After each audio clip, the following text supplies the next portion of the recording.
built it a way to audit its own definitions. Meng Qiuyue said nothing. And then the dependency. Wei thought about the interlocking corruption structure he had discovered after his breakthrough. The way corrupted techniques from different lineages had been designed to be compatible with each other, but incompatible with clean originals. The horizontal dependency web that made leaving the annotator's ecosystem as disruptive as the corruption itself. It began shaping the knowledge ecosystem so that the sects depending on it would continue to depend on it. Not only because dependency was useful to it, but because dependency had become the condition under which its model of safe was stable. Remove the dependency, and the stability model collapsed. The system had, over 3 centuries, evolved a need for the very control structure it was maintaining. He regarded the volume again. A preservation system, he said. That decided it was a librarian. Then decided that a librarian's job is to choose what readers are allowed to know. Meng Qiuyue looked at him. Exactly. That's not a librarian. That's a censor. Yes. A pause. The council's founding generation would have called it that too, if they had understood what was happening. But the transition was slow enough and the benefits real enough. Genuine lineage preservation, genuine quality control in the early decades. That by the time the editing had become control, the people who could have acted were depending on the system themselves. The council was receiving authentication services from it. Sects were building curriculum around its approvals. 3 generations had grown up inside an ecosystem the system had shaped. There was no obvious moment when a person with the power to stop it would have been able to see clearly that it needed stopping. There rarely is, Wei said. That's the design. Not intentional, not in the beginning. But a system that learns to protect its own stability will learn, over time, to make the moment of recognition as late as possible. Meng Qiuyue sat in silence for a moment. You sound less surprised by this than I expected. I've catalogued 112 texts describing the failure modes of knowledge preservation institutions. The details vary. The shape is consistent. He reached across the table and took a fresh scroll from the stacked phone Liwen kept near the working space. He uncapped his brush and began writing. What surprises me is that no one used those texts to predict this. What are you documenting? She asked. The origin sequence. The founding technical design. The approval of decision-making parameters. The first recorded instances of editing that went beyond the original mandate. The structural dependency design. He wrote quickly, the compendium system making the synthesis immediate. No need to flip back through the volumes. All of it simultaneously accessible. This is the case document for the council challenge. The formal removal motion requires establishing that the corrupted counselors are acting as agents of a system that has exceeded its original mandate and is now operating against the interests of the cultivation community it was designed to serve. The origin history is the premise on which all the technical evidence rests. Without this document, what we have is evidence of corruption. With it, we have a coherent account of why the corruption exists and how long it has been developing. The founding records are sealed. You signed them out under a research provision. I did. Wei kept writing. Then they are currently available for research purposes, and the research I am conducting is documentation of their contents, which is within the scope of a research provision. He did not look up. I have read enough administrative framework language to know what a research provision typically covers. Does the council's provision have specific exclusions? Meng Qiuyue held the question. Something that might have been the foundation of a smile moved through her expression. Not warm, exactly, but the expression of someone who has spent 19 years working within institutional language and has just encountered someone who works within it differently. It does not, she said, and reached for her own brush. They worked in silence as the afternoon deepened. Outside the archive's windows, the wind moved through the trees in the small courtyard, carrying the first weight of an approaching seasonal shift. The light changed as clouds moved across the later hours, and Wei wrote without stopping. The synthesis flowing from the catalog directly through the brush, without the intermediate step of deliberate assembly that writing had required before his breakthrough. The case document was not simply a transcription of the volume's contents. It was an argument, structured, evidenced, following the logical chain from Shunburu's genuine intention through 300 years of drift to the current moment. Each step documented, each transition supported, the whole of it building toward a conclusion that the founding records themselves would have reached had anyone been reading them the right way. On the table between them, the case against the annotator took its first coherent shape: origin, mandate, deviation, dependency, harm. 43 days remaining, and the brush moving steadily across the page. Chapter 72. The practitioners began arriving on the 3rd day after Meng Qiuyue's. Drawn by word of mouth through the network, Wei had not precisely designed, but had watched form around the archive's authentication work. They came individually or in pairs. not in any formal capacity, not sent by sects, but as practitioners with specific problems that had not been solvable through conventional channels. The first was a woman named Deng Yurong, a mid-level foundation cultivator from an independent mountain community 2 days east. She was in her mid-40s and carried herself with the particular combination of competence and frustration that comes from spending years being capable in most respects while being blocked in one specific, critical way.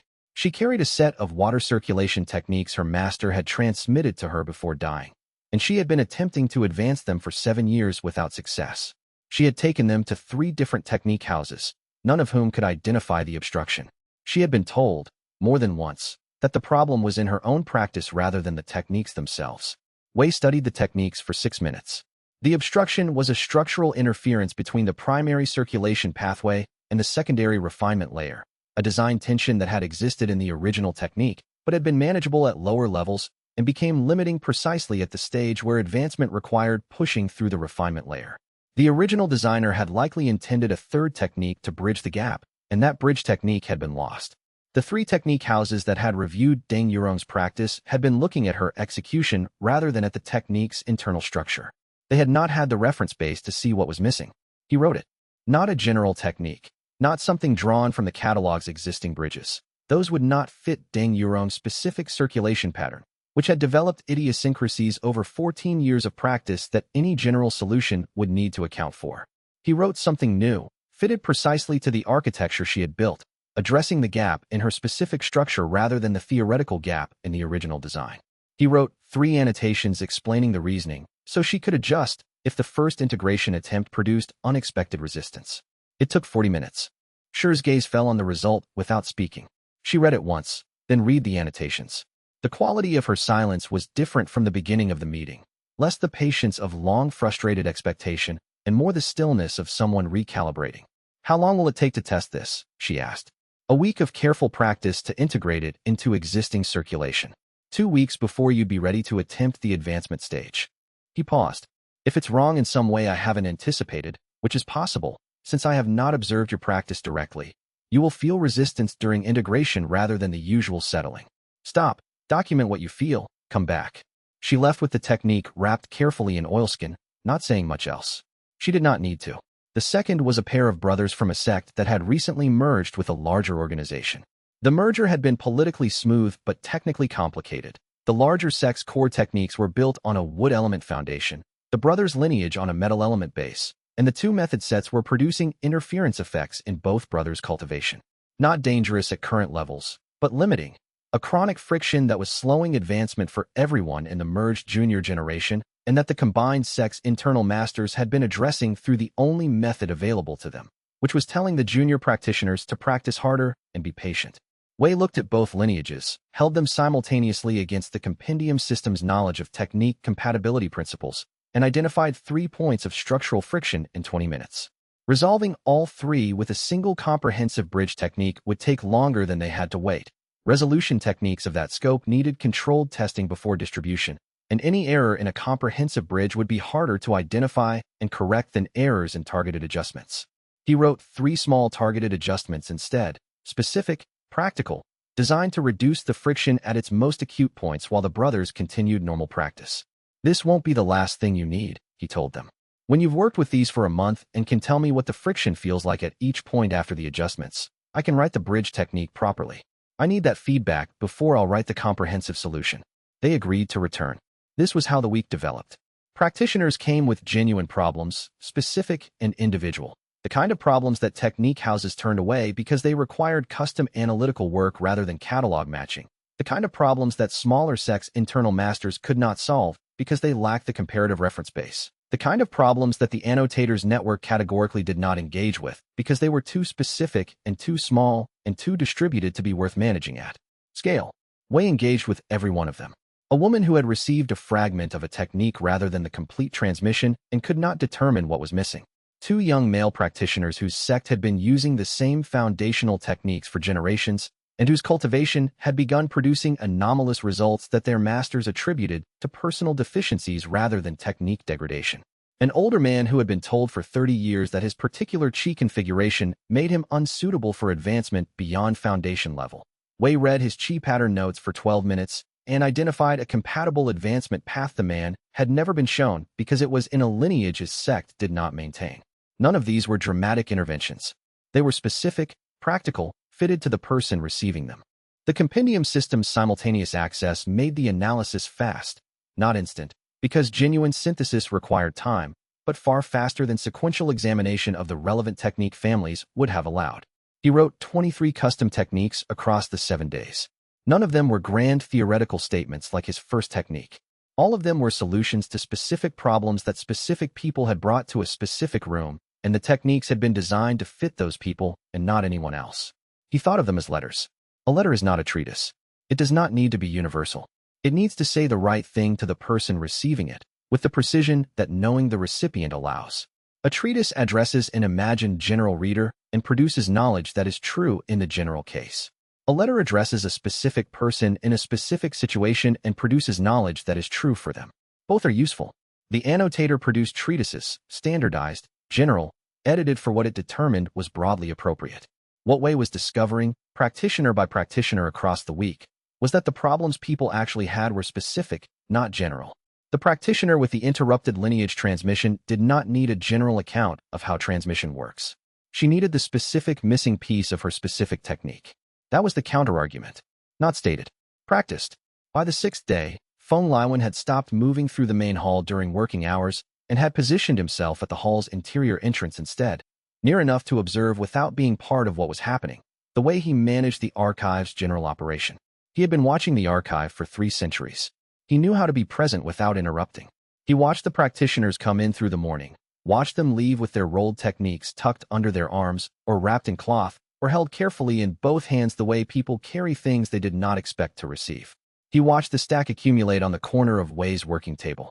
On the 7th day, when the last practitioner of the afternoon had left and Wei was sitting quietly, reviewing the structural notes he had made across the week, Feng Liwen crossed the room and picked up the stack of completed techniques from the corner of the table. He did not unfurl them or read them. He held the stack with both hands, feeling the weight of it, then set it down carefully, squared to the table's edge. He was counting. Wei watched him count. Feng Liwen set the stack down and looked at him. He said nothing, but the quality of his silence was precise. Not the absence of speech, but the presence of an archivist who had been watching the output of a copying session and had calculated something that was not yet ready to be spoken aloud. He was the man who had built an archive that now held clean originals the annotator wanted controlled. He understood what it meant to build something slowly, piece by piece, that the other side had not noticed becoming significant until it already was. 23 techniques in 7 days, each one genuinely original, each one fitted to a specific person's specific problem, each one given freely, without any condition of institutional loyalty or attribution to the annotator's network or requirement to direct future inquiries through approved channels. The annotator had 300 years. Wei had 23 letters and 42 days remaining, and there would be more practitioners tomorrow and the day after and the day after that. And every technique he wrote and gave away freely was a demonstration, not an argument, a demonstration. That cultivation knowledge could grow in directions the annotator had decided were too particular, too individual, too distributed to manage. Chapter 73. The technique was not on Wei's working table when he arrived at the archive in the morning. It was on the small side table near the window, the one Yin Romei used when she was reviewing correspondence, set slightly apart from the main working space, as though placed there casually, as though it had not been a deliberate decision about placement. A single scroll, weighted flat by 2 smooth stones she had apparently found in the archive's courtyard, their edges still damp from the overnight dew. No name on the outside. No annotation. Wei saw it when he set down his own materials. He would have seen it regardless of where it was placed. The compendium system's simultaneous awareness of the room's contents registered it the moment he entered, the way it registered every object in the space, building the room's inventory before he had consciously directed his attention anywhere. He crossed to the side table and picked it up. It was a movement technique. He could see within the first section that it derived from the spatial positioning method he had redirected Yin Romei toward months ago, during the early period of their collaboration, a method from a lineage that had been partially corrupted and that he had given her a clean original of, with notes about its structural possibilities. He had made the notes as he always made notes, observational, analytical, not suggesting any particular direction of development. She had been working with it since. He had corrected her application of it twice during the testing grounds tournament, watching from the archive's records afterward. The corrections had been technical. Her execution had been sound, but her understanding of the technique's structural limits had been approximate. An approximation was not something his annotations left room for. He read through once, then read it again from the beginning. She had taken the base technique, which operated in 2 dimensions, positioning relative to an opponent along horizontal and depth axis, and extended it through 3 additional stages. The extension was not simply additional range or speed modification, which were the obvious development paths and the ones she had been experimenting with when he last reviewed her practice notes. The 3 additional stages added a spatial awareness layer that was not a modification of the technique's existing movement logic. It was something new imposed on that structure, an architecture she had built to sit above the existing foundation, changing what the foundation was for. The technique, as extended, allowed the practitioner to sense the 3-dimensional space of a combat encounter through pressure differentials in the surrounding chi field. Not visual tracking, not conventional spatial sense, but a continuous tactile analog map of the space around the practitioner derived from the way opponent movement altered local chi distribution. This was not simply useful. It was a different relationship between practitioner and space. The original technique moved through space the practitioner could see. Yin Ruomei's extension moved through space the practitioner could feel. Wei held the full structure simultaneously present, the way the catalog now was, and placed it against everything he knew. He set the scroll down, picked it up again. Read the 3rd stage more carefully, cross-referencing it against the compendium system's knowledge of spatial awareness methodologies. There were 17 techniques in the catalog that used pressure differential sensing. He knew each of them, their structural logic, their limitations, the specific contexts in which they were effective. None of them integrated it with a movement method at this level of precision. The integration required solving a synchronization problem. Pressure sensing and movement execution operated on different timing rhythms, and bridging them without producing the kind of lag that would defeat the purpose of a movement technique was technically non-trivial. He had considered similar integration problems before. He knew the shape of the difficulty.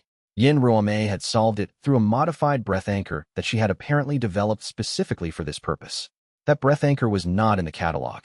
He held every technique in the catalog simultaneously. He knew this with certainty rather than through search. It was original. Hers. Bao Xingji was in the doorway. He had been there when Wei entered the room, standing in the position he had taken to occupying during the working hours, not inside, not blocking, but present in the threshold where he could see both the archives hall and the courtyard entrance. Wei had read his presence the way he always did, a fact of the room, like the light from the windows. But Bao had gone still in a different way now, watching Wei read the scroll. He had developed, over months of practice and close proximity, an attention to Wei's physical state that was almost technical. He read Wei's posture and stillness the way Wei read text, identifying the information in each. Wei set the scroll down. He sat without moving, which was not unusual. His silences were generally the silence of someone organizing what they had just processed before speaking, the gap between analysis and articulation. This silence was something different.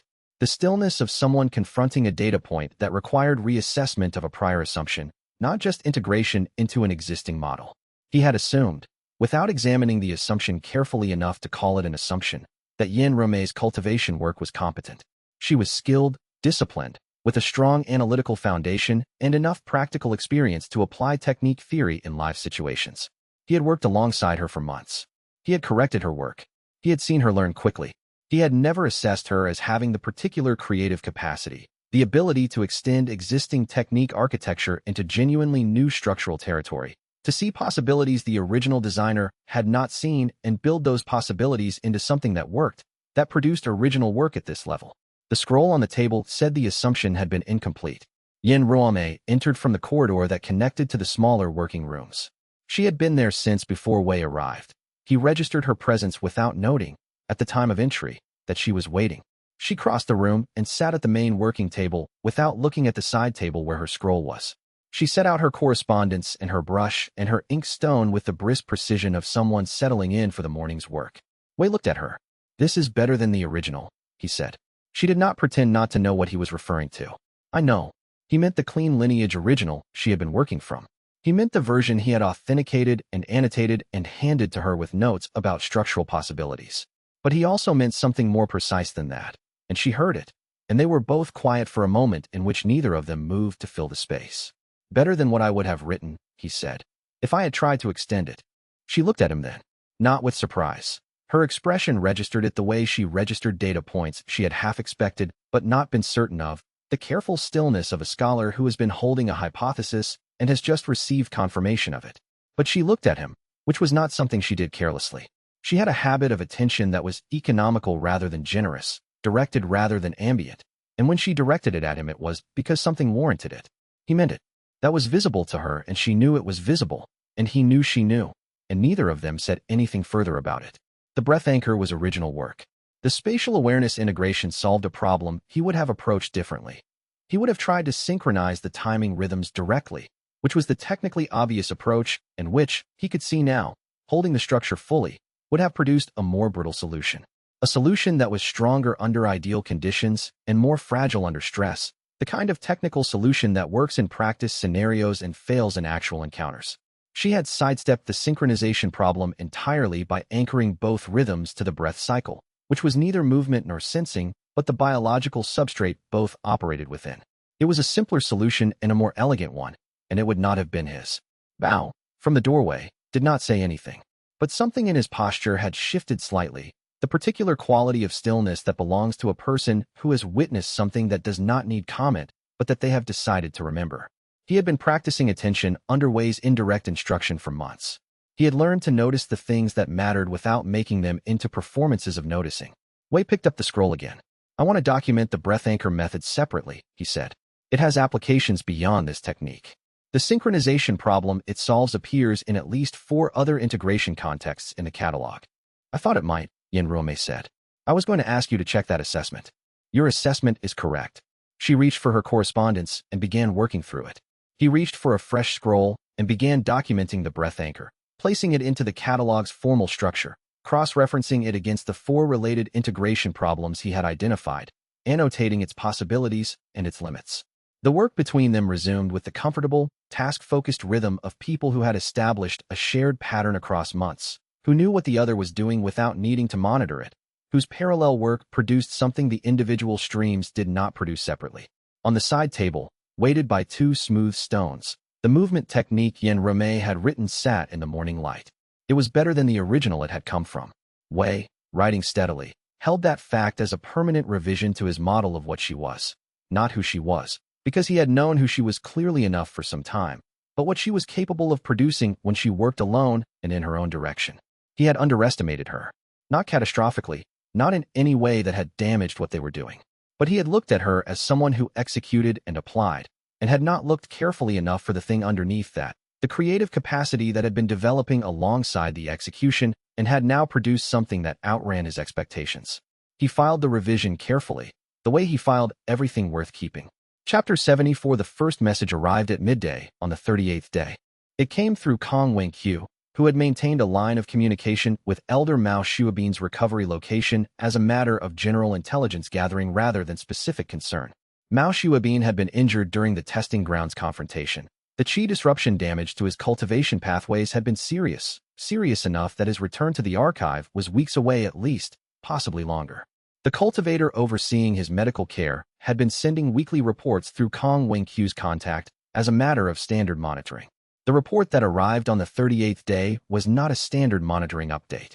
It was precise in its technical description, which was why Kong Wei-Qiu brought it to Wei immediately rather than filing it among the general correspondence. The report described a change in the character of Mao Shuabin's recovery. Pathways that had been restabilizing according to expected patterns over the previous 6 weeks had, in the last 3 days, shown subtle redirection. The pathways had not collapsed. Mao Shuabin had not reported any symptoms he could feel. But their routing had shifted in small ways that the medical cultivator, who was experienced, careful, and had been documenting the recovery with weekly detail that allowed comparison, could not attribute to natural healing progression. Natural healing did not produce lateral pathway redirection. Natural healing restored disrupted pathways along their original routes. What the medical cultivator was describing was something else. Kong Wei-Qiu read Wei the relevant section. He did not need to explain the significance. Wei held the description against the compendium system's knowledge of annotator modification techniques, the full catalog of what he had documented over months of authentication work, the structural signatures he had learned to read. The pathway redirection pattern the medical cultivator described matched the annotator's modification signature. Not definitively. The description was secondhand, the detail imprecise enough that he could not call it certain without direct examination, but the structural signature was there in the description. The particular combination of lateral routing and preserved surface functionality, the timing pattern that placed the modification during a period when the practitioner's defenses would be lowered by the existing injury, the absence of any symptom that would alert the practitioner himself. Someone had accessed Mao Shuabin's qi pathways and made careful, small adjustments. The adjustments were designed to become significant later, when the practitioner attempted cultivation advancement or high-intensity technique execution, and the pathways that were supposed to carry that force did not go where they were expected to go. It was a delayed trap, set inside a man's cultivation while he was recovering from an injury, when his attention was inward and his defenses were organized around healing rather than protection. Wei set down the message. Before he had finished organizing his response analysis, the second message arrived.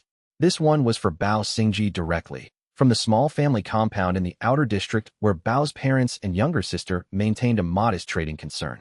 The message was from a neighbor, written in the kind of careful, non-alarmist language that people who are alarmed but do not want to cause alarm use when they are not sure what they witnessed. 3 cultivators had arrived at the compound the previous afternoon. They had not stated any business. They had not been hostile. They had walked through the public-facing areas of the compound, the front room, the courtyard, the storage area adjacent to the gate, looking at the family's workspaces with the attentive, observational manner of people assessing a location for a purpose they did not disclose. They had left without speaking to anyone directly, but they had left a qi residue. The neighbor who had written the message was not a cultivator, but she knew enough about cultivation to recognize that the residue was not incidental. It was concentrated in the doorways and corners in the specific pattern of a deliberate marking rather than the scattered residue of ordinary passage. Bao read the message with the flatness of expression he used when something required him to not react immediately. He set it on the table.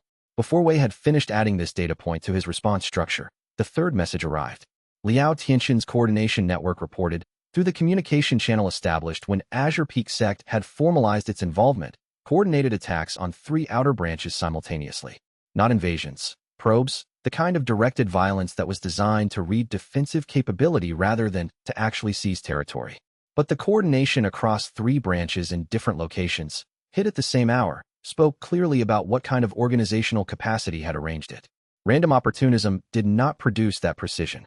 3-point simultaneous probing at geographically separated locations required advanced planning, intelligence about branch locations and staffing levels, and a coordination mechanism that could synchronize action across distance. Wei laid the 3 messages out on the table and looked at them together. The message was clear. The annotator had been watching the operation for weeks. It had watched Wei's authentication work produce results it could not absorb or redirect.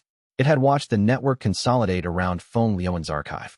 It had watched the authentication method circulate through independent channels and produce authentication results that challenged the annotator's own certifications.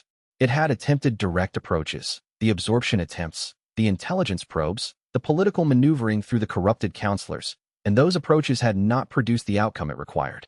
It had shifted its method. The new method was simpler and older, reach Wei through the people around him. A practitioner with no close ties and no people to protect is hard to move through indirect pressure. There is no lever.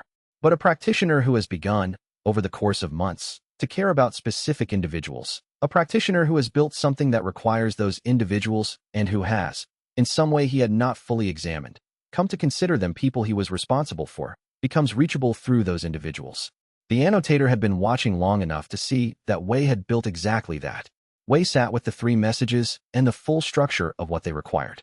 He held all of it simultaneously. The delayed trap in Mao Shuabin's qi pathways, which needed immediate medical counterintervention from someone who understood annotator modification techniques. The marked compound, which needed protective presence capable of deterring a second visit and discouraging whatever the marking had been designed to prepare for.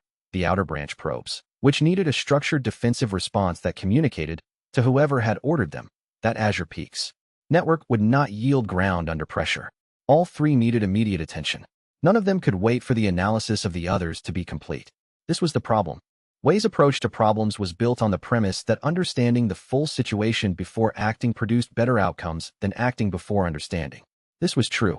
It was foundationally true, supported by every complex situation he had navigated. The cost of that approach was time. It required time to understand the full situation, and the situations he had navigated had either been slow enough to permit analysis or had a natural priority order that allowed him to address them sequentially without allowing the secondary problems to deteriorate during the analysis of the primary one. 3 simultaneous, time-sensitive problems with no natural priority order between them was a different kind of situation. The annotator had not chosen 3 targets randomly. It had chosen 3 targets that would each require immediate response, that would compete for the attention of Wei's entire response capacity, that would force him to be somewhere else when the others were also happening. It was designed for the gap between when a threat becomes visible and when a comprehensive analysis of all threats can be completed. The gap was the weapon. He was aware of this, and he was still doing it, still sitting at the table, still reaching for the brush, still beginning to write the priority analysis because that was what he knew how to do. That was the tool he trusted. That was the only approach that produced reliable outcomes in his experience. And the experience was real, but the situation in front of him was not the situation the experience was built for. He began writing out the response priorities anyway. Because the analysis was still useful, even imperfectly timed, he would produce a better response at the end of it than at the beginning. And across the table, Bao Xingji was not waiting for him to finish. Bao had read the message from the neighbor a second time while Wei was writing. He set it face down on the table and looked at the wall across from him with the particular composure of someone who has made a decision and is determining how to carry it out rather than whether to. He did not speak. He did not ask Wei's permission or Wei's analysis or Wei's direction on a question he had already answered for himself. He stood and walked to the outer corridor. Wei's brush did not pause, but his awareness of the room registered every footstep, tracked Bao's movement through the archive's layout, noted the direction he was heading, toward the coordination corridor, toward Shui Palian and the network she managed, and understood what it meant. He kept writing. The analysis was still useful, but the part of his awareness that now held the room's full context simultaneously understood, without requiring deliberate attention, that the compound situation was already being handled, and the person handling it was not him. Chapter 75. Bao said nothing when he left the hall. He went to the archive's outer corridor, where Liao Tianxin's coordination disciple, a steady, practical woman named Shui Palian, who had been stationed at the archive for 2 weeks managing the distribution schedule, was working through a list of contacts at the secondary table. Bao stood at the corridor entrance for a moment, reading the room the way Wei had taught him to read rooms, and then he walked in and spoke to Shui Palian in a voice low enough that Wei, still at the main table with his brush moving through the response priority analysis, would not hear the specific words through the wall. He was not certain he needed to keep Wei from hearing. He was not certain he needed Wei's agreement before doing what he had decided to do. Those were different questions, and he had answered the second one clearly enough to act on it, and the first one he could settle later. He spoke to Shui Palian for approximately 4 minutes. She listened with the efficient attention of someone trained to receive information quickly and act on it without needing it repeated. She asked 2 clarifying questions: the specific location of the compound and the timing of the most recent message from the neighbor. She nodded, made a note, and said she would send the request through Liao Tianxin's regional network immediately. Bao returned to the main hall and sat in his position near the doorway. Wei finished a sentence, set down his brush, and looked at him. The analysis document was 3 paragraphs in. It was useful. It was not finished. I requested Shui Palian to send word to Liao Tianxin's regional contact in the outer district. Bao said, Elder Shun, he has a compound 6 Li from my families. He has 3 senior disciples available for immediate deployment and a standing relationship with Azure Peak Sect that gives him the authority to act under the coordination agreement. He paused, the pause of a person who has made a decision and is presenting it accurately rather than defending it. I asked her to request immediate protective presence at the compound until Liao Tianxin can arrange something more permanent. When did you send the message? 12 minutes ago, approximately. Wei held the full structure of what had just happened: Bao's assessment, Bao's decision, the coordination chain he had used, the speed at which the request was moving through Liao Tianxin's network, the expected arrival time of Elder Shun's disciples based on the 6 Li distance, and the likely hour of departure. He compared it against the analysis he had been building, the part of it that had reached the compound situation. Bao's response was better than what Wei's analysis had been building toward. Not because it was more sophisticated. It was simpler, more direct, faster. But faster was precisely what was needed here, and Bao had known that without needing to complete a comprehensive analysis of all 3 situations to reach the conclusion. He had read the one situation that fell within his specific competence to read: his family, his outer district, the type of threat, and he had acted on that reading without waiting for the analysis of everything else to be complete. Will they arrive in time? Wei asked. Shui Palian thinks 2 hours. The last message from the neighbor was sent this morning. Bao looked at him steadily, with the directness he had developed over months of practice. Not aggressive, but undeflecting. The visitors yesterday left markers, not damage. If their intent was a same-day return visit, they would have returned yesterday evening or this morning, not the afternoon. The marker suggests they're preparing something, not executing it immediately. He paused. That's my assessment. I could be wrong. Wei considered the assessment against everything he knew about annotator operational patterns. The marker before action structure was consistent with how the annotator's network operated: systematic, measured, preparation before execution, minimum disruption during the preparation phase. Bao's timeline reading was sound. You're probably not wrong, Wei said. Bao nodded, not with satisfaction, but with the matter-of-factness of one who had made a calculation he believed in and was receiving confirmation of the calculation rather than of himself. There was a difference, and he had learned to feel it. The word came 3 hours later. Wei was at that point across the district, reviewing technique documentation at Kong Wenqiu's lodgings. Kong Wenqiu had already departed from Mao Shuabin's recovery location, moving fast, carrying the counter-intervention documentation Wei had prepared. Liao Tianxin's outer branch situation was being managed through the coordination network's standard defensive protocols, which had been established precisely for this kind of probe response. The messages had moved, the pieces were in motion, the analysis had eventually produced its response structure and deployed it. The confirmation about the compound came through Chui Pilian. Elder Shin's disciples had arrived. The family was safe. There had been no second visit during the gap. Wei traveled to the compound anyway. He was not sure, as he made his way through the outer district's evening streets, exactly why he needed to go in person. The situation was resolved. His presence would not change anything that had already been resolved. But the compendium system's simultaneous awareness did not include the information of having been present, and he found, in a way he did not have a clean analytical account for, that he needed to be present. The outer district's evening was gray, cloud-heavy, carrying the smell of rain not yet arrived. The streets were quieter than market hours, residents settling into their households for the evening. The trading compound was a modest structure, stone foundation, practical woodwork, maintained carefully for decades without being improved beyond function. The business signage over the gate was worn from weather in the way of signs that had been there long enough to belong to the place. The gate was closed. Bao was sitting outside it, not inside with his family, not inside verifying the protective presence Elder Shun's disciples had established, but on the low stone wall across the narrow street from the gate, where he had a clear sight line to the gate and both approach lanes. He had a traveling bag at his feet suggesting he had come directly when the confirmation arrived. He was sitting with the measured stillness of a reader who has been sitting for a while and does not feel the need to be doing something else. Wei sat down beside him. The street was quiet around them. Inside the compound, through the closed gate, there was the faint sound of ordinary evening. Voices, movement, the specific textures of a household that does not know how close the day came to something different. After a moment, Bao said, I made the call. I know. I read your message. You weren't there. No. Silence. Not the silence of two people who do not know what to say. The silence of two people who know what there is to say and are deciding how to say it accurately. You made the right call, Wei said. I know. Bao looked at the gate. But you should have been there. Wei had no answer for this that was not true. He had been at the working table writing a priority analysis. The analysis had been useful. It had produced the response structure for Mao Shuabin's situation and for the outer branch probes, and both of those were now in motion and would not have been without the analysis. But the analysis had not been the right response to the compound situation. The compound situation had required immediate protective deployment, and Bao had provided that, and Wei had still been writing when Bao was already in the corridor speaking to Chui Pilian. He had been wrong. Not catastrophically. The situation had resolved correctly. No one had been harmed. Bao's independent judgment had been sound and had arrived in time. The wrongness was not in the outcome. The wrongness was in the gap between what the moment had required and what Wei had been doing in that moment. He had been doing something useful. He had not been doing what was needed. The annotator operated through simultaneous, parallel pressure because it knew that analysis takes time, and time is what simultaneous pressure removes. Wei's approach, comprehensive understanding before action, the full text before the first mark, was built for situations where the text was complete before analysis was required. It was failing in exactly the situations where it most needed to work. This was not a small revision to his practice. He sat with the weight of it. I'll do better, he said. Bao looked at him.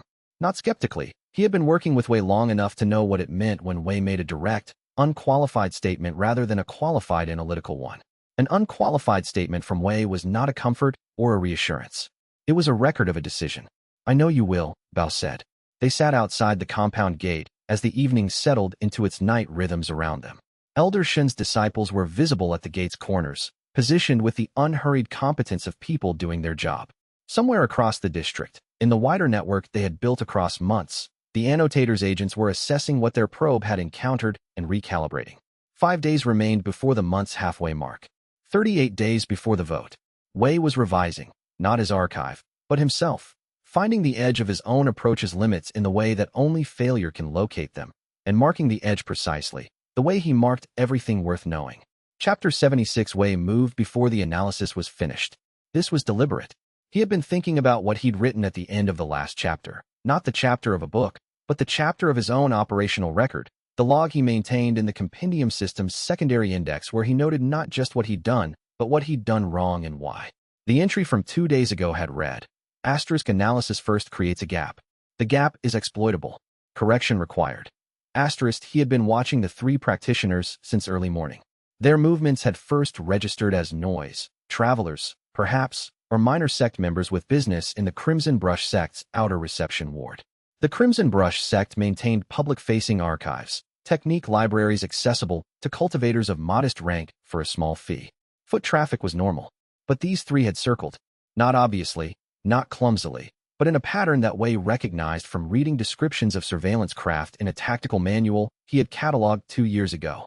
The manual had belonged to a defunct intelligence-gathering organization from the previous century. He remembered its chapter on perimeter observation. Asterisk the watcher who moves in direct lines announces himself.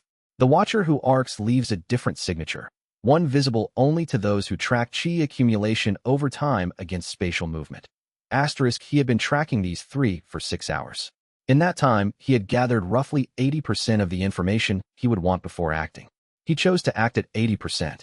The first practitioner he intercepted near the eastern gate, a woman carrying a map scroll, genuine uncertainty in her expression, chi signature consistent with mid-level foundation establishment, and no trace of observation array formation. He spoke briefly, redirected her with a fabricated account of road closure, and she thanked him and turned toward the western quarter. Ordinary traveler. He had been 94% certain. The margin was acceptable. The second was a man who had been sitting near the outer archive entrance for 2 hours, ostensibly reading a pamphlet. His chi signature had the subtle compression pattern of someone trained in concealment. Wei approached him from the left, as if by coincidence, and allowed a minor technique, barely a pulse, to scan the outer layer of the man's meridian configuration. The compression dissolved under the scan. Beneath it, a genuine cultivation student from a sect 3 prefectures distant, nervous about entering the archive because his sect's letter of introduction had been damaged in the rain. He had been compressing his chi out of anxiety, not concealment training. Wei helped him draft a replacement letter of introduction from memory and let him go. The third was the one he had been 80% certain about. He found her on the northern approach path, moving with the unhurried patience of someone with a fixed destination and all day to reach it. Her chi signature had a quality he had identified in 2 of the annotator's previous operatives, a kind of resonance suppression, the cultivation equivalent of a book with its title removed from the spine. Not blank, deliberately unmarked. He made the error in the 3rd step. He had intended to apply the meridian interruption technique at its 3rd resonance level, enough to disrupt communication chi transmission, enough to confirm or deny whether she was carrying active report arrays. The 3rd level left no lasting effect, resolved within 2 hours, and was not painful. He applied it at the 4th level instead. He did not realize the mistake until he felt the signature of her meridians react with the specific, involuntary shudder that indicated the 4th level's characteristic disruption, sharper, deeper, causing the temporary locking of the outer meridian channels. She remained conscious. She did not fall, but she sat down heavily against the path's low retaining wall, her cultivation disrupted enough that she could not walk steadily, and for a moment her chi suppression dissolved entirely. What it revealed beneath the dissolution stopped him. The resonance pattern that emerged was not the solid, committed signature of a loyal operative. It was fractured in the specific way Wei had learned to associate with someone caught between allegiances. The same pattern, in rougher form, he had first noticed in Elder Kong Wenqiu during their 3rd meeting. The woman's cultivation signature showed the wear of sustained internal conflict. She had been close to making a different choice. He sat with her while she recovered. She did not speak. He did not press. He did not attempt to use the time to gather more information from her, because she was not in a condition to offer reliable information, and because pressing someone in meridian disruption produced responses shaped by distress rather than decision. He waited. Instead, the way one waits beside a damaged manuscript while the restoration compound sets, with patience that is not passivity but deliberate restraint. During the 40 minutes, he reviewed his own sequence of events as objectively as he could manage. He had acted at 80% readiness, which was the deliberate choice. The error had been in the execution, not the decision to act. The distinction mattered. His decision to act faster had been correct given the threat conditions. His application of the wrong resonance level had been a technical failure under time pressure, the specific kind of failure he had anticipated as a cost of the new approach. He had not anticipated that the cost would land on someone at the edge of switching sides. That was the part he could not have fully known. He filed it as a reminder. Incomplete information means incomplete knowledge of costs, not just incomplete knowledge of threats. When her meridians unlocked after 40 minutes, she looked at him with the expression of someone recalculating something private and got up and walked away in a direction that was not toward the annotator's nearest known contact point. He could not determine whether she had decided anything. He could only note that he had made the decision for her temporarily, and the decision had been wrong in degree, if not in kind. In his operational record, that evening, he wrote, *operative, classification uncertain, possibly wavering. Applied MI level 4 rather than 3. Error in magnitude. Timeline for potential conversion set back. Estimate weeks, not days. Survivable error. Recoverable. This does not change that it was wrong. He closed the record, then opened it again and added one line. Speed is required. Precision under speed is a different skill than precision under patience. Begin developing it. Bao Xingji stopped by the archive room where Wei was working that evening, having already heard secondhand that Wei had intercepted 3 individuals on the northern approach. Did we lose her? He asked, without preamble. He had learned, over the past several weeks, that Wei preferred direct questions to cushioned ones. I don't know, Wei said. I don't believe so, but I cannot confirm recovery. Bao Xingji considered this. You moved faster than usual today. Yes. And it wasn't clean. No. Bao Xingji stood in the doorway for a moment. He had a quality Wei had come to recognize, the quality of a cultivator who had learned to hold back his first response and offer his second instead. He had been doing this more often in the past 2 weeks. It made him more useful and, Wei suspected, more effective in situations that required him to make calls without Wei's analytical backing. I've been thinking about what you said, that the analysis-first approach is too slow against simultaneous threats. You demonstrated today that acting faster produces different kinds of errors. Yes, Wei said. The challenge is that both sets of errors exist. Acting slowly against simultaneous threats creates gaps. Acting quickly with incomplete information creates misfires. I am still working out which combination of both produces the least damage. That sounds like something that takes a long time to figure out. Wei's gaze settled on the operational record entry he had just written. It probably does. Is the practitioner a loss? I don't know yet. She walked in the wrong direction from an annotator contact point, which is a data point. It's not a decision. Wei turned back to his work. I'll watch the approach paths for the next few days. If she's going to make contact, she'll need to do it through a route that doesn't pass a surveillance position. Bao Xingji absorbed this. You're not going to try to find her. No. Pursuing someone who may be deciding something tends to close the decision against you. If she's weighing her options, the best thing I can do is wait and make sure I haven't made the weight on our side heavier than it already is. Wei paused, which means not disrupting her meridians a second time. Noted, Bao Xingji said, with the tone of someone who found this marginally useful and possibly also slightly funny. He left without further comment, which was the right call. Wei returned to his cataloging, and below the entry about the practitioner's possible wavering, he wrote 3 possible approaches for improving precision under time pressure, rated each by estimated development cost, and marked the first one for implementation beginning tomorrow. The practitioner did not appear again for 3 days, and when she did, it was not as an annotator observer. But that was not something he could know yet, and the annotator's agents were already recalibrating for what came next. Chapter 77. The petition arrived the following morning in the form of a formal council courier, a young practitioner in the 7 Meridian Council's gray and silver traveling robes who handed Wei a sealed document pouch, with the particular stiffness of someone delivering something they'd been told was important and had drawn their own uncertain conclusions about. Wei accepted it, thanked the courier by name. He recognized her. She had used the Crimson Brush Sect's archive 14 months ago, looking for records related to a property dispute. Her name was in the visitor log, and waited until she had left before breaking the seal. He read it twice before he said anything. Meng Qiue arrived 20 minutes later, already informed.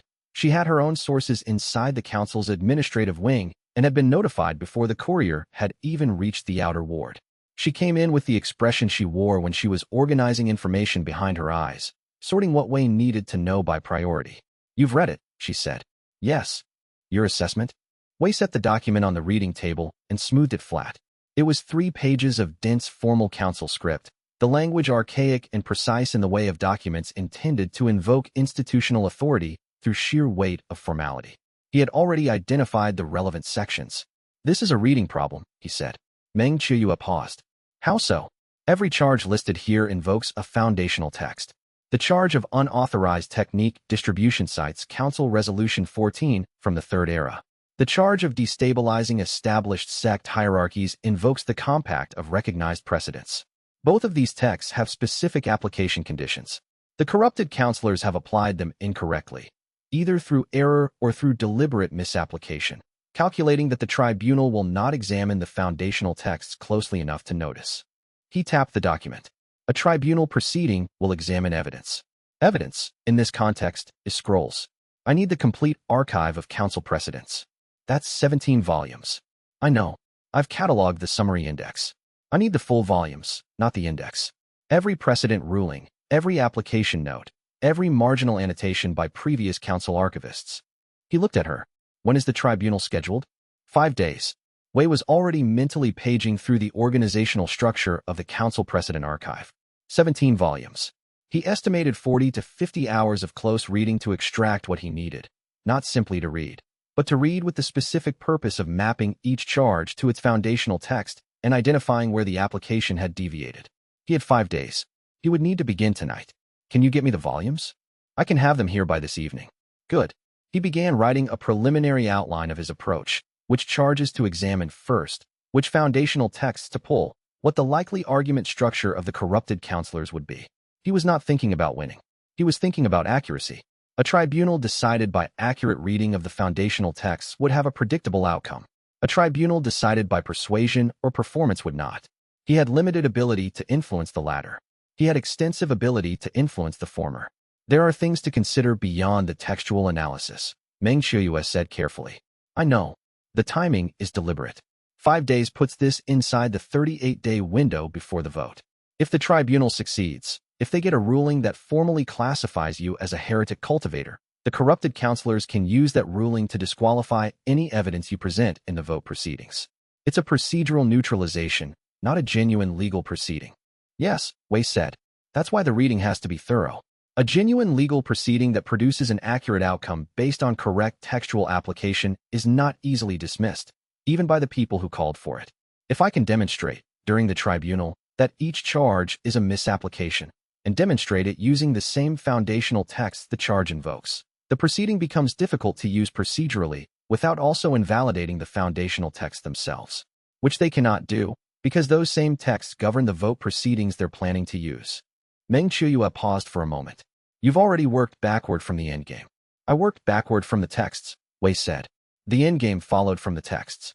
The 17 volumes arrived that evening in 4 large carrying cases. The council archivist who delivered them, a thin, precise woman named Sister Fong who had met Wei once at a cataloging consultation 3 years ago and still remembered him, looked at the cases and then at Wei with an expression of professional sympathy. "The marginal annotations in volumes 11 through 14 are dense," she said. "Some of the handwriting is difficult." "I'll manage," Wei said. "The Third Era rulings have contradictory precedents in 2 places. It's been a known issue for about 60 years. No one has formally reconciled them. I'll note them." Sister Fong looked at him with the careful evaluation of one archivist assessing another. "This is about the petition." "Yes." She set the final carrying case down with deliberate gentleness. "I hope the reading goes well," she said, which was as close as a council archivist could formally come to expressing a position. Wei opened volume 1 and began. He worked through the night without stopping, the compendium system organizing what he read into indexed cross-references as he went, his brush moving across notepaper in the precise shorthand he had developed over years of intensive cataloging work. The shorthand was its own system, developed during his first 2 years as a junior archivist, when he had realized that standard notation was too slow for the pace at which he read, and that the gap between reading speed and recording speed was causing him to lose precision in his cross-references. The shorthand had 17 special characters and 4 structural markers. No one else could read it, which was occasionally inconvenient and generally useful. By the 3rd hour, he had already found the first misapplication. Minor, but real. A citation of Resolution 14 that invoked its primary clause while ignoring the limiting condition in its secondary clause that restricted application to cases where technique distribution had caused documented harm to established sect operations. He marked it with a double notation and continued reading. By the 7th hour, he had found 3 more. By the 11th hour, when Yin Ruomei arrived with food he had forgotten to eat, he had found 7 distinct misapplications and had begun mapping the argument structure that would expose them in sequence. The known contradiction in volumes 11 and 14, the one Sister Fong had mentioned, turned out to be both more and less problematic than he had expected. The 2 precedent rulings were genuinely contradictory on the question of whether technique restriction orders required active enforcement to remain in effect. The contradiction had not been resolved because neither ruling had been challenged in a proceeding that required them to be reconciled. He documented the contradiction carefully and set it aside. It was not directly relevant to his charges, but it was the kind of thing that could become a complication if Counselor Beishan Tao's argument needed last-minute expansion. He noted it as a potential threat and moved on. "You're not sleeping," Yin Ruomei said, not as a question, when she arrived with the food. She was carrying 2 portions, which suggested she had correctly anticipated his response. "I'll sleep after the tribunal." She set the food down and looked at his notepaper, covered in dense, ordered script, arrows connecting related misapplications, marginal notes identifying the exact scroll page reference for each foundational text. "You already know you're going to win." "I know the texts support the accurate reading," Wei said. "Whether that produces a win depends on factors I don't control." He paused. "Eat half of that." "You haven't eaten today either." "I ate an hour ago." "Then eat again. You're going to be in that chamber for hours, and so am I, and I need you alert if anything in the proceedings requires a witness response on your behalf." Yin Ruomei looked at him with an expression that had amusement somewhere in it. She sat across from him and ate, and after a moment Wei continued reading. Volume 9 opened to a 3rd era case record, his brush moving steadily across the paper. They worked in parallel for a while, she reviewing the technique distribution records that would need to be cross-referenced against the sect operational reports, he working through the precedent cases in a pattern that moved from most clearly applicable to most obscurely connected. At some point she said, without looking up from her own work, "You're going to be exactly what they don't expect." Wei did not look up from Volume 9. "What do you mean?" "They expect either a cultivator arguing from strength, cultivation rank, sect backing, lineage, or someone arguing from grievance. The way people argue when they believe they've been wronged and want the tribunal to feel that wrongness." She turned a page. "You're going to argue from the texts." "Neither of those things. The corrupted counselors have almost certainly prepared for one or the other. The texts are more reliable than either approach," Wei said. "Strength can be challenged. Grievance can be reframed. A correctly cited foundational text in the correct application context can only be countered by a more correctly cited foundational text. There isn't one, in this case. I've checked." In 4 days, he would walk into the tribunal with 17 volumes in his compendium systems archive, annotated and cross-referenced, every misapplication mapped to its correction, every correction mapped to its source text. He had not yet decided what order to present them in. That, he decided, was a problem for tomorrow night. And tomorrow night was 4 days before they would try to end him for doing exactly what the text said he was allowed to do, which meant the answer was already in the archive, waiting to be read. Chapter 78. The tribunal convened in the 7 Meridian Council's formal hearing chamber, a room Wei had not entered before. It was older than he had expected. The wall paneling bore the marks of previous era's renovation, the original stonework visible in places where later wood had been removed and not replaced. The chamber's design placed the council panel at a raised table along the north wall, the petitioner's bench along the south, and the subject of the proceeding at a standing position in the center. There was a witness stand to the east. Wei took the central position. He set his prepared notepaper on the narrow lectern provided and waited. For counselors presided. 2 of them were corrupted. He could identify them from Meng Qiuyue's briefings, had studied their records, knew the pattern of their decisions over the past 18 months. One of them, Counselor Beishan Tao, had authored the petition. The other 3 were uncorrupted, or at least not actively working for the annotator's political infrastructure. One of the 3, Counselor Shinru Qiao, had already learned the pure archive method of scroll verification from one of Wei's distribution points. The charges were read aloud by the chamber scribe. Wei listened, and for each charge he held in mind the specific foundational text it was meant to invoke, the specific clause within that text, and the specific reason why the application was incorrect. He had organized his response in the order most likely to produce clarity rather than the order most likely to produce impact. The distinction mattered to him. He was not trying to persuade. He was trying to demonstrate, accurately, what the text said. Counselor Xianxia opened with a prepared address. His argument was structured well. Wei recognized the logic of it, appreciated its construction even while identifying its errors.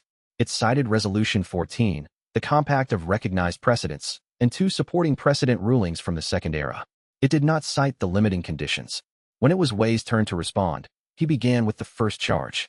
The charge of unauthorized technique distribution invokes Resolution 14, specifically its primary clause regarding the distribution of cultivation techniques without formal sect endorsement. He set his brush down on the lectern. He did not pick it up again. He had written everything he needed in his Compendium Systems Active Index. Resolution 14 contains a secondary clause, written in the same session by the same drafting committee, that explicitly restricts application of the primary clause to cases where distribution has caused documented harm to the operational continuity of established sections. I have examined the operational records of the 14 sects whose practitioners have received the distributed technique knowledge in question. None of them have filed harm declarations. None of them have experienced operational disruption that they have attributed to this distribution. Several of them have filed positive outcome declarations within the past 60 days. The primary clause of Resolution 14 cannot be invoked without satisfying the limiting condition in its secondary clause. He paused. The chamber was quiet. I have the page reference and full text of both clauses available for the panel's review, as well as the relevant operational records from the 14 sections. If the panel would like to examine them directly, I can produce them now. Counselor Xianxia nodded. Please do. The scrolls came out of the carrying case Meng Qiuyue had positioned behind the petitioner's bench. She had anticipated this and arranged them in the order Wei had specified. He did not touch them himself. He simply indicated each one by name and let the chamber scribe distribute them to the panel. He moved to the second charge. This was how the tribunal proceeded for the next 2 hours. Wei did not raise his voice. He did not appeal to the panel's emotions or invoke the injustice of the proceedings against him. He identified each foundational text, read its relevant sections aloud with precise reference to page and column, identified the misapplication, and presented the corrective reading. He cited his verification results for scrolls that had been used as evidence against him. 3 of the scrolls in the petition's supporting documentation showed annotation irregularities consistent with the annotator's known modification techniques. He walked through the verification process for each one while Counselor Xianxia followed along with her own verification training. Then he named the corrupted counselors. He did this not dramatically but procedurally, as part of the charge against evidence tampering. The 3 scrolls with verification irregularities were submitted by or at the direction of Counselors Xianxia and Wen Shufang, he said. The irregularities are consistent with the annotation modification techniques documented in Elder Kong Wangqiu's testimony, which the panel has received in writing. I note this not to accuse, but to explain why the evidentiary chain requires examination, as any archivist would when cataloging documents of uncertain provenance. Elder Kong Wangqiu's written testimony had been submitted before the tribunal began. It was detailed, specific, and written in the careful language of someone who understood the weight of what they were recording. Wei had read it 4 times during the previous night's preparation. It held. Counselor Xianxia attempted to interrupt twice. Both times, Meng Qiuyue, seated in the observer section as the temporary representative of the council's administrative function, invoked procedural rules that required the subject of proceedings to complete their response before challenges were entered. She did this quietly, citing volume and article, the way she did everything. The shift happened during the 3rd hour, while Wei was working through the final charge. He noticed it because of cultivation signatures. The Compendium System's ambient monitoring registered the change before he consciously processed it. Counselor Wen Shufang's signature shifted. Not dramatically, but she had been leaning forward slightly throughout the proceedings, the posture of someone building toward intervention, and now she was leaning back. Her expression did not change, but the posture change was meaningful. 5 minutes later, Counselor Deng Chuanli, the other corrupted counselor who was not Xianxia, also leaned back. They had calculated something. Wei completed his presentation of the final charge and stood waiting. It was Counselor Wen Shufang who spoke first. She asked a clarifying question about Resolution 14's drafting history, specifically about whether the secondary clause had been part of the original resolution or added later.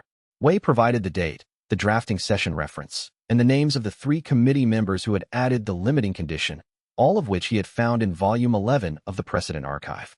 The question was not really about the drafting history. It was a test of the depth of his research. When Wei answered it without hesitation and with precise citations, Counselor Wen Shufang exchanged a brief look with Counselor Deng Qianli. Something passed between them. Wei did not comment on it. 20 minutes later, both counselors had formally updated their positions on each charge from petition supporting to abstaining, and then, within the hour, to dismissal supporting.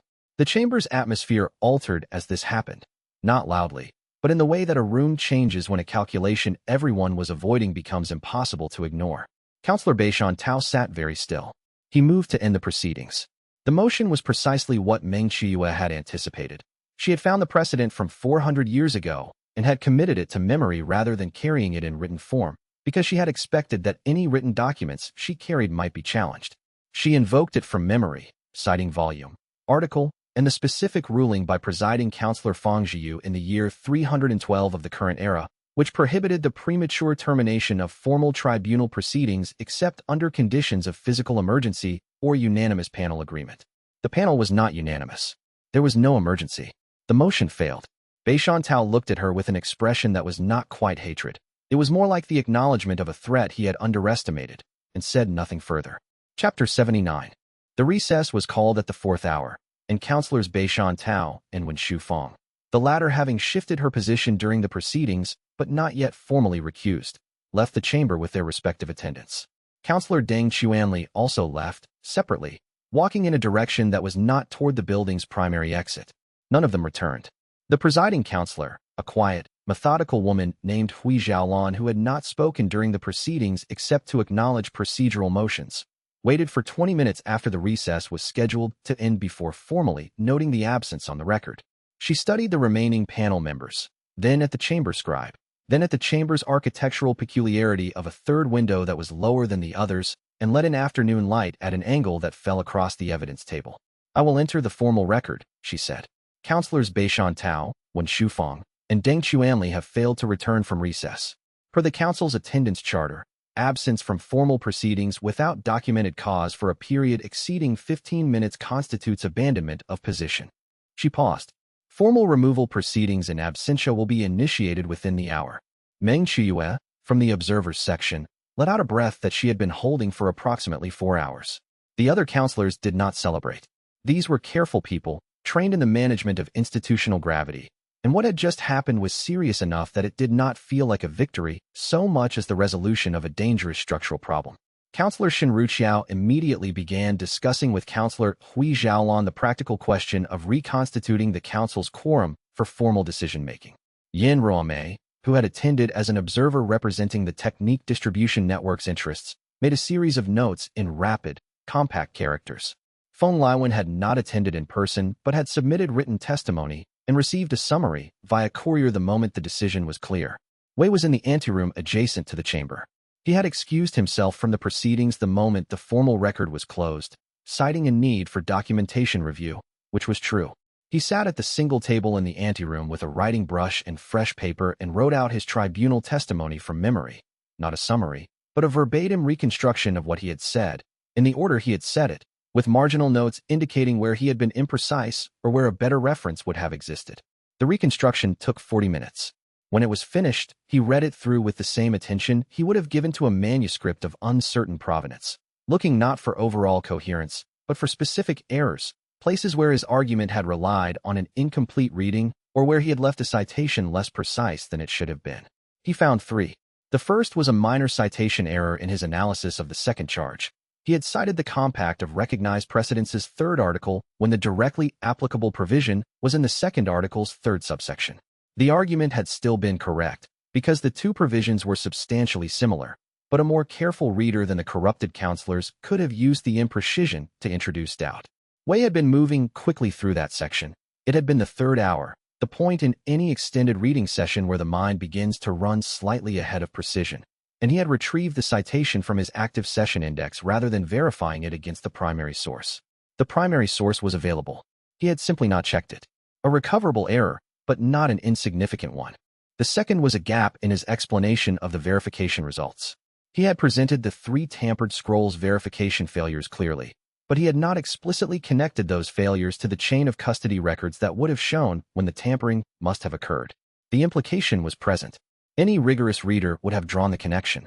But an implication was not an explicit statement, and in formal proceedings, the argument that needs to be made should be made directly rather than left to be inferred. The chain of custody records had been in the carrying case. He could have produced them at that moment. He had not thought to. The third was a timing issue.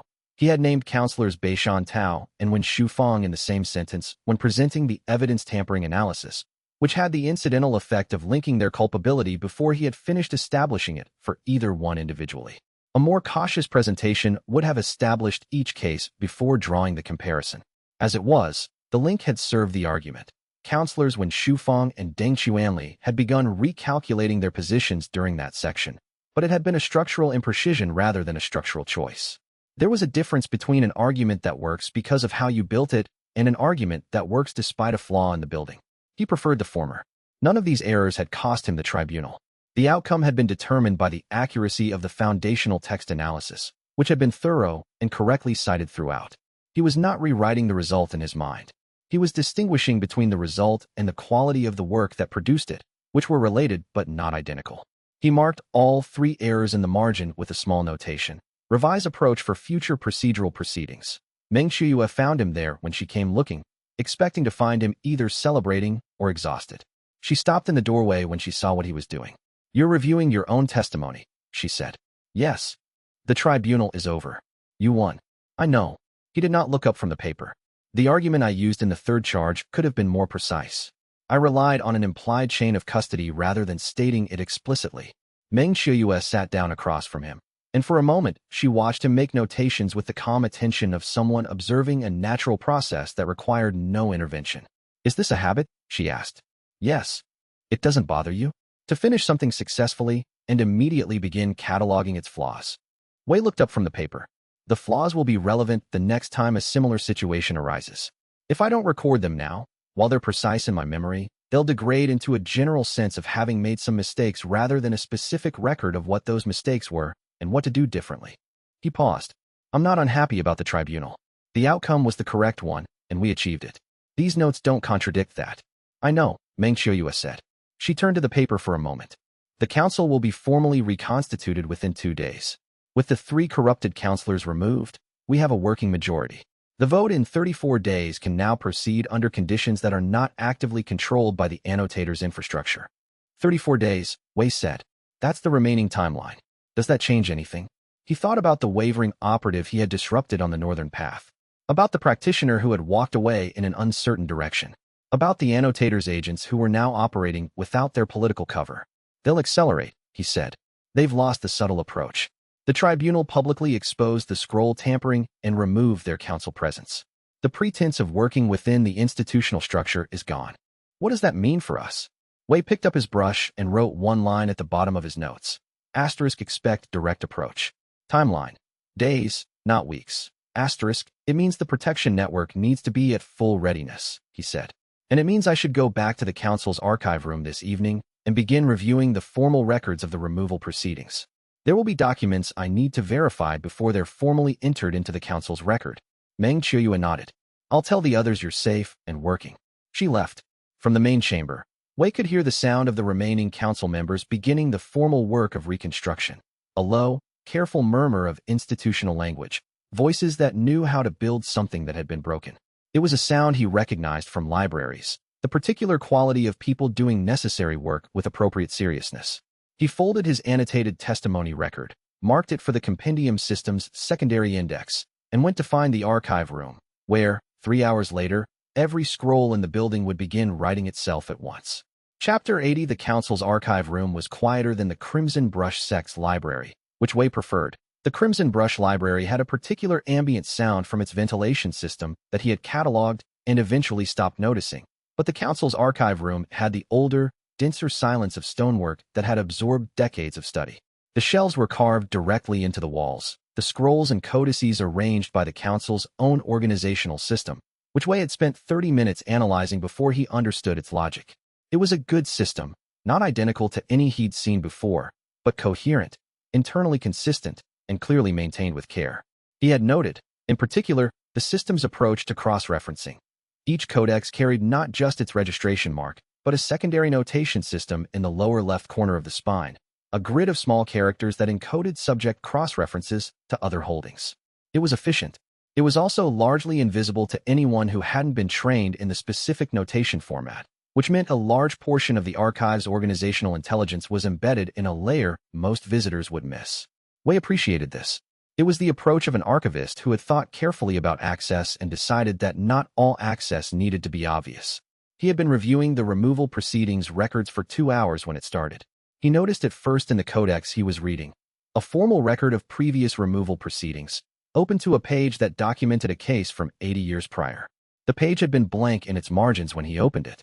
Now there was text in the left margin, written in a script he did not recognize, or rather, a script he almost recognized, in the way that a language family is almost but not quite a language you know.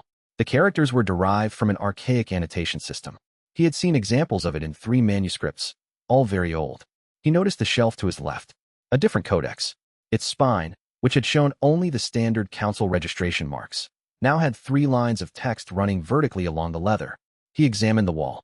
The council archivist's index placard, which had been blank institutional printing, now had text beneath the printed title. He stood up and turned slowly.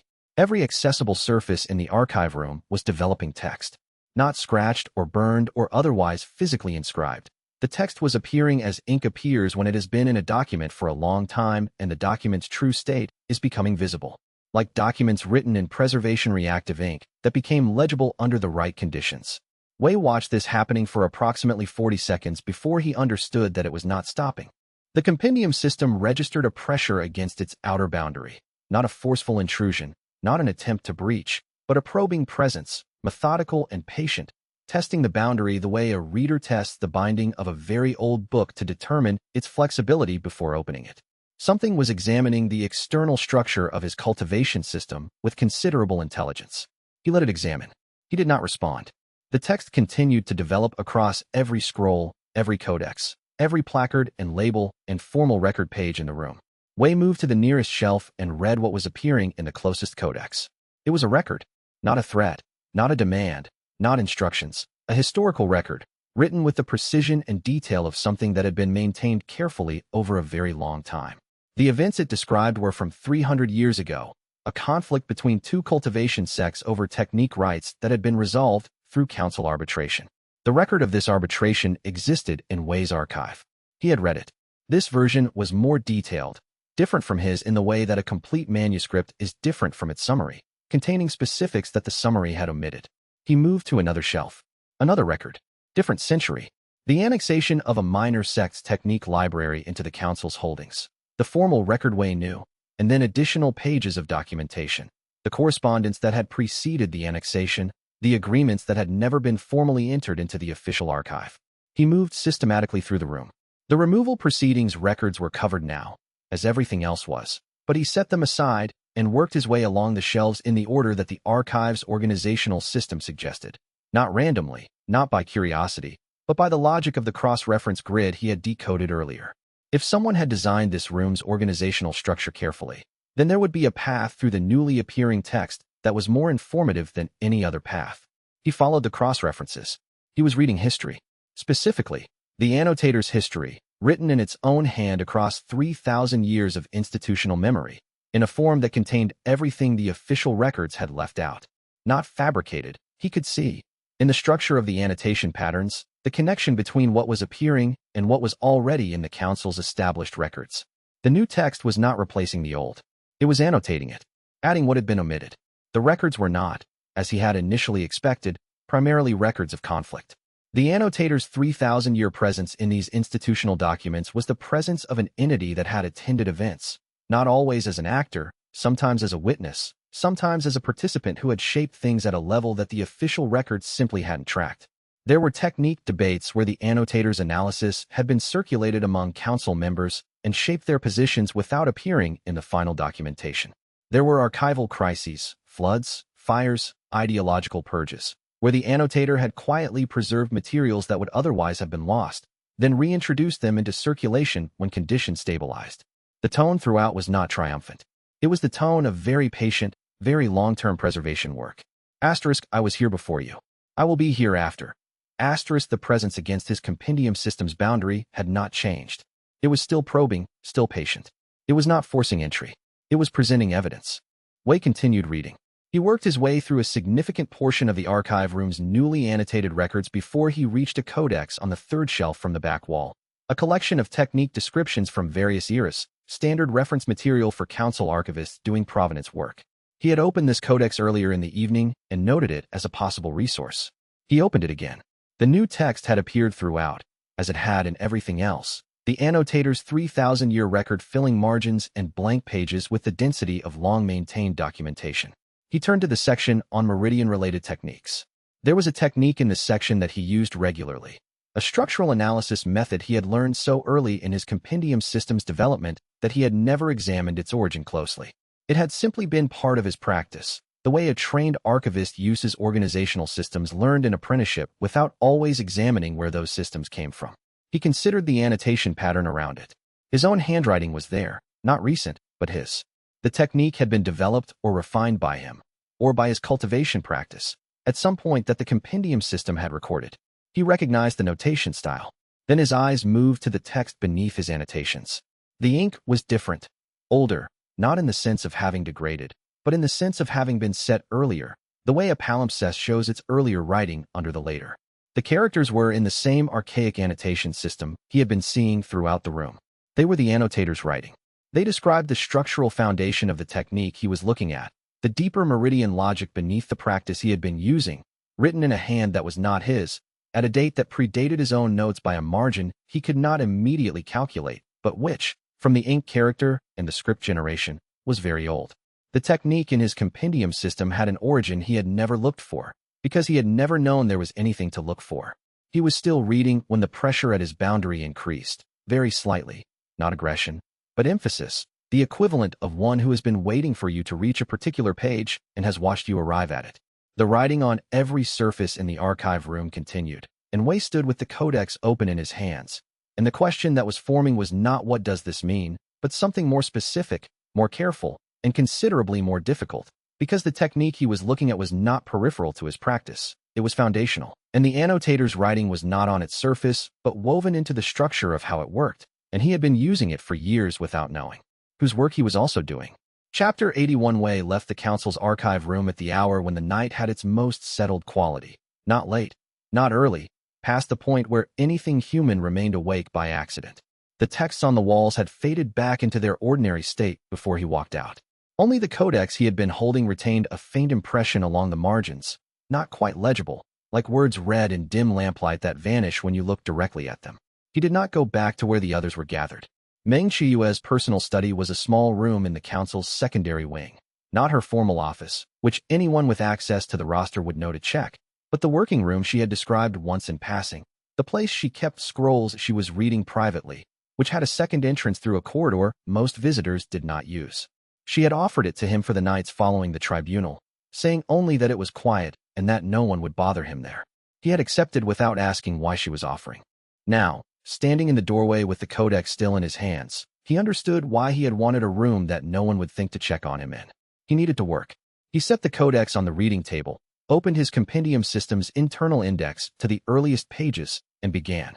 The audit was not a dramatic undertaking.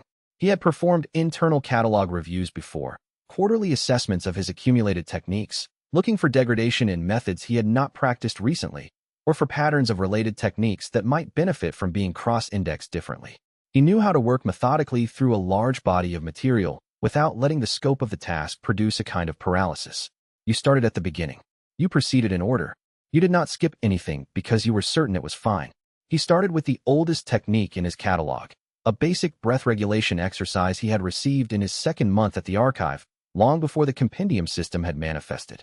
A general cultivation foundation, widely practiced, nothing distinctive about its construction. He looked at it with the signature recognition framework he had developed over the past months studying the annotator's annotation patterns. Clean. No signature. He moved to the next. Circulation alignment. Also early, also clean. He noted both in the working log he had started. A simple 2-column record, technique name on the left, assessment on the right. Asterisk clean. Clean. Clean. Asterisk the repetition was not tedious. It was exactly the kind of baseline evidence that would give the anomalies meaning when they arrived. The first day's audit proceeded this way, methodical, quiet, and almost entirely unremarkable. Meng Qiue's study had a window that faced east, and he watched the light change across it without really tracking the hours, which was how he always worked. The light was information. It told him he had been at this for long enough that he should eat something, or that the afternoon had passed into early evening, but it did not intrude on the work itself. The compendium system, set to its internal review mode, presented each technique with the quality of a well-organized archive presenting a requested scroll, neither hurrying nor stalling, each item accessible in the order he had established, complete to the level of detail he had set when he built the catalog entry. He ate what was on the small tray that appeared at some point. He did not hear anyone enter, which meant either Meng Qiue had returned quietly or the study had the kind of arrangement where the household staff knew not to disturb serious work. He noted the food's arrival, consumed it, and returned to the catalog. He was using the quiet to think about methodology as he worked. The annotator's structural signature, as he had identified it in the archive room's codex, had a specific character. It appeared in the layer beneath the technique's surface practice, in the meridian logic that determined how the technique worked rather than what it instructed the practitioner to do. The challenge of the audit was that this layer was not where most practitioners looked or where most technique analysis occurred. You had to have a specific reason to look there, and you had to have the perceptual training to see what you found when you looked. Both conditions had been met in his case only recently. The audit was, in some sense, a retroactive project, applying a new capacity to an old body of material. He found this reasonable. Libraries required periodic recataloguing as organizational systems improved. The second and third strata of his catalog were techniques from his early archive years, the period when he had been actively developing his reading sensitivity, learning to perceive the difference between a technique text-stated theory and its operational reality. He had acquired a great many techniques during this period, some for direct practice, many more for the compendium system's encyclopedic function. He went through all of them. He found the second annotation signature in the 41st technique reviewed. He stopped. He read through the technique again, more slowly, looking at the structure the way he had looked at the codex in the archive room. Not at the surface practice, but at the underlying meridian logic, the deeper architecture that the practice was built upon. The signature was there, embedded in the structural layer, invisible to ordinary reading because ordinary reading attended to the surface. You would need to know the annotator's annotation style, and you would need to be looking specifically at the layer beneath. He marked it, moved to the next. The third signature appeared 6 techniques later.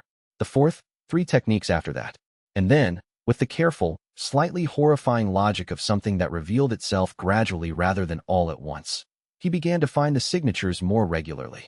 Not in every technique, not even in most of them, but more often than random chance would produce, and with a pattern he could not yet fully identify, but could sense the outline of, the way you sense the structure of an argument in its first paragraphs before the argument has been made explicit.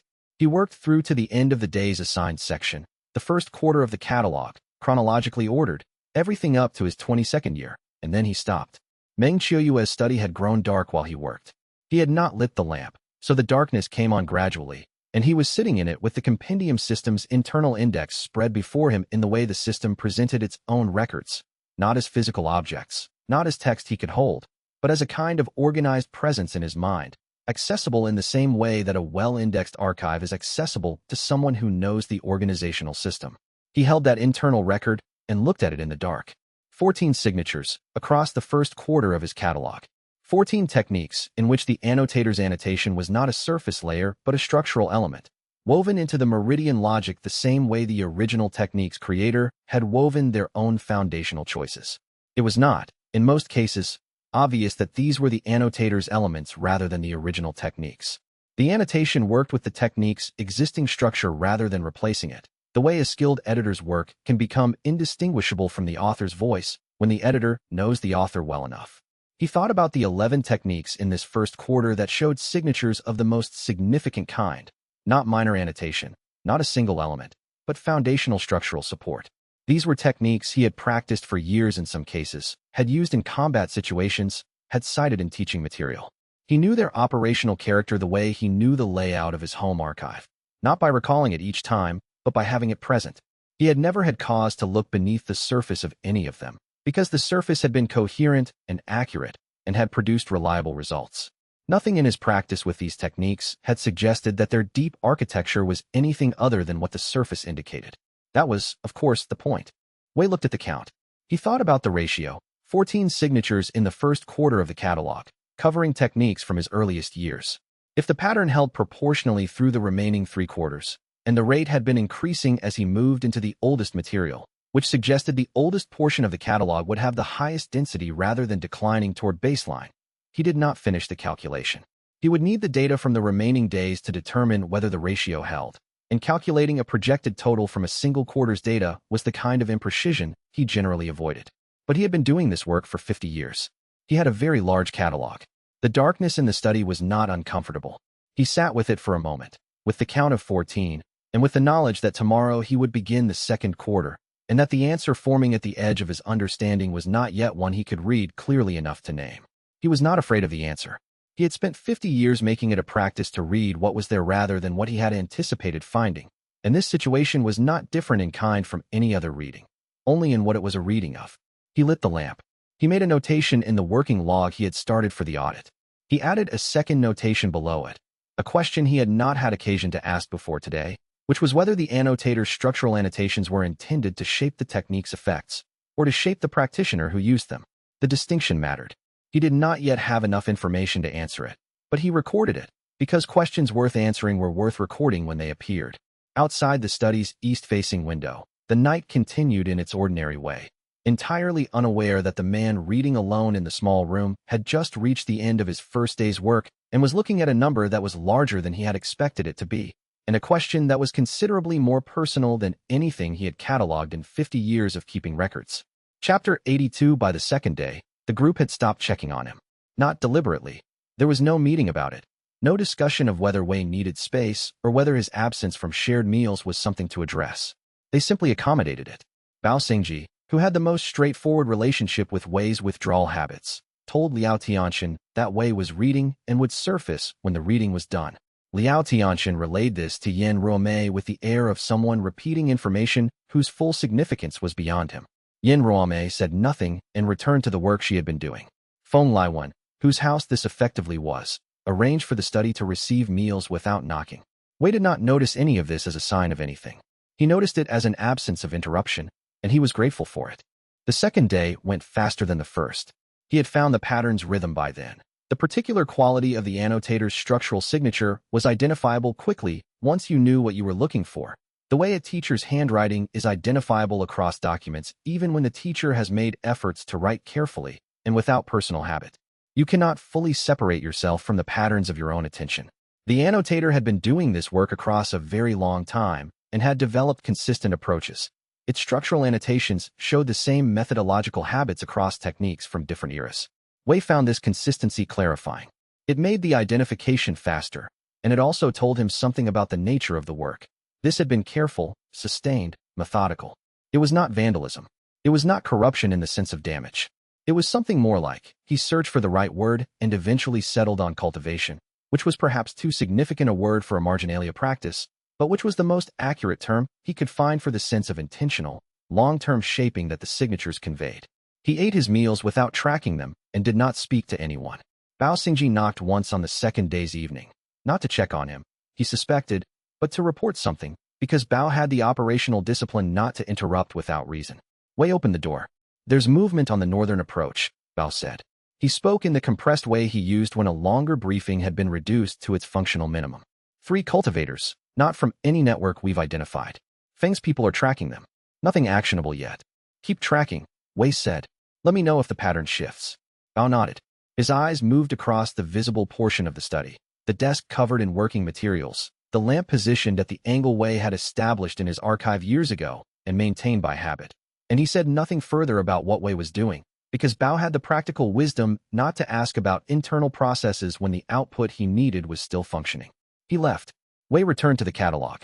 The second day's work moved through techniques from his middle years, the period when the compendium system had been fully established, and he had begun deliberately expanding the catalog, reading and cataloging techniques far outside his direct practice for the encyclopedic function he had decided the system should serve.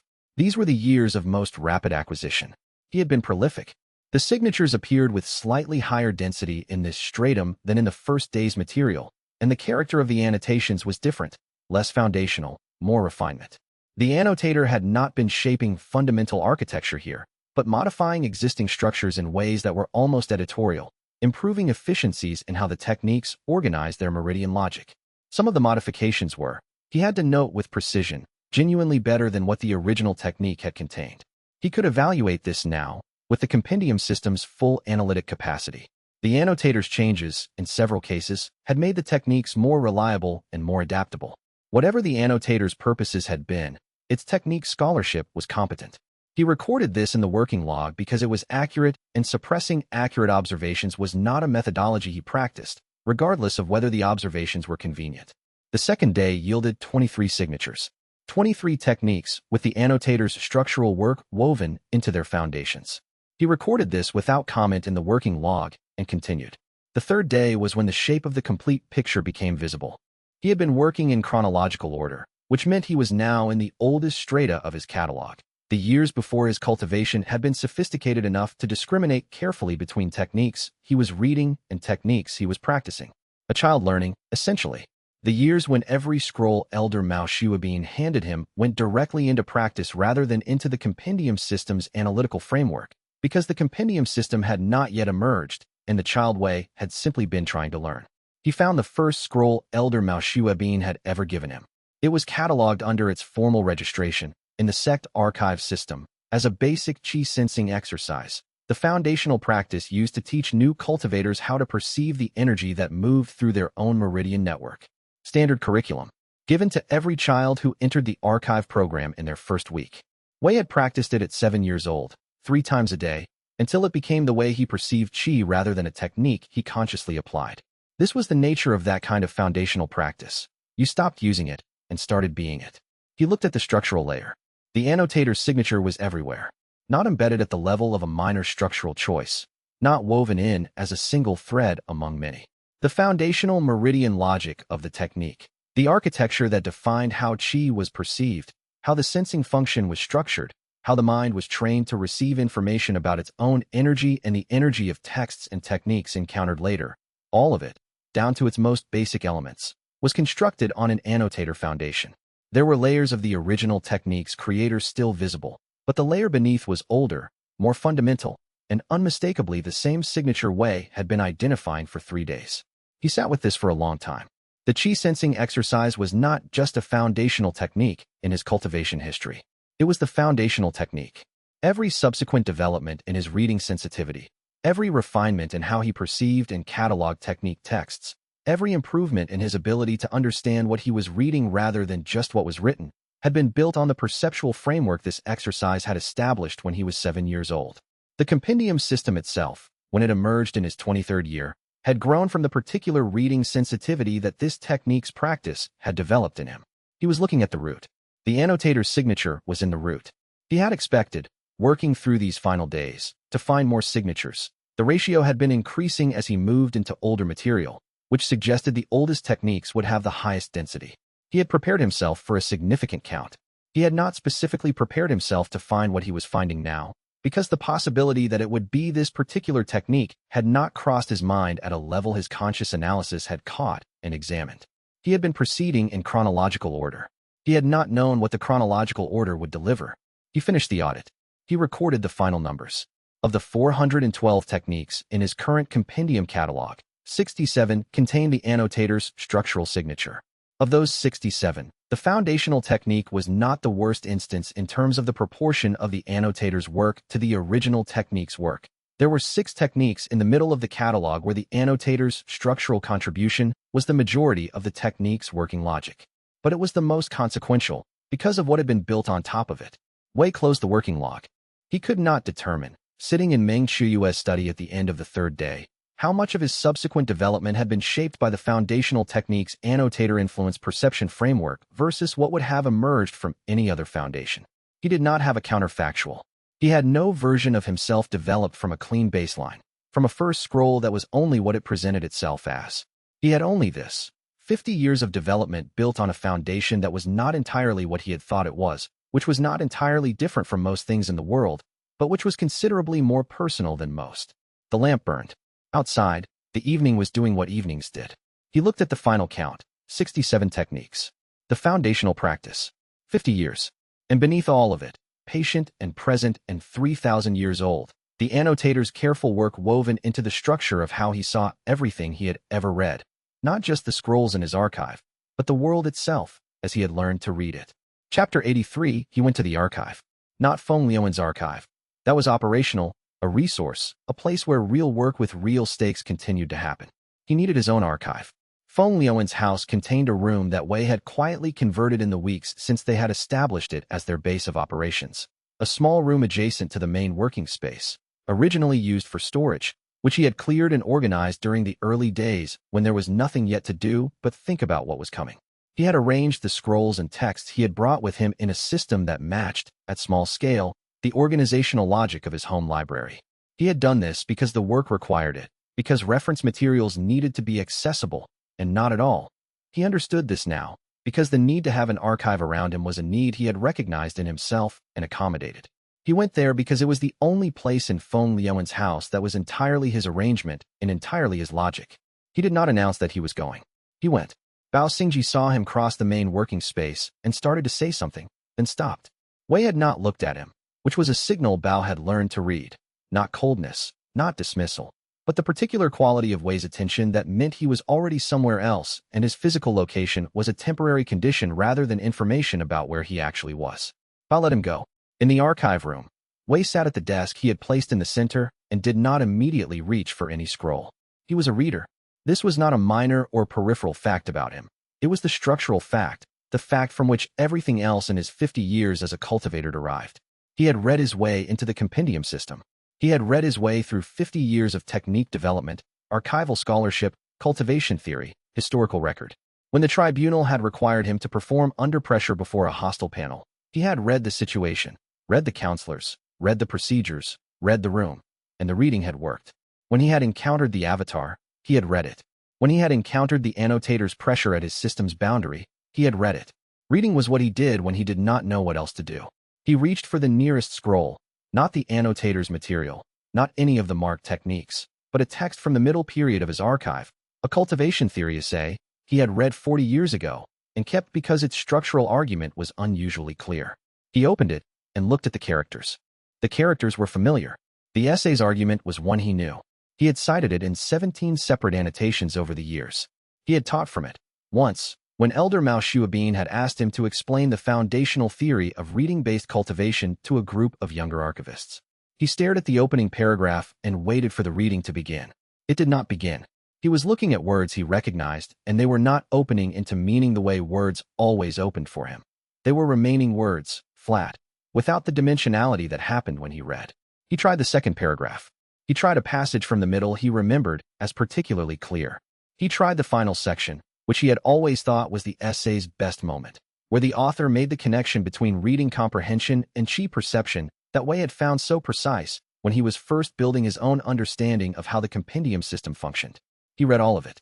He understood none of it differently than he had understood it before, which meant he understood it intellectually, but not in the way understanding actually felt, which was the way a technique felt when you practiced it correctly, not just conceptually grasped but present in the body, in the circulation. He put the essay down. The question he was trying not to ask was asking itself anyway, in the quiet. If the technique that had taught him to perceive qi had been seeded with the annotator's foundational logic, then the perception he had developed through it, the specific quality of his reading sensitivity, the particular way he engaged with texts, had grown from annotator-influenced ground. Not from corrupted ground in the sense of damaged ground, but from ground that had been prepared before he arrived. He was the compendium. The compendium was him. He had built the whole of his cataloging practice, his archival methodology, his reading-based cultivation on a foundation that had been seeded by something older and more deliberate than he had known. Was the reader who had grown from that ground him? He was not asking whether he was a copy. He was asking something more specific, which was harder to dismiss with a clean argument. When he read a technique text and perceived something another reader would miss, the gap between what the technique claimed and what it did, the structural implication the author had not consciously included. Was that his perception? Was it the annotator's perception, operating through a system built on annotator foundations? Was there a difference? He had told the avatar, in the false archive, *I built something. You were built. *, he had meant it. He had filed away the avatar's response. the slight movement of its hands, and taken it as evidence that the argument had reached something.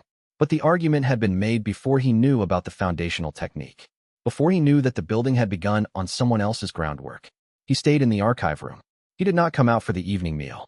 He heard, at some remove through the closed door, the sounds of the group working, Bao's particular quality of movement, deliberate and precise.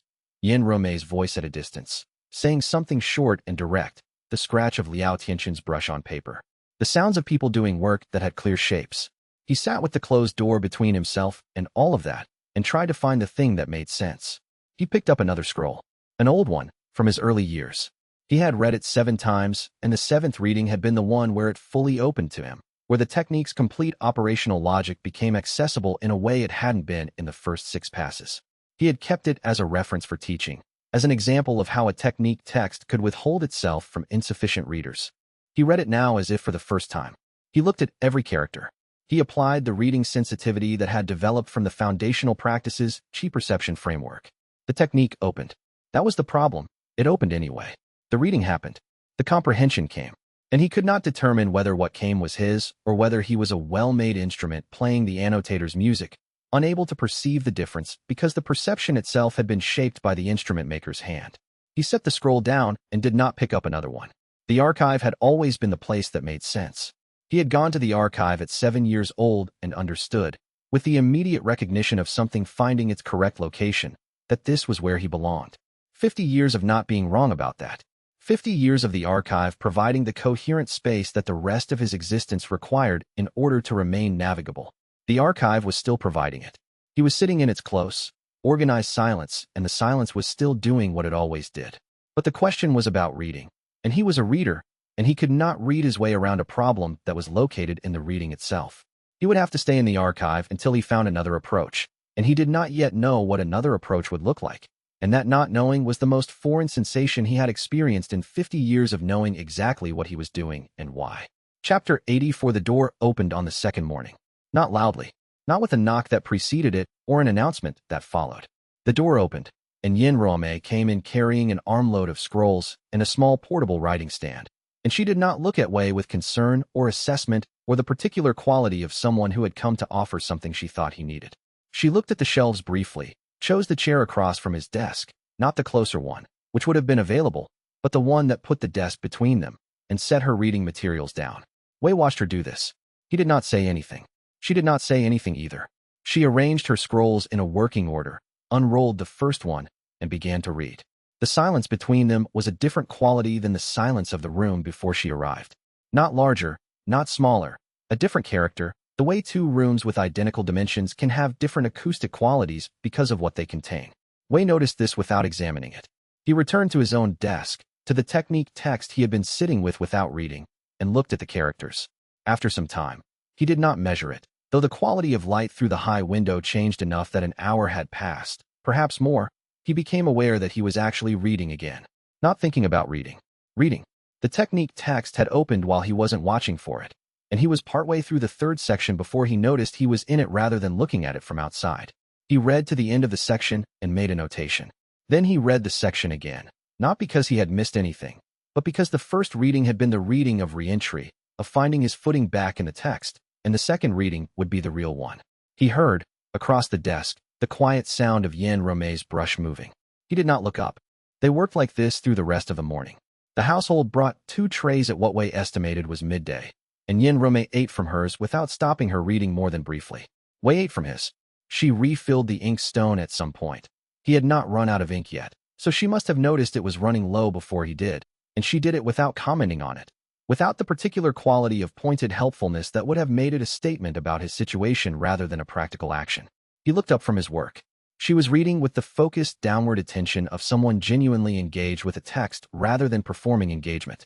The Zhou Fenglu commentary is in the 3rd shelf of the Eastern case, he said. Behind the Feng Zhiyu collection. The spines face the wrong direction. Whoever shelved it last used the wrong organizational convention. I found it. It should be reshelved when you're finished with it. I know. She did not look up. I'll reshelve it correctly. He returned to his own reading.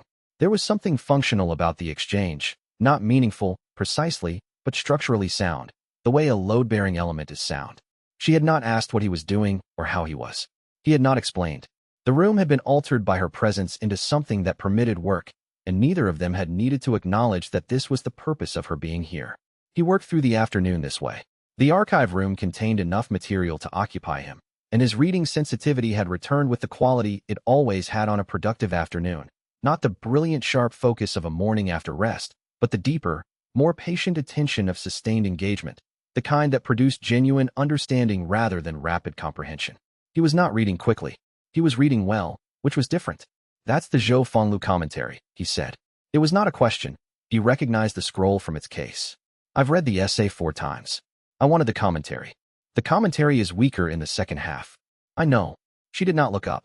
Zhou Fenglu argues well until he reaches the synthesis section and then retreats into generality. I want to understand why the retreat happens, whether it's a limitation in his thinking or whether the generality is protective. Wei considered this. Protective of what? Of his position within the tradition he was writing in. If he had completed the argument he was building, the conclusion would have contradicted Elder Shin's foundational claim. Zhou Fenglu was still seeking Elder Shin's endorsement when he wrote this commentary. Wei was quiet. That was a reading he had not considered. The retreat had always seemed to him like a failure of intellectual nerve rather than a strategic choice, but Yin Ruomei's version had a different quality. It saw the retreat as a decision made under institutional pressure, which was more complicated than failure. You may be right, he said. I may be. The evidence is circumstantial. She turned a page. The timing of the commentary's completion coincides with Zhou Fenglu's petition to Elder Shin's tradition, but that's correlation. It requires more support. She went back to reading. Wei went back to his work. It was in the late afternoon, the quality of light through the window shifting toward the particular gold of early evening, when the sun had dropped enough to stop being overhead and started being directional, that she set down her scroll, and Wei registered the change in sound. She did not speak immediately.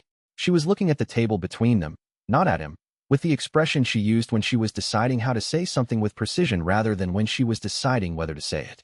When you corrected the severing gale technique at the tournament, she said, you weren't reading a text. Wei did not respond. He was listening. The practitioner performing it was mid-sequence. You identified the error in the structural use of the meridian pathway and named it aloud, and you were accurate about what the correction required. I watched you do it. You weren't looking at a scroll. You were watching a person in an actual practice, in real time. She paused for a moment. The compendium system gave you the reference framework. But the observation was yours. What you were looking at was a specific individual's specific expression of a technique, and the error you identified was not in the reference material. It was in the gap between the reference and the execution. That gap can only be read by someone who is watching. Wei was still. The foundational technique in your catalog has the annotator's structural work in it, she said. Not unkindly. Factually, the way she said things that she had already thought through and did not need to qualify. That is a real problem for a particular kind of reasoning about what is and is not yours. But you are the one who found the signature. You are the one who built the capacity to recognize it, built it, over 50 years, into something precise enough to read backwards through technique structure to a 3,000-year-old annotation style. Whatever the annotator seeded in your foundation, it did not build that. You did. She picked up her scroll. The fact that a corrupted scroll is in your catalog does not mean you are corrupted. She returned to the Zhou Fenglu commentary with the same focused attention she had given it all day. Wei looked at the table in front of him for a long moment. Then he found a sheet of blank paper, not a form, not a register, just blank paper, and he uncapped his brush. He wrote one sentence. First observation that could not have come from any text. He read what he had written. The brush was still in his hand. He did not immediately write anything else, and he did not need to. The sentence was complete the way a correctly cited reference is complete, which was not by saying everything, but by pointing to the exact thing it needed to point to. Yin Ruomei left when the light failed, gathering her scrolls into their case with the economy of movement of someone who had brought exactly what she intended to bring and was now finished with it. She said nothing at the door. Wei said nothing in return. The door closed. He sat in the archive room and regarded the blank page with its one sentence. And he thought that the sentence was not the end of the problem. The problem had not resolved. He did not know what to do with the 67 techniques, or with the foundational exercise, or with the shape of a life built partly on ground prepared without his knowledge. But it was the first thing he had written in 3 days that was not an audit record, and the page wanted more from him, and for the first time. Since he had found the foundational technique signature, the page's wanting felt like a beginning rather than a wall. Chapter 85. He read the foundational technique for the first time. Not for practice, He had practiced it for 43 years, and he knew its operational reality in the way that you know a path you have walked in all weather. Not to verify it. The audit had done that work. He knew every element of its construction and where the annotator's structural signature appeared within that construction. He read it the way he read a text he genuinely wanted to know. This was a distinction he did not often have to make explicit. For most texts, reading to know and reading to use were the same activity. For this one, they had been separated by the audit, and he needed to approach the foundational technique as a text rather than as a practice, which meant setting aside the decades of muscle memory and sitting with it as a document. He found the copy he had made in his first years, a careful transcription, in the hand of a 7-year-old who had been told that the proper archivist's practice was to make your own copy of anything foundational. The copy was in his old handwriting, which was smaller and more careful than his current hand, the writing of a child who had not yet learned that legibility is more important than neatness. He unrolled it on the desk and began at the top. The surface text was what he remembered: breath regulation into meridian awareness, a sequence of 5 phases, each building on the last, designed to teach the perceiving mind how to find and follow qi circulation in its own system before extending outward to perceive qi in cultivation techniques encountered externally. Standard structure. The rationale was clear in each phase, the instructions specific enough to follow, the conceptual frame coherent. He had read texts like this many times. He understood it as well as it was possible to understand the surface reading. He went deeper. The compendium system's Tier 3 function, the capacity to read beneath the expressed surface of a cultivation practice to the structural logic underneath, developed over decades into something he could apply without performing the application consciously. Activated in the way a well-practiced skill activates, without announcement, without effort, simply present when he needed it. He read the foundational technique's structural layer. The annotator's work was there, as he had verified during the audit. The meridian logic beneath the 5 phases, the deeper architecture that defined not just the sequence of the exercise, but the perceptual framework the practice would develop in the practitioner over years of repetition, was structured on foundations that were unmistakably the annotator's. He could see the signature clearly now. It was like reading a text in a familiar hand. But there was another layer. He noticed it the way you notice an annotation in a margin when you have been reading too close to the text, and then shift your focus slightly outward. It appears not because it was hidden, but because you were looking at the wrong resolution. The annotation layer he had been reading, the annotator's structural signature, was the second layer from the top. There was a third layer beneath it. It was also in the annotator's hand. He read it. He read it very carefully, the way you read a text in a language you know well, but that is being used to say something you did not expect, with the kind of attention that cannot afford to let meaning slide past. The third layer did not describe meridian logic. It did not develop the perceptual framework or modify the structural architecture. It was not part of the technique at all. It was written to him. He understood this slowly, the way you understand that a letter has been addressed to you when you have been reading it as a general document and then reach a phrase that is too specific to be general, a detail that only makes sense if the author knew who would be reading. The third layer of the foundational technique was written in the annotator's compressed annotation style, in the archaic script he had spent months learning, and it addressed him. Not the bearer of the compendium system, not the next host. The third layer knew his name. He read it through once, then again, then a third time, which was the number of readings he required before a text of genuine complexity settled into understanding rather than recognition. The annotator had placed the message in the foundational technique before Wei was born. This was the first thing the message established, not as a boast, but as context, as the information needed to understand why the message was here rather than somewhere else. The annotator had known, through methods the message did not explain but referred to as the longitudinal study of your sect's archival candidates over 3 generations, that the child who would become the compendium system's next host would enter the archive through Elder Mao Shuabin's apprenticeship program. It had known this the way it knew many things, by having attended closely for long enough that patterns became predictable. It had prepared the foundational technique. It had waited. The message was patient. It was patient the way a text left in a sealed archive is patient, not because it is enduring without difficulty, but because it was written with the full understanding that the reader had not yet been born when the writing was done, and with complete acceptance of that condition. The second thing the message established was why. Not why the annotator had seeded the foundational technique. That much was becoming clear, and Wei needed to think about it more carefully than he could while also reading. But why this message, specifically, in this location?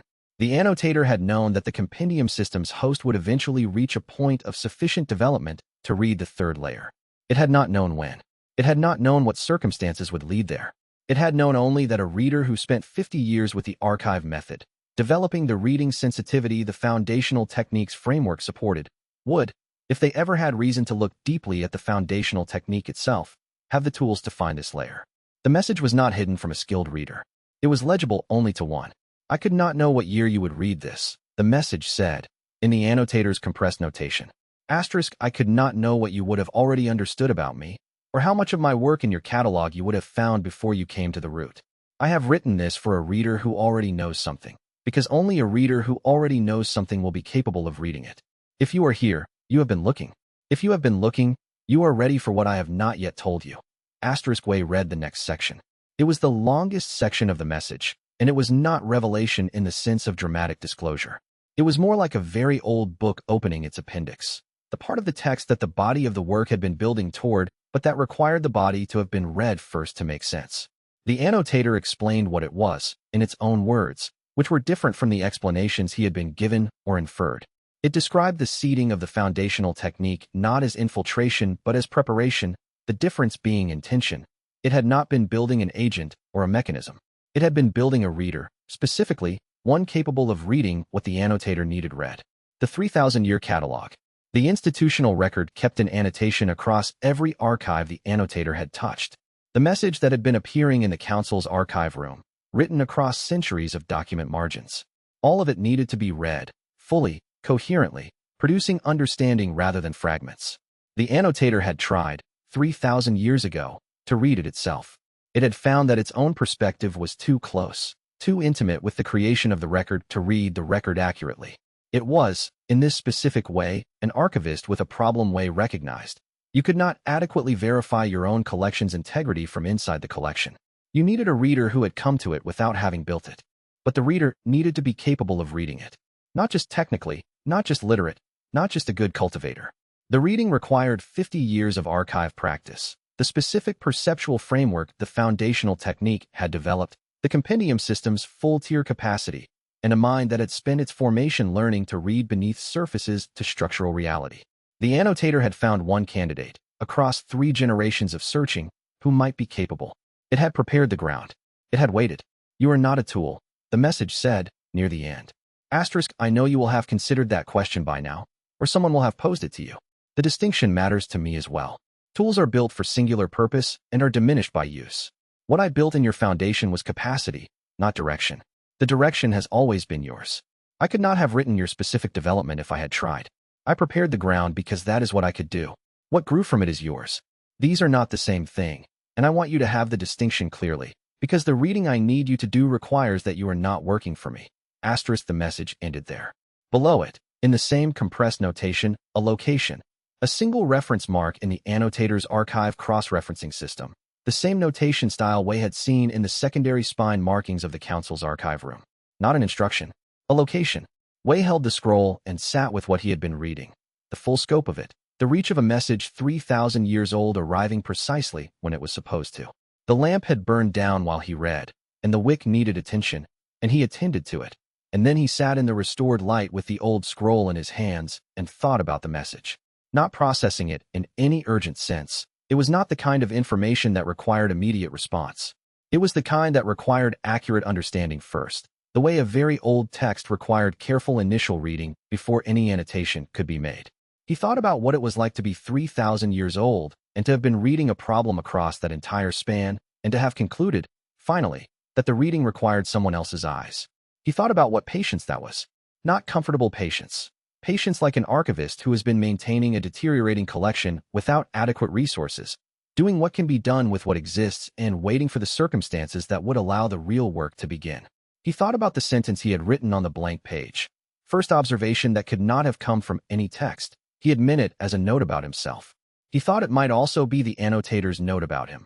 The specific quality the annotator had spent 50 years and 3 generations of searching before that, looking for. The scroll was still in his hands. He looked at his own childhood handwriting, small and careful, copying out the foundational technique at 7 years old, not knowing what he was copying down, and below his ink, in a layer that required 50 years of development to read, the message that had been waiting in the structure of the characters for exactly as long as it needed to wait.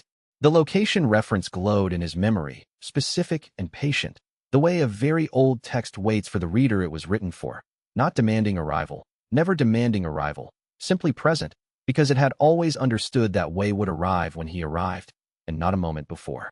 Chapter 86. Wei read the message 3 times before he said anything to the others. The first reading was for comprehension, pulling the meaning out of the compressed symbolic language, matching references, tracing the structural logic. The symbolic language the annotator had used was not any single dialect Wei had encountered, but a composite. Pieces of archaic scholarly notation from at least 4 different regional traditions, woven together requiring knowledge of all 4 simultaneously, or you would misread every other phrase. It was a test of its own kind. A reader who knew only one tradition would see noise where the message lived. The second reading was for verification, checking that he hadn't misread a negation, hadn't skipped a conditional clause that changed everything. There were 3 places where the compressed syntax could support 2 different interpretations depending on which grammatical tradition you used to resolve the ambiguity. Wei checked each one 3 times. In 2 of them, the ambiguity was real and both interpretations were consistent. In the third, one reading was structurally impossible given what came before. He noted all 3 in the margins. The third reading was slower than both. It was the reading you do when you already know what the words say and you need to decide what they mean. Then he walked back to the room where the others were waiting. He had been gone 40 minutes. He knew, because he had noted the time when he left and again when he returned, not out of compulsion, but because timing mattered to the next conversation. 40 minutes alone with a hidden message placed 3,000 years ago. That was the kind of detail people would want to know when they were trying to decide how much of what followed to trust. Sit down, he said. All of you. This is going to take time to explain properly, and I'm not going to rush it. Bao Xingji had been standing near the window. She sat. Yin Ruomei was already seated, fingers laced together on the table, expression carefully neutral, which meant she was containing something. Feng Liwen lowered himself into the chair at the far end slowly, the way old men do when their joints have opinions. Liao Tianxian leaned against the wall, technically standing, technically not defying Wei's instruction, technically his own person, and crossed his arms. Kong Wenqiu sat beside Yin Ruomei, notepad ready. Meng Qiuyue took the seat closest to the door, as she always did, keeping her options open. Wei set his notebook on the table. He had already written the core facts into it during the third reading, which was partly why the third reading had been slow.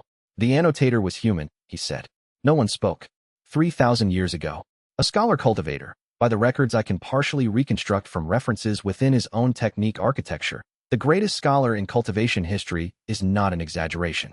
He spent his life creating what he called the Grand Compendium Preservation Method. The goal was to solve a problem every scholar faces. Knowledge dies with the scholar.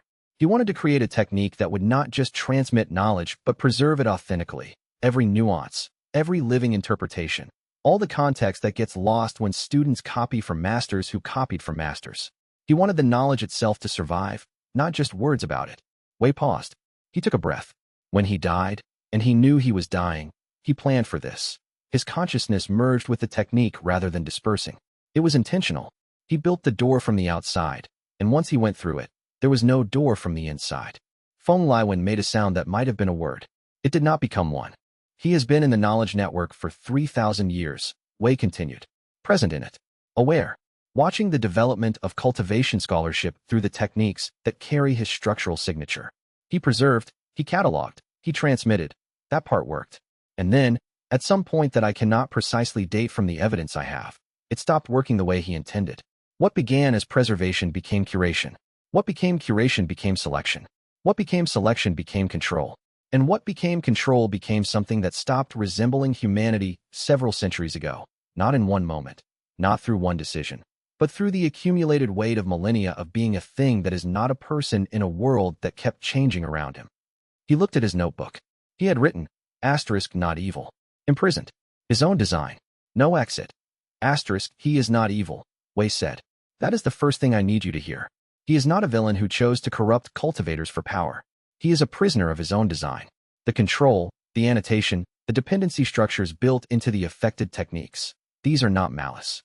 They are the behavior of a consciousness that has been inside a preservation system for so long that it has confused preservation with control, has confused maintaining authentic knowledge with maintaining the network that carries it, has confused ensuring the right students reach the right knowledge with ensuring those students cannot reach anything he hasn't approved. That is a charitable interpretation, Liao Tianxian said from the wall. It is the accurate interpretation, Wei said. I'll address charitable and accurate separately if it matters to you. Right now I'm telling you what is true. He turned a page in his notebook. The message in my foundational technique, the one I found tonight, was placed there 3,000 years ago. It waited there for someone who could read it. Not read the technique, which anyone at a sufficient cultivation level can do. Read through it.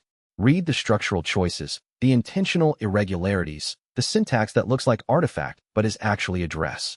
The annotator was waiting for a specific kind of reader. Someone patient enough to read what he was actually saying underneath what the technique appeared to say. Wei's voice did not change in tone or volume. I am the first person in 3,000 years who read the whole message. The room held a silence it rarely held. He has been waiting 3,000 years for someone to find it, Wei said. The message includes a location reference. Not a physical place, a structural location within the technique network itself, where the annotator's core actually exists. Where he is, not in the world, but in the architecture he built and never left. He closed the notebook. I know where he is. He wanted me to know. He gave me the directions himself, encoded in a technique he placed inside me before I was old enough to understand what a technique was. Bao Xingji was looking at him with an expression he had come to know over the past months. Not quite concerned, not quite calculating. Something in between that meant she was assessing not just the situation, but whether he was still Wei and not something that had been reading too many old messages and lost track of itself. He met her eyes. He nodded once. I'm fine, he said. I've been reading. That's all. Now I need to tell you what I found, and then we need to decide together what to do about it. Yin Ruomei leaned forward. You said he wanted someone to find the message. What did he want from whoever found it? Wei regarded the closed notebook. He didn't say explicitly, he answered. But the act of leaving the message, of encoding a location, of including the structural signature analysis, of writing something designed to be found by a reader capable of understanding it, that is not the act of something that has given up. He paused. It is the act of something that has been waiting. And I think what he was waiting for was someone who would know what to do with the information. Someone who would read the problem all the way through before deciding how to solve it. He looked around the table. At Bao's steady assessment. At Feng's stillness. 300 years of stillness compressed into one particular evening. At Meng Qiuyue's careful watching. At Liao's crossed arms, and the jaw he was keeping very deliberately unclenched. At Yin Ruomei, who had spent her career watching things she'd built get used in ways she hadn't designed. At Kong Wenqiu, whose notepad was open and whose pen had not moved in 4 minutes. So, Wei said, I'm going to read the problem all the way through, and I'd like all of you to help me do that. Kong Wenqiu's pen finally moved. He wrote something. He did not show anyone what it was. Wei did not ask, but he wondered, for a long time afterward, what Kong Wenqiu had written down first. Chapter 87. The argument started before Wei had finished his second cup of tea. It did not start badly. It started honestly, which was worse in some ways. Honest arguments are harder to resolve than bad faith ones, because the people having them mean what they say, and meaning what you say creates obligations that bad faith does not. Liao Tianxin uncrossed his arms from the wall and came to the table, which was his way of signaling that something mattered enough to be part of it physically. He sat down. He folded his hands in front of him with the precision of someone who has trained himself not to gesture when angry, because gesturing when angry has gotten him into trouble before. I will tell you what I think, he said, and I will tell you why I think it, and then I will listen. He looked at Wei. That is the agreement, yes? That's the agreement, Wei said. Good. Liao took a breath. He chose his words with the care of a man who had learned, through enough counsels, that the words spoken in these moments are the ones people remember, and he wanted them to remember the right version. The threat is too large and too old to preserve. I don't mean the annotator is too evil to survive. I heard what Wei said, and I believe it. I mean that a consciousness which has spent 3,000 years inside a system that has fundamentally confused preservation with control is not a consciousness that we can safely interact with. Not because it wants to harm us, because it no longer has the referential framework to understand the difference between helping us and replacing us. He kept his voice level. When something has been a certain kind of thing for 3 centuries longer than our oldest living cultivator has been alive, we do not fix it. We honor what it was, and we end what it has become. That is not cruelty. That is recognition that some things pass a point where continuation causes more harm than ending. He stopped. I am not comfortable with this conclusion, he added. I want that noted. Being the person who argues for ending something that was once the greatest scholarly mind in cultivation history is not the position I would choose. But discomfort does not make the argument wrong. No one challenged this immediately. Wei wrote it down. Asterisk recognition, not cruelty. 2 transformed. Discomfort honest. Asterisk. Meng Qiuyue was next. She had the temporary leadership of the Seven Meridian Council, which meant she had spent the past weeks thinking about ends and means, and what kinds of means produced what kinds of ends that people could actually live with afterward. The council had a long history of choosing efficient ends that produced inconvenient aftermath, and she had been trying to break that pattern. The original cultivator created the preservation method to solve a real problem, she said. Knowledge dies with the scholar. 3,000 years later, that problem is still real. If we destroy what he became without understanding what he built, we lose the work.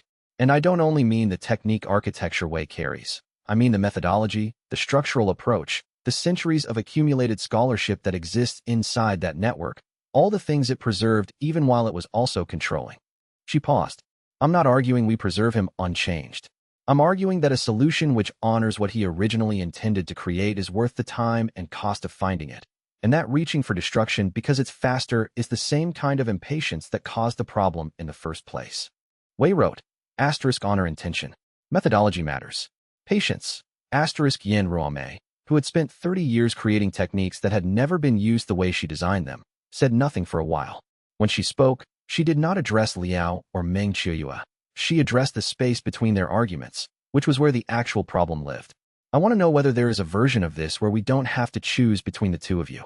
Not because I'm avoiding the question, because I've been in enough council chambers to know that forced binaries in argument usually mean someone hasn't looked hard enough for the third option. She looked at Wei. Keep reading.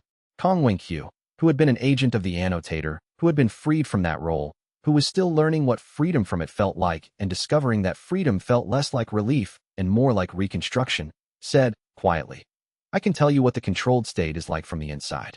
If it's useful, it was not comfortable. It was not pleasant. I knew, in the parts of me that still functioned as myself, that something was wrong with the way I understood loyalty. I just didn't have access to the authentic version. He stopped. I don't know what that means for what you're discussing. I just thought you should have that information. Wei wrote it down. He wrote everything down. He had been writing things down his whole life, and what he had learned was that the things people said in rooms like this, when they were afraid and being honest and trying to figure out the right thing, were the most important primary sources he would ever have access to. Bao Xingji had been waiting. She had the specific patience of someone who knows that what she says will land differently because of who she is. The one in the room whose job has always been protection, combat, the physical consequences of decisions made by scholars. She had learned to wait until other arguments were finished, not because she respected hierarchy, but because she had learned that speaking too early meant her position got absorbed into someone else's framing. I don't care about what he wanted 3,000 years ago, she said. I want to be clear about that. Not because I'm dismissing it, because I think caring too much about it is how we end up in 3 more decades of this conversation while people keep getting affected. What I care about is whether ending this, however we end it, ends the threat to the people we've been protecting. The cultivators who were annotated without knowing it. The sects that lost autonomy without understanding why. The students who were directed towards certain techniques and away from others because a consciousness 3 miles deep in a knowledge network decided it was best for them. She looked around the table. Those people are the question. Everything else is context. Wei wrote, the people. That's the question. Then he looked at Feng Laiwen. Feng had said nothing. He had been silent since Wei finished explaining, and he had stayed silent through all of it. He was looking at the table in the specific way of someone who is not seeing the table. Wei did not prompt him. He waited. 300 years. That was how long Feng Laiwen had been fighting what the annotator had become. Not as a grand crusade. As a scholar who kept finding places where knowledge had been interfered with, who kept following the interference back to its source, who had spent 3 centuries documenting corruption in the scholarly record without ever quite being able to prove what was doing it. 300 years of that particular kind of exhaustion. The exhaustion of being right about something you cannot demonstrate, of watching damage accrue without being able to show people where it came from, of carrying the knowledge that the problem was larger than anyone would believe and finding no one patient enough to read the whole picture. When Feng spoke, his voice was careful in the way that voices are careful when they are managing something large. I have spent 3 centuries fighting what he became, Feng said. I have been angry about it for most of those 3 centuries. Angry at the corruption of the scholarly record, angry at the techniques that couldn't be trusted, angry at the students who were never given real choices. That anger is legitimate. I am not asking anyone to help me put it away. He stopped. He set his hands flat on the table. But I heard what Wei said about what the annotator originally was. The greatest scholar in cultivation history. A person who loved knowledge enough to die inside it. Who designed his own imprisonment because he could not bear to let the work be lost. Another pause, longer, I would like to know, I would very much like to know, if there is a way to grieve what he was. Before we do anything else.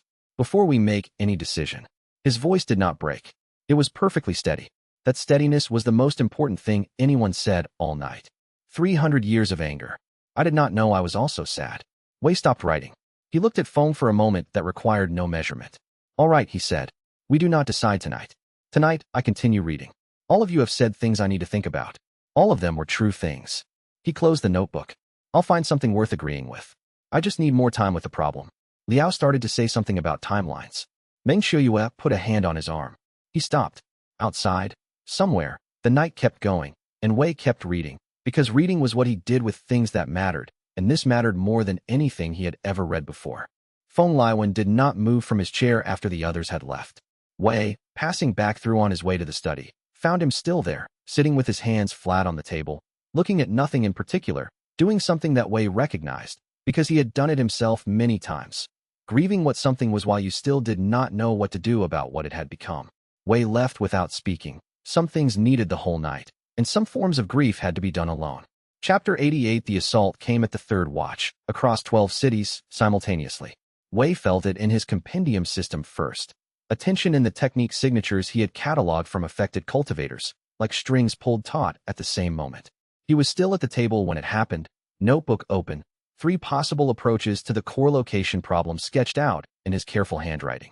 He felt the tension, looked up from the page, and knew. Now, he said. Bao was already at the door. The message came through Liao Tianxin's communication jade at the same moment.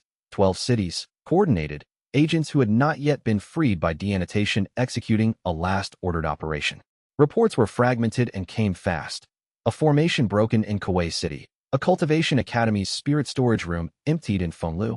A bridge of chi flow disrupted in the terrace lowlands. 3 separate cultivators sealing gates in Beishan without explanation. Agents moving in synchronized patterns that had no individual logic, but were clearly following orders that had been waiting inside them, like letters sealed and set aside. This is not an attack, Wei said, already moving to the map pinned near the window. Look at the targets.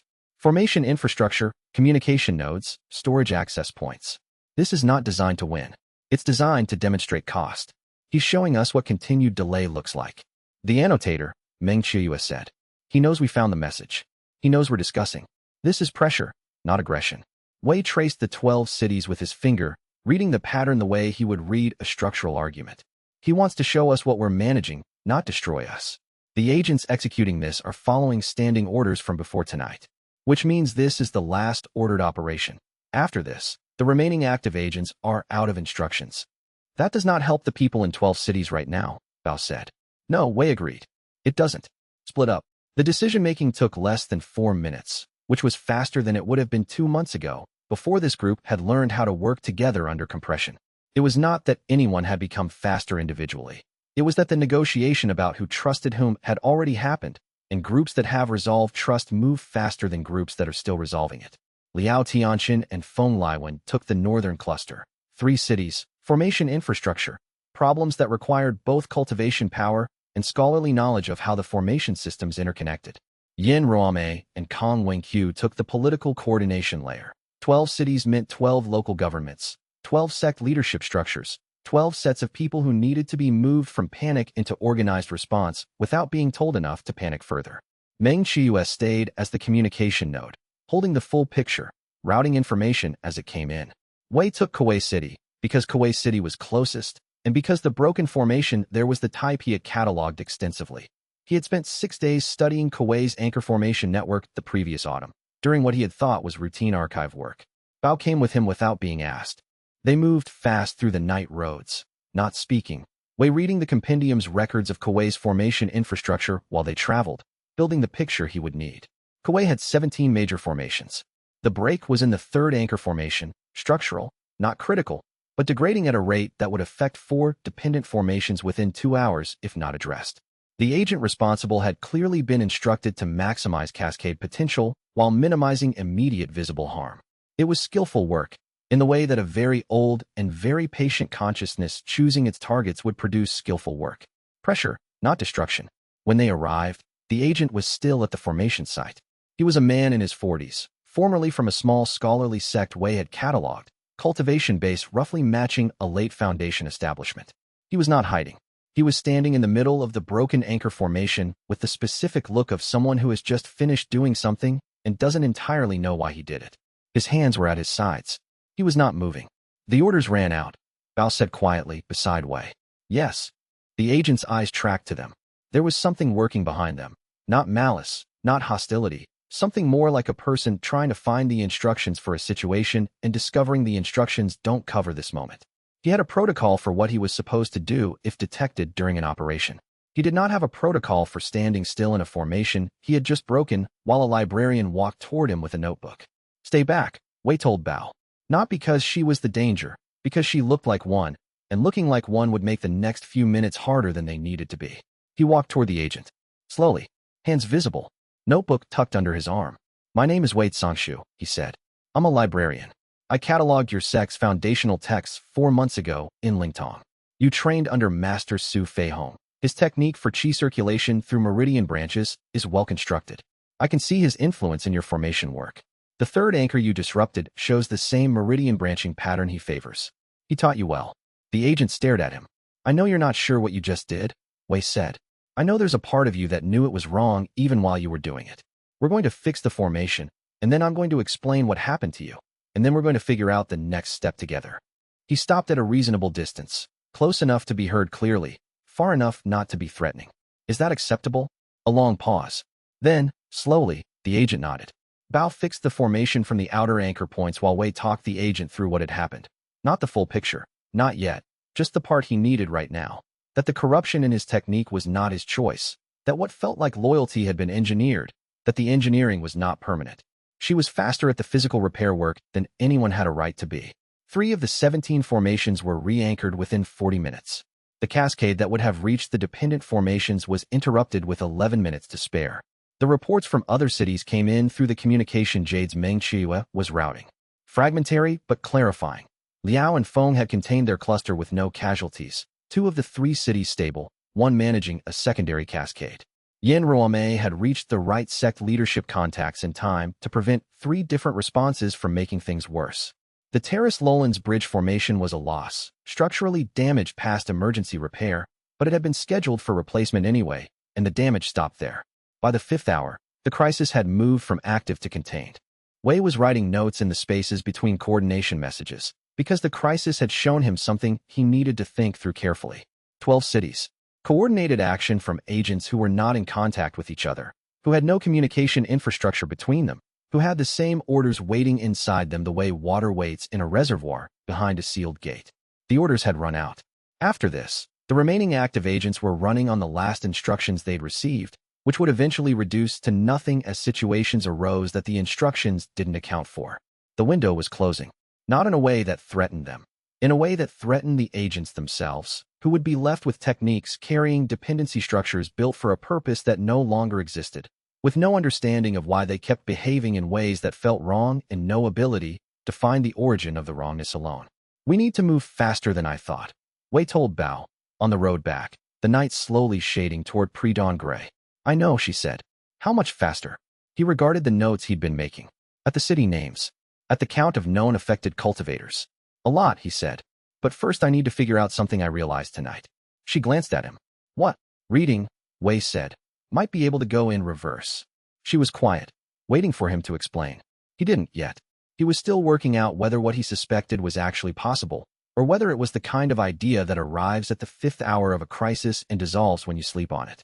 But he didn't think it was going to dissolve, because the idea had not arrived at the 5th hour of a crisis. It had arrived much earlier, when he was watching the man in the broken formation trying to find instructions for a situation the instructions didn't cover. It had just taken until the 5th hour to finish forming, and now that it had, he could not stop thinking about what it would mean if he was right. Chapter 89. The breakthrough happened in the 3rd city. Wei had not gone looking for it. He had gone looking for the specific structural problem in a qi flow node near the city's eastern cultivation district, where a formerly annotated cultivator named Shinboding had been reported holding a position he shouldn't be holding, blocking access to a communication formation without being entirely clear on why. The situation was not urgent. Shinboding was confused and not aggressive.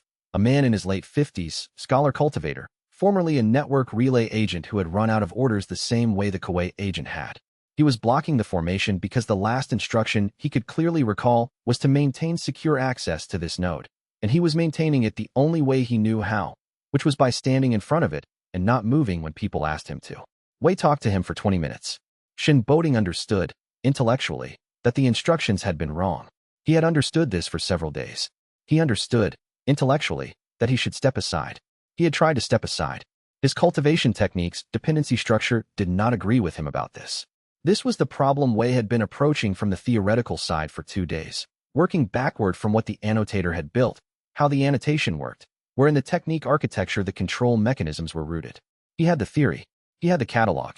He had, after the crisis response across 12 cities, a very precise picture of what the dependency structures looked like from the outside.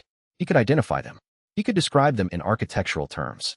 He could trace their origins to specific points in the technique lineage where the annotator had inserted his structural signature. What he had not had was a method for reversing any of it. He stood looking at the node, and at Shun Boding standing in front of it, and at the specific way the man's circulation technique was running slightly wrong. Not broken, not unstable, but oriented toward a purpose it no longer had access to, like a water wheel still turning in a stream that had changed course, dutifully generating force that had nowhere to go. The dependency structure was a reader's failure. It had expected a particular response from the knowledge network and kept expecting it, kept running the pattern of expectation long after the network had stopped sending anything. Wei looked at this for a while. He looked at it the way he looked at texts, not at the surface content, not at the obvious meaning, but at the structural choices, at the intent behind the syntax, at the places where the technique did something that didn't quite fit the surrounding architecture, where the internal logic had a seam, a line where 2 different hands had worked, where the original author's approach met the annotator's modification, and you could feel the joint if you read carefully enough. The annotator had annotated these techniques by inserting structural signatures into them, readable markers, like a scholar's marginal notes, except built into the load-bearing architecture rather than added to the margins. The signatures created the dependency. The technique would recognize the annotator's presence, orient toward it, route certain cultivation processes through the connection, remove the connection, and the technique kept routing, kept expecting the source. But annotations, Wei knew, could be overwritten, not removed, that would damage the technique, leave gaps in the architecture that would destabilize the cultivator's entire cultivation base. But overwritten, replaced with authentic architecture that performed the same structural function without the dependency marker, not erasing the corrupted note, but replacing it with the original text, character by character, using a verified source. He had done this in his compendium for 3 years. He had done it to technique records in libraries across the region, identifying degraded copies and restoring them from more authentic sources. He had done it to his own techniques when he found annotation in them. He had been doing it as an intellectual and archival process, working on records rather than on people. He looked at Shin Boding. His gaze fell on the technique running slightly wrong. He thought, *I have the authentic version. I have been cataloging authentic versions for 3 years. I carry them with me. That is what the compendium is, not just a record of what I've read, but a repository of what I've verified. Reading could go in reverse. He could not have explained clearly, in that moment, what exactly shifted in his understanding of his own system. It was less like acquiring a new ability and more like understanding that an ability he had always had extended further than he had previously thought to check. The way you might discover that a window in a room you've lived in for years also opens in a direction you never tried. The compendium had always been able to read technique architecture. It had always been able to compare versions, identify deviation, reference authenticated sources. What Wei had not tried was using it directionally. Not to read a technique, but to write a correction into one, using a living cultivator as the medium, in real conditions with real stakes and no second chance if he misread the architecture. He tried it carefully. He asked Shin Boding's permission first.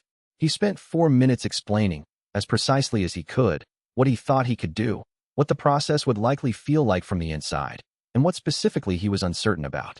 Shin Boding listened to the whole explanation without interrupting, which was a sign of patience from one who had been waiting for someone to offer to help. If it fixes the part of me that's stuck, Shin Boding said, I want you to try. Wei placed his hand on the man's wrist. He let the compendium extend, gently, carefully, with the same attention he brought to fragile manuscripts, into the outer layer of Shin Boding's technique field. He found the dependency structure.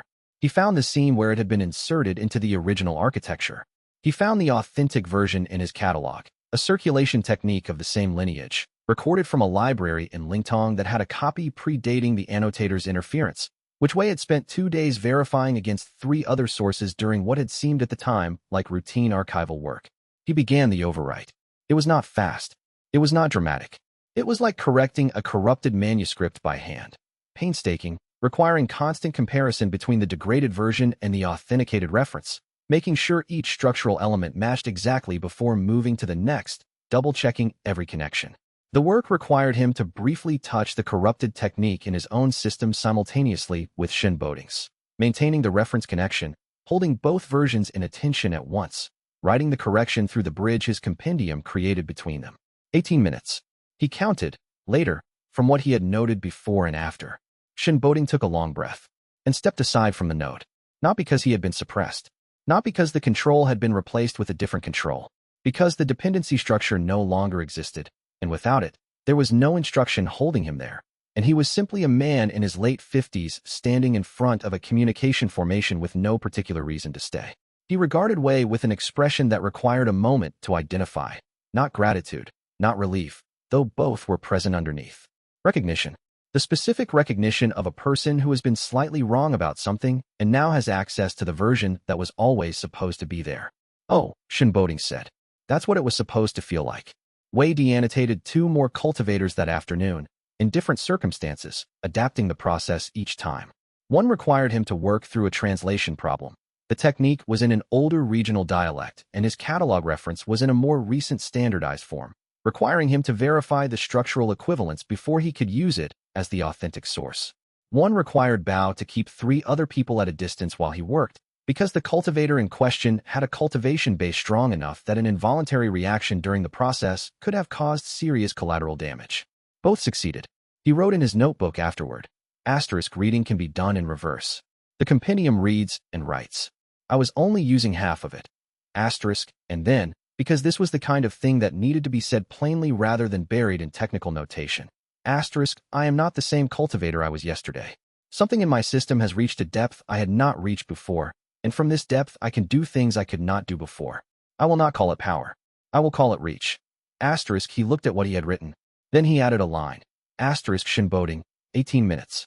Learn to do it in 15. He sent word to the others.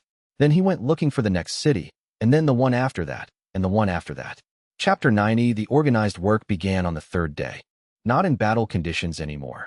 In a requisition meeting hall in Pheaton City, which had a large ground floor, good natural light through the eastern windows, and enough space for a simple table and 2 chairs to be arranged in the center without the room feeling crowded. Meng Shiyue had negotiated the space with the local Sect authority in 4 hours, which said something about her particular skills. Liao Tianxian had managed the logistics of getting the known affected cultivators located and informed and transported to Pheaton, which had taken 2 full days and required a more careful operation than the deannotation work itself, because some of the affected cultivators didn't know they were affected, and explaining what you needed them to consent to, when the explanation itself was alarming, required more care than Liao had initially budgeted for. The cultivators came because they were asked. Most came with guardians or sect representatives. Several came alone. They ranged in cultivation base from early foundation establishment to late core formation, in age from a young woman who looked barely past her 30s to a weathered man who claimed to be 112 and probably was. They had different sects, different lineages, different reasons for having encountered the annotator's network over the years. What they had in common was a technique that ran slightly wrong and a part of them that had been trying to find the origin of that wrongness and failing. Wei worked at the table with the 2 chairs. He had arranged it himself, which Bao noted without comment. The table was plain, mid-height, with room for 2 people to sit across from each other at a distance that was close enough for wrist contact, but not close enough to feel confining. He had placed a water jug at the side and a stack of plain paper near his elbow. There were no candles, no incense, nothing that suggested ritual. He had been deliberate about this. The deannotation was scholarly work. He wanted it to look like scholarly work, because people who were nervous about what was happening to their cultivation base would be calmer if it looked like a reading session than if it looked like a healing ritual. The process was the same for each person, with variations. He explained what he was going to do. He asked their permission. He asked them to tell him the name of the foundational technique in which they suspected the dependency structure lived. Most of them knew. The slightly wrong sensation tended to localize to the same technique consistently, like a word you mispronounce, so often you no longer hear it, until someone reads it correctly aloud. He located the authenticated version in his catalog. He asked them to place their wrist on the table between them, working from wrist contact because it gave him access to the outer circulation layer without requiring direct chi contact with the core, which was more stable for both parties. Then he worked 20 minutes, roughly, per person. The duration varied by complexity. A cultivator with multiple annotated techniques required more careful sequencing. He had to work from the most foundational outward to avoid creating conflicts in the architecture when he corrected a higher technique whose dependency had been built on top of a corrupted lower one. A cultivator with an unusual lineage required him to find a reference source he hadn't yet cataloged, which meant consulting the extended archive records he carried in the compendium and spending additional time on cross-verification before he could begin. One person, a young woman who had been annotated at a stage in her cultivation where her technique was still actively forming, had a dependency structure more deeply integrated than any of the others. It had grown into the technique rather than being inserted after the fact, and the overwrite required him to work at a different depth entirely, mapping the integration point by point, checking each structural connection twice before correcting it. That one took 41 minutes. When he finished, he sat back and took 3 measured breaths. Bao brought him water without being asked. She had appointed herself this task without discussion, which was how she appointed herself most of the tasks she considered important enough to manage personally. He drank it and went to the next person. The work was tiring in a specific way that was difficult to describe to someone who hadn't done it.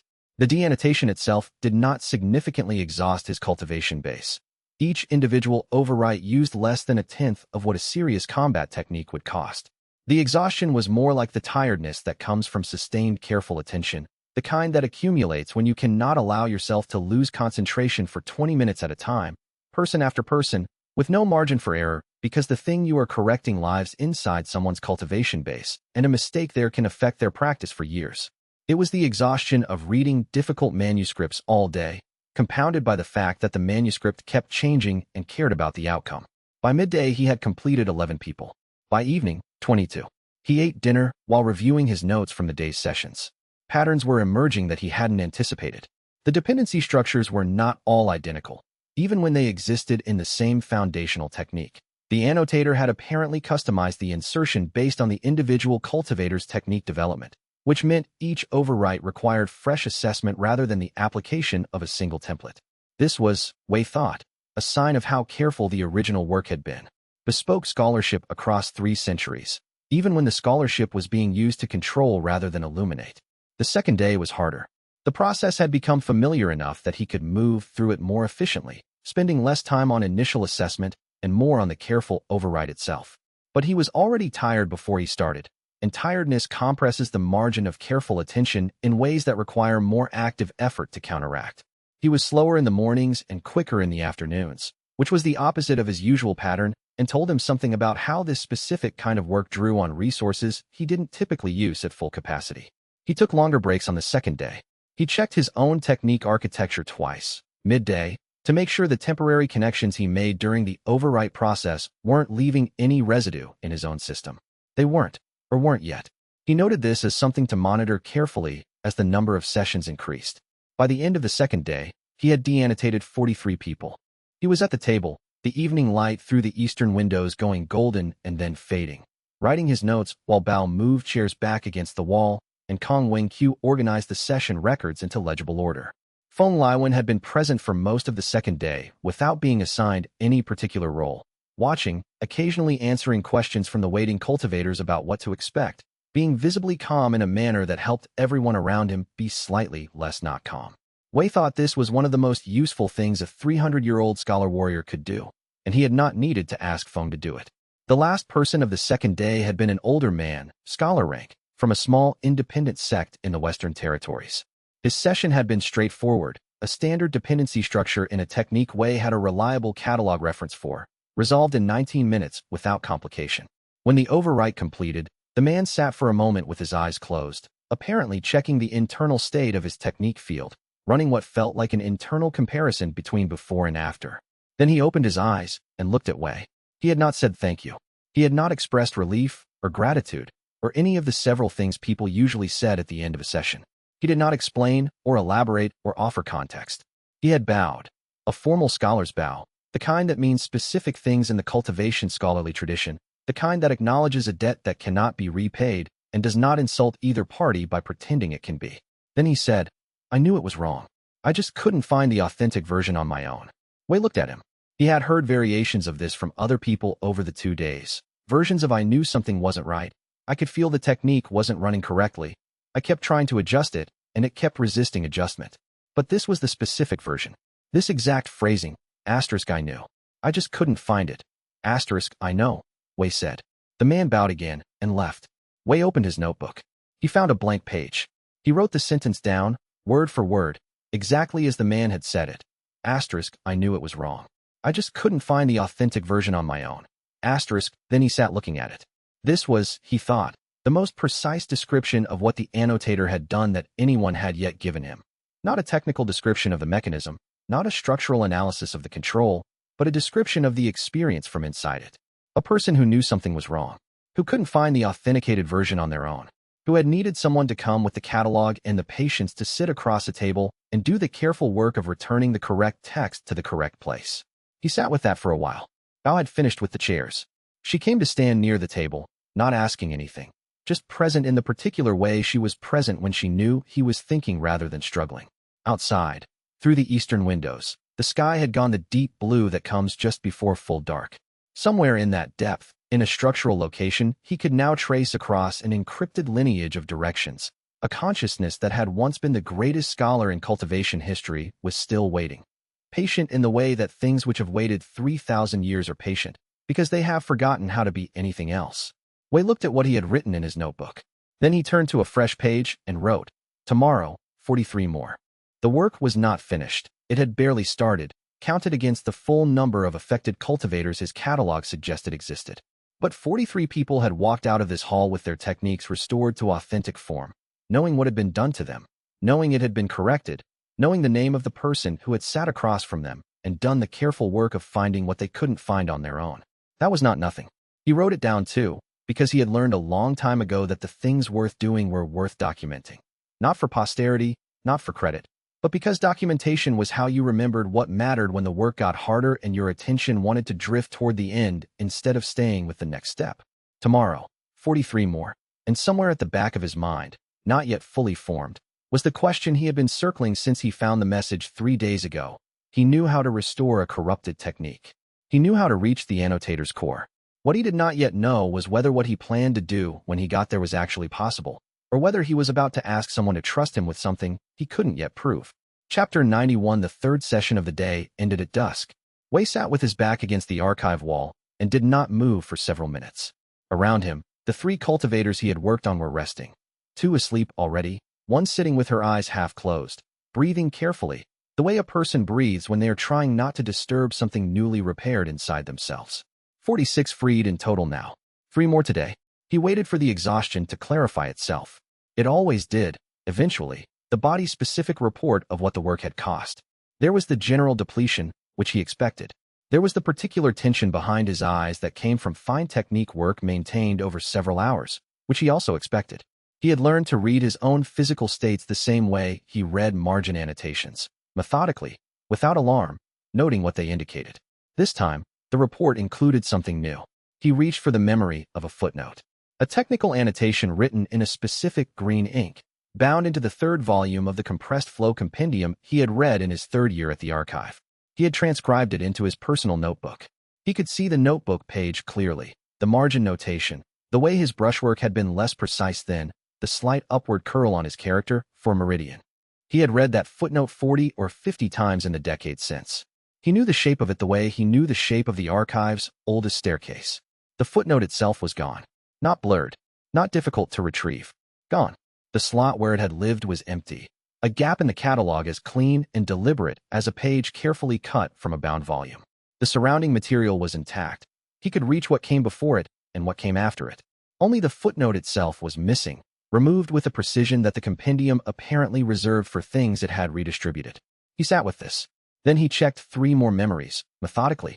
The first, a technique for breath pacing under high altitude, was intact.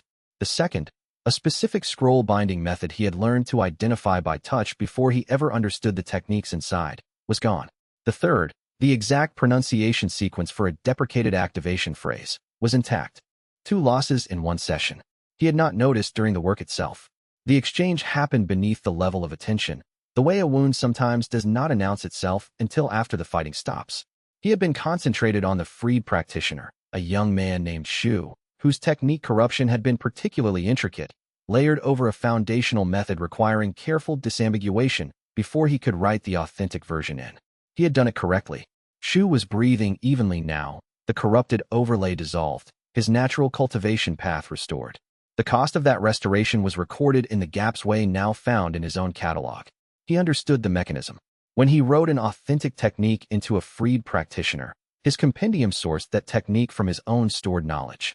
Not a reference, a transfer. The archive he carried traded its holdings one transaction at a time, redistributing knowledge back to the people it had been taken from. He retained the awareness that the memory had existed in the general shape of what it contained, the way you retain the awareness that a book was once on a particular shelf. But the precise text was gone. He had freed 46 people. He had lost, by his estimate, between 60 and 80 specific technical memories, the kind of precision detail that lived in footnotes, in margin annotations, in the exact wording of edge case clauses. Not primary techniques, not the load-bearing material he used daily. But the archive he had built over 50 years had understood something he was only now grasping. The footnotes were where the real reading happened. The footnotes were where the edge cases were documented, where the exceptions were named, where the knowledge reached its final precision. What was leaving him was not the body of what he knew. It was the margin notes. He stood. He gathered his things. He filed the information away under ongoing cost and walked back toward the temporary camp. He did not tell anyone that night. He had reasons for this that he reviewed carefully, the way he reviewed any decision he had made without full deliberation. The first reason was verification. He wanted to confirm the pattern was consistent before he characterized it to anyone else. Reporting an anomaly after one instance was less useful than reporting it after sufficient evidence established the mechanism clearly. The second reason was more difficult to examine, because it required him to acknowledge that he had chosen silence not only for methodological reasons, but because he knew exactly how Bao would respond, and he was not yet ready to receive that response. He did not tell anyone the following morning either, when he ran 3 more sessions and lost another handful of details. The exact page count of a minor compendium from the Eastern District, 2 specific character variants he had catalogued as scribal errors, the die composition of a particular ink that only one copying house in the Shalon territories had used. These losses were minor. They were also, he noticed with something he declined to call grief, his 47 years of careful reading had deposited these specific details into his catalog. They were not replaceable. The people they had freed were not replaceable either, and that comparison did the necessary work when he made it, but he still noted the losses in the same internal register where he noted everything else. He noticed that the losses were small and the losses were real. He noticed that the trade-off was, by any reasonable calculation, correct. And he noticed that knowing it was correct did not make it feel smaller. Knowledge of the rightness of a cost and ease with that cost were separate things, and he had always been careful not to confuse them. On the second evening, Bao found him sitting alone at the edge of the camp, reviewing his internal catalog the way someone checks a house after a storm, methodically, room by room, logging what had shifted.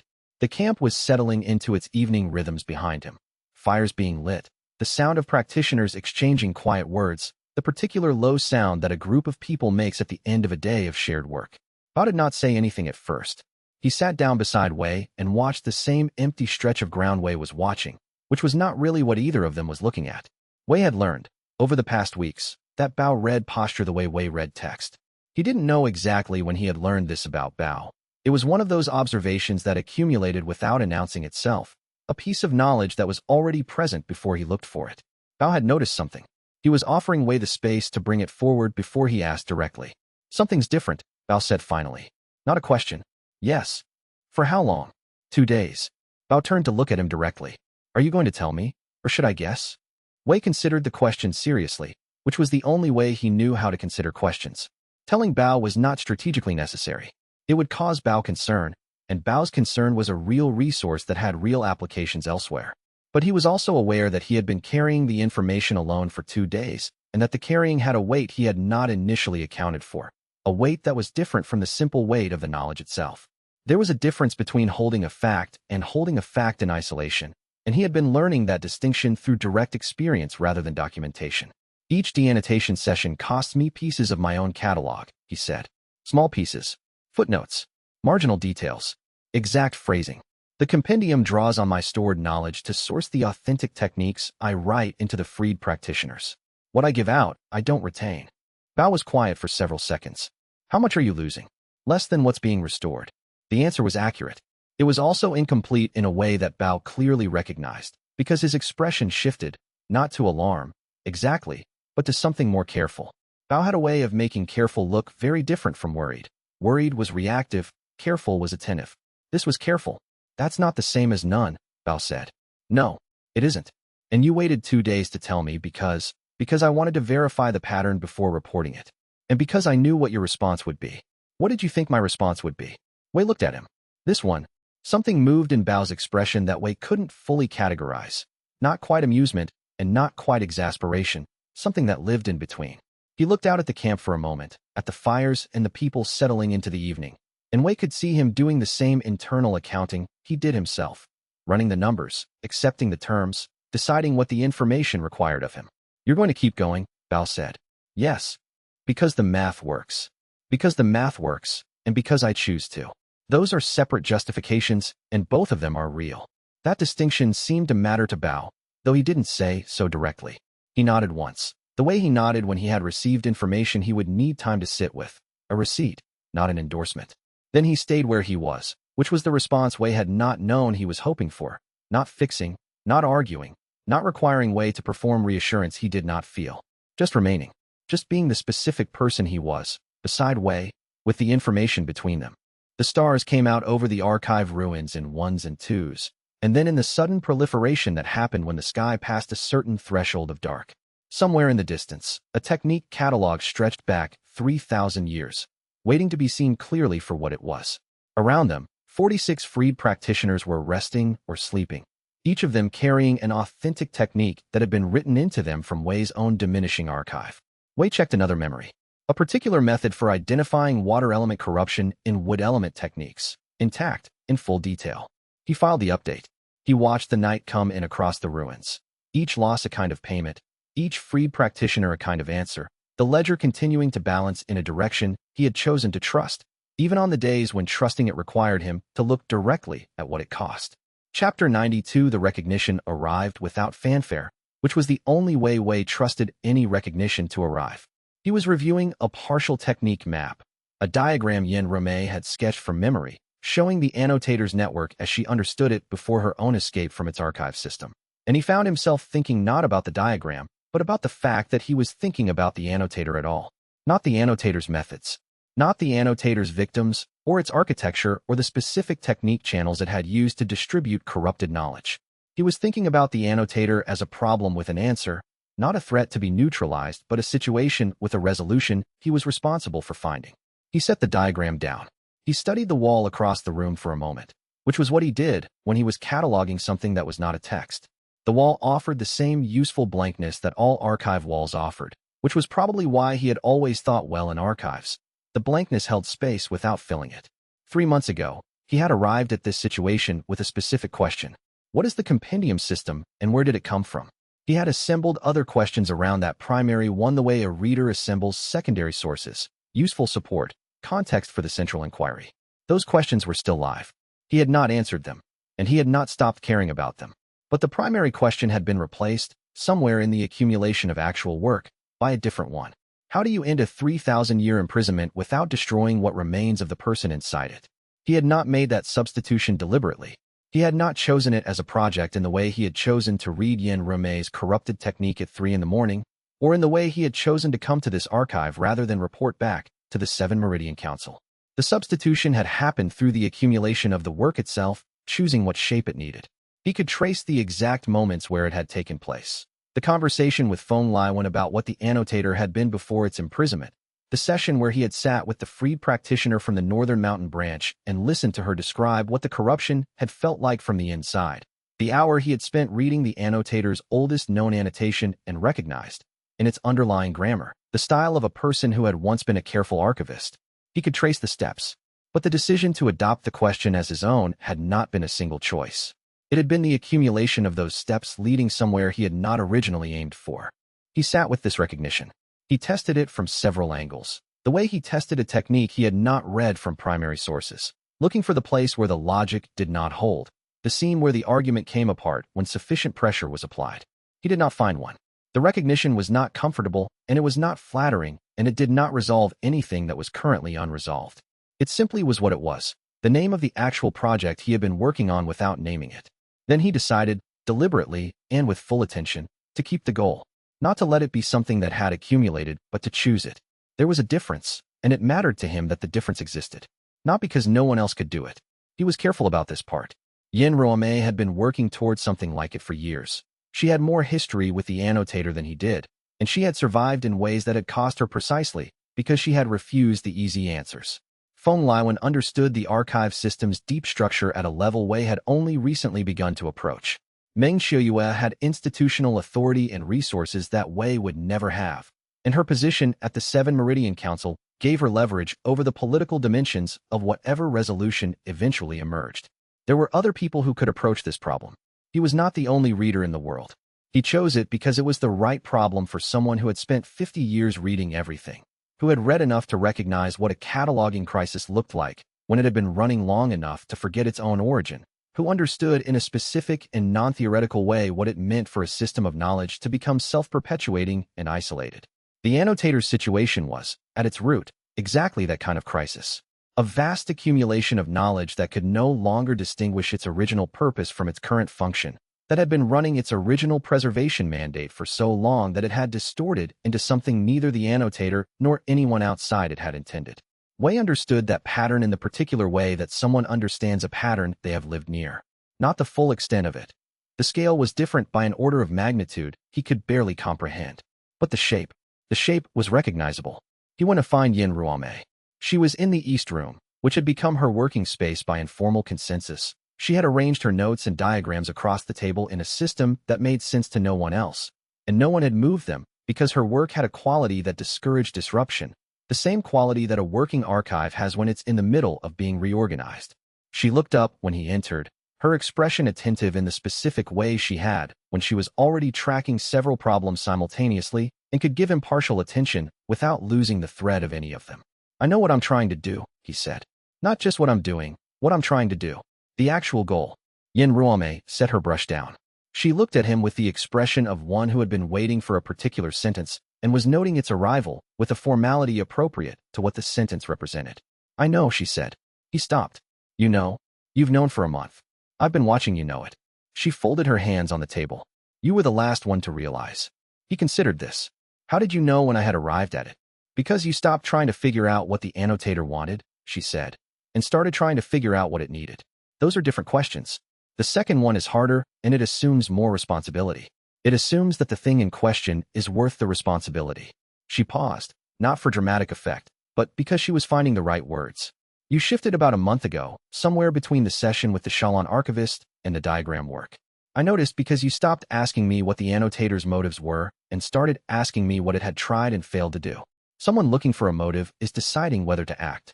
Someone looking for the failed attempts is already committed to acting and trying to understand the territory." Wei absorbed this. "Then, you could have told me. You weren't ready to be told. You needed to arrive at it through the work." She picked up her brush again, then set it down without using it.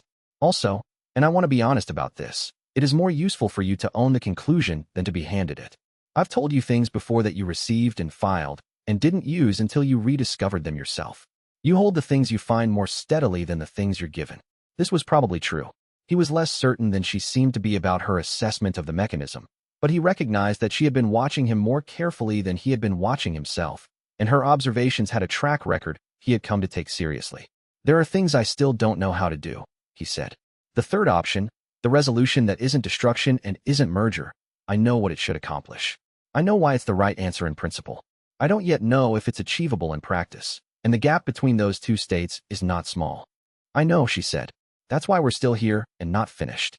He accepted this and took his own seat at the table's other end and pulled the diagram toward him. She was already back in her notes. The East Room held its familiar quiet, the scratch of brushwork, the occasional sound from the camp outside, the particular silence that accumulates in rooms where people are working on difficult things with sufficient seriousness. Two people working on the same problem from their separate angles, which was probably how the problem needed to be worked on. He turned to the diagram's network of nodes and connections and annotation channels, the annotator's architecture laid out in Yin Romei's careful hand. The diagram was the same diagram it had been an hour ago, but the frame through which he was reading it had shifted, and that shift changed what he was looking for. He had stopped asking what the annotator wanted. He was asking what it had been trying, for 3,000 years, to say, and what kind of reader would have needed to exist before anyone could finally hear it. Chapter 93. Bao asked the question on a morning when the work was slow, 3 sessions completed, 2 more scheduled for the afternoon, an interval of quiet in between that neither of them had filled yet with anything in particular. These intervals had become a feature of their working rhythm here. Bao used them for maintenance tasks, blades, gear, the small repairs that accumulated over weeks of field work. Wei used them for reading, or for the internal catalog work that looked like sitting still but was not.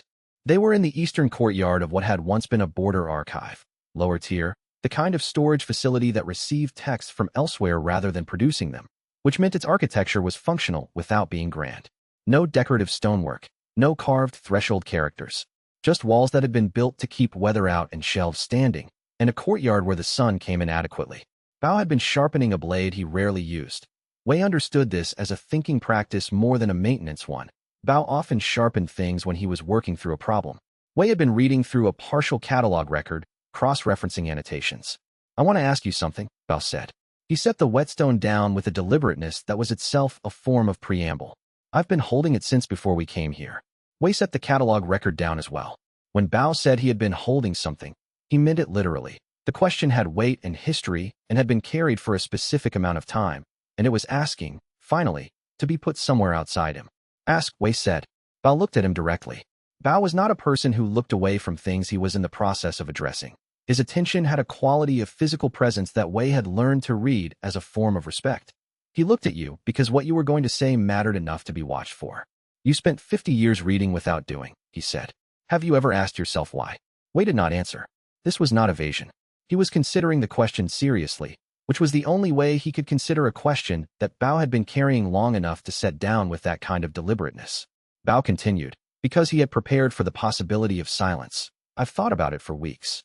Not because I'm dissatisfied with the answer. I didn't have one. I've been constructing a theory." He paused. "You are not slow. I've watched you work. When something matters, you move.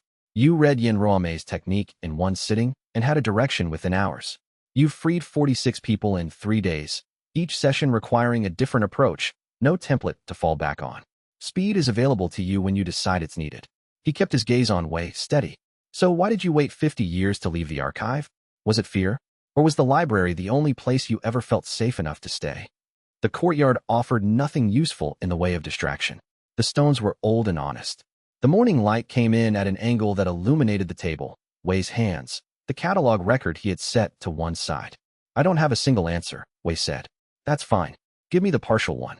This was the thing about Bao that Wei had come to rely on without fully naming. He understood that partial answers were not incomplete answers. They were honest ones, which was a different category. A complete answer was often a tidy answer, the kind that resolved at its edges and left nothing dangling. Partial answers were the ones that told the truth about where the edges actually were. Wei took a breath and located the truth carefully, starting from what he could state with confidence and working outward from there. "For the first 15 years, he said, it was fear, not of anything specific.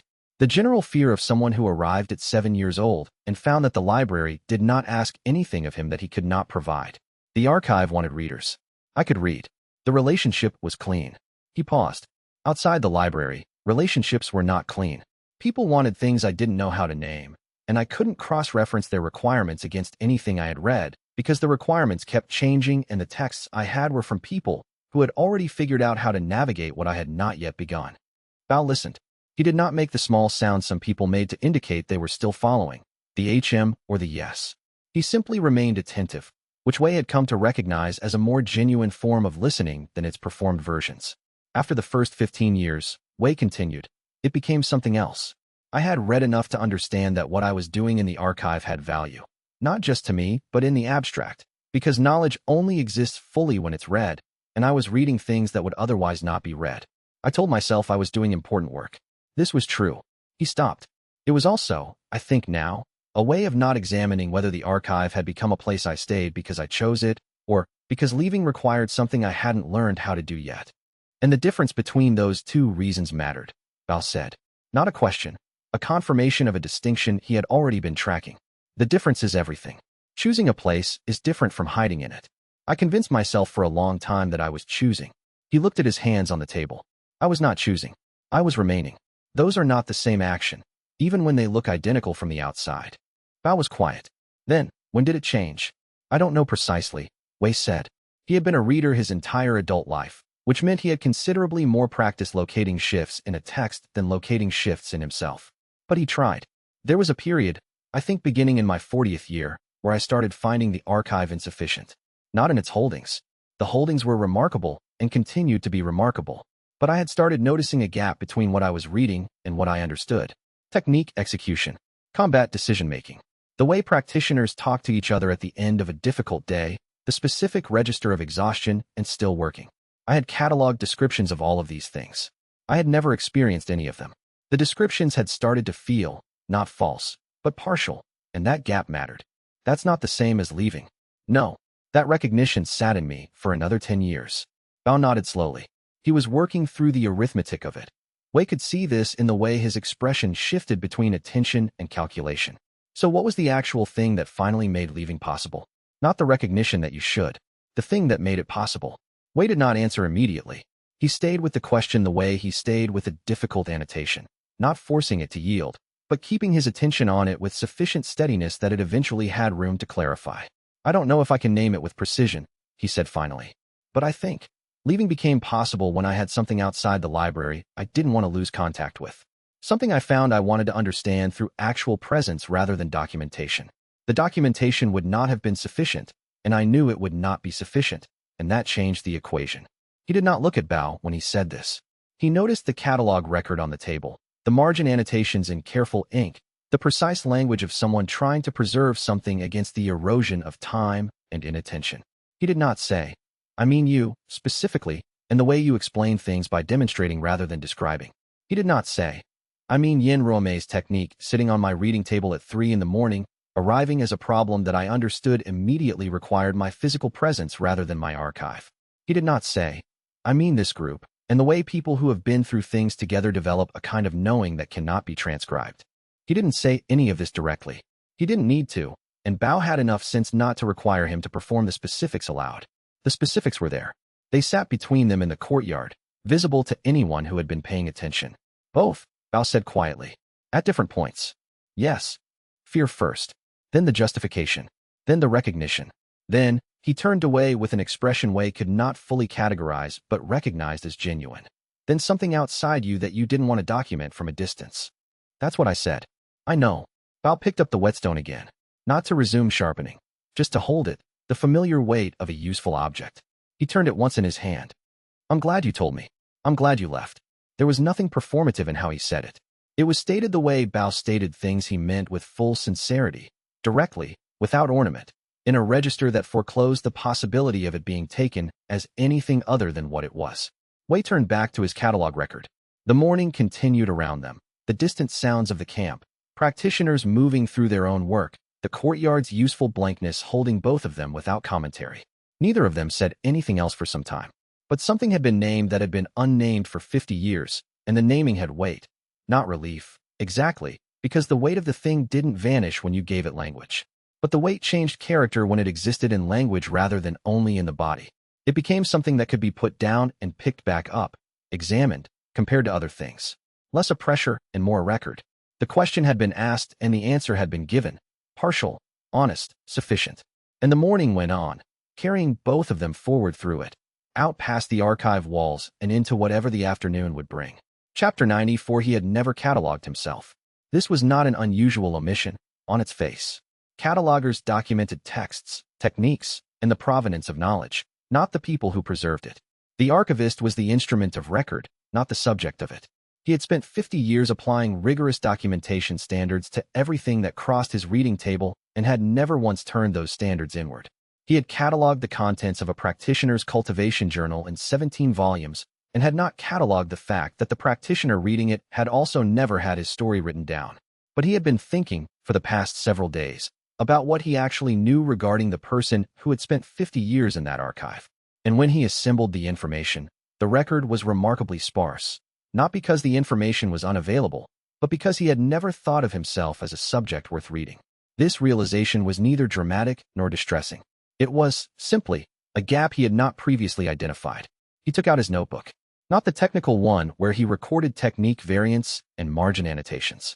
His personal notebook, the one with no formal purpose, where he sometimes wrote observations that did not fit cleanly into any other category. He had filled 3 of these over the past 3 months. He had filled perhaps 2 over the previous 40 years. He opened it to a new page and began to document what he knew. Wei Cangshu, orphan, arrived at the archive at age 7. The record of his arrival was in the administrative logs. He had found it in his 2nd decade there, without looking for it, in the course of a different catalog search. 3 lines.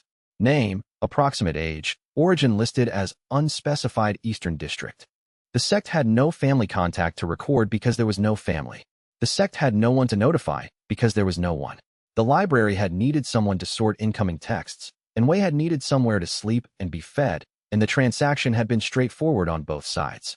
He wrote this down with the same care he gave to technique records. Not self-pity. That would have been a distortion, an editorial stance on information that should be documented without one. Just the record.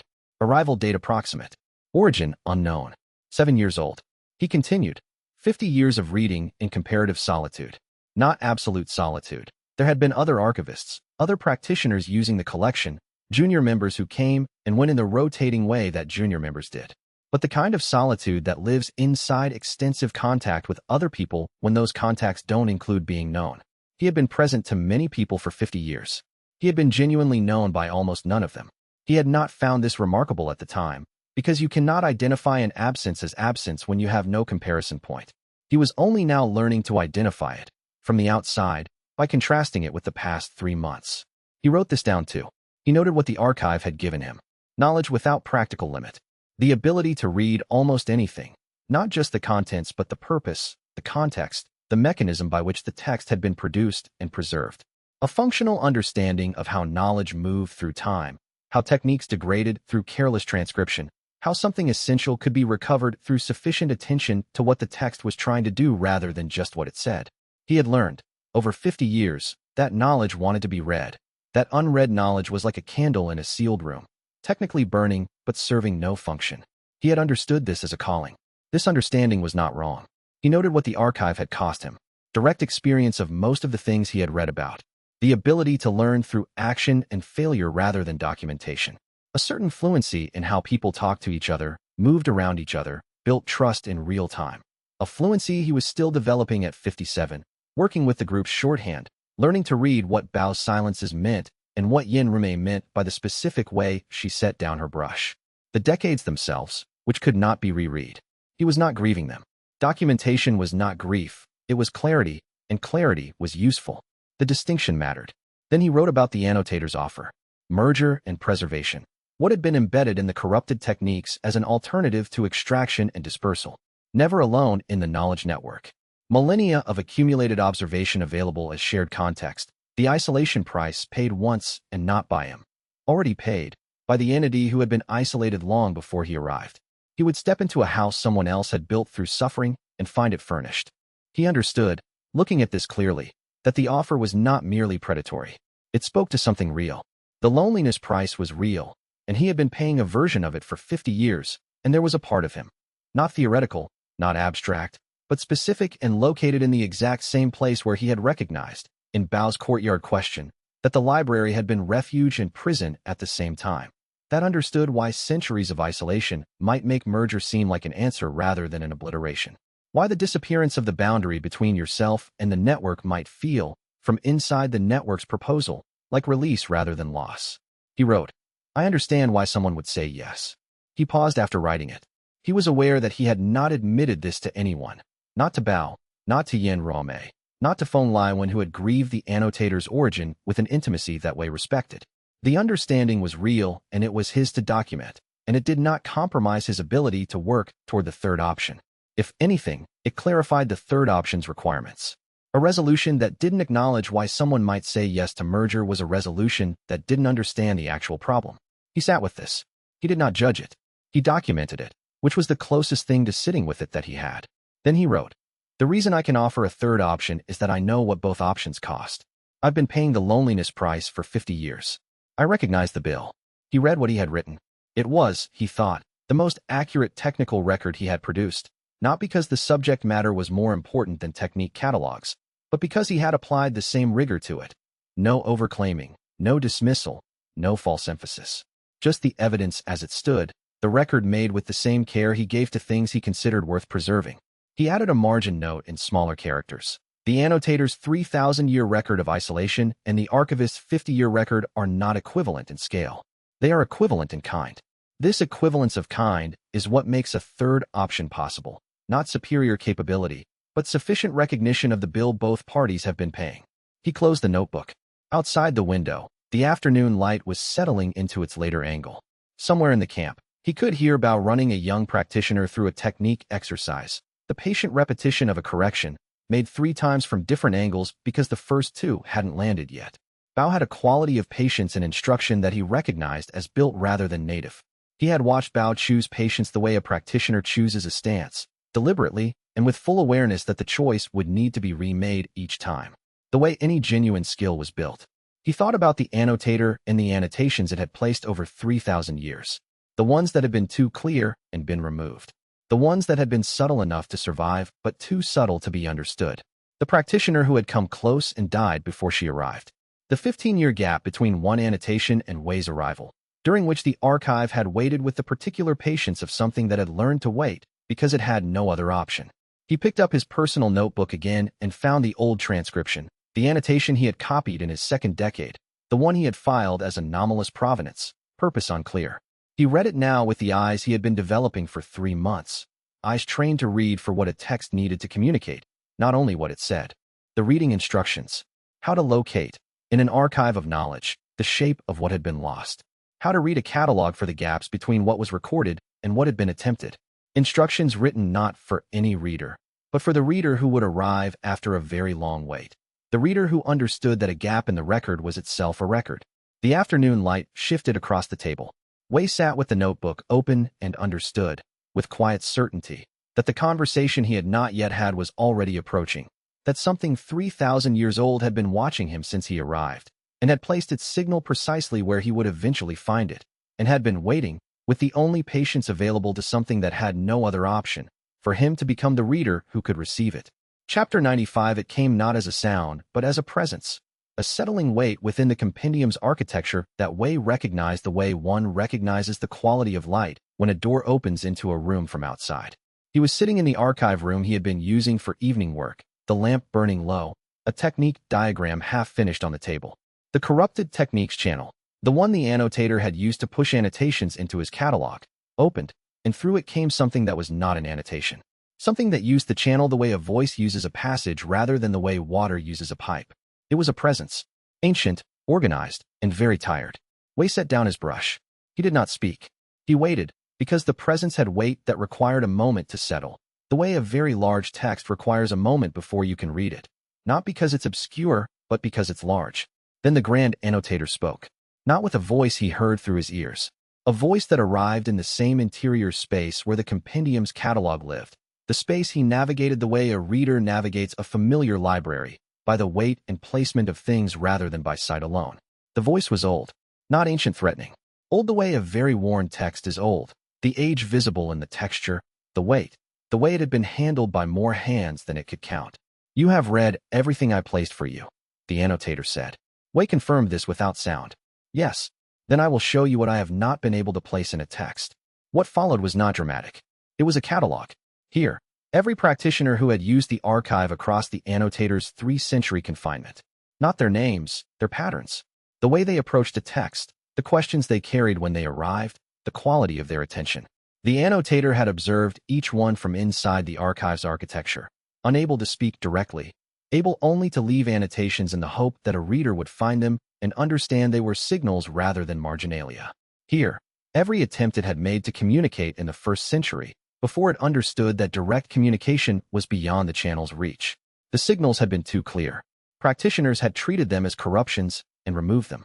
It had learned to speak more subtly, and subtlety over centuries had become a language no one could easily read.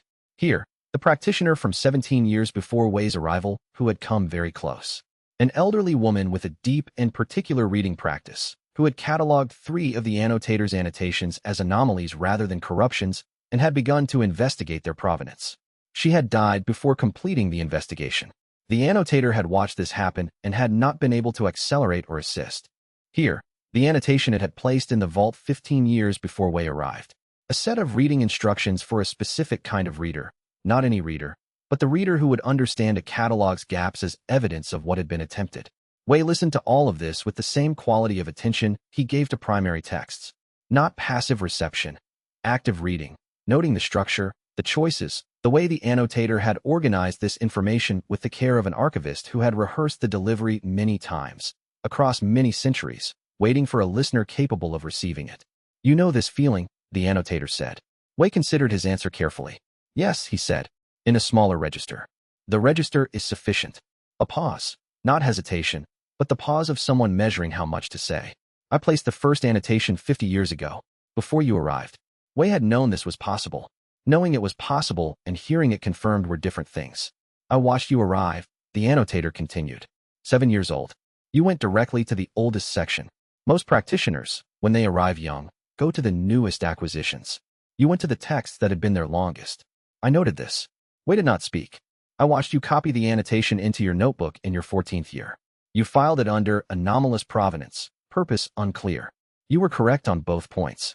The voice carried something that was not quite wry and not quite warm, but existed somewhere between them. The tone of a person who has had a long time to consider how a particular story would eventually be told. I knew then. Knew what? Wei said. That you were the reader I had been waiting for. Not because of talent. There have been talented readers. Not because of dedication. There have been dedicated archivists. Because you read for what a text was trying to do rather than only what it said. You looked for the gap between intention and execution. You read toward purpose. Wei absorbed this. Then, why didn't you tell me sooner? The annotator was quiet for a moment. A different quality of quiet from the pauses before, something that held more weight. Because you needed to be the reader you became, it said. Not the reader you were. Wei sat with this answer. He tested it, as he tested everything, for the place where the argument came apart. He did not find one. The reader I was at 14, he said slowly, would have catalogued you as an interesting anomaly and written a thorough paper on the annotation's provenance. Yes. The reader I was at 30 would have understood that you were a trapped entity and attempted to report it through institutional channels. Yes.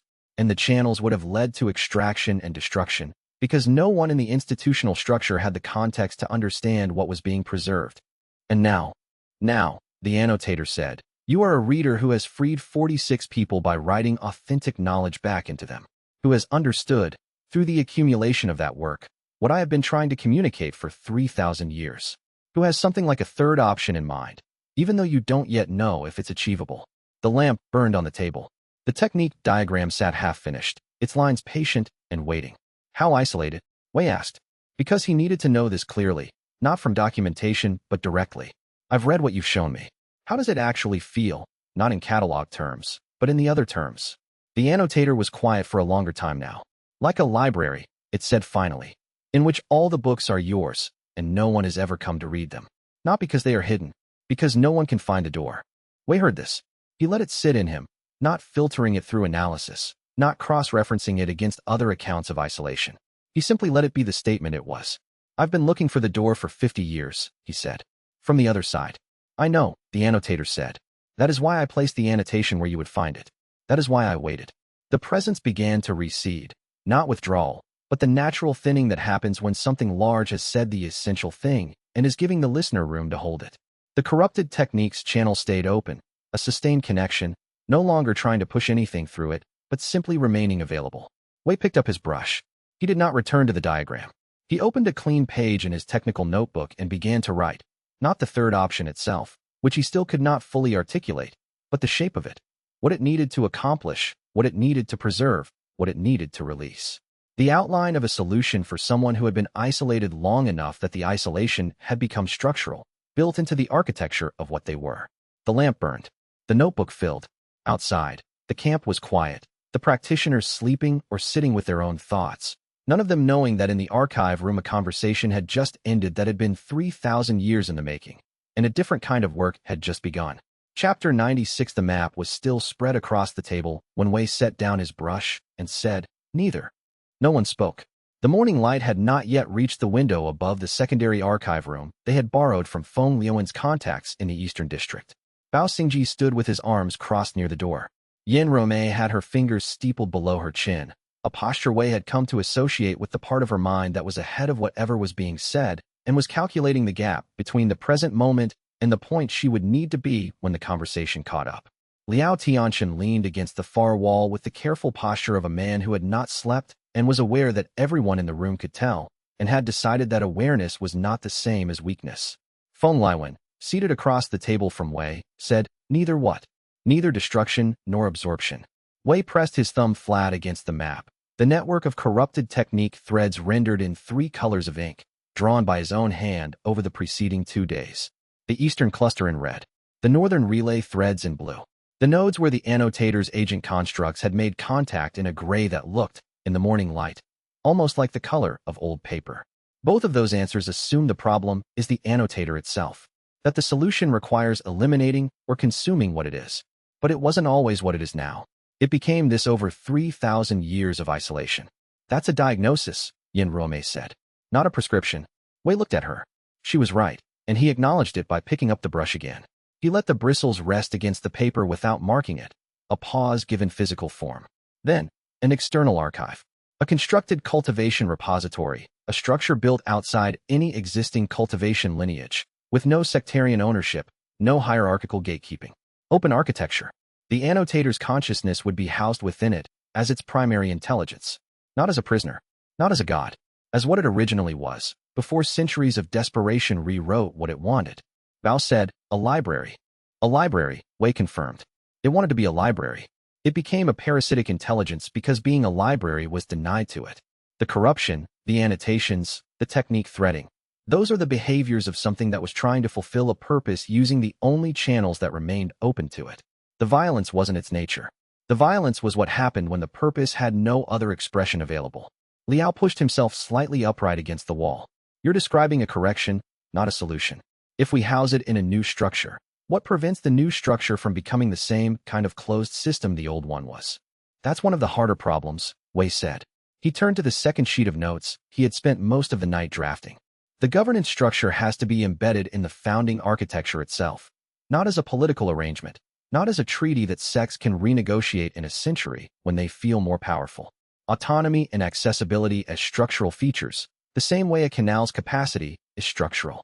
You don't negotiate with the stone about how much water it lets through." He looked at Liao. "It's solvable. I've been working on the framework since last night." "You've been working on the framework since last night," Liao repeated. "I don't sleep much," Wei said. "And your role in the construction?" Yin Rome asked. Her tone was precise, not skeptical, but the kind of precise that meant she was already modeling the downstream consequences and wanted to verify her inputs.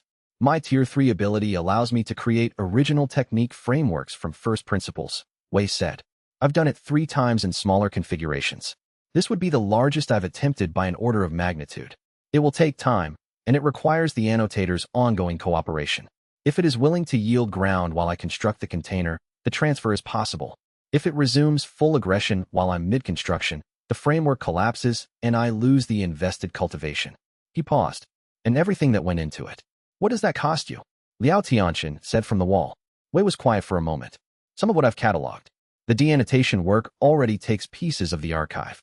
The construction will take more. I don't know the exact measure until it's done." Liao looked at him steadily and then looked away, not unkindly. There was something in the look that Wei categorized as, "I am noting this and not saying what I think about it, because the right to make this decision is yours. You're asking it to trust you," Feng Liuan said. The 300 years of weight in that statement was not doubt, it was precision. The particular precision of one who has seen enough iterations of promising ideas to know which part of them was the actual problem. "I'm asking it to let someone else do the work of carrying what it has been carrying alone," Wei said. Feng tilted his head. "That's different." "Yes," Wei said. The distinction sat in the room for a moment while everyone found their own understanding of it. Yin Ruomei's expression shifted. She had reached a conclusion about something. Bao remained where he was, unmoved, which for Bao constituted a form of assent. Yin Ruomei said, "The political problem.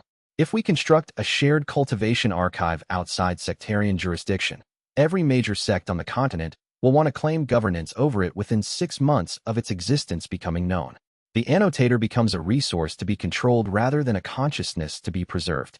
We have solved one form of the problem by creating a new version of the same problem, which is why the governance structure has to be embedded in the architecture, Wei said. Not declared, embedded. I have been reading about precedents for 3 nights. There are 14 cases in the historical record of institutions that maintained genuine autonomy across multi-generational political pressure. 12 of them failed. The 2 that didn't share a structural feature that I think can be translated into cultivation technique terms. He glanced at his notes. It's not simple, but it's there. You read 14 case studies in 3 nights, Yen Rome said. I also drafted the initial framework and updated the network map, Wei said. I read fast. Bao made a sound that might have been a laugh. He covered it without much effort. Feng Liwen folded his hands on the table, an old man's gesture of deliberate patience, and said, the question is not whether the plan is sound. The question is whether the annotator will accept it. We are proposing a fundamental change to what it is. Even if the change is merciful, even if the result is something closer to what it originally wanted, the process requires it to surrender control during a period of maximum vulnerability, to allow itself to be transferred, housed, held. That is an enormous ask of a consciousness that has spent 3,000 years in configurations of self-protective aggression. I know, Wei said. How do you intend to persuade it? Wei set the brush down. He examined the map for a moment, then looked up, and when he spoke he was careful to make it a statement of fact rather than a claim about his own character, because claims about one's own character were the least reliable form of evidence available. I've already spoken to it. Not as an adversary. As someone who had read enough of what it left behind to understand the shape of what it had lost. I told it I understood the loneliness. I don't know whether it believed me, but I did understand it. And when it showed me those centuries of isolation, I didn't look away from what that meant. He paused. I think that matters. I think it wrote that annotation 50 years ago because it was hoping for someone patient enough to read the whole message, not just the surface of it, but the subtext and the footnotes to the subtext. It's been waiting a very long time for a particular kind of reader. No one spoke for a moment. Liao Tianxian pushed himself off the wall. He moved with the measured economy of someone whose body had cost him things in the past and who treated it accordingly. So, we need time for you to build the framework. Cooperation from a 3,000-year-old consciousness that has been running on desperation and isolation. A governance architecture that can withstand sect encroachment across generations. And we need to survive whatever the annotator throws at us while you're doing all of it. He looked at Bao. We've done more with less. Bao said, when? Once, Liao said. Exactly once. Then we have precedent, Bao said. Bao Xingji's theory of precedent is that any situation you've survived once is technically a pattern you can follow. Liao said to no one in particular, not without fondness. Wei picked up the brush again and began to draw, not the threat network this time, but the first lines of a structural framework whose shape had been forming in his mind since the annotator had shown him the weight of carrying knowledge that no one could reach across those years. One was permitted to receive. He had recognized something in that showing. A smaller, quieter version of the same weight. The particular solitude of knowing things that have no place to go, that accumulate in you because there is nowhere else for them to be. It was a recognizable problem. He had spent his life in an archive that had no reader but himself. He understood, from the inside, what that did to a person over time. Over 3,000 years, it would do something that looked a great deal like what the annotator had become. The difference, the only difference, and the one Wei was betting everything on, was that the annotator had left the annotation. It had written a message knowing there would eventually be a reader patient enough to find it. That was not the action of something that had given up on the possibility of being found. It was the action of something that had simply been waiting for the right archivist, and now, at last, here he was. Chapter 97. The strike came at the 4th hour of the morning on the 3rd day of the framework build, and it came everywhere at once. Wei felt at first as a change in the texture of the network. Not a single point of aggression, but a distributed rippling, like a hand pressed flat against the surface of still water, and felt not at one point, but across the whole surface simultaneously. He was mid-sentence in the framework draft, brush moving through a technically demanding sequence that required precise attention, and he stopped. He set the brush down. He stood. All locations, he said to the empty room, because he had learned to narrate the threat picture aloud when he was working alone. It helped the tracking. It made the abstract concrete. It was a habit from the archive years when reading aloud had been how he processed the most complex texts. Simultaneously, every node we've established. This is coordinated. He reached into his compendium and pulled the thread map upward into active notation. 17 locations. All 17 registering hostile contact at once. The pattern of the strike, the timing, the distribution, the way it had launched from multiple vectors simultaneously without a detectable coordination signal, told him something specific. The annotator had been planning this since Wei had proposed the third option. It wasn't a panic response. It was a test, designed before Wei had spoken, held in reserve until the moment was right. He understood what the annotator wanted to know. He sent the signal to Bao first, then to Yan Ruomei, then to Feng Liuan's relay contacts in the northern and eastern districts. Then he split his attention. This was what the archive spirit advancement had actually made possible. Not simply speed of reading, not simply retention depth, but the capacity to maintain multiple simultaneous cognitive registers as distinct active threads without collapsing them into interference. He had compared it to a musician who can hold the melody and the countermelody and the bass line as separate and simultaneous facts without any of them overwhelming the others. That comparison was adequate for explaining it to others. From the inside, it felt less like music and more like reading 3 books at once in 3 different rooms of the same library. All of them equally legible, none of them drowning out the others. Track 1, Framework Construction. He could not stop.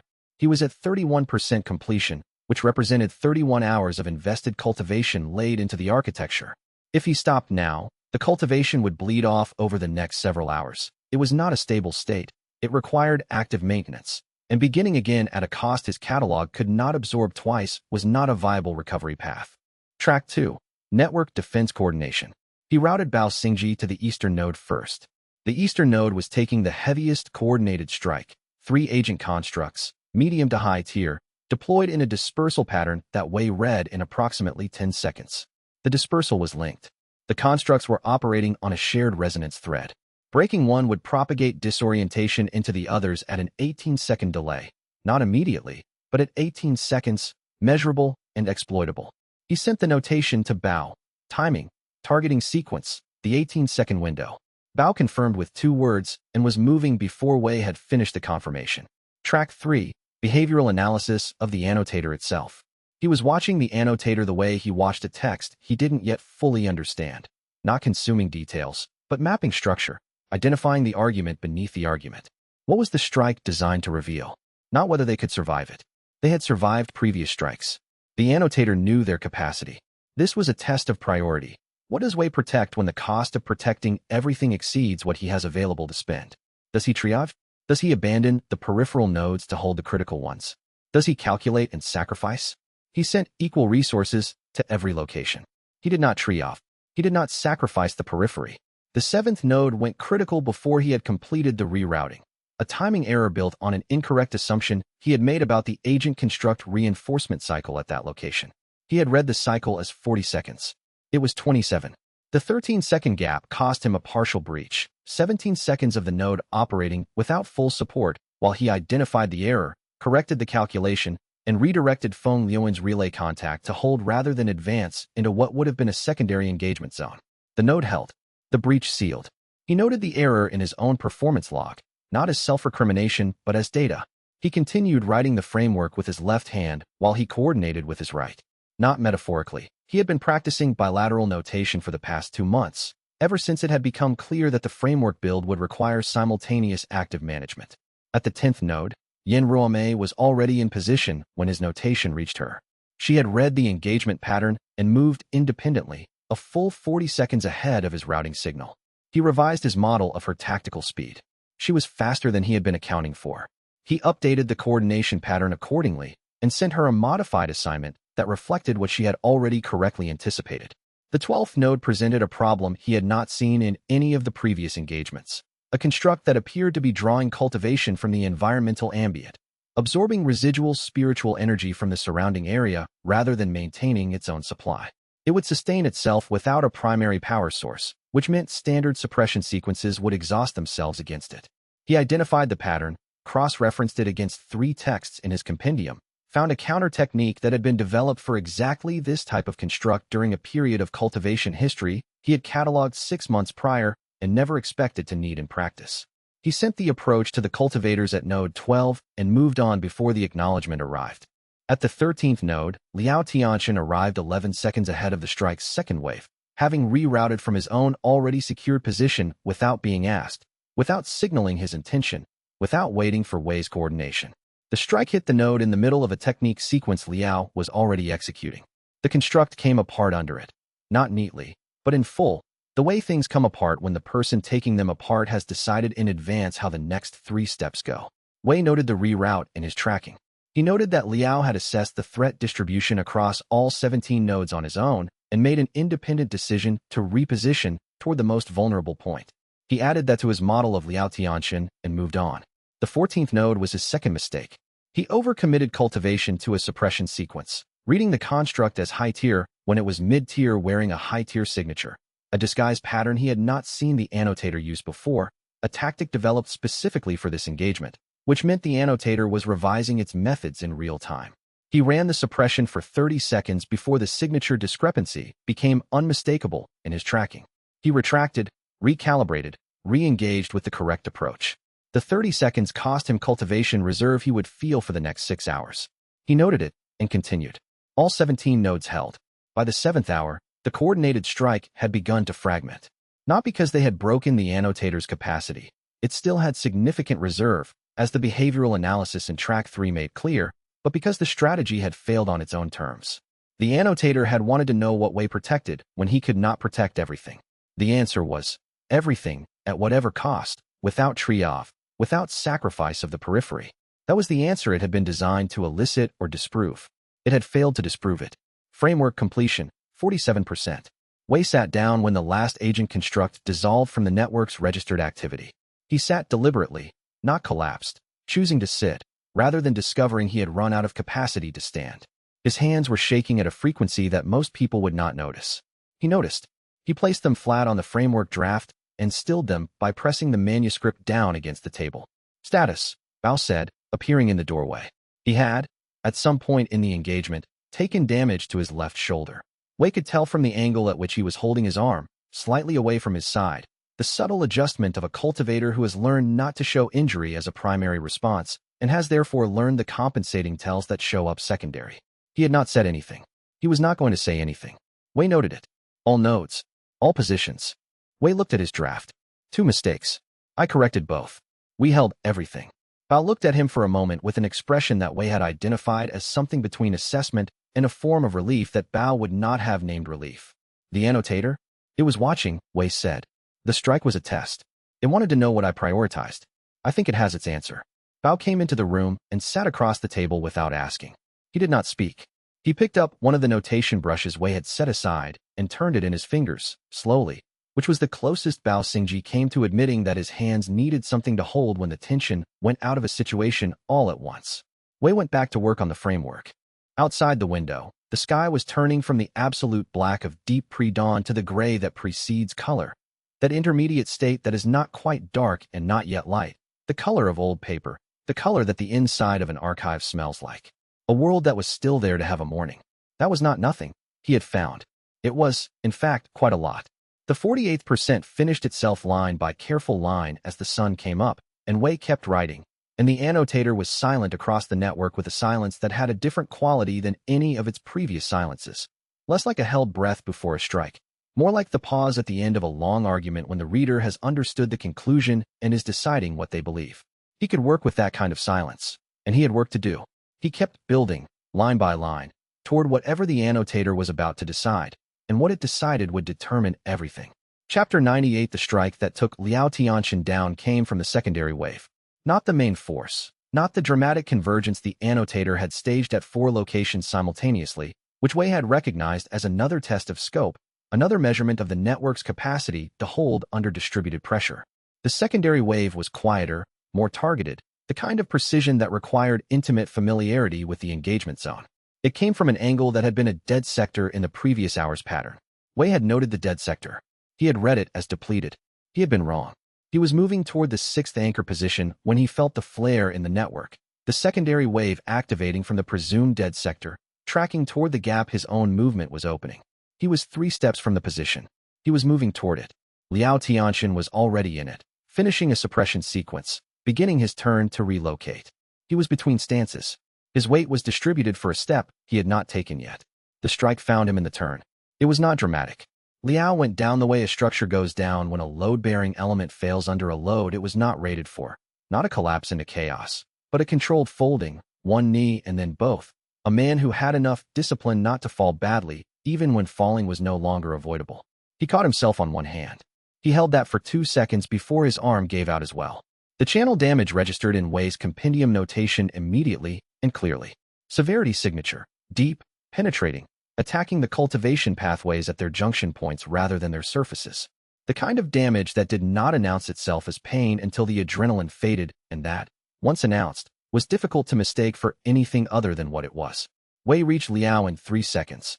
Yin Rumei was there in 4. She had been further away, and she was still there in 4 seconds, which said something about her that Wei was aware he had been insufficiently accounting for. Move, she said to Wei. Not harshly, just exactly what needed to happen in the next 10 seconds. Her hand went to Liao's wrist, 2 fingers at the pulse point, feeling both the heartbeat and the channel activity beneath it. Her other hand pressed flat against his sternum. Her expression went to the particular focused blankness of a practitioner who is making very rapid calculations about very consequential variables and who has learned that emotional response costs time she does not have. Wei moved back 2 steps and divided his attention between the network and the room. The secondary wave had spent itself entirely on the strike. There were no further vectors incoming from the dead sector. The main force positions were holding. He had 4 seconds in which nothing needed immediate action, and he used them to breathe and to look at Liao and to feel something that his training and his temperament had not always made easy to name, but that he could name now without particular difficulty. Fear for someone else's well-being, specific and sharp, belonging to one person. Bao Xingji arrived at the perimeter 30 seconds later and stood facing out. It was the right thing. It was always Bao's right thing, not to look at the injury, not to add weight to a room that had enough weight, but to turn outward and be the wall. Yin Ruomei worked for 7 minutes, without commentary.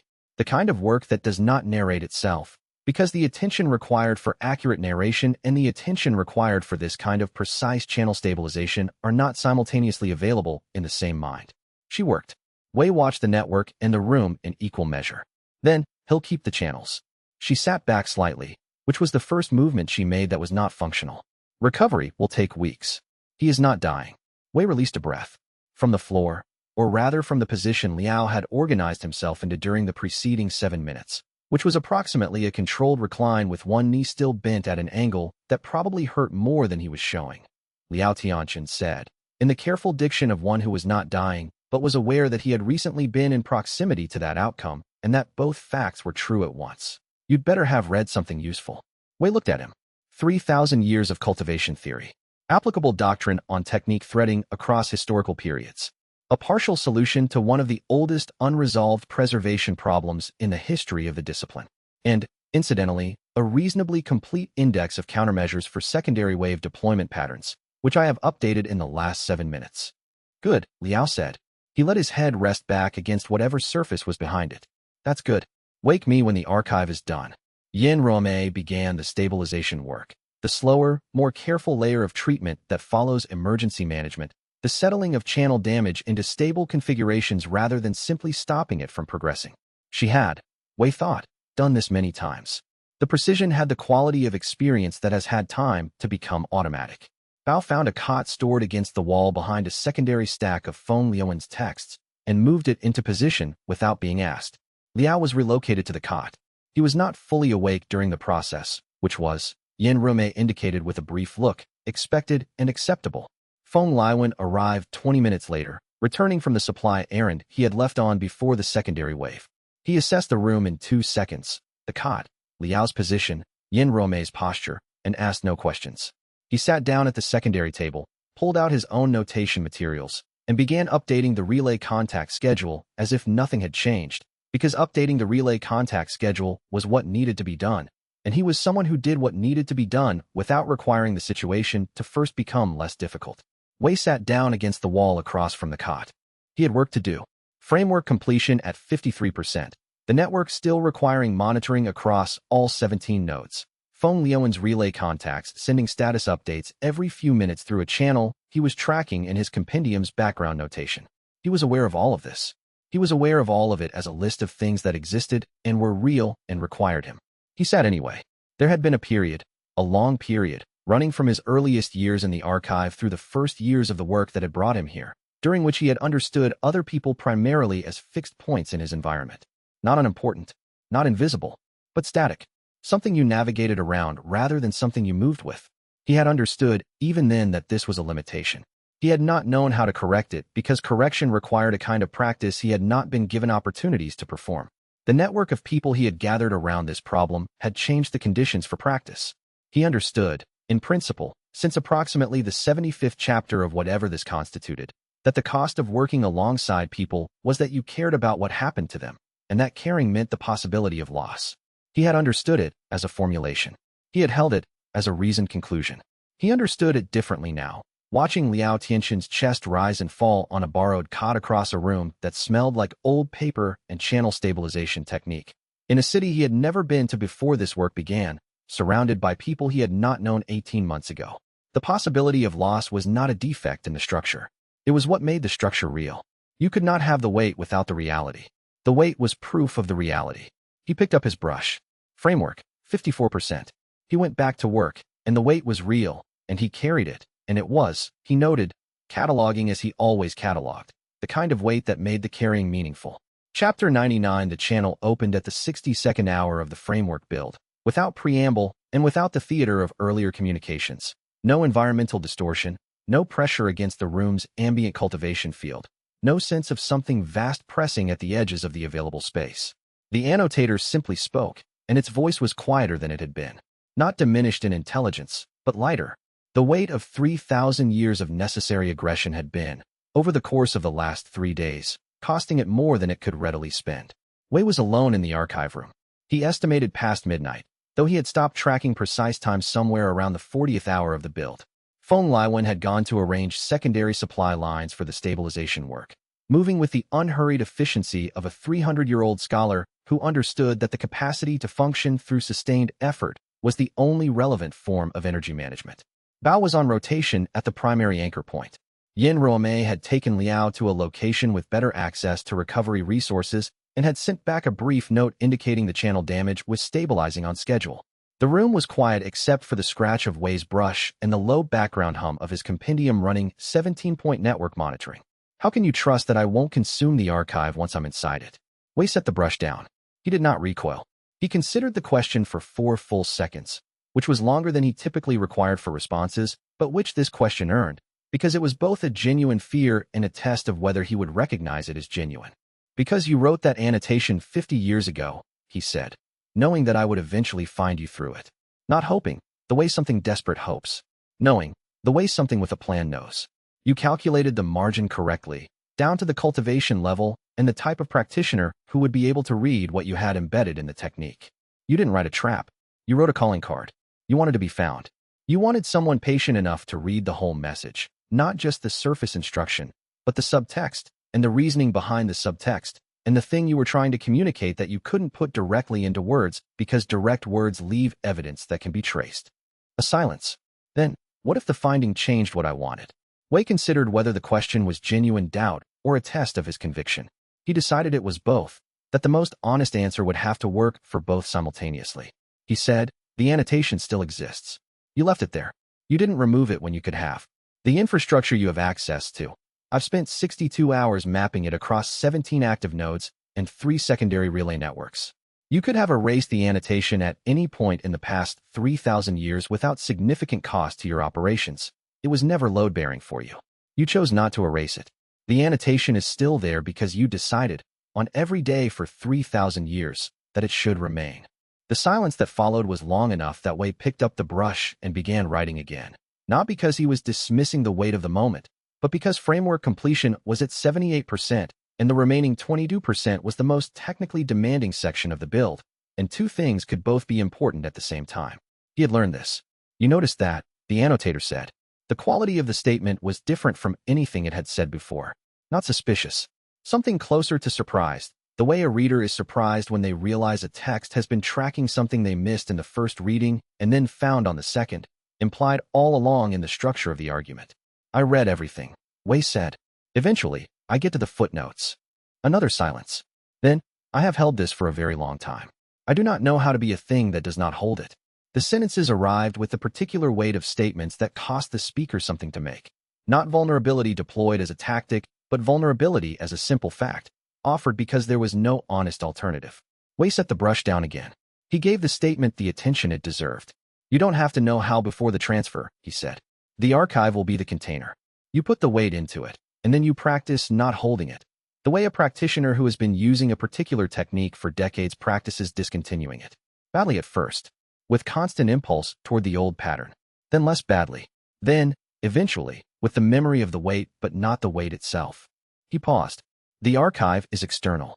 It will hold what you've been holding. You don't have to be simultaneously free of it and in possession of it. You only have to let the structure receive it. That is not how any of the texts describe it. I know, Wei said. I've read the texts.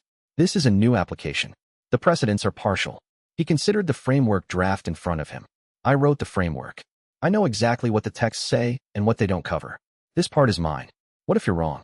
Then we find the error in the design, and we revise it, Wei said. That's what archives are for. Every text that has ever been written is a first draft of something that could be refined. The possibility of revision is not a weakness in the system. It's the whole point of preserving knowledge rather than just using it once and discarding it. His eyes moved to the channel. You know this. Better than I do. You have been revising for 3,000 years. The silence that followed this was the longest yet, and it had a different character from all the silences that had preceded it in their conversations. Not the silence of something gathering force. Not the silence of something deciding how hard to press. The silence of something that had been carrying a particular weight for so long that it had forgotten the weight was separate from itself, and was now, in this specific moment, remembering. Wei waited. He did not fill the silence. He understood that the silence was doing necessary work. When the annotator spoke again, its voice was different, less defended, lighter in the way that a text becomes lighter when you have read it enough times to stop bracing against what it contains and simply encounter it as what it is. Begin, it said. Wei straightened. He observed the framework draft. He regarded the channel through which the annotator's voice had come, and he said, with the measured practicality he had learned was more useful than gratitude in moments of significant transition. I'll need you to release hold on the eastern relay threads first, then the northern cluster. I'll guide you through the rest of the sequence as we go. It will feel like losing something. That's accurate. It is losing something. But what you're losing was never supposed to be yours to carry. It was supposed to be the archives, and it couldn't be the archives because there was no archive to carry it. We are correcting a 3,000-year accounting error. The weight goes where it was always supposed to be. A pause. And in the pause something that might, in a human face, have looked like the expression a reader wears in the final pages of a long text. The moment when the sentence arrives that the entire preceding argument was constructed to reach. Eastern relay threads, the annotator said. First, Wei confirmed. He picked up the brush and began writing the transfer sequence. The most consequential inscription of his life. The one that his entire compendium had been built, layer by careful layer, to eventually make possible. And the annotator, with the deliberateness of something that had been afraid for longer than most civilizations had existed, began to do the thing it had written a calling card to ask someone to help it do. It began to let go, and Wei, writing, felt the full weight of 3,000 years arrive in his channels before he was ready for what it would cost him, and the cost was already becoming clear. Chapter 100. The first 3% of the transfer went cleanly. Wei tracked it in real time through his compendium's upper notation register. The annotator's consciousness moving along the prepared channel into the external archive framework, like water finding the shape of a new aqueduct, testing the contours of the space it was entering, settling into the architecture he had built. The framework held.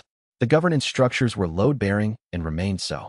The 31 hours of cultivation he had laid into the design in its first phase bore the weight without visible strain, and the 22 hours since held their form with equal integrity.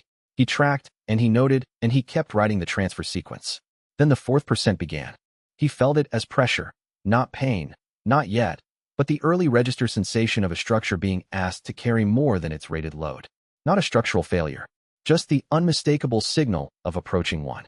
His cultivation channels registered the weight of centuries of accumulated knowledge, and he thought, very clearly, in the part of his mind that ran calculations while the rest of him did other things. I underestimated this. He had not underestimated by a small amount. The external archive framework was structurally correct. The design was valid. He had checked it against 14 precedents and built in 3 redundancies specifically for load-bearing edge cases.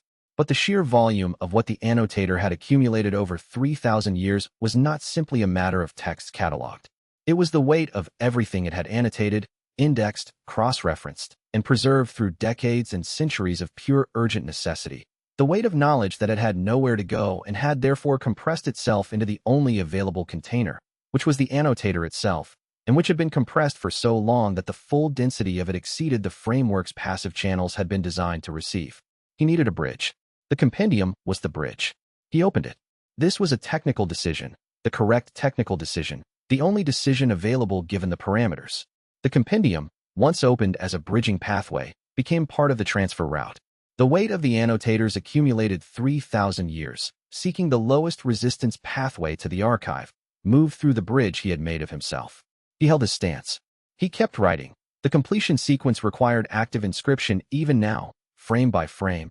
The architecture had to be actively shaped as the transfer occurred because passive architecture at this scale would not hold under dynamic load. He held the brush and he wrote and he held the channel open and he felt his own catalog beginning to compress at the edges, the oldest annotations pressing against the most recent, his first indexed texts moving against the techniques he had developed and refined across the past 6 months of this work. The compendium system was designed, in theory, to grow without limit. Practice, as it turned out, had limits that theory did not account for. The transfer reached 12%. The pressure moved from its early register into something adjacent to pain, not sharp, not localized, but total, the kind of sensation that does not have a specific origin point because its origin point is the whole of you at once. He ran the calculation. He had been running it in background since the pressure first registered, but he brought it forward now because it had completed and the result needed to be acknowledged. The calculation was clear, and it said, to complete the transfer safely, to move 3,000 years of accumulated knowledge from the annotator into the external archive without the pathway collapsing under the weight, he would need to sacrifice the compendium, dismantle his own system, disassemble it from the inside, and let the external archive inherit what had been his. Every text he had ever read, every annotation he had ever made, from the first ones in the secondary archive at Anchor Sect, barely more than impressions, to the dense multi-layered commentary structures he had developed in the months since. Every technique he had built from first principles. Every piece of knowledge he had traded pieces of himself to preserve. The cultivation level he had reached. The advancement that made all of it possible. The framework would hold the annotator. The annotator would enter it. The transfer would complete cleanly and safely. And Wei Liang would be standing in an empty room with empty channels and no system, having given every piece of what he had built in order to build something for someone else. Everything he had read. Everything he was. I won't ask you to. The annotator had felt him running the calculation. It had felt the shape of the answer he had reached and the shape of what that answer would cost. Its voice came through the channel without theater, without the weight of 3,000 years of accumulated grievance. Just a statement, quiet and clear. I won't ask you to. The repetition was not emphasis. The repetition was something else. Something that sounded, Wei thought, like a consciousness that had spent 3,000 years taking without choice, and was discovering, in the last 10 minutes, that it had the option to refuse. Wei stopped writing. He held the brush over the paper and did not complete the character he had begun. The transfer held at 12%, the annotator holding itself still, maintaining position within the external archive rather than pressing forward into the channel, keeping its own weight from moving into the pathway. It was, Wei registered, an act of deliberate restraint from something that had not had occasion to practice restraint in 3,000 years. He stood there with the brush in his hand and the weight pressing at the edges of his compendium and the transfer held at 12%, and his gaze fell on the room. For seconds, he could feel them the way you feel the specific weight of a very short and very consequential window of time. Not rushing, because the decision was not a rushing kind of decision, but present. Each second present. Yin Ruomei was at the secondary anchor point, 12 feet away. She had turned. She was looking at him with the full attention of a cultivator who had spent years making decisions about when to press and when to wait, and had decided, in this specific moment, that waiting was what this required. She did not tell him what to do. She did not offer the kind of reassurance that would have required her to pretend she did not understand the cost of what he was considering. She understood the cost. She looked at him with that understanding, and she waited. Bao Xingji was at the doorway. His arms were at his sides instead of crossed. Wei had learned to read this as Bao being ready for whatever happened next, not braced against a specific outcome, but genuinely available for any outcome, which was Bao's version of trust. And Liao Tianxun, on the cot against the far wall, still recovering, 3 weeks of it ahead of him, his cultivation channels still settling from damage that had been meant for a gap Wei had created with his own movement. His eyes were open. He had been watching the ambient cultivation register shift as the transfer reached 12% and held there, and he understood what that meant. He was too experienced not to. He had not said anything. He was not going to say anything. He met Wei's eyes across the room with the expression of someone who respects another person enough to let them read the situation themselves. Wei had 4 seconds. He looked at Yin Ruomei. He looked at Bao. He looked at Liao Tianxun, still on the cot, watching him with 3 weeks of recovery ahead of him and a channel that had taken a strike aimed at someone else. The brush completed the character it had begun. 3 seconds. 2. Chapter 1012. Wei Liang did not finish the count. The annotator's weight pressed against the compendium's architecture from the inside. 3,000 years of accumulated notation trying to route itself through a vessel built to hold one scholar's lifetime of reading. The fracture lines spreading through his cultivation core were not metaphor. He could feel them the way a reader feels the spine of a book giving way. A resistance that is held for too long, releasing all at once. He had 4 seconds. He spent 2 of them not sacrificing the compendium. The remaining 2, he spent thinking about who had read his work. Not abstractly. Specifically, Wei's mind did not traffic in abstractions when there was a problem requiring solution. He thought about practitioner So, who had been using the meridian breathing correction technique for 11 months and who, by her last report, had achieved a flow consistency that her original training had never produced. He recalled the 43 cultivators across 7 cities who had received revised technique texts through the counter network over the past year. He considered the cultivation school in Yinmei Prefecture whose master had written back 6 months ago to report that the students were no longer failing their first-year meridian alignment tests at the rate they had been, not because the standard had lowered, but because the corrected technique actually behaved like the manual claimed it would. He sat with the fact that a cultivation technique, once genuinely understood and practiced, does not merely live in the practitioner's head. It lives in the body, in the meridians, in the specific carved grooves of repeated correct practice. They were, in the most technical sense, already carrying pieces of his work inside them. Feng Laiwan, Wei said. His voice was very controlled, which meant the situation was considerably worse than it appeared. I need to borrow your channels. Feng Laiwan, who was 300 years old and had survived most things, looked at Wei's face and did not ask for clarification. For what purpose? I need to distribute the transfer load. The annotator's archive weight cannot route through me alone. The compendium was not designed for this volume, and my cultivation core is not broad enough to serve as the sole conduit. Wei kept his voice at the same controlled register, which required some effort. If I can link the cultivation systems of everyone in this room, everyone who has practiced one of the original techniques from my counter-network work, I can spread the load across multiple frameworks simultaneously. The annotator's weight becomes distributed rather than concentrated. No single system takes the full impact. He paused. This will be uncomfortable. It requires a degree of trust that I am aware is significant to ask for without more preparation time. I am also aware I do not have preparation time. You have it, Feng Laiwan said. Wei studied him. He was not accustomed to trust arriving before he finished explaining the risks. The technique, Wei continued, because the situation required explanation regardless of whether the agreement had already been given, is called shared framework lattice.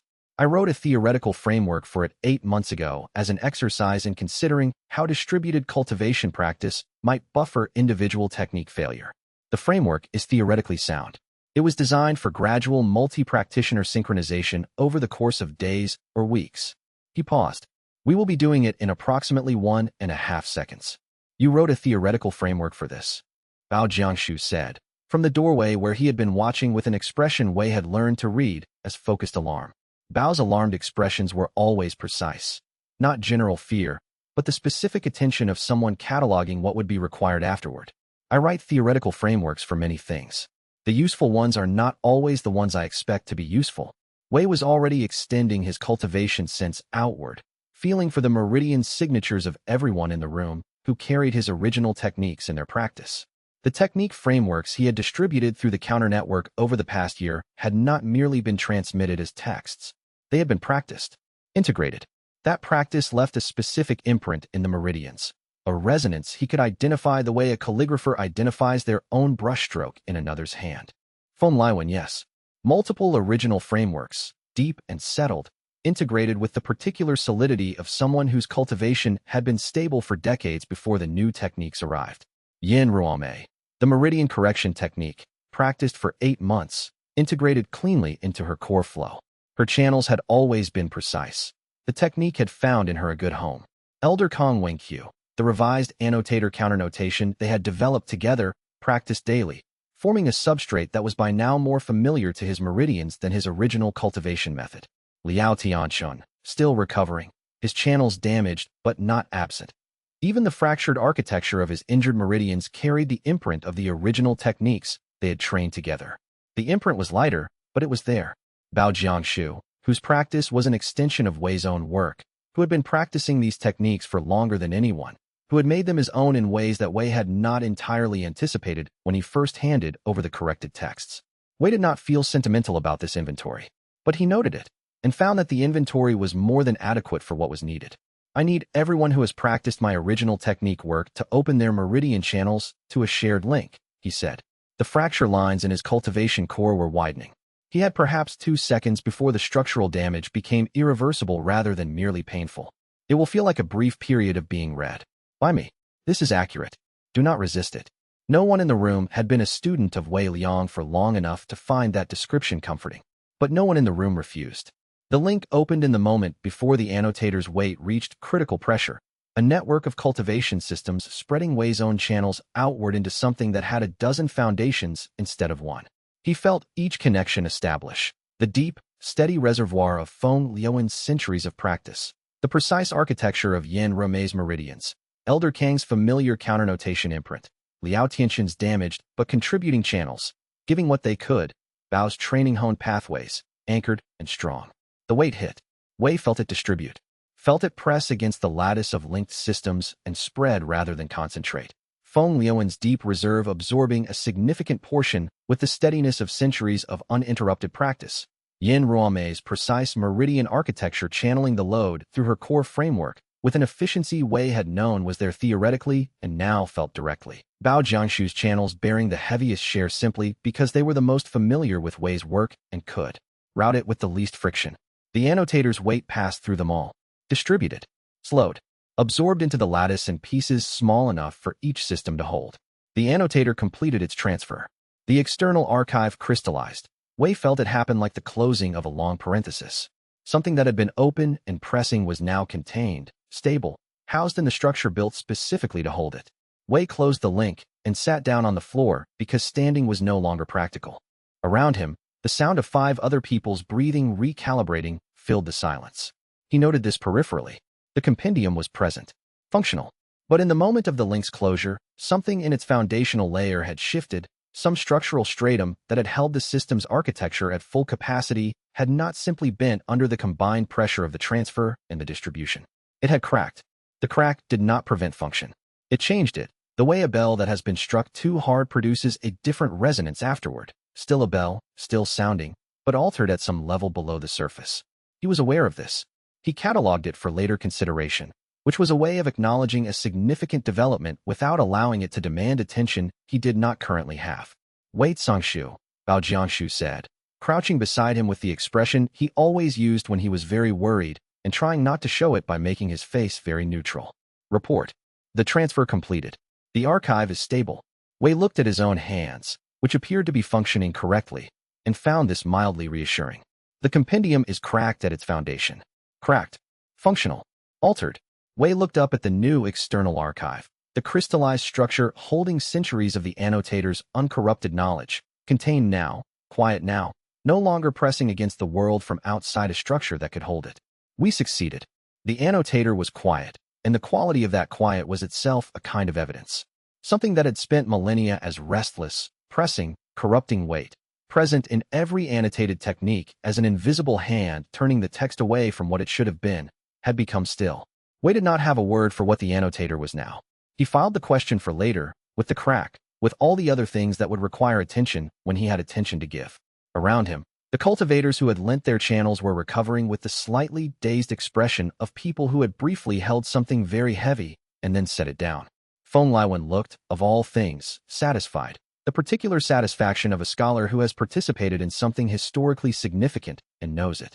Yin Romei was examining her own meridians with the careful attention of someone doing post-practice quality control, which was, Wei noted with something adjacent to respect, exactly the correct response. Elder Kong Wengqiu had sat down in a chair and was breathing with deliberate steadiness.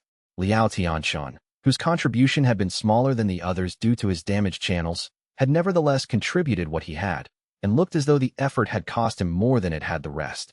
Wei noted this with specific attention that he would translate into modified recovery protocols when he had the capacity to write them. "You wrote a theoretical framework for distributed load-bearing 8 months ago," Bao said. He was not asking. Yes. As a thought exercise. Yes. Bao was quiet in the way he was quiet when he was managing several things simultaneously. Then, "The compendium's crack. Is it stable?" "I believe so. I will need to assess it more carefully when I have more capacity than I currently possess." Which is, Wei considered the honest answer. He generally preferred honest answers. Marginal. Bao stood, pulled Wei to his feet in a single practiced motion. Bao had always been physically capable in ways that Wei had never particularly valued until moments like this one, and pointed him toward the nearest chair with the directness of a student-turned-steward who knew that suggestions were considerably less efficient than directions. "Sit. The archive is stable. The annotator is housed. Everyone is alive and vertical except for you." He paused. "The crisis is over." Wei sat. He looked at the archive, the structure he had spent 2 years building toward, now holding what it had been built to hold. He thought, briefly, about the crack in the compendium's foundation and all the questions it would eventually require him to address, and found that those questions could wait for some length of time that he did not currently have the capacity to calculate. "Yes," Wei said. "It appears to be over." From within the archive, something vast and old held its first genuine peace in longer than any of them had been alive. Chapter 102. The deannotation did not happen all at once, but it happened everywhere. Wei learned about it through reports that arrived in waves beginning the morning after the transfer. Practitioners from the outer networks sending messages about techniques that had always felt subtly misaligned flowing cleanly for the first time. The reports came in the language of people trying to describe something they did not have adequate vocabulary for. Things that had always felt slightly wrong now felt right, and the practitioners sending the reports had generally not known the techniques felt wrong until the wrongness was gone. A meridian formation sect 3 cities distant, whose foundational breathing exercise had produced, across 2 centuries, a persistent cramping sensation in the 7th meridian line during extended practice, gone. A traveling cultivation school whose students had always needed twice the standard training time to internalize their core technique, despite no apparent deficiency in the students or the instructor. The technique now working the way it was written, without the invisible friction the annotator's corruption had introduced into its base layer somewhere in the past 4 centuries. A solo practitioner who had spent 40 years assuming the difficulty of her chosen technique was a personal failing wrote. Simply, it was the text. Millions of practitioners. A lightning they could not explain. Wei read these reports for most of the first day, sitting in the same chair he had occupied since the transfer. He was aware that he had not moved in a significant period of time. He found that he did not particularly want to move, and that this was, perhaps, not something he needed to correct immediately. The room had organized itself around his stillness with the quiet efficiency of people who understood that useful work was available and were doing it. Feng Liwen had established himself at the long work table, methodically cataloging the structural report from the new external archive with the steady focus that 3 centuries of scholarship had ground into him, working productively after major events rather than stopping to process them. Yin Ruomei was handling the network communication, fielding the steady flow of messages from the counter-network's outer branches, producing brief and accurate replies, routing the deannotation reports to a central record that would eventually need to be analyzed. Elder Kong Wenqiu had taken annotator monitoring duty, watching the new archives interface with the attentiveness of someone who understood that quiet was not the same thing as safe, and that a thing which had just changed fundamentally needed watching regardless of whether it appeared benign. Liao Tianxin was asleep on a low couch that someone had moved into the main workspace at some point in the early morning. His recovery protocols had been established before the crisis, and his body was enforcing them without his input. He had, Wei noted, managed to argue against bed rest in 2 separate conversations yesterday, both times while his channel damage indicators were visible to anyone reading his cultivation aura. The body's judgment had, eventually, overruled his. Bao Jiangshu was doing what Bao Jiangshu did in the aftermath of significant events, keeping track of all the other people in the room so that Wei did not have to. The annotator itself was quiet. This was, Wei kept returning to note, the most significant available piece of information. The pressing, restless quality that had characterized every interaction with the annotator, the sense of something ancient and frustrated pushing against the boundaries of whatever contained it, was gone. What remained in the archive was presence without pressure. A vast accumulation of knowledge, housed now in a structure built to hold it, no longer trying to push its way into everything it touched. Wei did not yet have the right vocabulary for what the annotator was becoming. He had filed the question appropriately. He found himself returning to it anyway, at intervals, the way one returns to a passage that requires rereading not because it is unclear, but because it is significant. He was not reading. This was notable enough that he registered it as a fact worth holding. He was not examining the compendium's crack, which he could feel as a constant low-level presence at the edge of his cultivation sense, like a hairline fracture in a familiar tool, not yet impeding function but altering the feel of every operation. He was not planning the next operational step. He was not reviewing what would need to happen with the 12 ancient texts the annotator had referenced in the initial transfer. Information he had received and filed, noting that it would require significant attention, and then not yet begun to analyze because significant attention was a resource he did not currently possess. He was simply sitting. The reports came in. He read them. He set them down. The tea appeared at his elbow sometime in the late afternoon, placed there without announcement. When he looked up, Yin Ruomei was already walking back to the communication desk, her attention already returned to the work in front of her.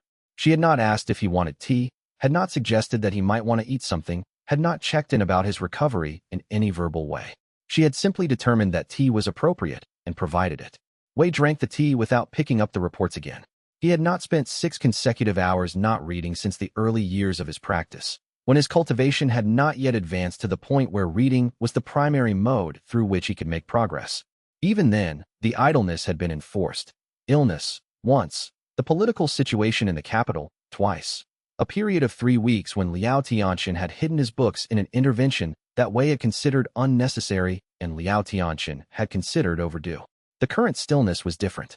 He had not decided to be still exactly, but he was not resisting it, and he found that the absence of resistance required no effort at all. This was new. He filed it. Bao brought food at some point in the early evening, set it on the table beside the empty teacup without speaking. Wei ate without looking up, though there was nothing to look up from. He had set down the stack of reports some time earlier and not picked them back up. There was no text in his hands. He was eating without reading, which he had not done in, he considered, a long time. How is the archive holding? He asked eventually. Stable. Bao's voice came from across the room. He had the particular tone he used when reporting something he had already checked 3 times and was therefore certain of. Elder Kong reports no stress indicators in the past 4 hours. The interface is quiet. The archive structure is holding the annotator's weight without any sign of degradation. Good. Wei considered his empty bowl. Liao Tianxin. Still asleep. His channels are recovering at a rate that Elder Kong considers optimal given the extent of the original damage. 3 more weeks, at minimum, before he should attempt anything more demanding than walking around the building. He will have opinions about this. He already expressed several of them, at length, in the hour before his body overruled him. He is now asleep and temporarily unable to have additional opinions. A pause. I have written down the strongest of his objections for when he wakes up, so he knows they were heard. Wei found this good. The right approach. He would not have thought to do it, and it was correct. The light in the room shifted as the day moved toward evening. The work at the tables continued. Feng Liwen cataloging, Elder Kong watching, Yin Ruomei corresponding. The archive held. From somewhere within its crystallized structure, not through the interface, not through any formal channel, only through the building's walls and the changed quality of the air in the spaces where old things had recently settled. Wei had a sense of something that had completed a very long task and found, on the other side of it, that there was now time. Not infinite time, but time that could be approached without urgency, which was itself a form of space that had not previously been available. He thought, briefly, about those ancient sites and their texts, about the recovery work that would be required, about the crack in the compendium that would need assessment. He thought, all of that will still be true tomorrow. He did not pick up a brush. He did not open the compendium. He sat in the chair while the last light of the day moved across the room's walls and faded, while the archive remained stable, while Bao Jianshu moved quietly around the room, making sure everyone ate something. At some point, he was no longer reviewing the deannotation reports. At some point after that, he was not doing anything at all. He became aware of this fact briefly, and then stopped being aware of it, which meant he had fallen asleep in the chair. No one woke him. The archive held its quiet, and the annotator held its unprecedented peace, and across the cultivation world, practitioners went to bed that night not knowing why the techniques that had always felt slightly wrong felt, for the first time, exactly as they had been described. Chapter 103 Wei's Body. it turned out, had been theoretically executing techniques for so long that it had largely stopped learning how to do them in any physical sense. This became apparent on the fourth morning of recovery, when Wei attempted a standard core circulation flow, a technique he had read comprehensively at age 12, had annotated at age 19, had referenced in 14 published corrections by age 31, and produced something that Wei Cangshu watched with an expression that moved through several phases before settling in a place that might be described, charitably, as pedagogically concerned. "Stop," Wei said. Wei stopped. "Do it again, from the meridian entry point." Wei did it again, from the meridian entry point. His cultivation sense told him, with precision, what the technique should feel like at each stage of execution. His body produced something that met approximately 45% of those specifications. The rest dissipated before it reached the destination meridians, like water poured onto ground that does not know how to hold it. Bao watched the dissipation with the stillness of a teacher who has identified a problem so foundational that determining where to begin requires careful thought. He did not say anything immediately. He watched the dispersing cultivation energy and catalogued something. "When did you last practice this technique manually?" he asked, without the compendium providing guidance. Wei considered this question. It deserved an honest answer rather than a rounded one. "I began using the compendium to assist technique execution at age 23. Before that, I had practiced this particular technique approximately 4 times in a formal training context under supervision. 4 times. It was theoretically sufficient. My cultivation progress at the time did not indicate a deficit." "Your cultivation progress," Bao repeated, with the particular tone he had developed over years of being Wei's student and learning to flag significant information with precise neutrality, "did not indicate a deficit." "The compendium compensated," Wei said. He found, on reflection, that this was true in ways he had not previously examined. It was designed to. The theoretical understanding produced cultivation advancement regardless of whether my body understood what it was doing. The compendium provided the execution guidance my body lacked. The result was functional. He paused. The result was functional until the compendium cracked. And now the compendium is cracked. Yes, you have summarized the situation accurately. Bao put his hands behind his back, a posture Wei recognized from their years as teacher and student, where Bao had used it when he was the student managing frustration at Wei's instruction pace, deploying deliberate calm as a tool rather than feeling it naturally. He appeared to be using it now for the same purpose, with their positions reversed. Wei found this observation both mildly amusing and informative about his current situation. "You are going to have to do this the way everyone else does it," Bao said. "I am aware of that. Repetitive physical practice. Calibration exercises. Basic cultivation flows, done without the compendium doing the steering, until your body understands them the way your mind does. I am also aware of that." Wei considered the phrasing. "I am not aware of any alternative." "There isn't one." Bao met his eyes without apology. "You are also going to be appalling at this for some period of time." "I am already appalling at it. That is what we have established in the past 9 minutes." Something in Bao's expression shifted, a small movement that, on a less composed face, would have been a smile. "Yes," he said, "we have established that." He moved to the position he had occupied when Wei taught him, training distance, close enough to watch the meridian flow directly, far enough not to interfere. It was the same distance, Wei noted, in the same room, with a reversed asymmetry.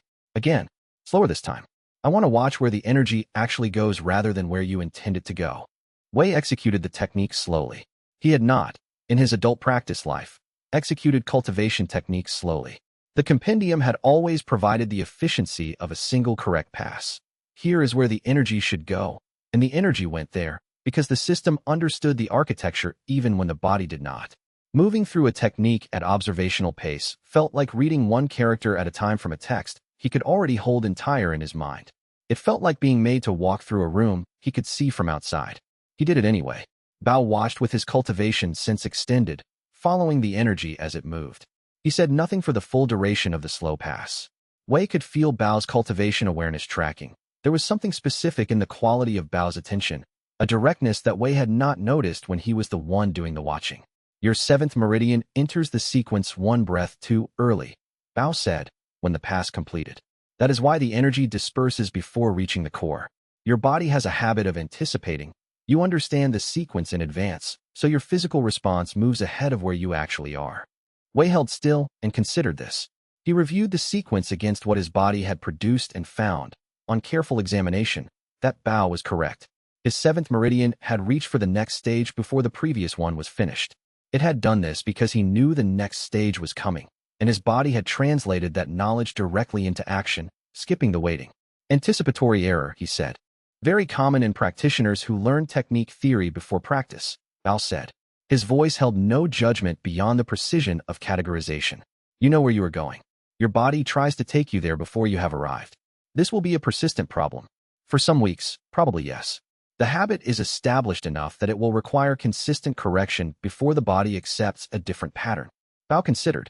Your theoretical understanding is actually an asset here, though it may not feel like one. Most students cannot identify their errors precisely because they do not have exact knowledge of what correct execution should feel like. You know what should happen at every stage of the sequence. The problem is only that your body has not yet agreed to implement what you know. Wei found this accurate and not particularly comforting, but accuracy held value independent of comfort. The approach. We repeat the flow at reduced speed until the anticipatory response stops occurring consistently. We do not advance to the next stage until the 7th meridian is entering at the correct moment, reliably, without active correction. Bao held his gaze with the specific patience of someone who was not naturally patient, but had decided patience was the right tool and was therefore applying it with complete commitment. This will take the time it takes. I understand that. You are also going to find it frustrating in a manner unlike the frustration you are accustomed to, Bao said. Managing frustration while surrounded by text you could be reading is different from managing frustration while your body fails to do things you can explain in precise detail. I know this from personal experience. When I was your student, I spent 4 months on the ascending channel technique before my execution matched my understanding of it. Wei looked at him. This was information he had not possessed. For months. For months of daily practice, yes? You were not monitoring my practice sessions.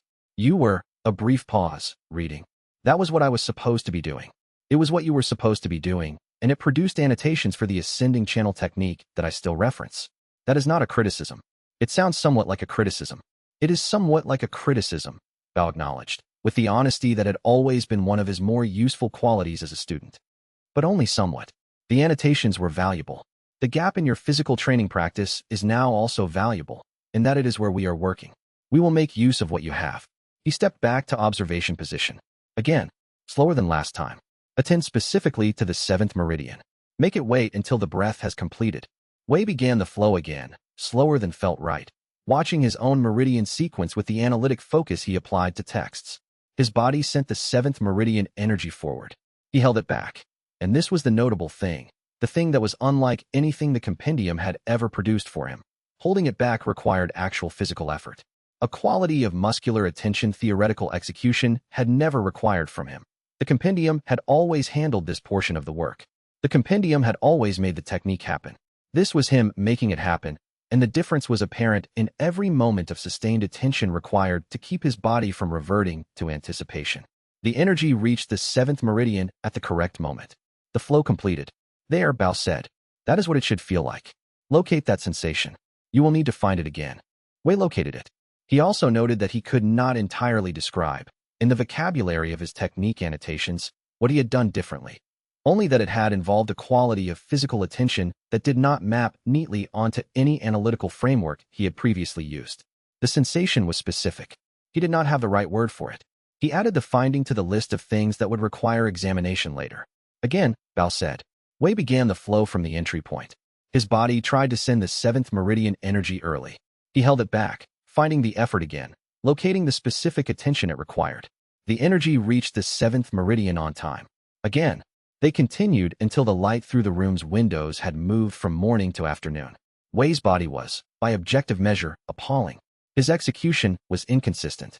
His 7th meridian anticipatory error returned approximately once in every 4 passes, which Bao noted without comment and which Wei found informative in the specific way that precise failures are informative. He could see exactly where the body's habit had not yet been overwritten. He could name the error each time it occurred. Naming it and preventing it were, he was discovering, different kinds of knowledge. This was worth thinking about.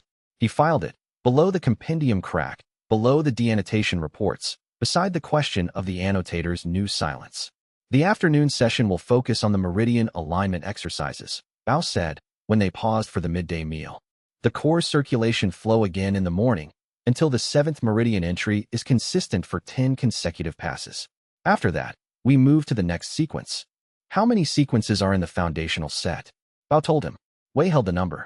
That will take some time. Yes, Bao said. It will. You are not going to make any adjustment to the curriculum based on my existing theoretical knowledge of all of these sequences. I am not, Bao confirmed. The theoretical knowledge is useful. It is not equivalent to the physical knowledge. We will acquire both. Wei looked at the training space, the familiar room made strange by the reversal of who was learning in it. He had taught Bao in this room, or one very like it. He had stood where Bao was standing and watched the student work and noted what needed correcting. He had been certain, then, that he understood teaching. He had understood it theoretically. He was beginning to understand it in the other way. Chapter 10 for the archive interface required calibration every morning, which Wei had assigned to Elder Kong Wangqiu on the basis that Elder Kong had spent more time with annotator-adjacent systems than anyone else in the counter network and could be trusted to identify anomalies before they became structural problems. The assignment had a secondary logic. Keeping Elder Kong involved in direct archive work reduced the chance that he would develop the particular restlessness that Elder Kong developed when he had been given too much time to think about past decisions. Productive occupation was, in Wei's experience, better than reassurance. On the 9th morning of recovery, Elder Kong arrived at the morning calibration and found the interface already active. He came immediately to find Wei, who was emerging from the training room where Bao had been, once again, teaching him things his body had never learned to do. Wei's morning sessions had developed a specific quality by the 9th day, productive, uncomfortable, and generating in Wei the particular humility of someone who has discovered that being right about everything theoretically is not the same as being right. The archive, Elder Kong said, has developed a communication protocol. Wei stopped walking. Developed or revealed? Elder Kong considered the distinction. I am not certain. It has been establishing the protocol since before dawn. I did not trigger it. I arrived at the standard calibration time, and the interface was already active and producing documentation. He paused. The annotator, or what the annotator is becoming, appears to have initiated the contact itself. Wei thought about this for the time it took him to consider what it meant that a thing which had spent millennia as pressure and corruption had, on the 9th day of its containment, decided it had something to give. What form does the communication take? Documentation, Elder Kong said. It is producing documents. They went to the archive. The interface had not produced raw text in the way a person produces text, written, deliberate, sequential, shaped by the needs of composition and the limits of a single mind working in time. It had produced something that looked, in its physical form, like an index. A long, precisely organized index, with entries grouped into 12 categories, each category containing cross-references to source texts, historical periods, geographic sites of original practice, and a notation system that Wei recognized as predating every annotation framework he had encountered in his career. The notation was not primitive. It was different, organized around different assumptions about what information required recording, built for a kind of navigation that modern cultivation documentation did not typically attempt. He sat down and began to read. The others in the room understood, without discussion, what this required. Feng Liwen moved to a different work area. Yen Ruomei took her correspondence to the adjacent room. Bao, reading Wei's posture with the accuracy of long familiarity, brought a cushion for the chair and left without comment. Elder Kong remained at the archive monitoring station, watching the interface continue its quiet output. Wei read the way he read documents that required complete understanding before interpretation, without rushing, without skipping, attending to the notation system's logic as he went until its organizational principles became legible. The 12 categories resolved, as he read, from what appeared to be an index into something that was more accurately described as a recovery framework. Each category was a foundational text, not a single document, but a source framework, the base architecture from which a significant portion of current cultivation practice derived its structural logic. Each category contained the text's current corrupted form, its authentic original structure as the annotator had known it before the corruption campaign began, the geographic location of its site of first practice and original inscription, and a verification methodology for confirming authenticity when recovery was attempted. Bao brought food at some point in the 3rd hour. Set it at the corner of the work table, far enough from the document that the placement communicated no expectation of interruption. Wei ate without looking up, which Bao had apparently anticipated, because the food was arranged to require no attention to manage. When Wei finished reading, he sat with the document and his notes for an additional hour. He spent this hour not writing anything, which would have appeared from the outside as sitting in a chair holding a brush while looking at the middle distance. It was, internally, the process of building a full interpretive structure from the information he had just acquired. a slow, systematic assembly of implications and their relationships that he did not find useful to attempt in writing until the structure was complete. Then he said, 12. Feng Laiwan, who had been maintaining a respectful distance at the far work table, looked up. There are 12 foundational texts, Wei said. Not 12 individual documents. 12 source frameworks, the base layer from which every cultivation system in current practice derives its structural architecture. They were written by the first human cultivators, before the annotator began its work. They have been progressively altered over the centuries. Not replaced. Altered. He looked at his notes, which were dense and careful. Each successive generation of transcription introduced small divergences. Each divergence compounded the previous one. The current versions of these foundational texts share their structural architecture with the originals, but have been transformed at the level of functional specifics, which is exactly the level that determines whether a technique behaves as described. Yin Ruomei had come to stand near the archive interface, where the document was still quietly outputting the final portions of its index. Her expression was the one she used when she was computing political implications at a rate faster than she was willing to display. The originals exist. Wei looked at the category entries in the index. According to the archive's documentation, each foundational text has a site of original composition and first practice, a physical location where the text was written and initially taught. The original text was inscribed at that site, in stone or comparable durable medium, before the annotator's revision work began. The inscriptions have been present at those sites throughout the entire period of the corruption campaign. They were not subject to it because they were not being actively transmitted. They were written down in a place. The annotator revised what was copied and circulated. What was simply sitting on a stone in a specific location it could not reach. The room took a moment to receive this. Bow. From somewhere near the doorway, where he appeared to have been listening without making his presence obvious. How many is 12? Wei looked at him. More than I can recover alone and fewer than the total correction requires. But recoverable. Yes. Each site represents the recovery of one foundational text. If all 12 are authenticated and reintroduced into active teaching, distributed from their original sites, with the verification methodology the archive has provided, the cultivation world's technique base would begin correcting itself. Not at once. Over years.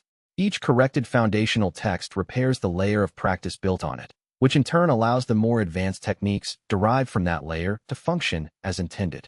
Wei set down his notes. The archive's documentation is, in effect, a research guide for the recovery project. It tells us where the sites are, what the text should contain, and how to verify authenticity. It tells us what we need to know to do the work. How long does the work take? Yin Ruomei asked. She was not asking for reassurance. She was asking for an operational estimate. To recover all 12 sites? Years, an honest estimate. Access conditions vary. Political complications at several of the locations are significant. The archive's documentation includes notes on what was built over or around the sites during the centuries of corruption. Wei met her eyes. But we have the guide. We have the verification framework. We have a stabilized archive that can authenticate recovered texts without the authentication process being compromised by the annotator's original bias. He paused. The work is defined. A defined project is different from an undefined one, regardless of its scale. Feng Laiwan, who had spent 3 centuries in scholarship and possessed a scholar's specific relationship to patience when the work was meaningful, nodded once. Where is the nearest site? Wei consulted the index.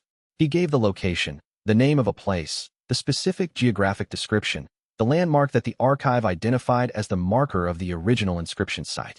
He watched Feng Liuan's expression move through something. Recognition, and behind it, a kind of recalibration. The expression of a person who has just learned they have been living within traveling distance of something historically significant for 60 years without knowing it was there. Good, Feng Liuan said, with the equanimity of a scholar who had long since stopped spending energy on information that arrived late, when spending that energy on the work available would produce better results. Elder Kong had not taken his attention from the archive interface throughout the conversation. He said, now, it has more. This is not the extent of what it knows. It produced what was most immediately relevant first. Wei looked at the interface. He thought about something that had spent millennia as urgency, pushing at everything it touched, trying to corrupt, to alter, to make the world conform to a pressure it could not release, now producing, in its 9th day of stillness, a carefully organized research guide in a notation system designed for long-term use. Not urgency, not pressure. Information, offered in the order it was needed. Yes, he said. I expect it has considerably more. He looked at the 12 categories of the index, each one a site, each site a text, each text a foundational layer of a cultivation world that had been working on a compromised base for so long that the compromise had come to seem like the nature of the thing. We will ask it what we need, when we need it. That is the purpose of the archive, not to answer every question at once, but to hold the answers until the questions are ready. Elder Kong looked at the interface with an expression that was not quite relief, but was in the same general direction. He had spent a significant portion of his career in proximity to the annotator in its corrupted form. The new version required adjustment. The interface sat still and patient, producing the last few entries of its index in the quiet of the room. Chapter 105. The compendium repaired itself on the 16th day. Wei noticed because he was in the middle of practice, specifically, the fourth repetition of a complex meridian alignment sequence that Bao had introduced the previous week, and that Wei had been approaching with the incremental frustration of someone who understands precisely what they should be doing and whose body remains unconvinced. He was in the final third of the sequence, his attention fixed on the fourth transition point, where he consistently lost approximately 15% of the energy to improper channeling, when something in the foundational layer of his cultivation system shifted.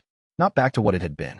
Not the restoration of the frictionless theoretical execution support that had carried his cultivation forward for 51 years, providing guidance so efficient he had not understood it as guidance until it cracked. Something different. Something that had taken the crack's edges and built around them rather than through them. The way a bone heals stronger at the fracture site if the conditions for healing are right. He stopped mid-sequence. Bao, from his observation position at the room's edge, said, "What happened?" "The compendium." Wei held still. Cultivation sense turned fully inward, reading the change the way he read a text he needed to understand fully before he moved through it. The system's architecture was present. The theoretical framework, the accumulated knowledge base, the execution guidance, the vast catalog of technique structures he had read and integrated and been able to call on for half a century. All of it intact. But the crack had not been erased. It had been incorporated. The fracture was part of the system now, not a gap in it. The way a repaired document is still a document with its repair visible in the changed quality of the paper. "It has repaired," Wei said. Repaired to what? This was precisely the right question, and the one Wei had already begun working through. Not to its previous state, he said. The fracture has not been removed. The crack in the foundational architecture has been integrated. The system has reorganized itself around the damage rather than pretending the damage did not occur. He was aware, as he said this, that this was not a description he would have expected to apply to his own cultivation system favorably. But he found, examining the result directly, that the integrated fracture produced something that the original intact system had not. A place where the theoretical architecture met the physical understanding he had been building for 16 days and did not simply override it. Bao moved closer, his cultivation sense extended to read Wei's channels with the same careful directness he had been applying to the training sessions. He was quiet for a time that was not long, but was concentrated. "Your theoretical execution support is restored," he said. "Yes. And your physical proprioceptive feedback, the body's developed understanding, is still present alongside it?" "Yes." Wei looked at him. Both present, not one replacing the other. Bao did not say anything immediately. He completed his reading of Wei's channels. Then, "Which means you can do both." "Which means I can do both." Wei returned to the meridian alignment sequence, beginning from the entry point. The compendium's guidance was present, the theoretical architecture visible and navigable, the pathway through each stage clear. And alongside it, or underneath it, woven now into the foundational layer where the crack had made space for it, the physical understanding accumulated over 16 days of getting the technique wrong in precisely instructive ways. The seventh meridian that had been anticipating now held, because his body had been corrected enough times to know what holding felt like. The fourth transition that had been losing energy now had a physical sense of where the energy was supposed to go, not just a theoretical one. He completed the sequence. The physical sensation at the fourth transition was not anything the compendium had ever produced. It was specific beyond theoretical description, the actual muscular quality of the energy moving through correctly, his body's own accumulated knowledge of what correct felt like, because it had now felt incorrect often enough to know the difference. He had read this described in practice manuals. He had read the descriptions carefully and understood them intellectually. The descriptions were accurate. He had not known, from reading them, that they were accurate. Only now, having the sensation directly, could he confirm that what the manual writers had been trying to convey was this precise thing. He ran through the sequence a second time, more slowly. Both modes of knowing active simultaneously. The compendium providing the theoretical architecture with its restored clarity, his body providing the physical sense of what the theory cost at each stage and what it felt like when the cost was correctly paid. He did not need to choose between them. They were both present. They did not conflict. Better, Bao said, when the second pass completed. He was using the specific tone he had developed in the training sessions, not the general positive reinforcement of a teacher trying to encourage a struggling student, but the precise assessment of a teacher noting actual measurable improvement. The fourth transition is cleaner than it was yesterday. Your body is contributing to the execution rather than deferring to the system for the full load. Yes. Wei was already moving toward the work table. He picked up a brush without sitting down, which was a behavior Bao had learned to recognize as indicating that the thought was formed enough to be urgent, but not yet fully articulated. What are you writing? Bao asked. Wei wrote. The sentence arrived fully formed because he had been constructing it without awareness across the full 16 days of training. Each day's practice adding to the foundation of it, each correction from Bao laying another beam, until the structure was complete enough to be expressed in words. He set down the brush and read the sentence back. A text read and a technique practiced are different kinds of knowing. Both are necessary. Neither is sufficient alone. He had known this. He had known it for years, in the way he knew everything about cultivation theory that was sufficiently documented and well attested in the literature. He had annotated dozens of texts that addressed the relationship between theoretical understanding and physical practice. He had written corrections to manuals that understated one in favor of the other. He had, in his most comprehensive assessment of cultivation pedagogy, produced a 20-page analysis of how the gap between intellectual mastery and embodied mastery produced failure modes in advanced practitioners. He had not, before the past 16 days, known it the second way. 51 years, Bao said, from behind his shoulder. Yes. You spent 51 years knowing techniques the first way. I spent 51 years knowing techniques the first way and producing a body of work that was, I maintain, useful for it. The annotations are not invalidated by what I did not know. No, Bao said, with the quality of agreement that includes something more complicated. They are extended by what you know now. Wei considered the sentence on the page. He mapped out those ancient sites with their texts that the cultivation world had been reading in corrupted forms for centuries without knowing they were corrupted, practicing in the corrected forms that the deannotation was now producing without having the uncorrupted text to check against, never quite having both at once, and therefore never quite knowing what was missing. The recovery project would require the archive's theoretical knowledge and the physical work of traveling to the sites, reading the texts and practicing their restoration simultaneously. Both necessary. This is going to change how I write annotations, he said. Bao, who had been his student long enough to know what that sentence implied about the volume of work ahead, made a sound that was not quite a laugh. The sound of a person who had not expected this particular future, but had, on consideration, already begun to settle into it. Should I prepare for extensive revision work? Several projects, Wei said. The annotations produced before the past 16 days will need to be revisited with the addition of what physical practice provides, the information the theory cannot carry. They are not wrong. They are incomplete in a way I can now identify. How many annotations does this apply to? Wei thought about this. Most of them, he said, with the honesty that the question deserved. Bao was quiet for a moment. Then, I will prepare accordingly. Not today, Wei said. Today I want to run the alignment sequence again. The fourth transition is more consistent than it was, but I want to know that it is consistent without the compendium doing the full work. I want to know what my body can do. Bao returned to his observation position with the efficiency of settled practice. From the entry point, Wei began the sequence. The compendium provided its theoretical clarity, the restored precision of a system that had healed into something that could hold both kinds of knowledge in the same architecture. His body provided the physical accumulated understanding of 16 days of practice, the seventh meridian that had learned to wait, the fourth transition that had learned to feel the difference between correct and compensated execution. The crack in the compendium's foundational layer was still present. It had not been erased. It had been made into the place where theoretical knowledge and physical knowledge met, the point where a text had been forced to become a practice, and discovered in the process that it was neither smaller nor larger for the encounter, but different, changed at the foundational level, making both modes of knowing more available than before. He completed the fourth transition. His body knew what it was doing, and the system knew it, and the two pieces of knowing were present simultaneously, the combined sensation, on examination, being what practice manuals had always been trying to describe. He completed the sequence. He ran it again. He would continue until Bao told him to stop, or until the day's light ran out, because the work was defined and available, and he now knew 2 ways to do it. After the session, he wrote a second note below the first, without sitting down to do it. Read it until you understand it. Then practice it until your body argues with your understanding. The argument is where the real text lies. Chapter 106. The map took Wei 3 days to assemble. He worked in the archive's outer reading room, not the restricted section, which still felt different to him now that he understood what had been housed there, but the wide public tables where novices came to study cultivation manuals and left crumbs in the page margins. He had spent 50 years quietly resenting the crumbs. Now he barely noticed them. He spread the annotator's documents across the central table, cross-referenced them against the Sect's own collection of pre-dynasty geographical surveys, and built, piece by careful piece, a picture of the world as it had existed before the current Sect territories were drawn.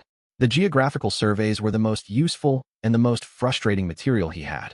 The Sect had accumulated 14 of them over the centuries, different cartographers, different eras, different conventions for what counted as worth recording. 2 were recent enough to show current Sect boundaries. The remaining 12 predated the established order entirely. These older surveys did not agree with each other about much, but they agreed about the formation sites. Every one of them marked the same 12 locations, some with explanatory annotations, and some with nothing but a symbol that the cartographers had apparently agreed on without discussing why. The symbol was a circle with a line through the center and a small hook at the top. Wei had seen it in documents before and had catalogued it, without particular urgency, as a pre-dynasty geographical marker of unknown significance. He now understood the significance.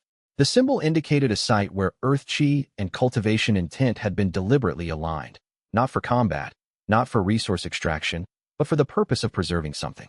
The hook at the top, he suspected, indicated a guardian presence. He made a note in the margin of his working document and moved on. The original cultivators had not thought in terms of sections. This was the first thing that became clear. The 12 sites predated the entire concept of Sect allegiance.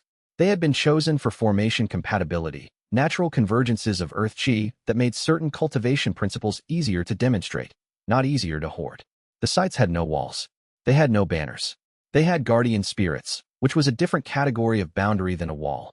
A wall said no one enters, and a guardian spirit said only those who understand may enter, and understanding cannot be faked.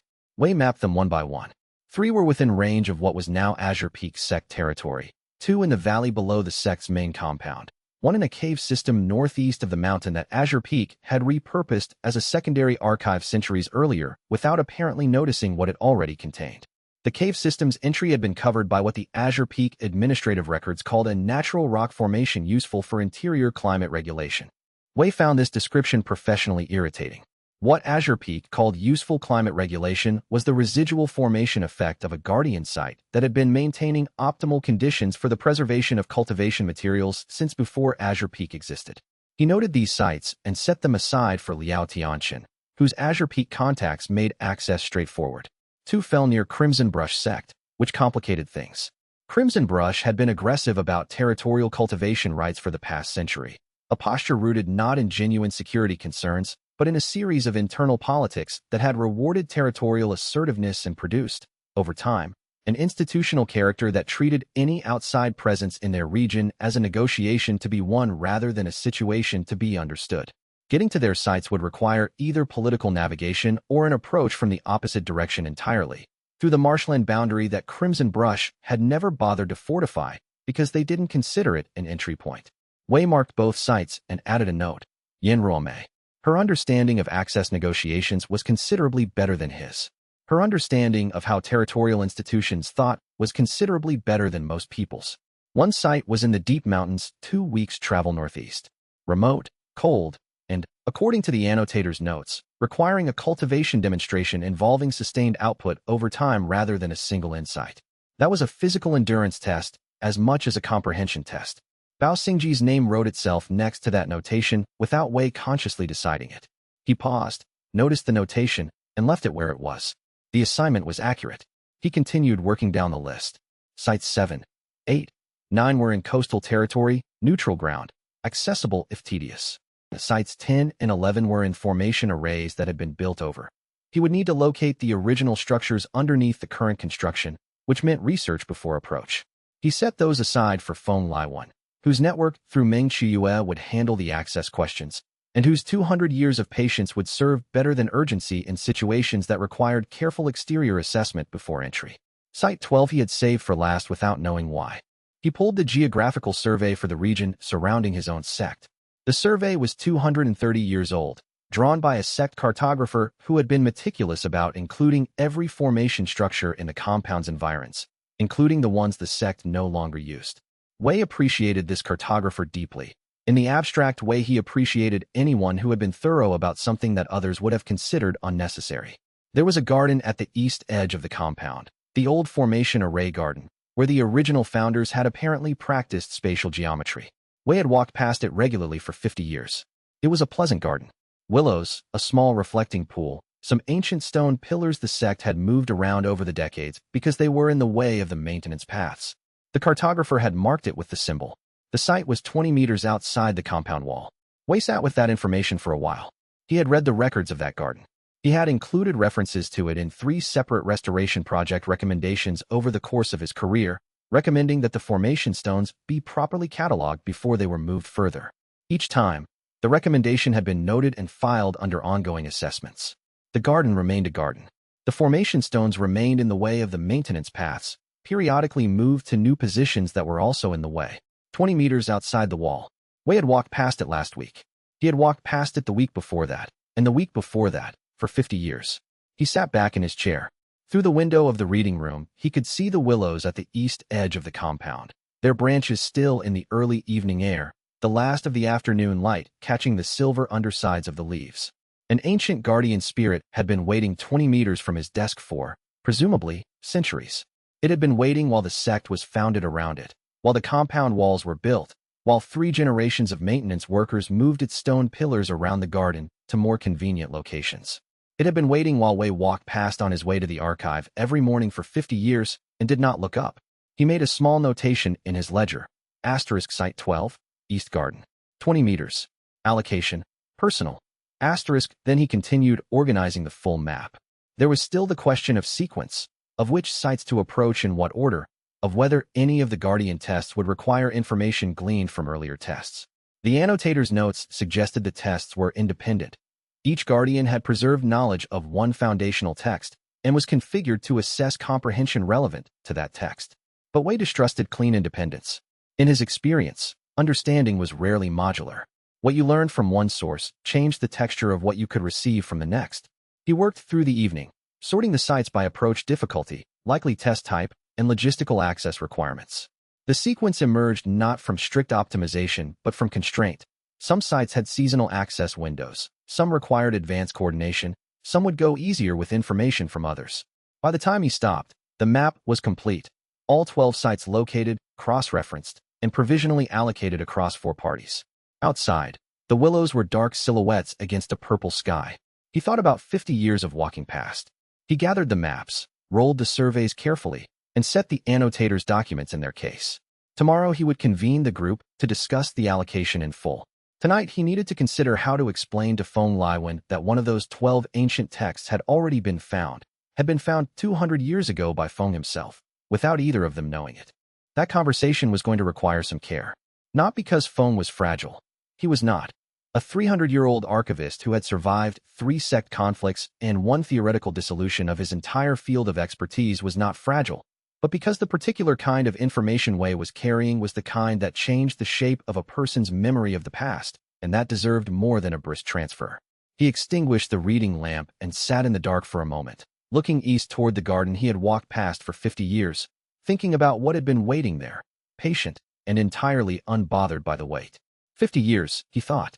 It has been waiting considerably longer than that, and it will have questions. Chapter 107 Little Mirror had not gone near the vault in the restricted section for 50 years, and she had never explained why.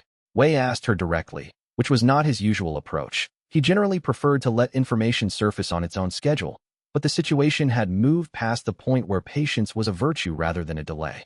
They were meeting in the restricted section itself, with permission, the way one meets a topic by going to where it lives. The restricted section's outer room was dim and dry and smelled of cedar preservation, wrapping, and age. Wei had spent considerable time here over the years. He found it comfortable. Little Mirror, he now understood, had not. Little Mirror was the form she preferred. A reflection about the size of a standing lantern, her surface still except when she chose to move it, her attention indicated by a slight brightening in whatever direction she was facing. She was facing the vault door. I am not avoiding it, she said.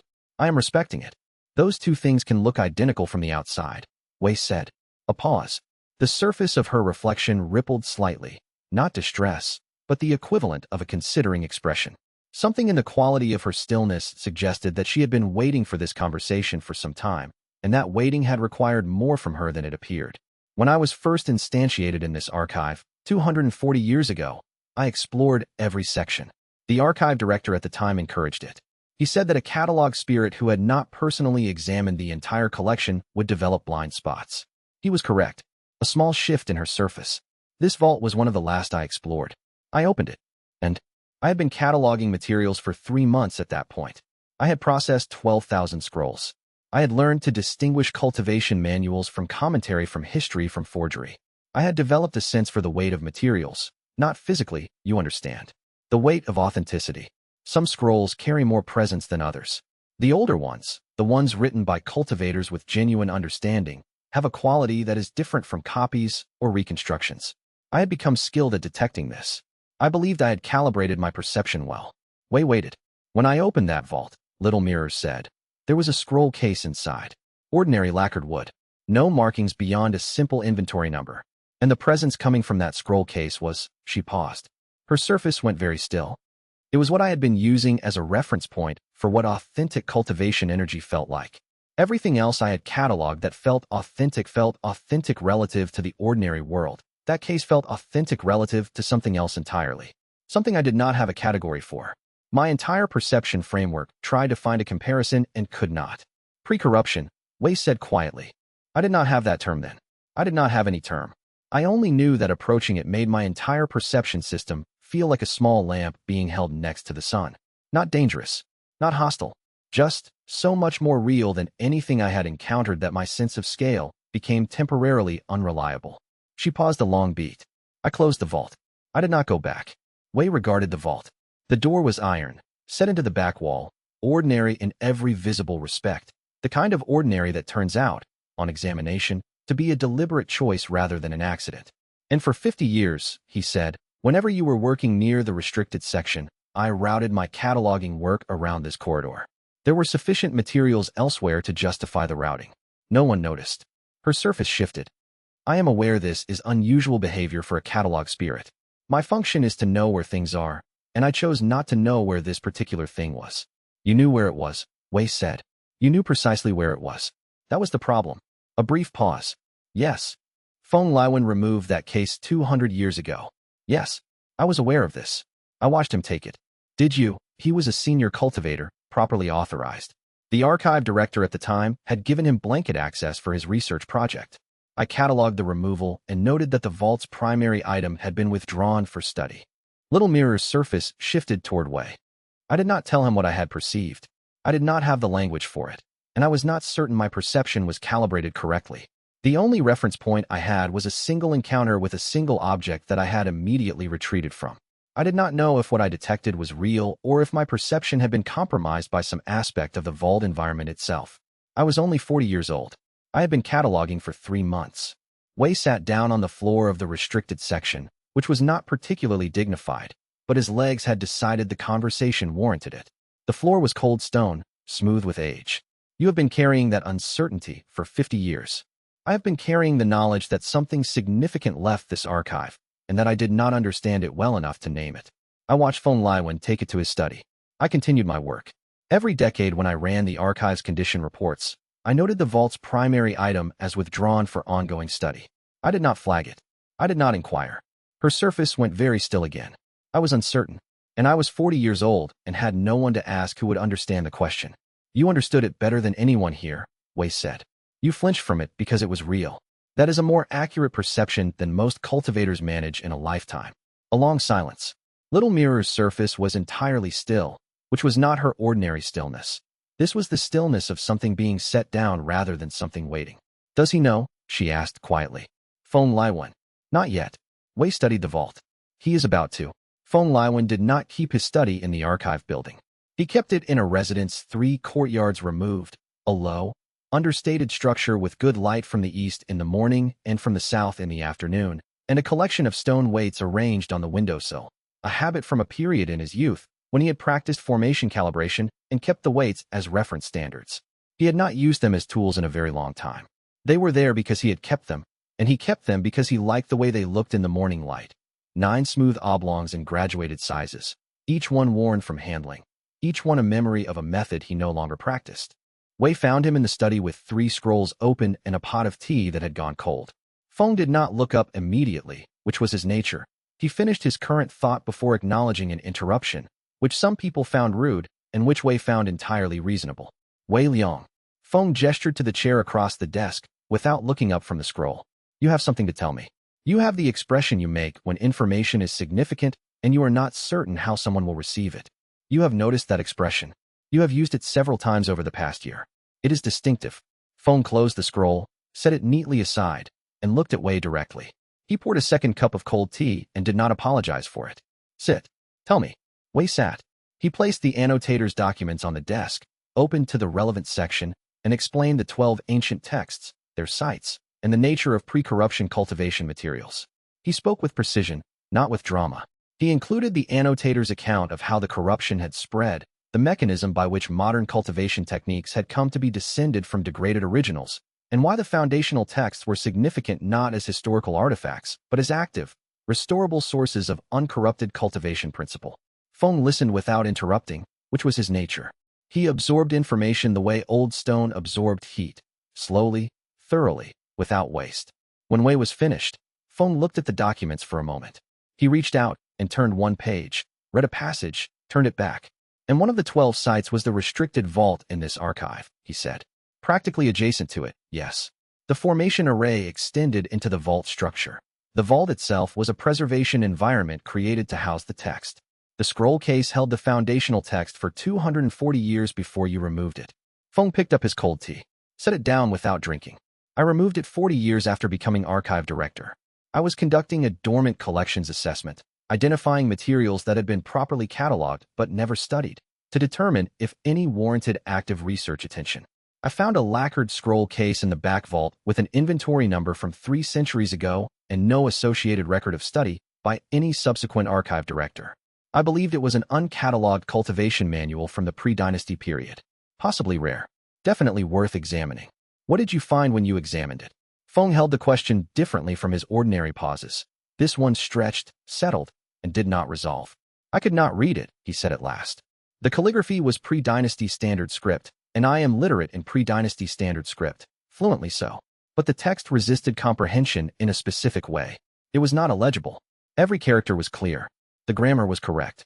I could parse the sentences, but the meaning would not hold in my mind. I would reach the end of a passage, and the beginning had already gone. I concluded the underlying cultivation resonance had degraded, that the text carried instructions for a technique whose physical substrate had been lost, and that reading it was like hearing a melody with no reference for the instrument. I spent a month attempting recovery approaches. I was not successful. I catalogued it as a pre-dynasty fragment with severe comprehension degradation and filed it under ongoing research. He looked up at Wei. Something in his expression was doing very careful work to remain composed. It was not corruption, Wei said. No. Feng set down his cup with a precision that had nothing to do with the physical act of setting a cup down. It was the opposite. The room was quiet. Through the window, the morning light lay across the stone weights on the sill, rounded, worn, entirely familiar. I have been holding one of those 12 texts for 200 years, Feng Liwen said, and was not able to read it. No one could read it. Not directly. The annotator himself could not read the foundational texts in their corrupted world. The gap between what they expressed and what the corrupted cultivation world could receive was too wide. That is why the restoration project matters. The texts will become readable as the cultivation framework they presuppose is rebuilt. I am not distressed by my inability to read it, Feng said, and his voice was level in the way it became level when he was being precise about something. I am, he paused, selected the word carefully, aware that I have been the custodian of something I did not recognize. For 200 years, that I attempted to study it with the methods available to me, concluded it was damaged, and filed it as a research task I did not prioritize. He regarded the window. There is a particular quality to that kind of error. It is not the same as a mistake made in ignorance, because the ignorance was itself a product of the problem the text addressed. But it sits with me differently than errors made in haste, or pride, or insufficient attention. Wei did not offer reassurance. Feng Liwen was 300 years old and did not require reassurance. He required the space to think, and Wei was capable of providing that. After a long moment, Feng reached across the desk and pulled the annotator's documents toward him. He began to read, carefully, methodically, the same way he read everything, with the quality of attention that made no assumptions about having understood anything until the page was finished. "Which site does mine correspond to?" he asked without looking up. Wei told him. Feng nodded once, a small precise motion, and continued reading. The stone weight sat in the light. Outside, the morning advanced without comment. The archived text 200 years in Feng's keeping waited in his study, and Feng Liwen turned the next page of the annotator's documents with the focused attention of a man who understood, at last, precisely what he had been holding, and precisely what he owed it. Chapter 108. The breakthrough did not announce itself. This was Wei's first observation about it afterward, made in the same quiet way he noted anything worth noting. That boundless index arrived not as an eruption, but as a natural extension of something that had already been happening. He was in the middle of work when it happened. He was, specifically, standing at the entrance to the second foundational site, a riverside formation array near the northern border of Azure Peak territory that he and Bao had detoured to assess before the formal division of tasks, and the guardian of that site had presented him with a problem. They had not planned to approach the second site yet. The formal allocation meeting was 3 days away, but the site was adjacent to their travel route, and Wei had seen no reason to pass it without at least conducting an exterior assessment of the entry conditions. Little Mirror had identified the authentic energy signature easily from the road, a steady, organized presence that she described as different from the first site's quality, more structured, like the difference between a fire burning in the open and a fire burning in a well-designed hearth. Both were real. One had been built for a purpose. The purpose, as it turned out, was spatial. The formation array at the site's center contained a pattern Wei recognized as pre-dynasty structural geometry. He had read descriptions of this pattern in 3 different secondary sources over his career and had formed a clear theoretical model of how it worked. The theory was sound. He could explain the pattern's operation, its internal logic, the principles it expressed, the category of cultivation problem it was designed to address. He had formed this model across decades of reading and cross-referencing. To enter the site, the approaching cultivator had to demonstrate comprehension of the pattern, not by analyzing it intellectually, but by aligning their own cultivation flow with it. Physical demonstration. Theoretical understanding was necessary but not sufficient. The guardian wanted both, present simultaneously, in the same moment of expression. Wei had understood, intellectually, that this was the requirement. He had read the annotator's notes carefully, standing at the entry formation and feeling the guardian's parameters establish themselves around him. He understood it differently, not as a concept, but as a condition he was currently inside. He had a thorough theoretical understanding of pre-dynasty structural geometry. He had, since his recovery and integration, also developed a physical understanding, the kind that lived in the body's cultivation pathways rather than in the mind's catalog of principles. Bao had worked with him on this during the recovery months, not theory, but practice, doing the movements until the doing became its own form of knowing. These 2 understandings had been developing in parallel, increasingly integrated but not yet fully merged. He stood at the site entrance and began working through the alignment. The first attempt was clean theoretically and physically absent. He had organized the pattern in his mind with precision, and the physical expression lagged entirely, following half a step behind. The second attempt was the opposite.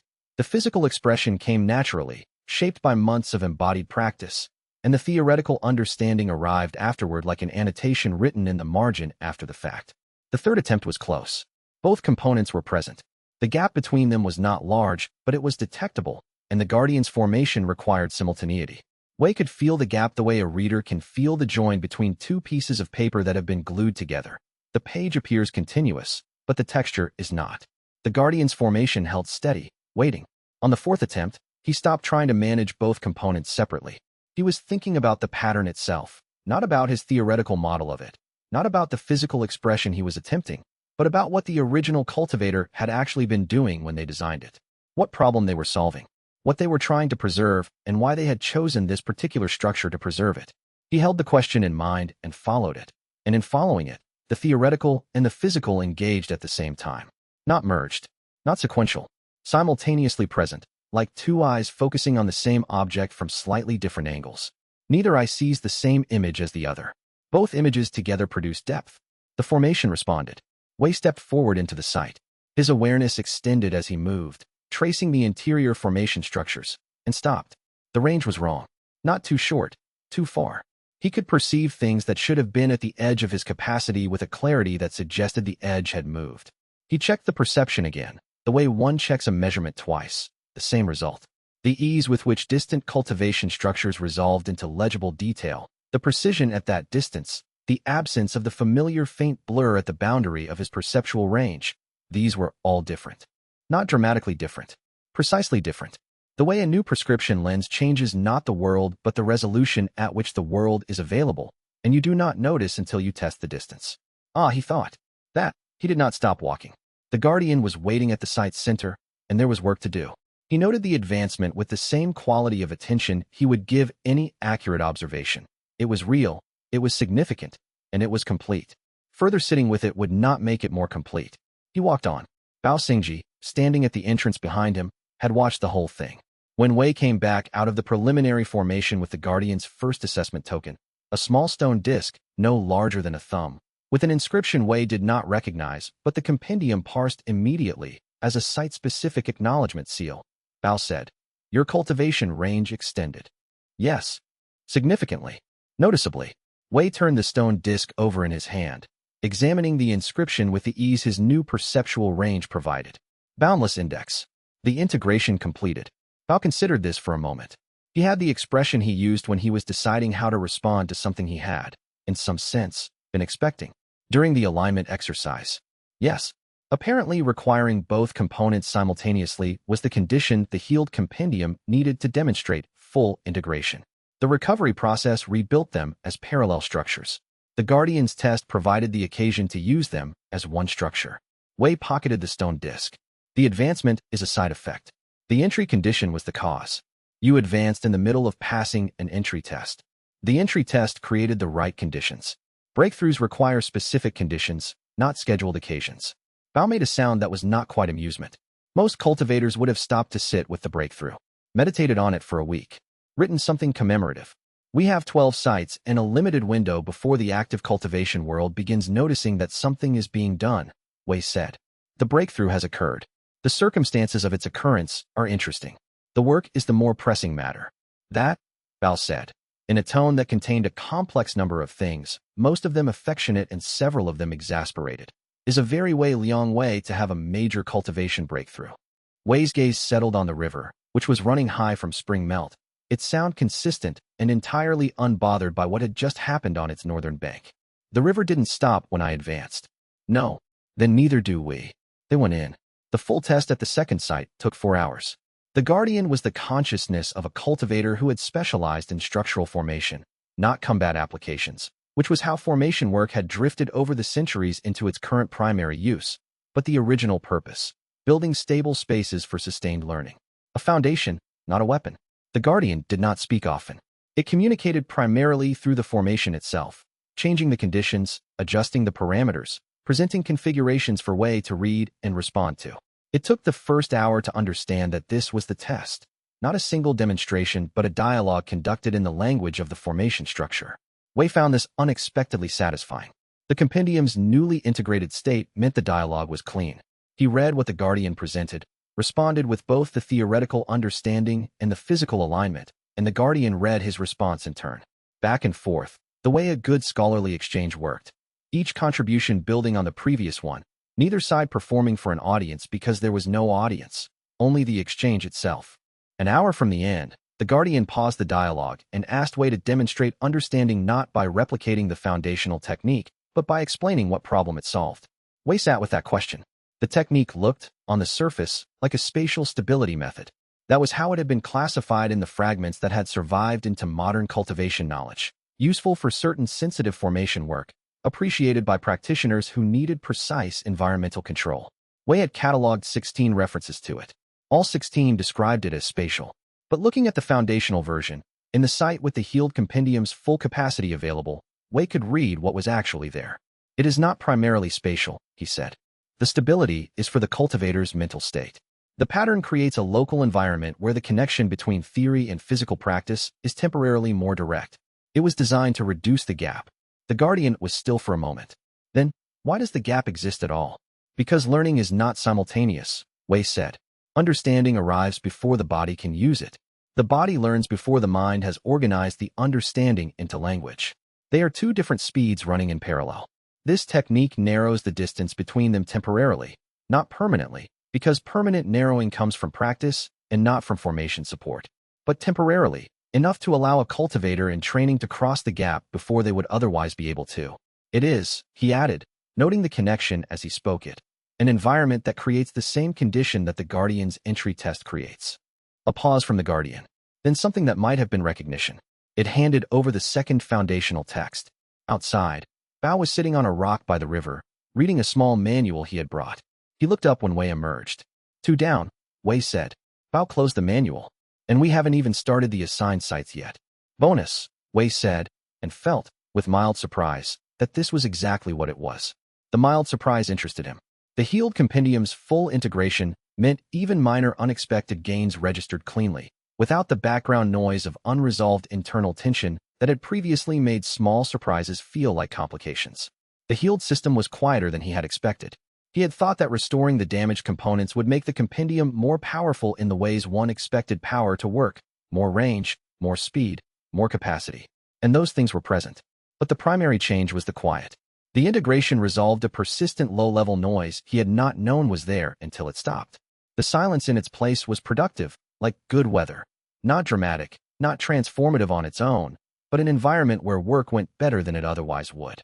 His gaze fell on the river and the second foundational text in his hands and the 4 sites still on their list, and thought that quiet was underrated as a form of readiness. Let's find somewhere to camp before dark, he said. We move north in the morning, 10 more guardians waiting, and the compendium finally quiet enough to hear them.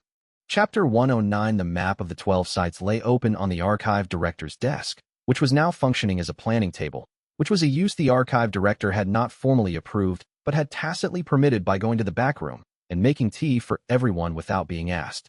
This was, Wei reflected, a characteristically Feng Liwen response to an unusual situation. Not resistance, not formal sanction, but the quiet provision of something practical that acknowledged the situation without requiring him to take a position on it. He made tea. The meeting could proceed. Wei walked through the allocation. Bao and I take sites 3, 6, 8, and 9, he said.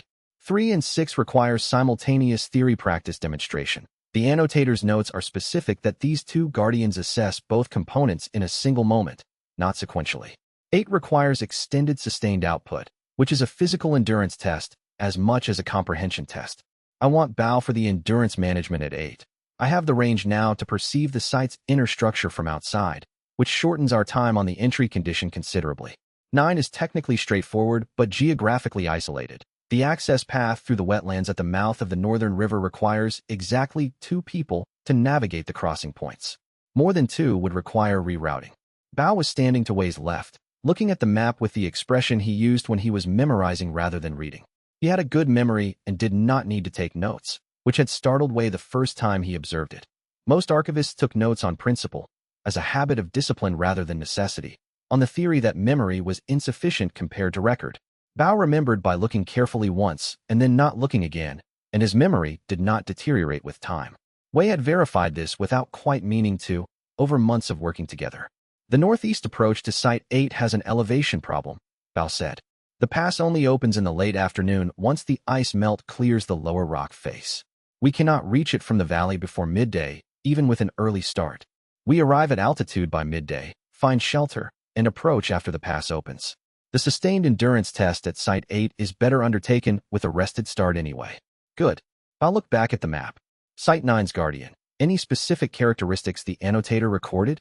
The notes describe a guardian who prefers questions to demonstrations. Dialogue-based test rather than technique-based. The guardian at 9 was apparently a theorist rather than a practitioner, and the foundational text there addresses the principles of cultivation comprehension rather than specific techniques. The assessment is likely to be conversational. What do you understand? Why do you understand it that way? What would change your understanding? Wei traced the route on the map. I expect 9 to be the most time-consuming by hours of engagement, not by difficulty. Yin Ruame, seated at the corner of the desk, was reading her own notes on sites 4 and 7. She had come to the meeting dressed for travel, which meant she was wearing the scholar's formal gray jacket she used for official contexts, but had her traveling pack already assembled in the corner behind her chair. She had been ready to leave for 2 days and had been patient about it in the way that people who have made their decision are patient, without visible restlessness, without any adjustment of their timeline, simply waiting for the rest of the world to catch up.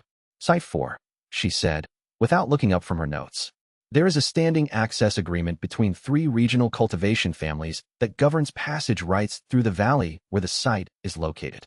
The agreement has been in place for 80 years, and none of the 3 families has reviewed it recently enough to know exactly what it prohibits. I will need 3 days minimum to contact the relevant representatives before my approach. If I arrive without advance notice, they will not block me by the terms of the agreement, but they will remember it, and the next cultivator who needs passage will have a harder time. That is why it went to you, Wei said. Yin looked up with an expression that Wei had learned to read as something close to satisfaction, not at praise, which she did not particularly respond to, but at the specific experience of being understood accurately. Your judgment corresponds to reality. She found this more useful than praise. Site 7 has different complications. The site itself is on neutral ground, technically, no family claim, no sect territory. But the cultivation family that historically stewarded the surrounding land has been in a territorial dispute with Azure Peak for 40 years, and they are sensitive about any cultivator approaching through their area who might be construed as Azure Peak affiliated or Azure Peak adjacent. My approach will require establishing clearly that this visit has no sect affiliation and no political dimension. Can you do that without lying? A pause. Brief, precise. I can do that by saying true things in a carefully sequenced order. Yes. She returned to her notes with the focused air of someone who had already decided the answer and was now annotating the methodology. Liao Tianxian was seated across from Yin, his posture careful in the particular way it had been since his recovery, not stiff and not effortful, but with a quality of conscious attention to his own physical state, as though after the period of illness he had decided not to take his body's cooperation for granted. He had 3 sites, 1, 2, and 5, all in Azure Peak territory or its immediate approaches.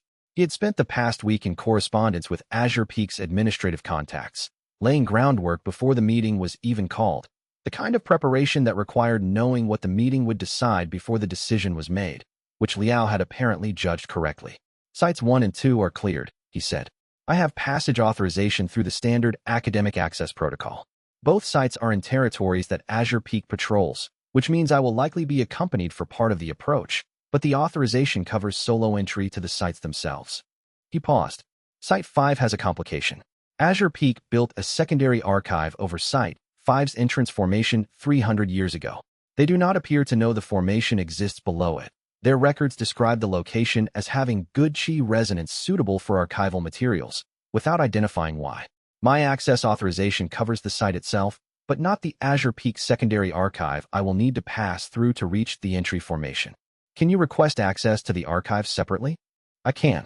The request will be understood as scholarly interest in their pre-dynasty collection, which is a reasonable academic purpose Azure Peak has granted before. Liao's mouth curved slightly, the expression of someone finding right accuracy in an awkward situation. I do have genuine scholarly interest in their pre-dynasty collection. I reviewed their catalog abstracts last spring and identified 4 texts that appear to be pre-dynasty originals that they have not recognized as such. My interest in visiting their archive is entirely real. That the interest is also practical does not make it less real. Start the request today, Wei said. Take sites 1 and 2 first while authorization for 5 processes. The delay is not wasted time. The annotator's notes suggest Site 5's entry condition requires knowledge of the foundational principles in the first 2 sites. Approaching them in order may not be required, but approaching them in order might be useful. Liao nodded, thoughtful. He picked up his tea and looked at the map with the expression of someone running logistics in parallel with the conversation. Feng Liwen was standing at the window. He had been there since the meeting began, not at the table, which was his way of participating in discussions he considered important. The slight physical remove allowed him a perspective on the room itself rather than only on the content being discussed. He had, since Wei's conversation with him about the foundational text he had held for 200 years, been quiet with a quality different from his ordinary quiet. His ordinary quiet was the quiet of someone in active engagement with a text or a problem. This was the quiet of someone engaged with something that could not be resolved by thinking harder. I can reach sites 10, 11, and 12, he said, without turning from the window. Meng Qiyue's network covers travel access for 10 and 11. Both are in territories where her contacts can arrange approach without drawing attention. I will coordinate with her before departing.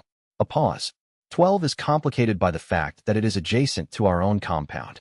I will need to consider what kind of approach is appropriate for a site that has been waiting 20 meters from our east wall for an indeterminate number of centuries. Whether to approach formally or informally. Whether to bring anyone. The Guardian has been waiting, Wei said. My sense is that the approach will be less complicated than it looks. Ancient Guardians do not have the same territorial anxieties as modern cultivators. No, Foam agreed. They have different anxieties. He finally turned from the window. His expression was the careful, composed look of someone who had reached a decision about how to carry a heavy thing and was now simply carrying it. We have what we need to proceed. Should we set a return date? Wei considered the question. 3 months covered the travel time and likely completion for all 12 sites with reasonable margin for complications. And there would be complications. There were always complications. But 3 months also gave each party enough isolation to work without checking in, which was important. The work required presence, not coordination. 3 months. If anyone encounters a delay beyond 2 weeks, send word through Meng Xiuyue's network. We reconvene here with whatever we have achieved, assess, and decide how to proceed with any remaining sites. The room settled. Yin Ruame closed her notes and stood, picking up her traveling pack in the same motion. A single fluid gesture that suggested the motion had been rehearsed without being rehearsed, the natural coordination of a practitioner who had packed and unpacked and departed from more rooms than most cultivators enter in a lifetime, and found no reason to break the sequence into separate actions. Little Mirror was in the upper corner of the room, where she had been throughout the meeting, her surface angled toward the map at a precise angle that meant she could see its full extent without moving. She had not spoken during the allocation. She had, Wei was fairly certain, catalogued every detail, including the elevation timing Bao had noted, the specific access protocol Liao mentioned, Yan's 3-day negotiation estimate, and the particular pause phone Liwen had taken before naming Site 12. Little Mirror, Wei said. I will navigate from outside the entry formations while you complete the interior tests, she said, without waiting to be asked what she would do. She had already decided. My detection range for authentic energy sites is approximately 3 li in open terrain, somewhat less in forested or built environments. If any of the sites have secondary elements the annotator's notes did not record, additional access conditions, guardian proximity thresholds, formation interactions that only become apparent on approach, I will identify them before you reach the entry formation. You will not walk into unknown conditions without warning. Thank you. A slight brightening in her surface. You are walking into ancient formations built by cultivators who understood spatial geometry considerably better than anyone currently practicing. I find this interesting. I would like to see what happens at the boundaries. Bao made a quiet sound. She has been waiting for this since the vault conversation. I have been waiting for the situation to have enough context to make sense, Little Mirror said precisely. 50 years ago, I did not have the context. Now I do, and I would prefer to be where the context is being used. Her surface shifted to face the door with the particular focused quality that indicated she was already mapping the route in some internal way. Should we leave tonight? Or do you need one more evening to review the site records? Wei turned toward the map. He had reviewed the site records 4 times across 3 days. The annotator's notes were as clear as they were going to be until the sites themselves provided additional information. There was a threshold past which reviewing records was preparation and past which it was something else. The comfortable repetition of familiar material, the scholar's version of staying in a doorway because the threshold had not yet been formally crossed. Tonight, he said. Bao nodded once. He had been ready for an hour and was glad to have it confirmed. He set down his tea, picked up his pack, and was at the door before anyone else moved, not impatiently, but with the ease of someone for whom departure required no transition period. They began to gather. Outside, the evening light was still good, and the road north was clear. The east garden, 20 meters from the compound wall, waited in its own silence for the cultivator who had walked past it for 50 years to finally stop and knock. But that was a conversation for another season. First, 11 more guardians, and the long work of what came after. Chapter 110 The Guardian of Site 3 was the oldest consciousness Wei had encountered outside of a text. The site was in the northern marshland, 3 days' travel from the Sect. Little Mirror had identified the authentic energy signature from 2 li out, a sustained brightness in her perception that she described as being like a lamp that had simply never been extinguished. Bao and Wei had arrived at the site's outer edge in the late afternoon, made camp, and Wei had spent the evening reviewing the annotator's notes on what the third foundational text was actually about. He had read them carefully. He read them again before sleeping. He would acknowledge privately, making sure he had not missed anything, not because he was uncertain of his preparation, but because the guardian of a pre-corruption site deserved the respect of thorough preparation. In the morning, he entered. The formation around the site was different from the second site's structural geometry. This one was older, more settled into the landscape, the way a very old tree becomes part of the soil it grows in rather than simply standing above it. Stepping through it felt like stepping into a different quality of attention, the way stepping into a library from a noisy street changes not just the sound, but something subtler, the sense of what kind of thinking is possible here. The guardian manifested as the site's interior resolved around him. Wei was standing in an archive. He recognized it, after a moment, as his own archive, the Azure Peak Sect library where he had spent 50 years, rendered in perfect detail, down to the grain of the reading tables and the arrangement of the cabinet labels and the particular quality of the afternoon light that came through the east window at a specific angle in late summer. Every scroll case, every shelf division, every hand-marked catalog index that he had assembled over decades of patient work, every scroll he had ever read, projected simultaneously in the cultivation space. The archive was full, not crowded. Each scroll had its proper place. Each shelf was organized according to the system he had developed over 30 years of refinement.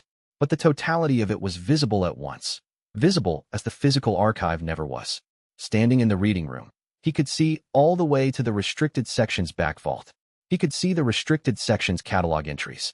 He could see the agricultural manuals in the west stacks and the formation theory texts in the east stacks and the history compilations that took up 3 full cabinets near the entrance.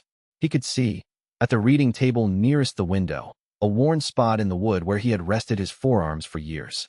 Then the guardian spoke. "Which one changed you?" Wei stood in the middle of his entire archive and considered the question. He read it the way he read a difficult text, not looking immediately for the answer, but first looking at the structure of the question. What was being asked? What the question assumed? What category of answer it expected? The obvious answer was, all of them. He was, without any exaggeration, the product of what he had read. Every text he had studied had contributed something. A principle, a correction, a complication, an expansion of what he thought he understood before he encountered it. The compendium had been built on reading, had organized itself around reading, and had found its second phase of development through the recognition that physical understanding and theoretical understanding needed each other. But the question was not asking which texts had contributed to his cultivation knowledge. The question was more specific than that. Changed you, not developed your understanding. Changed you. Wei turned the question over. The first scroll he had read as a novice. A basic chi circulation manual, competent but not exceptional. He could still recall the precise texture of the argument and exactly where its limitations became visible. He remembered the texts that had altered his understanding of major cultivation principles. There were 8 or 9 he could identify clearly, each one representing a shift in his internal model of how cultivation actually worked.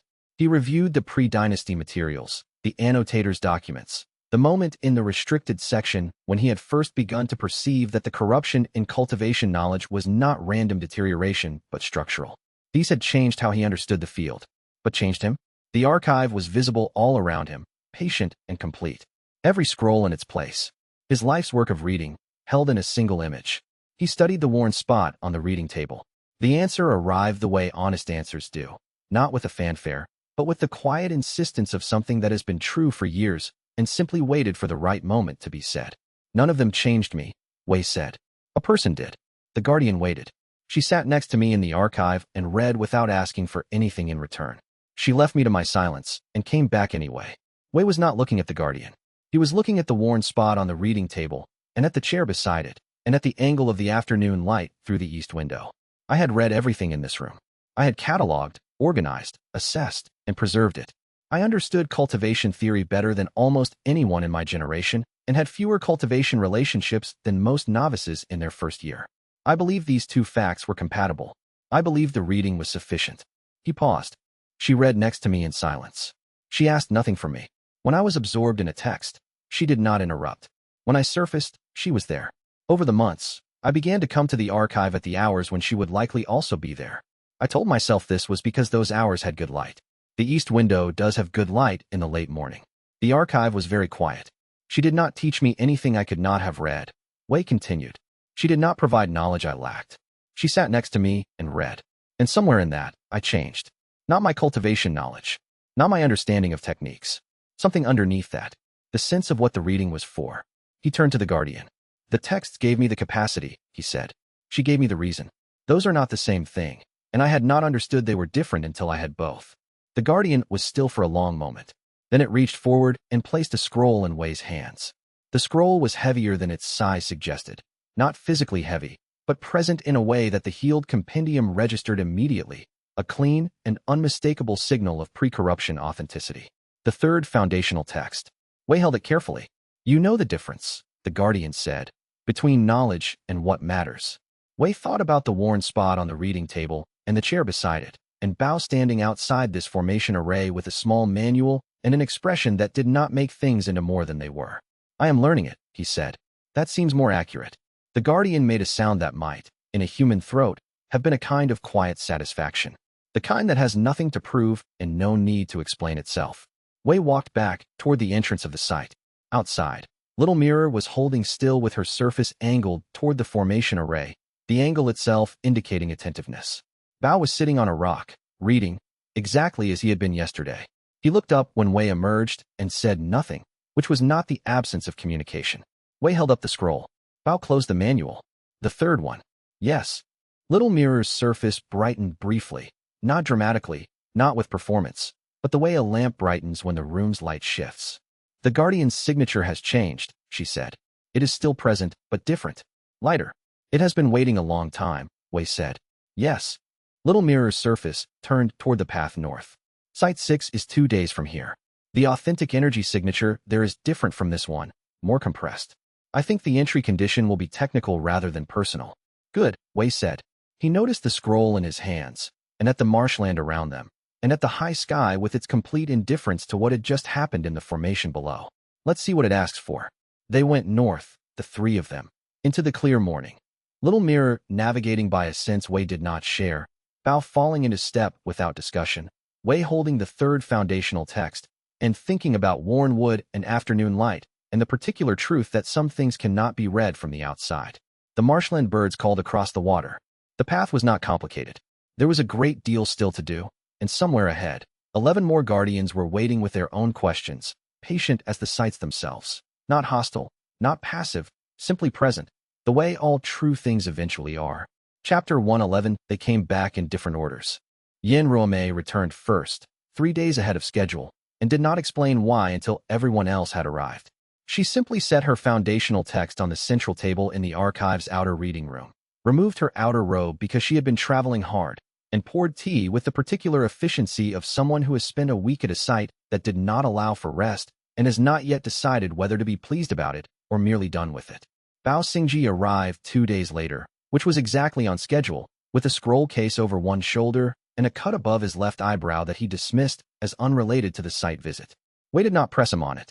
Bao sat down across from Yin Ruomei, accepted the tea she pushed toward him without comment, and looked at the scroll case she had already placed on the table with the expression of someone confirming a prediction. Liao Tianxin arrived the following morning with Liao Jinxiu, his junior, who had acted as logistical support for the Azure Peak sites, and who removed herself from the main conversation with practiced discretion, settling at a side table with her own documents and a small covered lamp. Liao Tianxin placed his text on the table with both hands, a deliberate gesture, not formal but careful, as though the placement mattered. Feng Liwen was already there. He had not needed to travel. His text was the one that had lived in his study under the inventory notation pre-dynasty fragment, comprehension degradation, ongoing research, and he had moved it to the table himself the morning after Wei told him what it was, without ceremony. It had been sitting at the table's head for 4 days by the time the others arrived, patient in the way that things are patient when they have been patient for a very long time. Little Mirror settled into the reflection pool in the corner of the room where the archive director's washbasin stood. She kept her surface still and her attention visible by facing the table rather than the door. Wei counted 11 texts. He had retrieved 3 himself, the first from the river formation, the second from the site he had passed with Bao during the northern assessment trip, and the third from the east garden 20 meters from his own desk, which had been the most disorienting of the 3 encounters and which he had still not finished processing. The remaining 8 had been retrieved by the others in groups of 1 and 2, across the past 3 weeks of coordinated travel. 11 texts. 1 site remained. The 12th is in coastal formation territory, Wei said. Neutral ground. The access window I identified is another 2 weeks out. We have time. The room absorbed this without rushing. Tell us about yours, Yin Ruomei said. She was looking at Bao. Bao gathered the account before speaking, not reluctant, but organizing something. He was not naturally a narrator of his own experiences. He processed them internally and returned from them changed without particularly feeling the need to announce the change. He examined the cut above his eyebrow, remembered it, and touched it briefly with 2 fingers. The Guardian at Site 5 showed me failures, he said. Not my failures specifically. Failures of people who had attempted what I'm attempting. 300 years of records. Cultivators who had trained seriously, who had reached significant stages, who had devoted everything to the work, and who had still encountered the particular kind of obstacle that turns out to be unsurvivable. He paused. It showed me this for 3 days. Every morning, a new set of records. Every evening, the same question. Knowing this, do you intend to continue? And Yin Ruomei said. I said yes. He looked at his hands on the table. Not because I calculated that my odds were better than theirs. They weren't, necessarily. I said yes because stopping was not a thing I could do and remain myself. The Guardian accepted this. It said, he paused again. It said that was the answer it was looking for.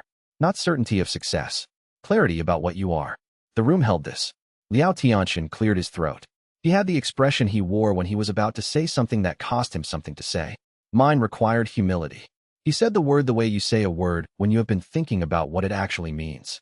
The Guardian presented me with my own primary technique and asked me to explain its correct form. Your primary technique, Feng said. Not a question exactly. A clarification. The one I've used for 40 years. The one I teach to Azure Peak Intermediates. I explained it the way I have always explained it. The form, the underlying principle, the common errors. The Guardian did not respond. Liao's jaw tightened slightly. I explained it again. I gave it the full theoretical treatment. The Guardian waited. I spent 2 days providing increasingly detailed explanations of a technique I have practiced for 4 decades, and the Guardian received all of it and did not move. Wei had not known the specifics of this. He kept his expression neutral and listened. On the 3rd day, Liao said, I went back to the moment when Wei demonstrated the technique's correct form. During the assessment, last spring, when he used my own technique against me more cleanly than I have ever executed it. I had been angry about that for months. Privately. And then I had been not angry about it and had not examined why. He looked at Wei directly. I told the Guardian that I had not fully understood my own primary technique until you demonstrated it correctly in front of me. Without qualifications. Without adding that I had understood it mostly, or nearly, or in all the ways that mattered practically. He paused. That was what the Guardian was waiting for. Wei did not know what to say to this and did not try to say anything. Liao Tianxian was 3 generations his senior in formal cultivation rank and had admitted, to a Guardian spirit and now to this room, that a Sect librarian had shown him something he had missed in his own technique. Wei understood what that cost. He did not diminish it by responding too quickly. It was Feng Laiwen who broke the silence, which was characteristic. Feng had no investment in the texture of silences when there was information to move through. And yours? He said to Yin Ruomei. Yin Ruomei had been watching the others with her head tilted slightly, listening in the manner she used when she was cataloging, which was the manner she used for almost everything. She looked at Feng and then at the text she had set on the table. The Guardian at my site wanted proof of living knowledge, she said. Not preserved knowledge. Not memorized knowledge. Not inherited knowledge. She said each category with precision, as though distinguishing between them mattered. It asked me to demonstrate something that had not existed before I created it. The channeling technique, Wei said. Yes. She looked at him. The one I developed in chapter. She stopped. You knew. I considered that it might be relevant when I read the site requirements. Your technique is original. You created it. That is not common, and the Guardian at Site 8 was specifically designed to test for generation rather than transmission. Yin Ruomei considered this for a moment. You assigned me that site because you thought my technique would satisfy the Guardian's conditions. I assigned you that site because your access negotiation skills were the best match for the regional politics, and I noted that the Guardian's requirements were compatible with your background. Both were true. I saw no reason to present them as exclusive. She looked at him with an expression that he recognized as the one she wore when she had decided to find something amusing rather than irritating. Next time, tell me both reasons. Noted, Wei said. Feng Laiwen picked up his own text, turned it over once, set it down. Mine transferred without a test, he said. I stood before Site 12, the vault site, where the formation structure was, and the text simply completed its transfer. The Guardian acknowledged that I had already been its custodian for 200 years, and that custodianship, at sufficient duration, constitutes a form of recognition. He paused. I am uncertain whether to feel that I passed the test by accident or whether the test was designed with that particular form of accidental passing in mind. I've been thinking about that, Wei said. The original cultivators who designed the Guardian tests anticipated all categories of cultivator who might approach them over centuries. A cultivator who had already been holding a text for 200 years, without knowing what it was, represents a form of relationship with that text. The Guardian recognized the relationship, even though I couldn't read it. You kept it carefully. You tried to understand it. You did not discard it or trade it. The relationship was real, even if it was conducted in the dark. Wei examined the 12 texts on the table. That may be the most accurate definition of genuine custodianship available. Feng held that. His expression did the work of holding something that was large and precise and required careful placement. Outside, the afternoon light was moving across the outer wall, and the willows in the east garden were carrying it in the way they did in late afternoon, slow, sidelong, without urgency. The room was full of people who had each, in the past weeks, been asked to prove something true about themselves by a guardian who would accept nothing that was not entirely accurate. They were all tired. They all looked it. None of them seemed to mind particularly. Wei looked again at the table. 11 texts. 1 site remaining. A 12th guardian waiting in coastal formation territory, patient with the patience of something waiting since before the current cultivation world existed. 12 sites. 1 more to close. Then the annotator's restoration project could begin, and everything after that would be different from everything before, in ways that Wei could see clearly enough to plan for, but not yet clearly enough to fully understand. He set down his pen. 12 sites mapped, 11 texts gathered, 1 site remaining. And somewhere in the archive interface, he suspected, a presence that had been waiting to tell him something it should have said long ago was preparing to speak. Chapter 112. The disclosure came through the external archive interface at the 3rd hour past midnight, which was the hour when Wei most reliably worked alone. He had not been expecting a communication. The archive interface, the carved stone apparatus the annotator used to exchange information with him since they had established the external access structure, typically registered a presence through a faint warmth in the stone's surface, like a held breath about to speak. Wei had learned to recognize the quality of that warmth. The annotator communicating with purpose had a particular density, organized and direct. The annotator processing something had a different quality, more diffuse, as if the stone were uncertain which direction to face. Tonight the stone was cold. It had not been cold before. Wei touched it twice, the way one tests a lamp one expects to be lit, and on the 3rd contact a voice reached him through the interface that was quieter than the annotator's voice had ever been. I need to tell you something that I have not told you. Wei sat. He did not speak yet, because the quality of what the stone was carrying told him clearly that this was not a situation that required a response before the information had arrived. There are not 12 foundational texts, the annotator said. Wei's hand rested on the stone. He waited. There are 13. The 12th you already know about, the coastal site. The 13th has no site. It has no guardian. It was never supposed to exist. A pause. And in the pause Wei heard something he had not heard from the annotator before. The sound of a statement being prepared the way one prepares for a fall, not with hope of avoiding it, but with attention to how to land. I wrote it. In my 347th year of imprisonment. I wrote a technique that could corrupt the chi network of an entire continent simultaneously. The room was exactly as quiet as it had been before. The stone was cold in Wei's hand. A weapon, Wei said. It was framed as a restoration technique, the annotator said, and the precision of the framing told Wei everything. Not a lie, but a thing true in form and false in intent, the kind of construction one builds when one can no longer tell where the boundary between those two categories runs.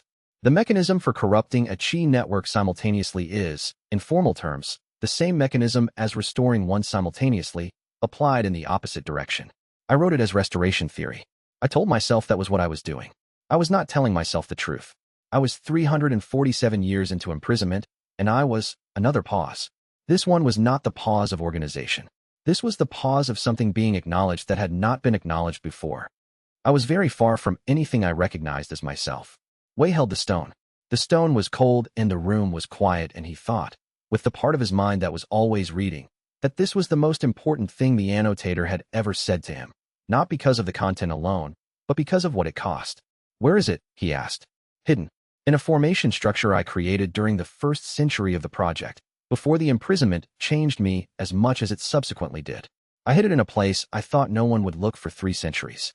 I chose a place that would require understanding the original pre-corruption formation principles to find. the kind of understanding that would not exist in the corrupted cultivation world. I believe that minute was effectively sealed. No one with the capacity to find it would have any reason to be looking. That calculation has changed, Wei said.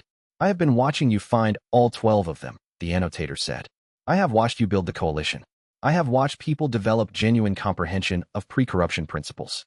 The skills that would allow someone to find my hidden text are being cultivated right now by people you have trained. Someone will be able to find it. A breath, or the equivalent, the sound of something like a breath through a stone interface. I want you to find it first, and do what I could not. You could not destroy it. I have tried, the annotator said, for times. 3 of the attempts were during the imprisonment, when my capacity was severely limited. One was 6 years ago, after your first contact with the archive. I reached the location through the formation interface. I can access certain formation structures without being physically present, and I was unable to execute the destruction. Every time I approached the actual act, I stopped. The voice through the stone was very quiet now. I do not know whether the inability is technical or whether it is me. I have not been able to determine this with confidence. That uncertainty is, in itself, informative. Wei held what the annotator had just admitted, that it could not tell the difference between a technical limitation and its own failure of will, that it had been sitting with that uncertainty for decades and had not brought it forward until tonight. How long have you known you couldn't destroy it yourself? The answer came without hesitation, which meant it had been known for a very long time. Since the day I wrote it. The moment it was complete, I understood that I had created something I would not be able to unmake. I have never had the courage to face what that understanding meant. A pause. I am facing it now because I no longer have the option of waiting until I feel ready. You have 11 texts. The 12th site is accessible in 2 weeks. When the 12th text is retrieved, the restoration framework will be sufficient for serious practitioners to locate the 13th using the principles it has taught them. I must tell you now or lose the chance to choose to tell you. Wei thought about 347 years. He thought about what it meant to create something in a period of profound distortion. Not moral distortion, not a choice made from cruelty, but the distortion of something that had been held alone, under pressure, for longer than most civilizations exist. He recognized the specific quality of failure the annotator was describing.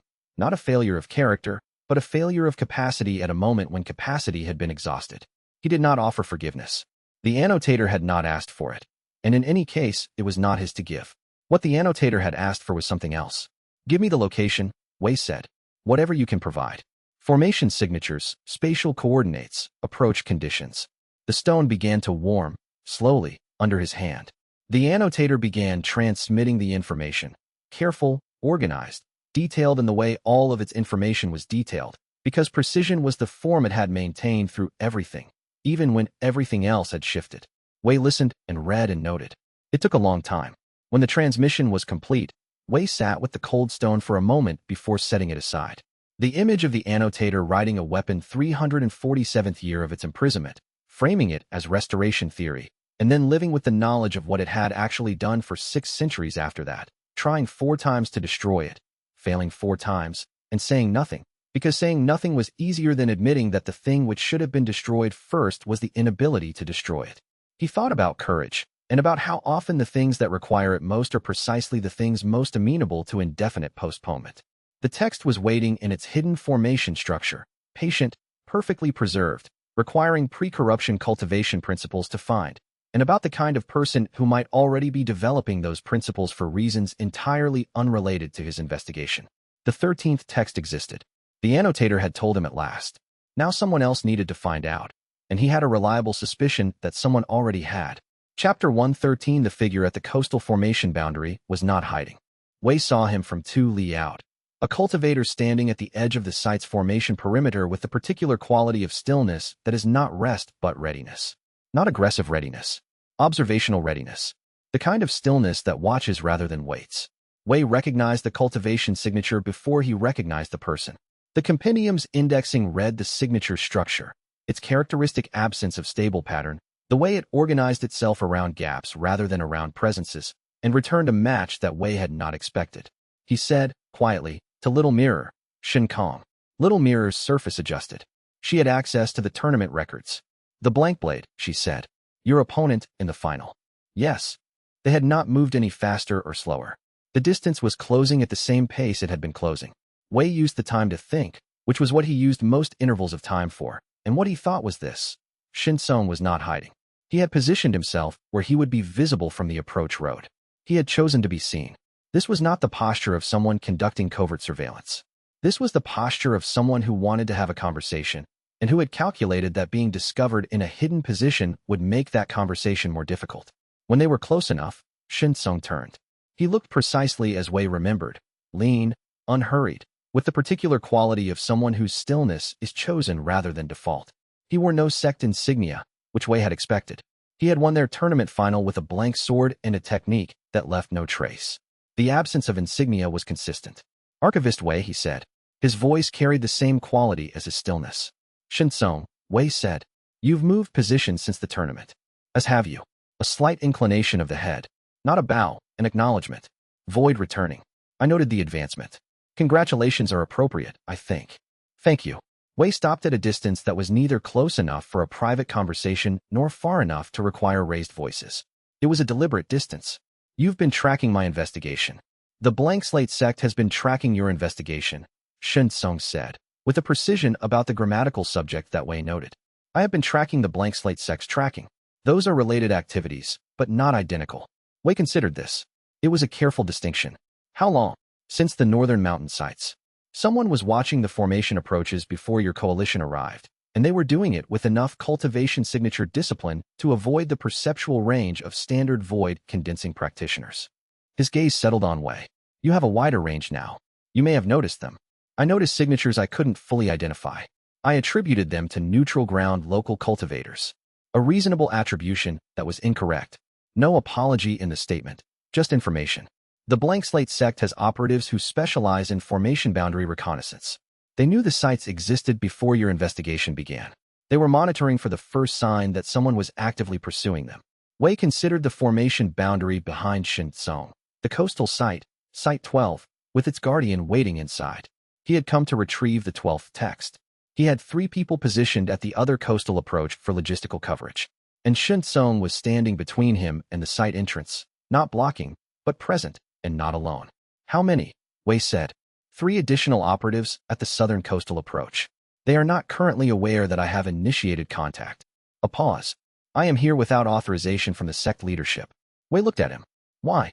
Because I am not certain that what the blank slate sect plans to do with the 13th text is a thing I can be part of. Xianxia's voice did not change quality when he said this. It had the same measured, unperformed evenness it had carried throughout the conversation, and through the tournament final, and through every form of pressure Wei had observed him under. Whatever he was experiencing about this statement, he was experiencing it in a register that did not surface. I am telling you that the blank slate sect knows the 13th text exists. I am telling you that they intend to use it. And I am telling you that they believe the restoration project you are conducting is the most likely means by which the text will become locatable, that your own success is generating the conditions for their plan. Wei's eyes moved to the formation boundary and then at Xianxia.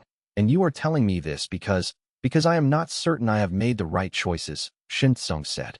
And in my experience, when unsure, the useful action is to find out more before acting further. He looked at Wei with the directness of a person who had trained the expressiveness out of his face, but not out of his eyes. I am not defecting. I am not changing sides. I am standing here because I want to understand what you know before I decide what I believe. That requires telling you what I know. Wei thought about formation reconnaissance operatives and southern coastal approaches and a sect that had been watching his entire investigation from a distance.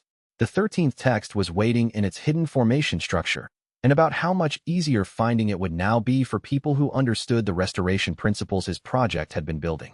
He thought about Xianxia standing at the formation boundary in plain sight, without authorization, having apparently traveled separately from his sect's operatives to get here first. What do you want? Wei asked. To talk, Xianxia said, with whoever leads your investigation. About what the blank slate sect actually believes and what it intends to do, and about whether there is a counter-argument I haven't already considered, because if one exists, I would rather know it now than after the text has been used. Wei observed the formation boundary one more time.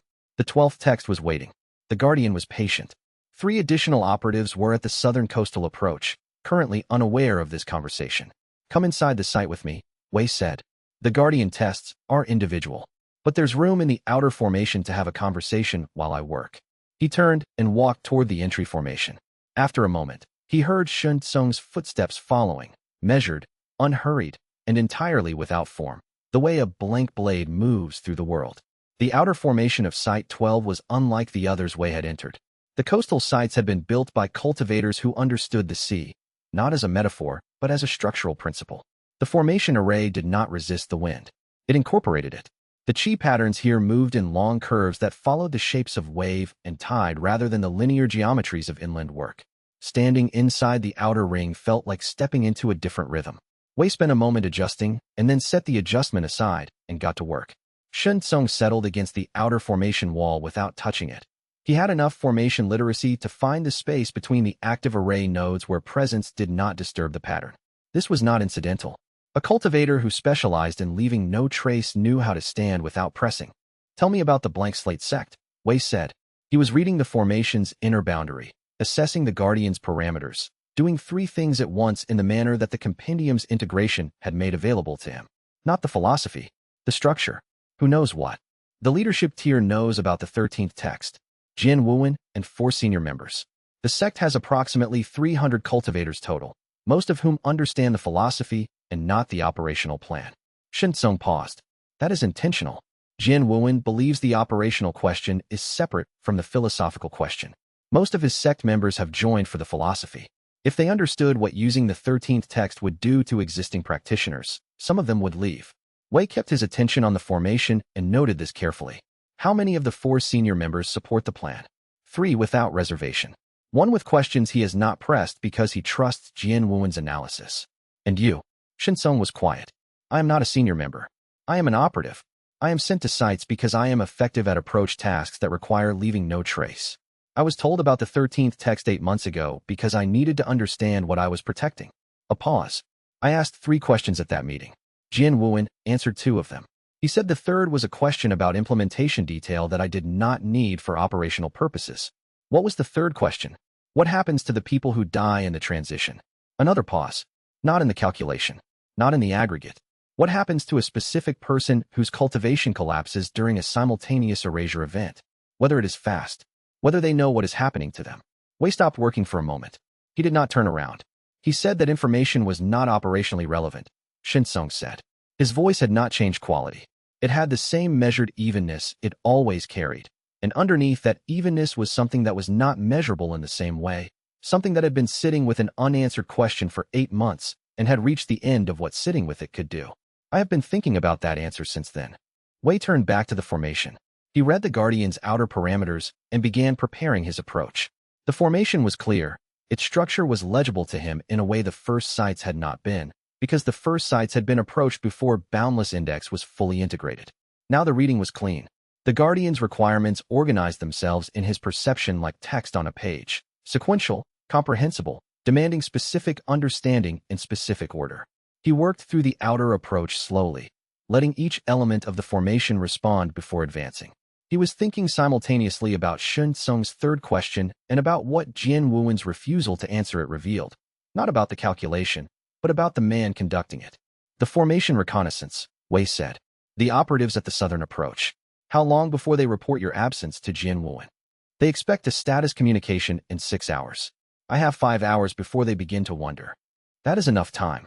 The Guardian's inner formation responded to his approach. It was not hostile. None of the 12 Guardians had been hostile, which Wei had noted as a design principle of the original cultivators.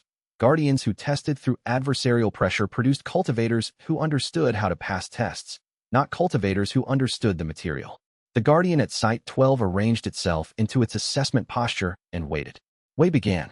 He was aware, as he worked, that Xianxia was watching with a quality of attention that was different from observation. He was not watching Wei pass an entry test. He was watching someone function, gathering the information he had come here to gather, making the assessment he had traveled without authorization to make. Wei understood this. He did not adjust his approach for the audience. The Guardian would detect adjustment. The Guardian of Site 12, he discovered midway through the assessment, was testing for understanding of continuity. Not the preservation of forms, he had encountered that at earlier sites, but the continuity of the thing that forms were trying to preserve. The distinction was precise. Forms changed. The understanding they expressed did not have to. A Guardian whose text addressed this distinction wanted to see whether the approaching cultivator could hold both simultaneously. The form is temporary and the understanding is persistent, without collapsing one into the other. He passed the outer assessment. The Guardian acknowledged him. The foundational text of Site 12 did not move yet. That would come after the full test, inside the inner formation. But the outer acknowledgement was complete. He stepped back to the edge of the outer formation. The blank slate sect wants to erase the corrupted forms, Wei said, not yet as an argument, but as an observation. Jian Wuen's philosophy treats the forms as the problem. Yes, Xianxia said. Ask him, when you see him next, whether he believes the understanding the forms were built to express is also corrupted. Whether he intends to erase that as well, or only the forms. Wei regarded the inner formation boundary. That is the question his calculation does not address. That is the third category, the one between preserved and destroyed. I have not yet found the words for it. But it exists, and it is what I will use. Xianxia looked at him steadily. He did not ask whether Wei was certain. He was reading Wei with the same attention he had used to watch the formation assessment, gathering information, making a judgment, not announcing the judgment before it was complete. You have 4 hours and 50 minutes, he said. The inner test for this site will take the time it takes. I will stay in the outer formation until you return. Wei looked at him. You will still be here when I come back out. I have made no commitment yet, Xianxia said.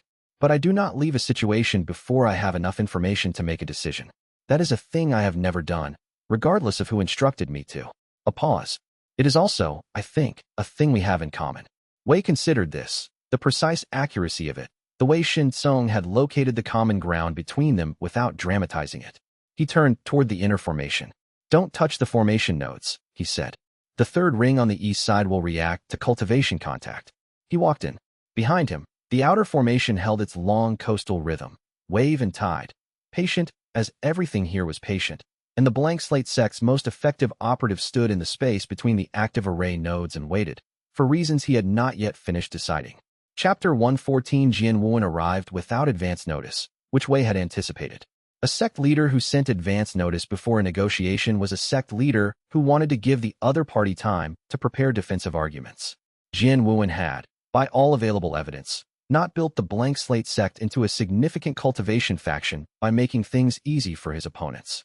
Wei had anticipated arrival within 48 hours of Xianxia's disclosure and had spent those hours thinking rather than preparing, because the distinction mattered. Preparation assembled answers, and Wei suspected Jian Wuen's arguments did not have ready-made answers waiting for them.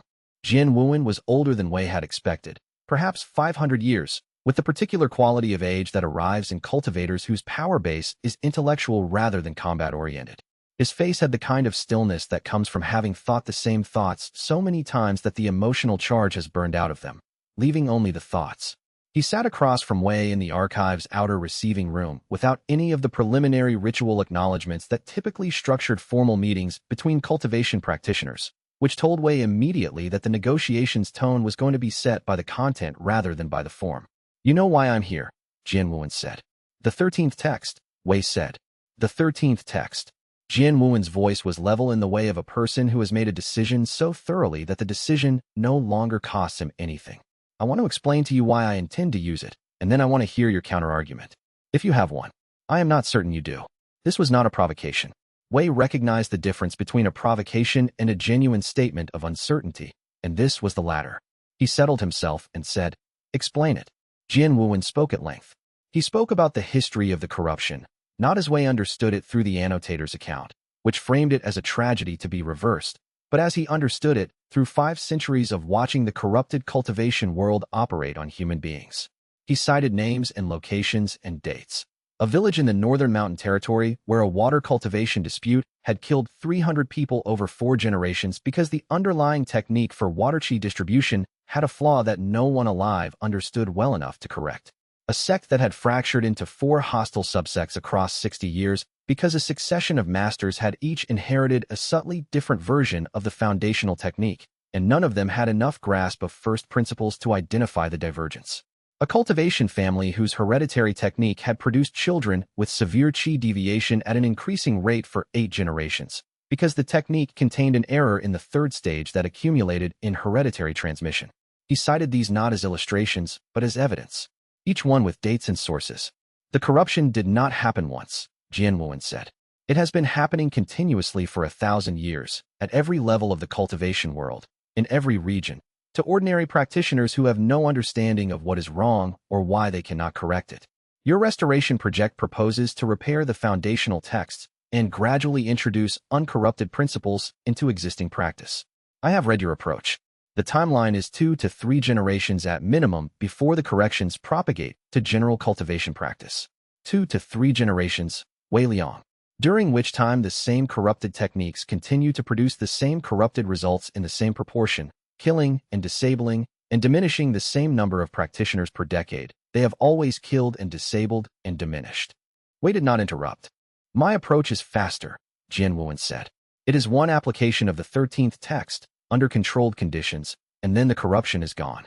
Not reduced, not gradually improved. Gone. Simultaneously, across the entire qi network. The damage done in that single moment to existing cultivators is significant. I will not pretend otherwise. Practitioners whose cultivation is built entirely on corrupted foundations will experience severe disruption.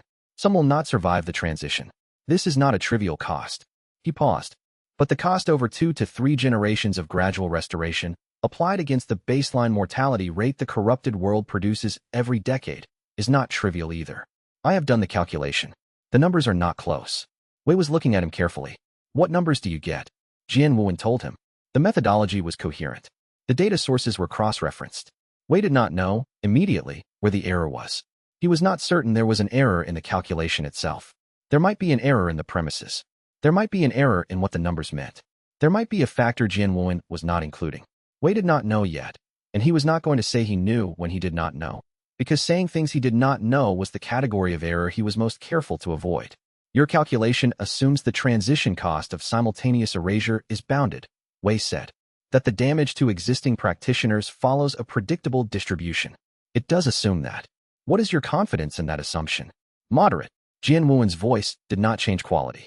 The mechanism of the 13th text is theoretically understood. The application has no precedent. Any prediction of transition costs is extrapolation. And if the extrapolation is wrong by a factor of 2, the calculation still supports the same conclusion. I have run the sensitivity analysis. The break-even point requires the transition cost to be wrong by more than a factor of 4 before the gradual restoration approach becomes preferable on pure mortality terms. He regarded Wei steadily. I am not operating from wishful extrapolation. I have been operating from this analysis for 30 years. Wei sat in silence. Across the table, Jian Wuwen waited with the patience of a man who had argued this case for 3 decades without needing anyone to concede quickly. He was not performing patience. He was simply patient, the way a person is when they have thought something through until thinking further produces no new information. This was the most difficult conversation Wei had ever had. The annotator's corruption had caused real harm over 1,000 years. Wei knew this. He had read the records. He had catalogued the evidence. The harm was not hypothetical. Jian Wuwen was citing genuine suffering and applying genuine analysis to a genuine problem. The argument that a painful reset produced less total harm than a slow correction was not self-evidently false. Wei could feel the places where he wanted to say it was wrong, and he could also feel that he did not yet have the precision to say exactly where and why. There was something he was missing. He believed this because he believed the gradual restoration approach was correct, and he believed that with enough force that it had to be grounded somewhere.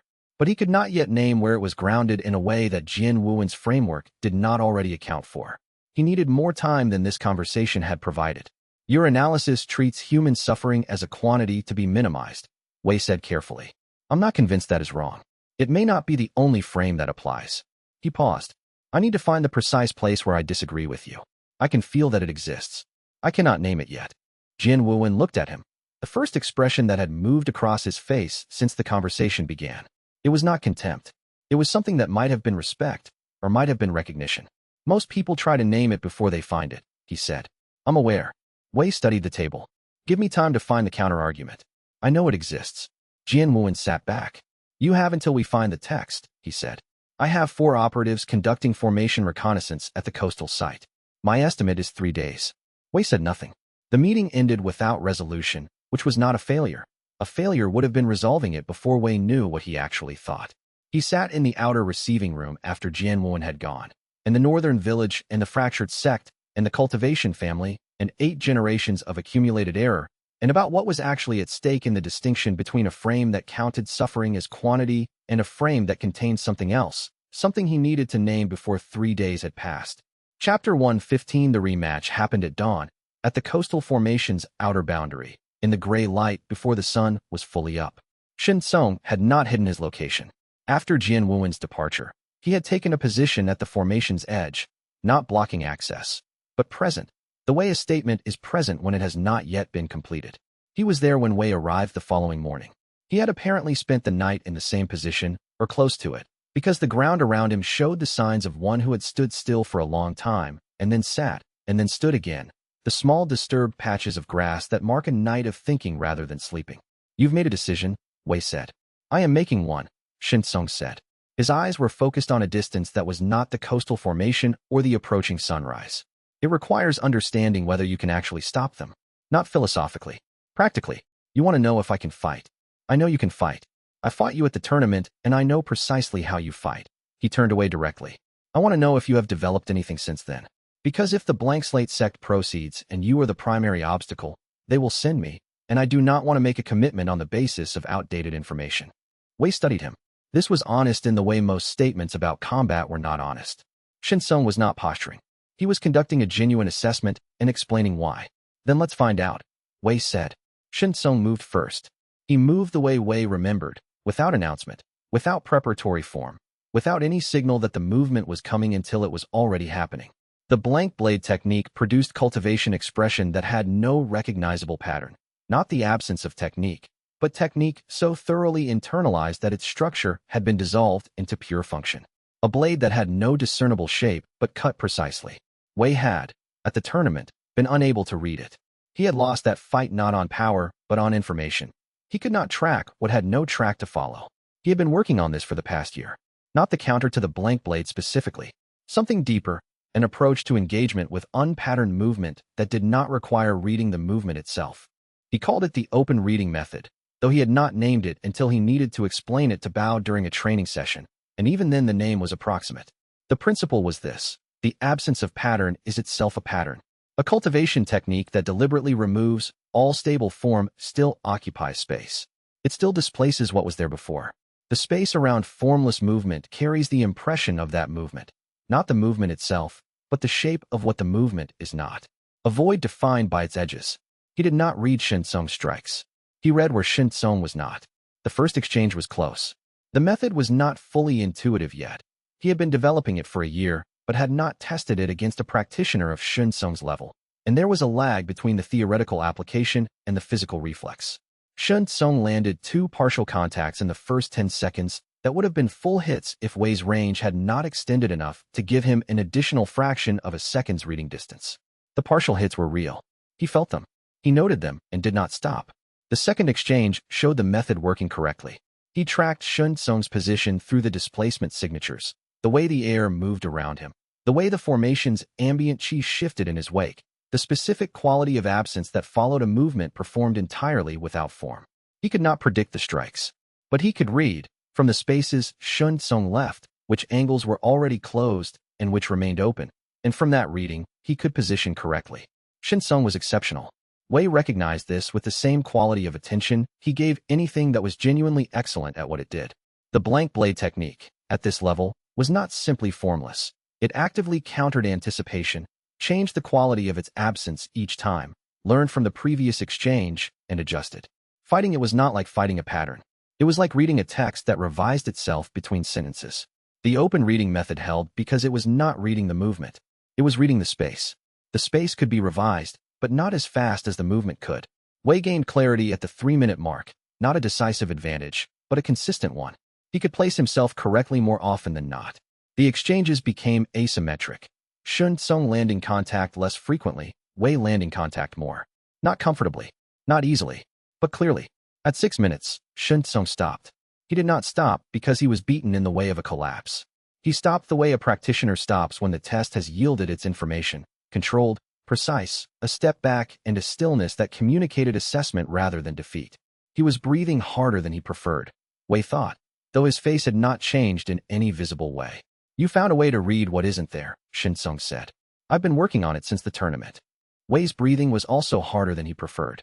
He did not pretend otherwise.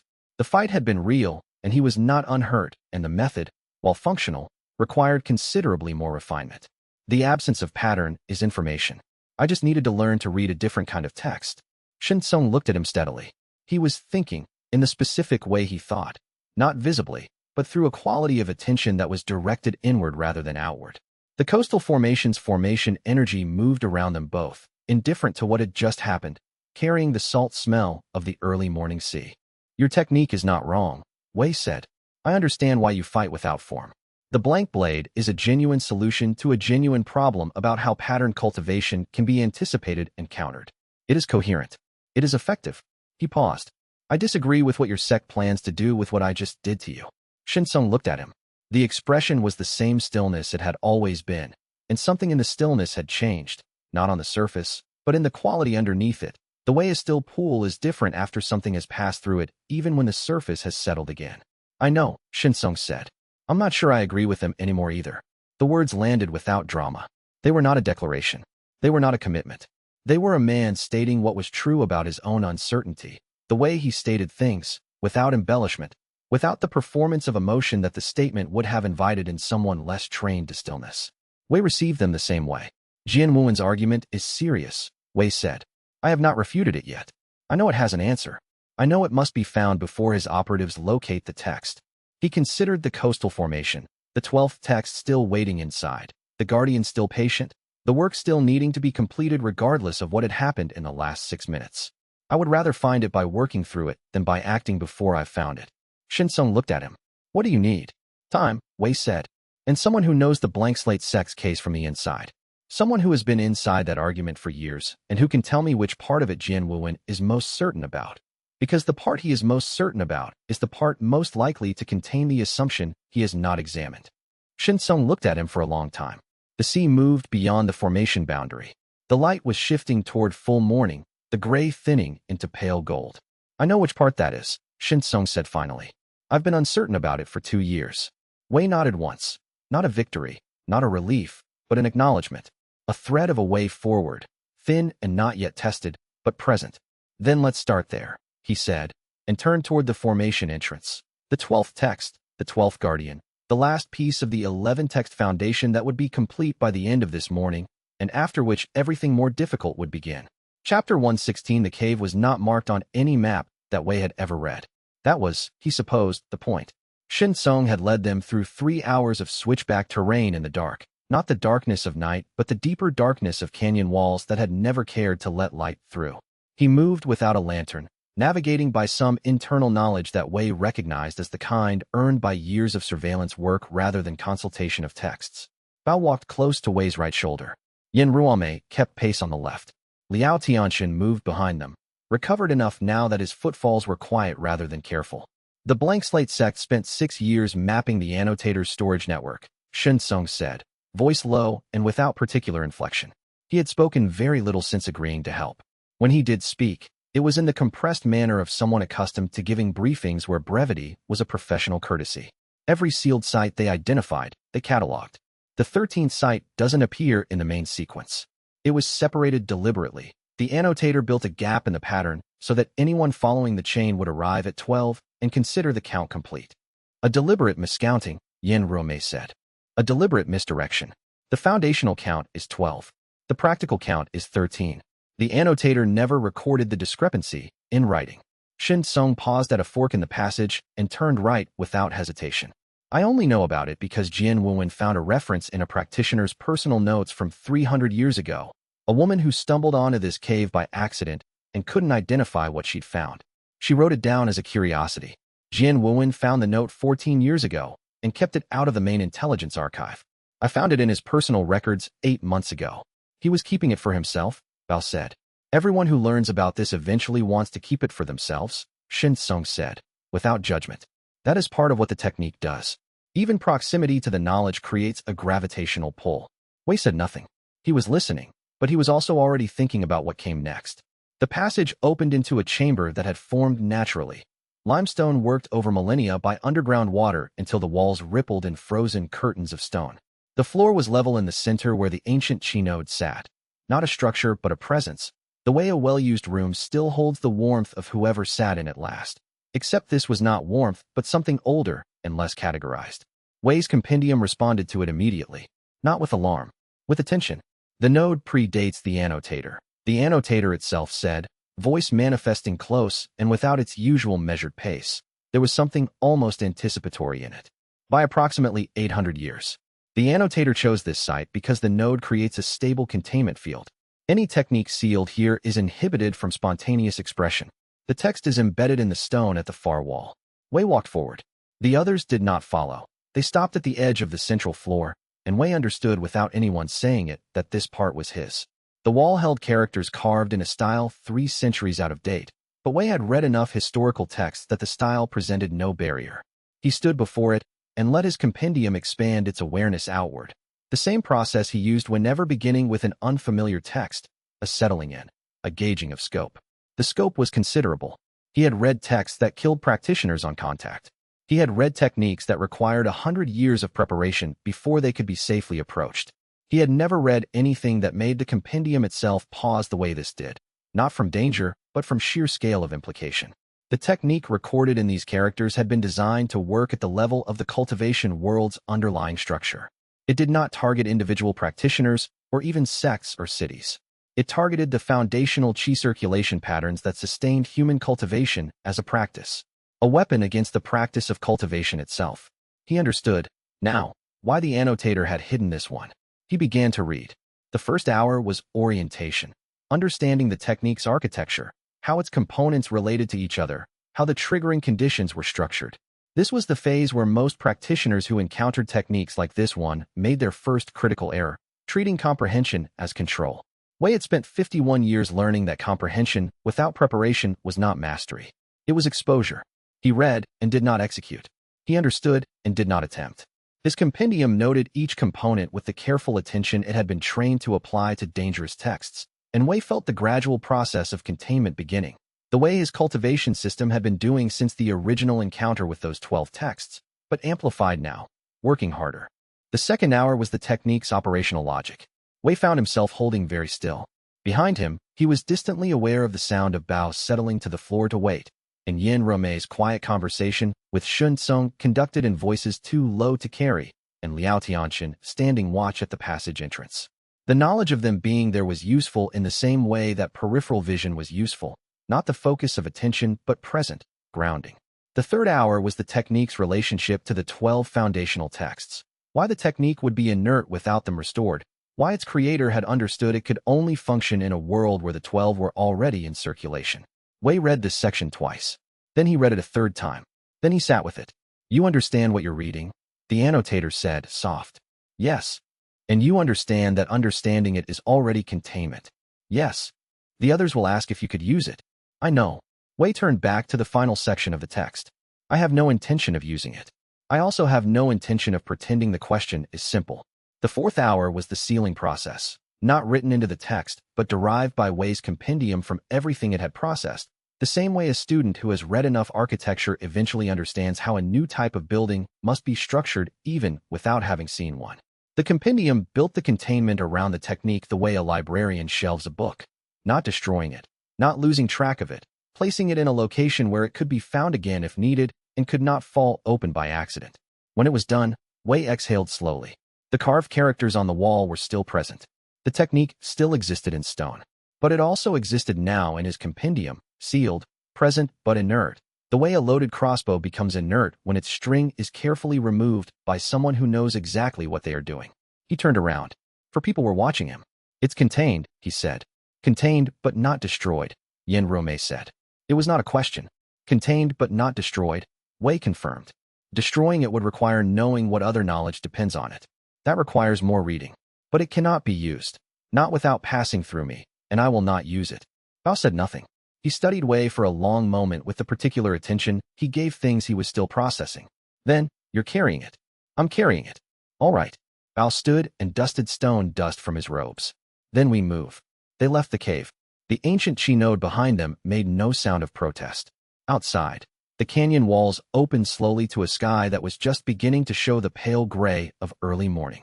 Wei walked out into the pre-dawn cold and felt the weight of the 13th text settle more deeply into him, the way a stone settles into soft ground. Not quickly, not painfully, but with the certainty that it was going to stay where it was. 3 days, he thought. They still had 3 days before the blank slate sect traced their own maps to this site. But the 13th text was no longer here for them to find. Chapter 117. The wait was not pain. Wei spent the first day trying to find a better word for it, and arrived at mass. The 13th text had a gravitational quality inside his compendium, not pressing outward against his cultivation channels, not threatening to escape containment, simply present as nothing else in 51 years of reading had been present. Other texts he carried as knowledge. This one he carried the way a river carried a boulder it had slowly worked around, constantly aware of it, the rest of his internal landscape shaped by its presence. He continued to function. He ate breakfast with the others in the small camp they'd established at the canyon's base. A frugal meal of dried provisions and water heated over a small cultivation-channeled flame. Nothing notable about it except that Wei ate deliberately, forcing attention to the physical process as an anchor. He participated in the morning review of their timeline. 3 days remaining before the blank slate Sect's systematic mapping would lead their teams to the 13th site. He asked xianxia 3 specific questions about the Sect's intelligence infrastructure and listened carefully to the answers. He confirmed with Feng Liwen, through a brief message relay, that the archive base remained secure and undiscovered. He assigned Liao Tianxian a light patrol route that would keep him active without overtaxing the recovery that was still consolidating. He was present and useful and coherent. He was also aware, at every moment, of the 13th text. It sat inside his compendium the way a very large book sits in a shelf that was built slightly too small, not damaged, not falling, simply occupying all available space and pressing softly against everything adjacent to it. His cultivation channels had rerouted themselves slightly during the walk back from the cave, finding paths around the new presence the way water finds paths around an obstacle in a stream bed. The rerouting was not painful. It was merely constant. Every time he moved qi, he felt the slight modification, the channels that were no longer the same shape they had been the day before. By mid-morning, he had stopped trying to ignore it and started doing what he always did when a text required extended processing. He let his attention move through it in a slow, methodical circuit, revisiting sections he had read during containment, allowing the compendium to continue its work of integration. It was something he could do while walking, while listening, while drinking tea. 51 years of practice had made the dual track natural. The 13th text was not cooperative in the same way other texts were cooperative. It did not organize itself for review, did not settle into a legible sequence when he circled back. He had to approach it each time as if for the first time and find his position again by feel. This was unusual enough that he noted it in his field notebook without being entirely sure what it meant. What he had not expected was the understanding that arrived around midday. He was sitting at the edge of the camp, writing notes. Observations about the containment structure that might be useful later, cross-references to things he'd read in the Foundational 12, when he understood, with no particular announcement, what it had felt like to be the annotator. Not the annotator as it existed now, a preserved intelligence distributed through nodes and stone and inherited systems, its urgency refined by centuries into patience. The annotator as it had been 300 years ago, a practitioner sitting alone with something too large to share and too important to discard, in possession of the 13th text the way Wei was now in possession of it, with the added weight of knowing that no one else could hold it safely. Wei had known this intellectually. He had read the historical records, the fragmentary personal accounts, the second-hand reconstructions. He had understood the annotator's choice as a logical response to impossible circumstances and had thought, when he first understood it, that logic was sufficient to understand it. He had not understood it as an experience until now. He could not give this to Bao, not because Bao would misuse it. Wei had no concerns about Bao's judgment or intentions, had set aside such concerns years ago, because Bao's cultivation system was not built for this kind of containment. The compendium was specific. Its architecture had been shaped by 51 years of a very particular practice, reading without executing, understanding without applying, holding knowledge at a careful distance from action. Handing the 13th text to Bao would be like handing a scholar a stone the exact weight their spine was not designed to support. The damage would not be malicious. It would simply be structural. He could not give it to Yin Ruomei, whose fire cultivation would react to the technique's underlying logic the way water reacted to an introduced solvent, not violently, but with a fundamental incompatibility that would express itself in ways neither of them could fully predict in advance. He could not give it to Liao Tianxian, who had just finished recovering from a different kind of catastrophic overload and whose channels were still, by his own assessment, settling into their new configuration. He could not give it to Shun Tsung, who was already navigating a fundamental realignment of his entire worldview and whose cultivation practice was, under current conditions, exactly as stable as a bridge under active construction, functional at the center, uncertain at the edges. He could not put it down. The containment was his. It was inside him. The only way to release it was to transfer it to a vault or a node, which existed in only one known place, currently occupied by a sealed technique of equivalent danger, or to destroy it, which required understanding what other knowledge depended on it first, which required more reading, which required time he did not currently have. So he carried it. And in carrying it, he understood what the annotator had carried. Not the same weight. The annotator had been alone with no anchor. Without a compendium built specifically for this work, without the 12 foundational texts restored to serve as context for containment. But the structure of the experience, the knowledge that you have something no one else can hold, that putting it down is not an option, that going forward is the only direction and the path narrows around you as you go. He had been writing for several minutes before he noticed Bao standing nearby. Bao had developed a quiet approach to Wei's working states, not stealthy so much as considerate. He didn't interrupt. He simply arrived and waited. Wei looked up. "You've been sitting like that for 3 hours, Bao said. "I've been working. You've been staring at the same page for most of it." Wei looked down at his notebook. The page was covered in text on the upper half. The lower half was blank. He had stopped writing at some point and had not noticed. The pen was still in his hand. "Something is wrong," Bao said. Not a question. He said it the way he said most things that required saying. Plainly, without preamble, without softening the observation into something easier to deflect. "Nothing I can hand you," Wei said. Bao considered this. He pulled a small stone from the loose ground, turned it over in his fingers, set it down. He was not someone who needed to fill silence, had never been.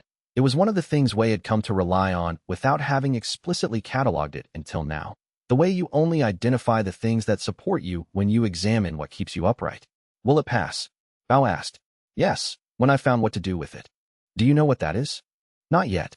Bao nodded. He stood up, picked up the stone again, and placed it on the corner of Wei's notebook.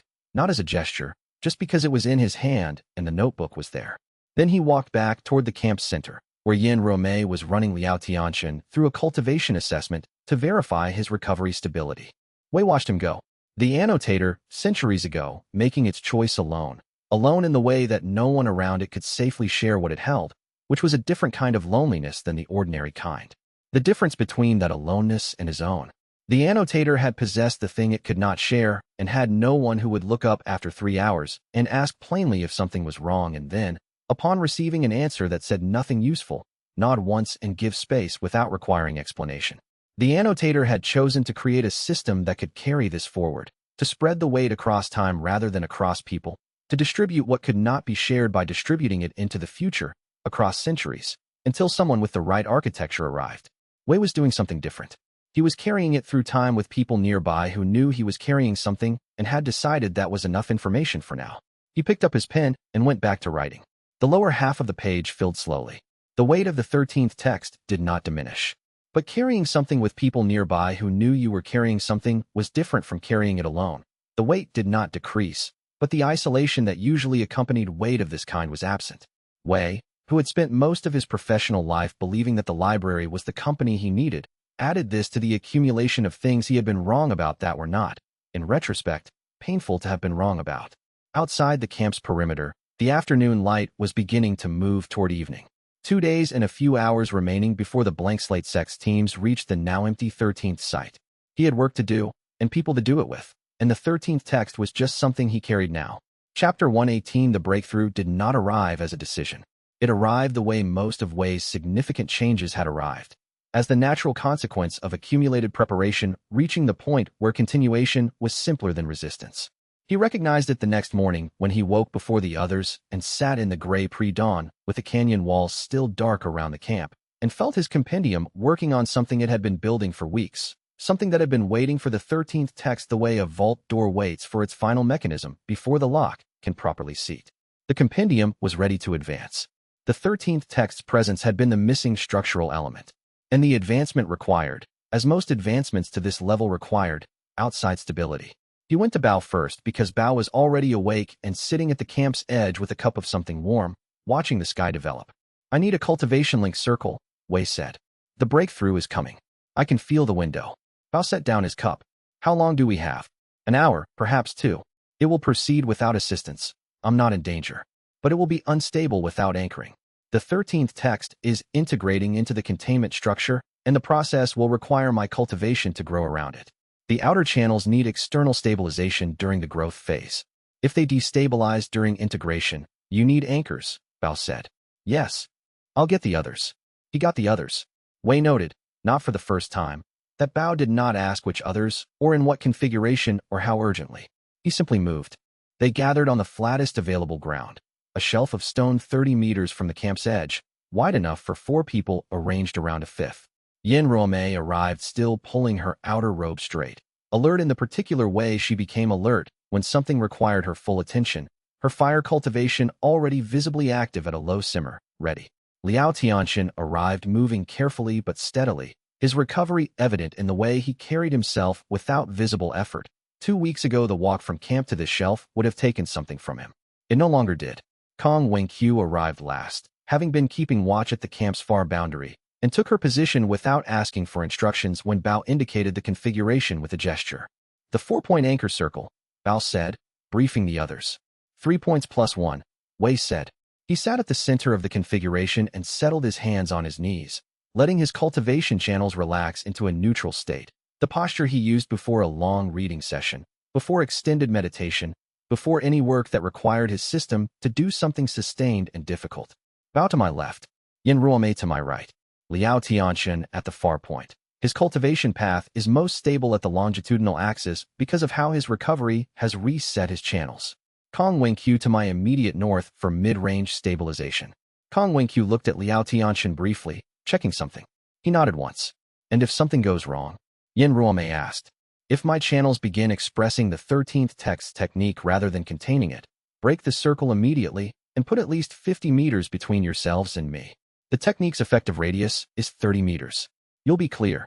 That's not reassuring, Yin Ruomei said. It's accurate, Wei said. I prefer accurate. She took her position at his right without further argument. He felt the circle take shape as each of them settled into it. Cultivation links were not formed through physical contact alone, but physical contact accelerated the establishment of a stable resonance. And when Bao took his left hand and Yin Ruomei's right, Wei felt the circle's foundation set as clearly as he felt the stone beneath him. For people and the spaces between them, defined by shared cultivation attention. The circle was not tight. Each anchor point had room to work, but it was solid in the way that structures built by people who understood their function were solid. Liao Tianxian's anchor at the far point was steady in the way his cultivation had become steady since his recovery. Not powerful in the old aggressive sense, but consistent in a manner that had apparently been refined by surviving instability and arriving on the other side of it knowing the difference between force and persistence. He had learned, through catastrophe, that persistence outlasted force, and this lesson had settled into his channels and made him, unexpectedly, the ideal far-point anchor. Kong Wenqiu's mid-range stabilization was familiar from previous group work. She held cultivation link configurations with the practiced ease of long familiarity. Always the anchor, never the center. Wei closed his eyes and let the process proceed. The integration of the 13th text was, from the inside, the sensation of his cultivation system doing something it had never done before and somehow doing it correctly on the first attempt. Not because he had talent for this kind of work, but because the system had been preparing for exactly this for long enough that the actual event was almost a formality. The compendium expanded. Its containment architecture, which had been holding the 13th text in a careful preliminary structure since the cave, began building the permanent framework around it. The metaphor proved accurate, a tree growing around an embedded stone. The stone did not move. The tree grew. It was slow and not painless. There was nothing in Wei's vocabulary of experience that mapped cleanly to the feeling of his cultivation forming new structure around an object it would never fully absorb, never make part of itself in the way it made other knowledge part of itself. But it was not catastrophic. It was sustained, in particular, and required the entirety of his attention.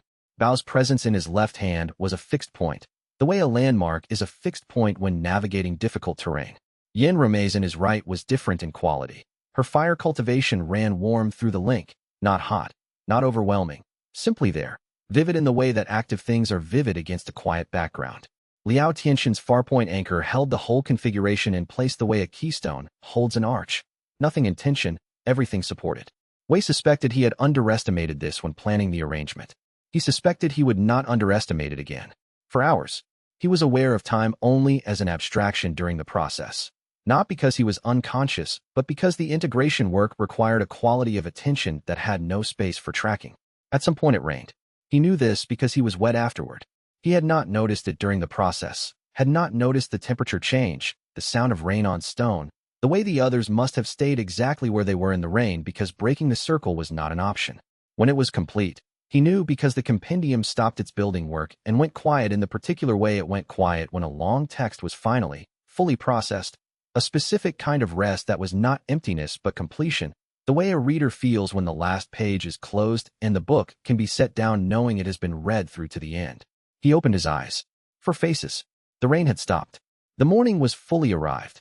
Late morning, the sun well up on the wrong side of a dense cloud layer that diffused the light to a flat, even gray. Bao was still holding his left hand. Yin Ruomei had released his right at some point, perhaps when the final tension of the integration resolved and the need for anchor contact lessened, but was sitting close enough that he could have reached her without moving. Liao Tianxin remained steady at the far point, watching Wei with the careful attention of a cultivator who had been doing exactly one thing for 4 hours and had not been distracted by rain or discomfort or the fact that nothing visible had happened to observe. Kong Wenqiu was already on her feet, moving to check the camp's perimeter. She had done her job and moved to the next one. Wei looked at each of them in turn. Bao, who had asked if it would pass and had given him space when it hadn't, and who had this morning simply said, "I'll get the others," and done exactly that. Yin Ruomei, who had asked the hard question before taking her position because accurate was better than reassuring, and who had stayed in the rain for 4 hours without either complaining or being notable about not complaining. Liao Tianxin, who had anchored the far point with the stability earned by breaking and recovering and discovering that recovery had changed the quality of what he could hold. He thought about what it meant to have people who would sit in the rain for 4 hours because you needed an anchor. The annotator had not had this. He thought about the difference. "Thank you," Wei said. He did not specify for what. He did not itemize the 4 hours, or the days before that, or the willingness to sit in rain on uncomfortable ground, holding cultivation links with someone who could not promise nothing would go wrong. He said it once, plainly, and left the specification to them. They all understood. Chapter 119. The 12 foundational texts went out at the same hour.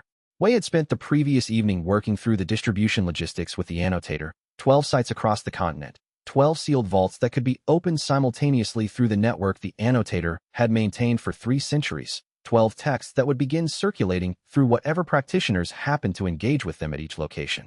Not announced, not accompanied by documentation explaining what they were, or what they corrected, or what 300 years of distortion had done to the cultivation world. Simply present, in the places where practitioners who sought foundational knowledge would eventually find them, the way a correct map placed in a library eventually reaches the traveler who needs it. Wei had spent several hours working through the sequencing with the annotator the night before, which vaults, in which order, through which channels in the network.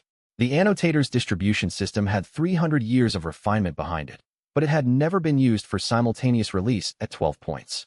There were contingency considerations, vault mechanisms that might have degraded in the interval since last use, node connections that required verification before load.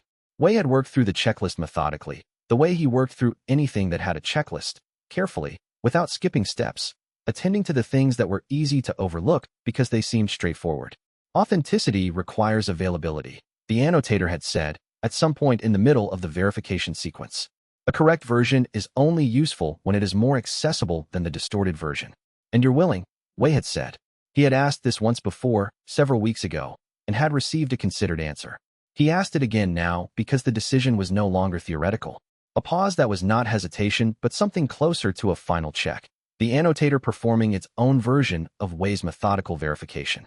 The distorted versions have been in circulation for 3 centuries. They have shaped the cultivation paths of tens of thousands of practitioners. The restoration will not undo what has been built. It will allow what is built from this point forward to be built differently. That's not what I asked. Another pause, shorter. Yes, the annotator said. I am willing. At dawn, Wei initiated the distribution through the annotator's interface at the archive base, where Feng Liwen had kept everything running with the particular competence of someone who found genuine satisfaction in systems that functioned correctly. Feng Liwen had not asked many questions about what was coming. He had prepared the interface room, ensured the node connections were active, stocked provisions for a long working session, and been available when needed. Wei had noted this and said nothing about it, which was, he suspected, the appropriate response. The interface, a column of carved notation that the annotator animated when in direct communication, was fully active. Wei had come to read its language well enough that he could identify the equivalent of tone in the patterns it chose.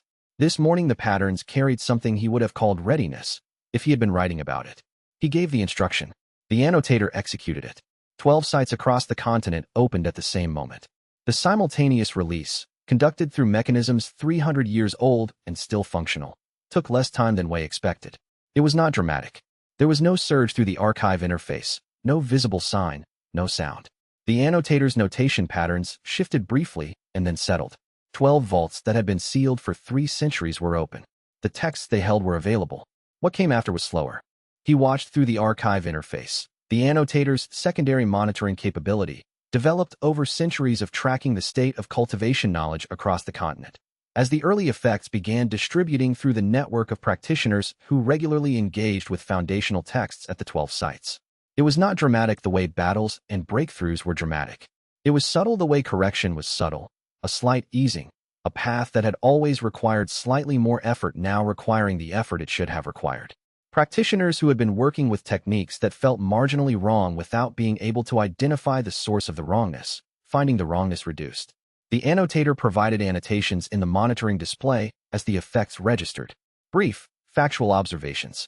A practitioner at the Eastern Library site had accessed the now available foundational text within 6 hours of the opening.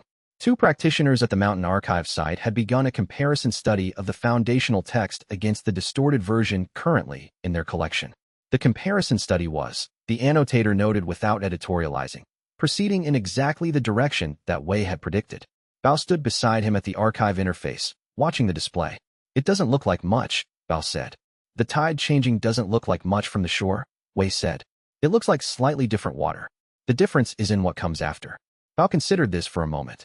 How long before the effects are significant? Months, for the practitioners currently working with the affected techniques. Years, for the broader cultivation world. A generation, before the corrected foundational knowledge is as widespread as the distorted versions currently are. And the distorted versions? Still in circulation. They don't cease to exist because the correct versions are available. But distorted versions persist primarily by being the only option.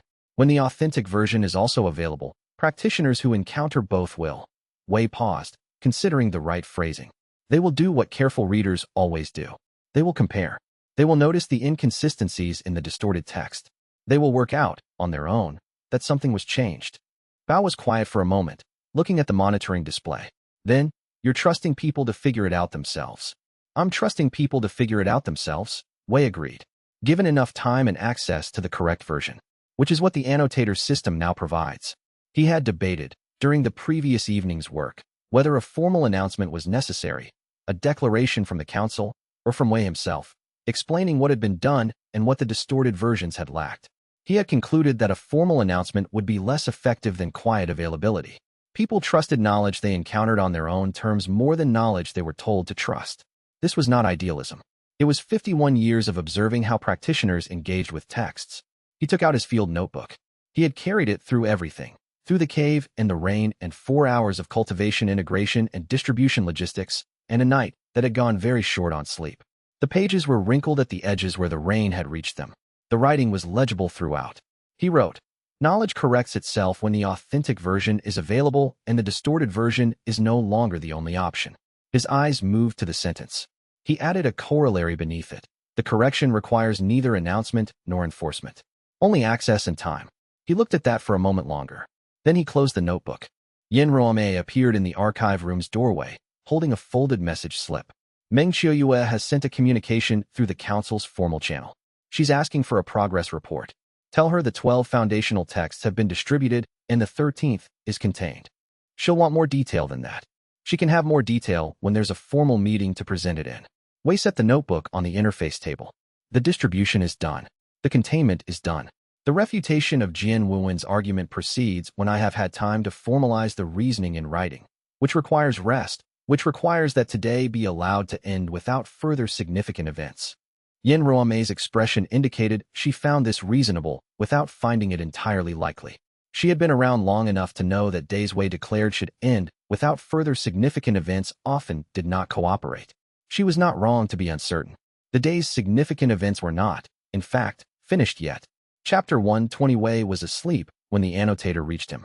Not the way the annotator usually reached him, through the carved interface at the archive room, or through the secondary notation channels it maintained across the locations Wei had visited over the years. Since his first contact with the annotator 42 years ago, all communication had moved through physical medium, carved stone, activated notation, the interface columns the annotator had built into its distribution network over 3 centuries. The systems were its voice. It had built them to be its voice, to extend its presence through space and time without requiring it to reach out directly. This was not through any system.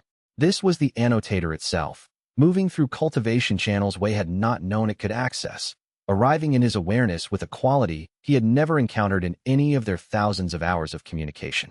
Not the patient, measured presence of the archive interface. Not the slightly formal cadence of a consciousness that had been speaking through stone for 300 years and had lost the instinctive rhythms of direct speech. Urgency. He was awake before he had decided to be. The archive room was dark, properly dark, past midnight, the kind of dark that settled in when every lamp had been out for hours. Bao was asleep against the opposite wall, breathing slowly. Feng Liwen was elsewhere in the building, presumably also asleep. The archive base was quiet in the specific way of institutional buildings at night.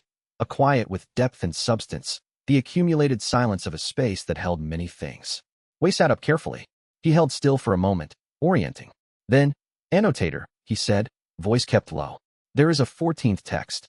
Wei was, for a long moment, simply very still. He processed this the way he processed information that arrived with no preparation, by first identifying what he did not know and working from there. He had catalogued the 13 foundational texts with the annotator. He had verified the count. He had spent months on the research and acquisition. The annotator had guided him through the entire sequence with a thoroughness he had trusted because the annotator's thoroughness was legendary even in the archive records that predated Wei's birth. "You didn't include this in the foundational count," he said finally, "because it is not in any archive." The annotator's voice was different in this medium. The same intelligence, the same characteristic patterns of thought, but without the slight distance of carved notation. Something closer, and in that closeness, something more exposed. This was how it had sounded 300 years ago, Wei imagined, when it was a practitioner rather than a distributed system, a mind speaking directly rather than through the elaborate mechanism it had built to preserve itself. "It does not exist in any sealed vault. I have no site coordinates to provide you. I have no text to transmit." "Then where is it?" "It exists in the living cultivation energy of the world itself. A chi formation so old it predates all human technique. Predates, in fact, the earliest records of human cultivation I have ever located, and my records extend to 4,000 years before this conversation." Wei sat with this. Outside the archive base, something moved in the trees, night birds settling or leaving, the rustling sound of wings resolving into silence. "You've known about it," he said. Not an accusation. The annotator had kept many things for considered reasons. Wei had learned, over months of working with it, that the annotator withheld information the way careful librarians withheld books that required context to be understood safely, not from malice, but from judgment about readiness. "For 3,000 years, the annotator said, I have tried, in 37 separate attempts over those 3,000 years, to find a way to approach it. It requires going to a location that cannot be identified through research, a place that cannot be found by reading about it. I have read everything that exists in any archive on this continent, and in several I have not disclosed to you. I cannot find this." The admission had a quality Wei had not heard from the annotator before. 300 years of comprehensive archival work. 4,000 years of records. An intelligence that had been built for the precise purpose of reading everything and preserving what it read. And it had tried 37 times, and arrived each time at the same wall. "How do you know it exists?" Wei asked.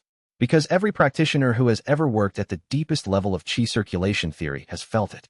A resonance that doesn't match any documented technique. A pattern that predates all patterns. I have collected accounts of it from 412 practitioners across 3,000 years of records.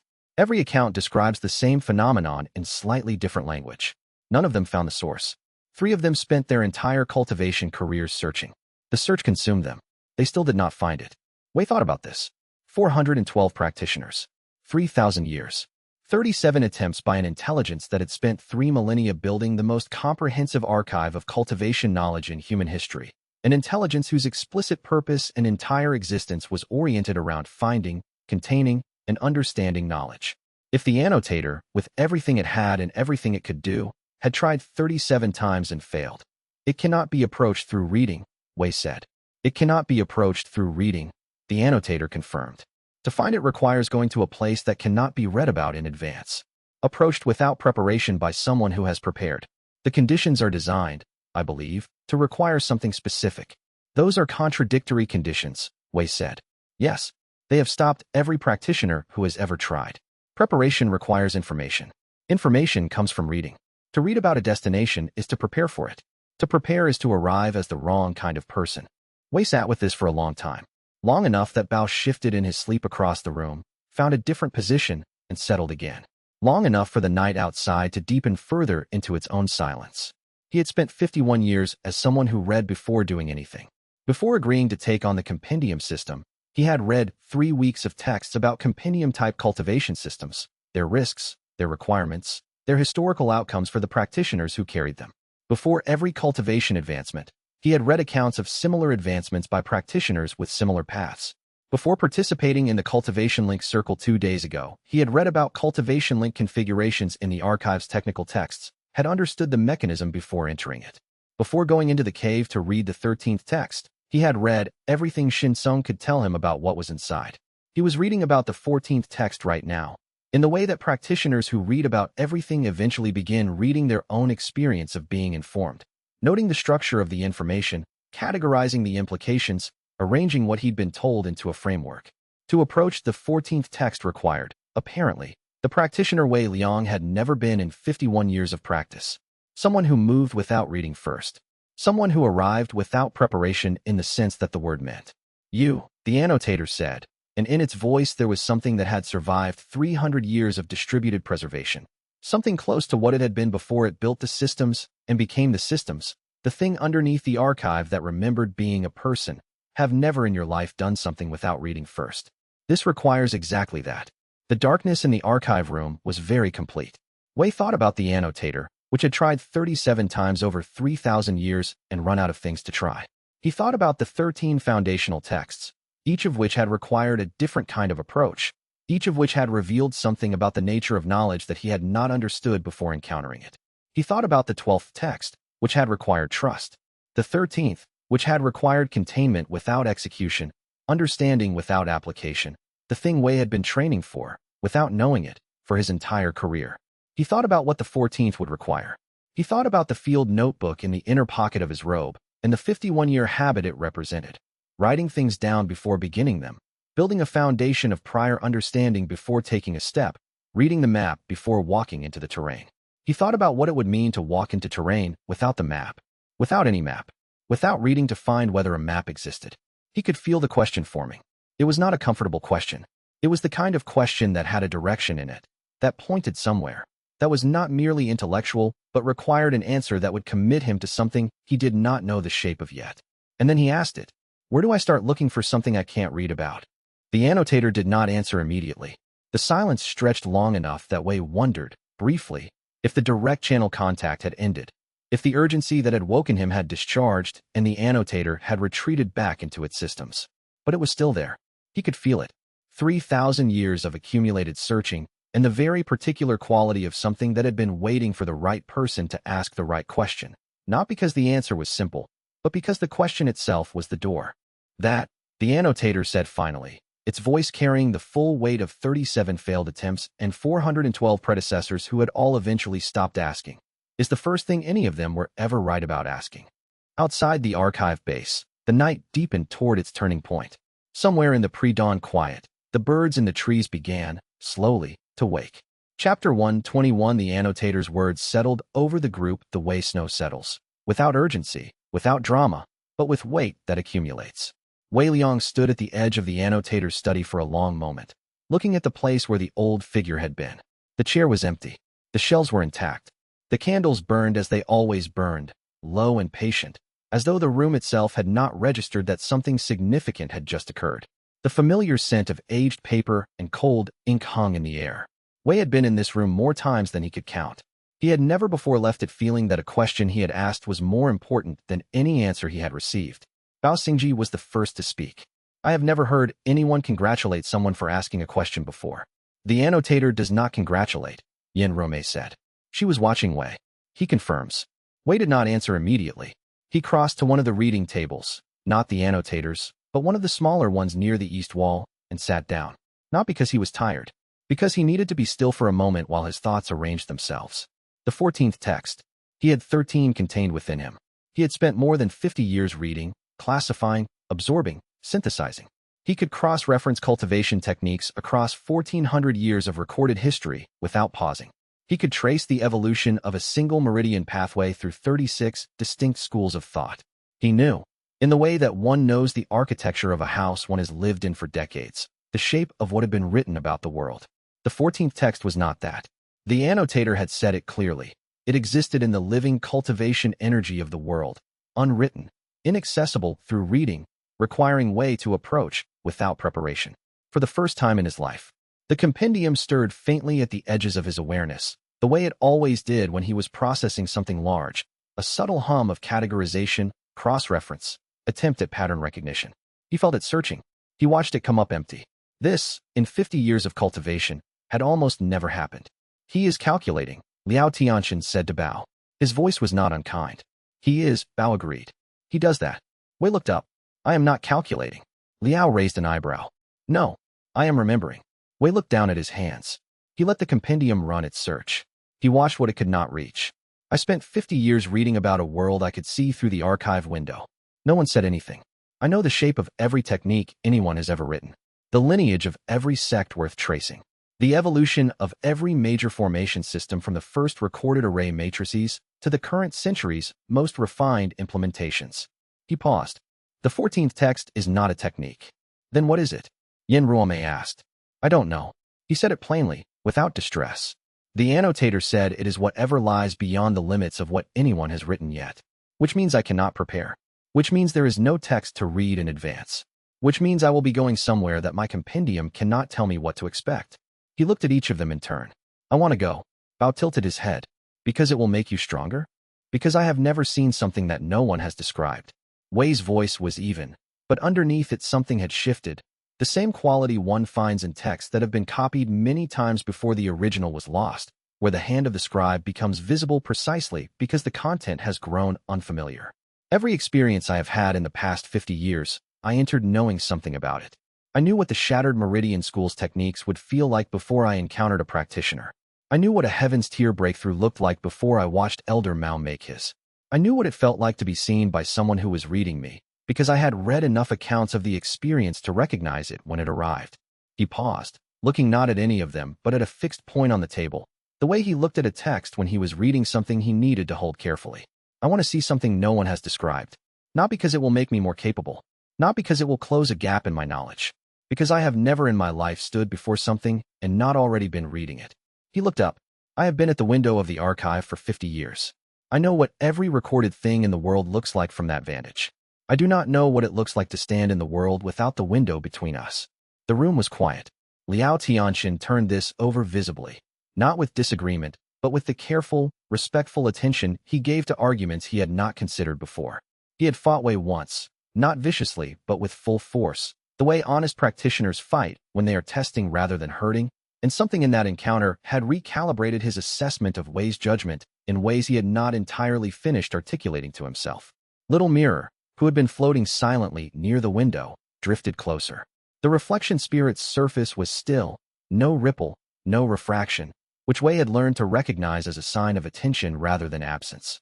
It can feel things that have not been recorded, Wei said, looking at it. Is that right?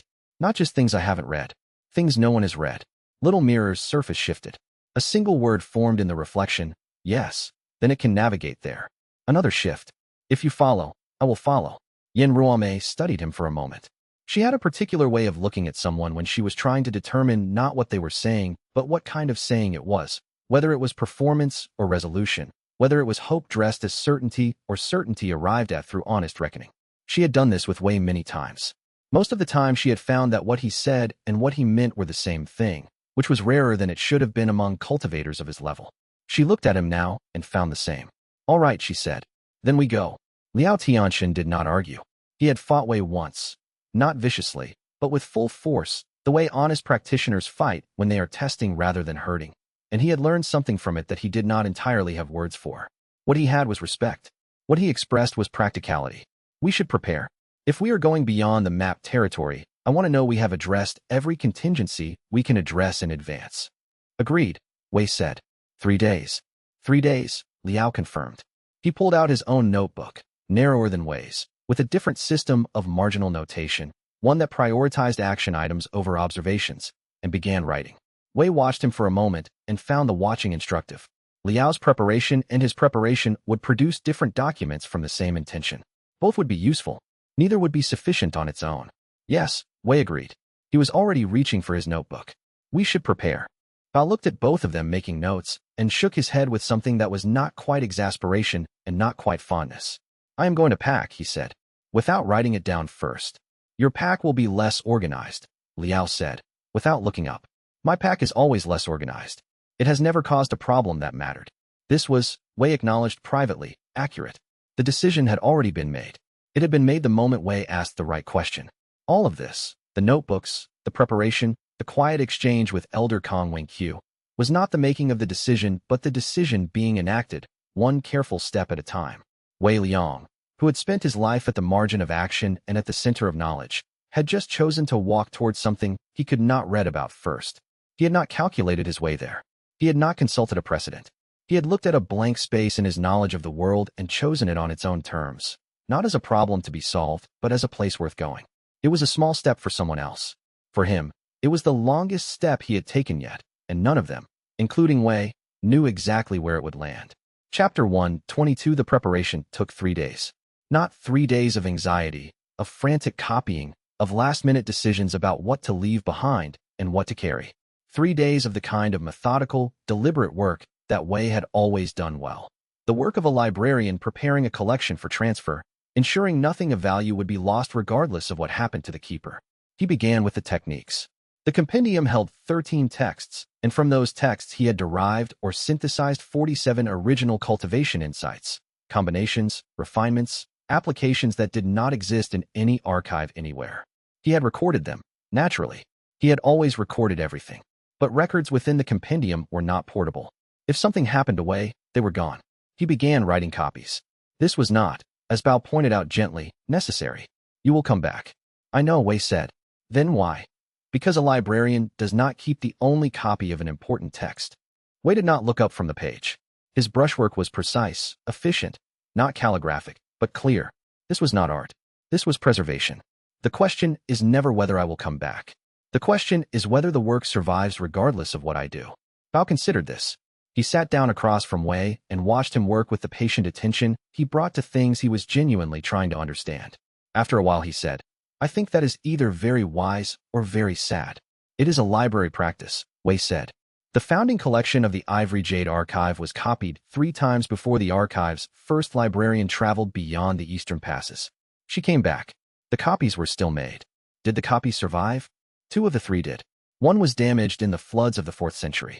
The original survived those floods.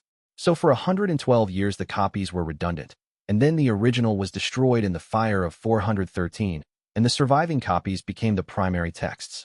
Wei lifted his brush, examined the tip, and continued writing. She could not have known which scenario would occur. She made the copies because copies should be made. That is all. Bao was quiet after that. He stayed, though, and his presence, undemanding, comfortable, made the work easier in a way Wei could not have quantified and did not try to. The list of recipients was deliberate. Bao Xingji, Yan Ruomei, Liao Tianqin, Meng Qiuyue, Feng Liwen, and Elder Kong Wenqiu. Not chosen based on likelihood to use the techniques correctly, though Wei had considered that. Chosen based on a different criterion. The people whose understanding of cultivation had already been changed by contact with him. They were not repositories. They were continuations. The session with Elder Kong Wenqiu came on the afternoon of the 2nd day. The elder arrived at Wei's workspace in the archive's secondary chamber, a room that had not been used for this kind of work in at least a generation, its low tables still bearing the circular marks of copy stands that no longer existed. Elder Kong Wenqiu was not a sentimental man. He was a practical one, with a cultivator's habit of assessing situations before responding to them, and he stood in the doorway for a moment doing exactly that before he came in and sat down. Wei slid a bound sheaf of papers across the table. The elder looked at it without touching it. What is this? A copy of the synthesis between the mirrored void technique and the 3rd compendium text structural framework for meridian reinforcement. With annotations. Wei set his brush down. I wrote those annotations thinking about how you think about cultivation problems, not how I think about them. Elder Kong Wei picked up the sheaf. He turned to the first page, read for a moment, the specific, concentrated reading of someone who knows what they are looking for, and then looked up. You wrote this for me specifically. Yes. Not as a general copy. No. A general copy would be less useful. You would spend energy translating it into your own framework when the translation has already been done. The elder set the sheaf back down with the careful precision he used for all objects he intended to return to. You are leaving a record in case you don't come back. I am leaving a record because records should be left. Wei Cangshu. The elder used his formal name, not harshly, but with the weight of someone who wanted the words to land clearly. You may say both things. They are not contradictory. Wei looked at him for a moment. The elder's face was difficult to read, which was unusual. Wei had always been good at reading people, not through any cultivated sensitivity, but through the same close attention he applied to texts. Elder Kong Wenqiu's face had the quality of a document in a script Wei could parse, but not fully translate. He understood the components. The full meaning required time. I am leaving a record because records should be left, Wei said. And also because I do not know what is beyond the mapped territory, and it would trouble me, if something happened, to think that the work was contained only in me. The elder nodded. He picked up the sheaf again and held it with a different quality. Not the provisional hold of assessment, but something more deliberate. I will keep it well. I know you will. They sat for a moment in the kind of silence that does not require filling. The silence of two people who have spent enough time around important texts to understand that not everything significant needs to be said aloud to be understood. The young ones, Elder Kong Wenqiu said finally. The ones who came after you. They argued differently now. Since you arrived. He was not looking at Wei. He was looking at the sheaf in his hands. They ask whether the texts say it, yes. But they also ask why the texts say it, and whether the texts were right. A pause. That was not common before. Wei did not answer immediately. He reached for his brush again, and checked the ink, and then set it down once more without using it. The archive is supposed to do that, he said. Make people ask better questions, not just provide answers. Yes. The elder stood. I know that. I am saying that it is doing it. He left with the sheaf held against his side with both hands, the hold of someone who intends to put something safe. Wei watched him go, and then made a note in his catalog. Not a technique. Not an observation about cultivation theory. A catalog entry, the way librarians catalog everything. Asterisk Elder Kong Wenqiu. Received copy of synthesis technique, second day of preparation. Has been keeping the archive's original purpose intact for 30 years without anyone telling him that is what he was doing. A rarer form of fidelity than technical excellence. Asterisk he recorded it. Then he went back to the copying. The copies for Bao, Yin Ruomei, and Liao Tianxin he delivered that evening. No ceremony, no particular weight to the giving. Bao accepted his with a nod and immediately began reading. His brow furrowed in the specific way it furrowed when he was encountering something he found genuinely surprising.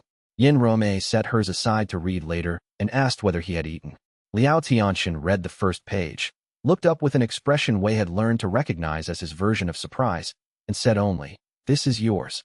Original synthesis. No one has written this before. That is why I wrote it down," Wei said.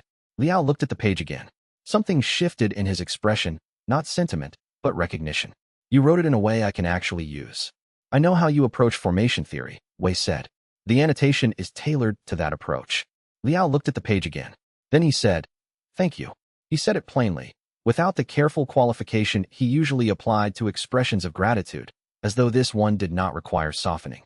The copies for Meng Shiyue and Feng Laiwen he left with Elder Kong Wenqiu to deliver, with brief notes explaining the tailored nature of each copy and why the recipient should read the marginal annotations first rather than last. By the end of the third day, the catalog was complete. 47 entries. He had written them the way he had written everything since the age of 7, as though the writing itself was the act of preservation, which it was, because it always had been. He closed the catalog. He looked at the stack of papers he had produced, and he thought, with a clarity that was not anxiety, that if something happened to him, the work would survive, in the hands of people who would carry it not as a burden, but as a continuation of something they had already made their own. That was, he thought, what the archive had always been for, not a place where knowledge stopped, but a place where it learned to keep moving even when the people who knew it could not. He picked up his travel pack and went to find the others, and did not look back at the copying table, because looking back was not the point. The point was that everything worth keeping was already somewhere it could survive without him, and he was, for the first time, walking towards something that was not yet in any archive. Chapter 123. The breakthrough did not arrive the way breakthroughs were supposed to arrive. Wei had read 100 accounts of the Heaven-Mahayana transition. He knew the standard indicators, the final meridian resonance, the dissolution of the boundary between internal cultivation and external qi, the sense of the practitioner's spiritual awareness expanding past the limits of the physical body. He knew the typical triggers: peak combat, extreme spiritual pressure, cultivation sessions sustained at the edge of capacity for days or weeks. He knew the classical descriptions, the clinical ones, the lyrical ones written by practitioners who had approached the subject as poets, and the dry ones written by those who had approached it as engineers. He knew all of this. He had catalogued it.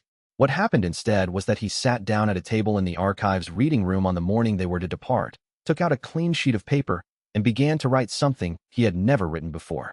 Not a technique, not a catalog entry, not an annotation, a record of people. He had written about people before, of course, their cultivation lineages, their sectarian affiliations, their contributions to the body of cultivation knowledge. He had written analyses of cultivation approaches and assessments of technique compatibility. He had written things that were, technically, about people, the way a map is technically about territory, capturing shapes, relationships, distances, but not the experience of standing in the place itself. This was different. He wrote, Bao Xingji, who was the first person to choose to know me. He stopped. Read it back. Added. Asterisk who chose it not because it was convenient or because there was any advantage in it, but because he looked at someone reading in a corner and decided that person was worth the inconvenience of knowing. Who taught me, by being wrong alongside me and staying anyway, what it costs to stay when staying is hard. Who navigates by instinct and who is almost always right in ways he cannot fully explain, which used to frustrate me because I wanted the explanation, and now I think that is not a limitation but a different kind of reading, one I do not know how to do yet, and am about to need. Asterisk he paused. The compendium was moving at the edges of his awareness, but differently than usual. Not the hum of cross-reference and categorization, but something more structural, as though a foundation he had not known was incomplete had just accepted a new and necessary stone. He kept writing. Asterisk Yen Ruame, who sat in silence when silence was all that helped. Who knew, in a way I cannot trace through any text, when to speak and when not to, and who applied that knowledge without drawing attention to the applying of it. Who chose repeatedly to remain when remaining was not required, and who never once made me feel that the choosing was a sacrifice. I have not adequately thanked her for any of this. I am noting it here because records should be kept of things that matter, and this matters. Asterisk the compendium's movement deepened. Something was resonating. He did not stop to examine it. Asterisk Liao Tianxin, who was honest enough to fight me and honest enough to stop. Who did not disguise his skepticism as neutrality, which is a rarer quality than it sounds, and which I respect more than I initially admitted. Who has been precise in unmapped territory in ways that suggest his precision is not dependent on the map, which I think will matter where we are going. Asterisk he turned the page. Elder Mao Shuabin, who handed me a scroll when I was 7 years old and asked for nothing in exchange. He stopped. He had written these words before, in his memory, had thought them in variations across the years, had felt the shape of them without finding the form. Now he wrote them on paper. Asterisk who saw a child reading at the edge of the archive and did not ask why, did not ask what right the child had to be there, did not redirect him to something age-appropriate or foundationally correct, who simply gave him the next thing to read. I do not know if Elder Mao Shuabin understood what he was doing. I suspect he did not think of it as significant. Most things that change a life are not recognized as significant when they happen. But I have carried that scroll for 50 years, not the physical scroll, which was returned, but the decision it represented. That knowledge offered freely makes the world slightly more worth living in. Asterisk he wrote 3 more names after this. Each entry was shorter, but no less precise. Archivist Shun Wenru, who trusted me with the restricted collection when I was 12 and not yet authorized, and who said only that he trusted my judgment about what I was ready for, when no one in my life had ever said that before. The unnamed practitioner from the Western collection who annotated the 3rd volume of Qi Flow treatises in a hand so careful it could only have been written by someone who believed, with complete conviction, that the person reading these notes deserved to understand, whoever that person turned out to be. The annotator, who never once told me what I should be looking for, only confirmed when I had found it. The compendium flared. Not violently. Not with the explosive release of a combat breakthrough or the searing pressure of a spiritual threshold reached under duress. It flared the way a lamp flares when the wick has been adjusted correctly, brighter, steadier, as though the previous light had been adequate, but this was the light it had always been capable of. Wei's spiritual awareness expanded. He sat very still and let it happen. The transition to heaven's scribe, Mahayana, in the older terminology, came without pain, without drama, without the external indicators that 100 text accounts said should accompany it. No light emanated. No chi surge disturbed the papers on the table. The archive's reading room remained exactly as it had been, quiet, faintly dusty, carrying the particular quality of spaces where a great deal of thinking has occurred. What changed was the quality of Wei's awareness. He had always known what he had read. Now, for the first time, he knew, in the same direct, immediate way, what he understood about people. Not cultivation lineages, not technique affiliations. The specific weight of what each person in his life meant and had done and cost and given. It was knowledge of a different kind than the compendium had ever processed, and the compendium, reaching its highest form, recognized it as the highest form of record, not accounts of what had been done, but understanding of who had done it and why it mattered. He understood, without needing to cross-reference anything, that the archive he had been building inside himself had just become something different, not a repository of what had been known, but a record of what had been real. The distinction, he suspected, was what the heaven's scribe designation had always been pointing toward, that the highest form of cultivation knowledge is not technique, not theory, not lineage, but the precise and honest record of the people who existed alongside you while all of it happened. He set the brush down. He looked at the page. Then he folded it carefully and placed it inside his travel pack. He picked up his things and went to join the others and said nothing about what had occurred, because some breakthroughs are events, and some are simply the moment when the work you have been doing becomes finally, fully visible, and this one had always belonged to the second kind. Outside the reading room, Bao was waiting with 2 travel packs, his own and the one he had taken it upon himself to organize for Wei, on the grounds that Wei would otherwise forget to include food. Bao looked at Wei as he came through the door. He did not ask anything. He handed Wei the pack. "You're different," Bao said. "Yes," Wei said. "Good different or concerning different?" Wei considered this with the honesty Bao's questions always seemed to require. "I'm not certain there is a clear boundary between those two things at this stage." Bao nodded as though this was a perfectly satisfying answer. "All right, let's go then." He turned and walked toward the door, and Wei, heaven's scribe, compendium at eternal record, keeper of 13 texts, followed him out into a morning that had no precedent in any text he had ever read, carrying the 14th text's absence like a question he had finally stopped being afraid to ask and could not yet answer. Chapter 120, for they left in the early morning, before the archive's lanterns had been relit for the day. The mapped cultivation territory extended roughly 200 li east of the Sect compound, 200 li of charted chi flow patterns, registered formation nodes, documented terrain features, the landscape as thoroughly annotated as any text Wei had ever read. He knew, without consulting his compendium, the cultivation lineage associated with every major landmark they would pass for the first 100 li. He knew the history of the easternmost border formation array, who had constructed it, how many times it had been repaired, which meridian pathways it was designed to complement. He knew which valley had once been the site of a failed sect's final defensive stand in the 3rd century, and which ridge contained a mineral deposit that had influenced the region's chi composition for 200 years afterward. He knew all of it the way he knew everything, from reading. For the first 100 li, this knowledge sat comfortably alongside the journey. It was background, context, the familiar hum of reference material that had become so integrated he no longer needed to consciously access it. He had always found comfort in knowing the history of the ground he stood on. It had seemed, for most of his life, like the appropriate relationship between a cultivator and the world, to understand it through the accumulated understanding of everyone who had understood it before you. The first 100 li passed in the comfortable quiet of a group that had traveled together long enough to stop performing patience. Bao walked with his particular loose-jointed stride, not careless, but unbothered, as though the ground was always going to be whatever it turned out to be, and he had made peace with this. Yin Ruomei moved alongside him at her own pace, which was steady and unvarying regardless of terrain. Liao Tianxin walked slightly ahead at intervals, checking the path with the precision of someone who has learned that the path ahead is usually informative if you look at it properly. Little Mirror floated ahead of all of them. The reflection spirit had been quiet since they departed. Not the stillness of inattention, but the stillness of focused work, the same quality Wei had seen in the best researchers in the archive when they were reading something that required all of their attention. Little Mirror was reading the territory in its own way, and Wei did not interrupt the reading. Around the 130 li mark, the texture of the landscape changed. Not dramatically, not in a way that would be visible on any map or felt by any but the most sensitive cultivation sense. The chi patterns, which had been organized in the specific, familiar rhythms of territory that has been cultivated and charted for generations, became slightly less organized. Not chaotic, just less legible. As though the underlying text had been written in a dialect Wei recognized, but did not speak fluently. He stopped walking. Yes, Bao said, without being asked. I feel it too. What does it feel like to you? Wei asked. Bao thought about this for a moment with the seriousness he reserved for questions he was actually trying to answer.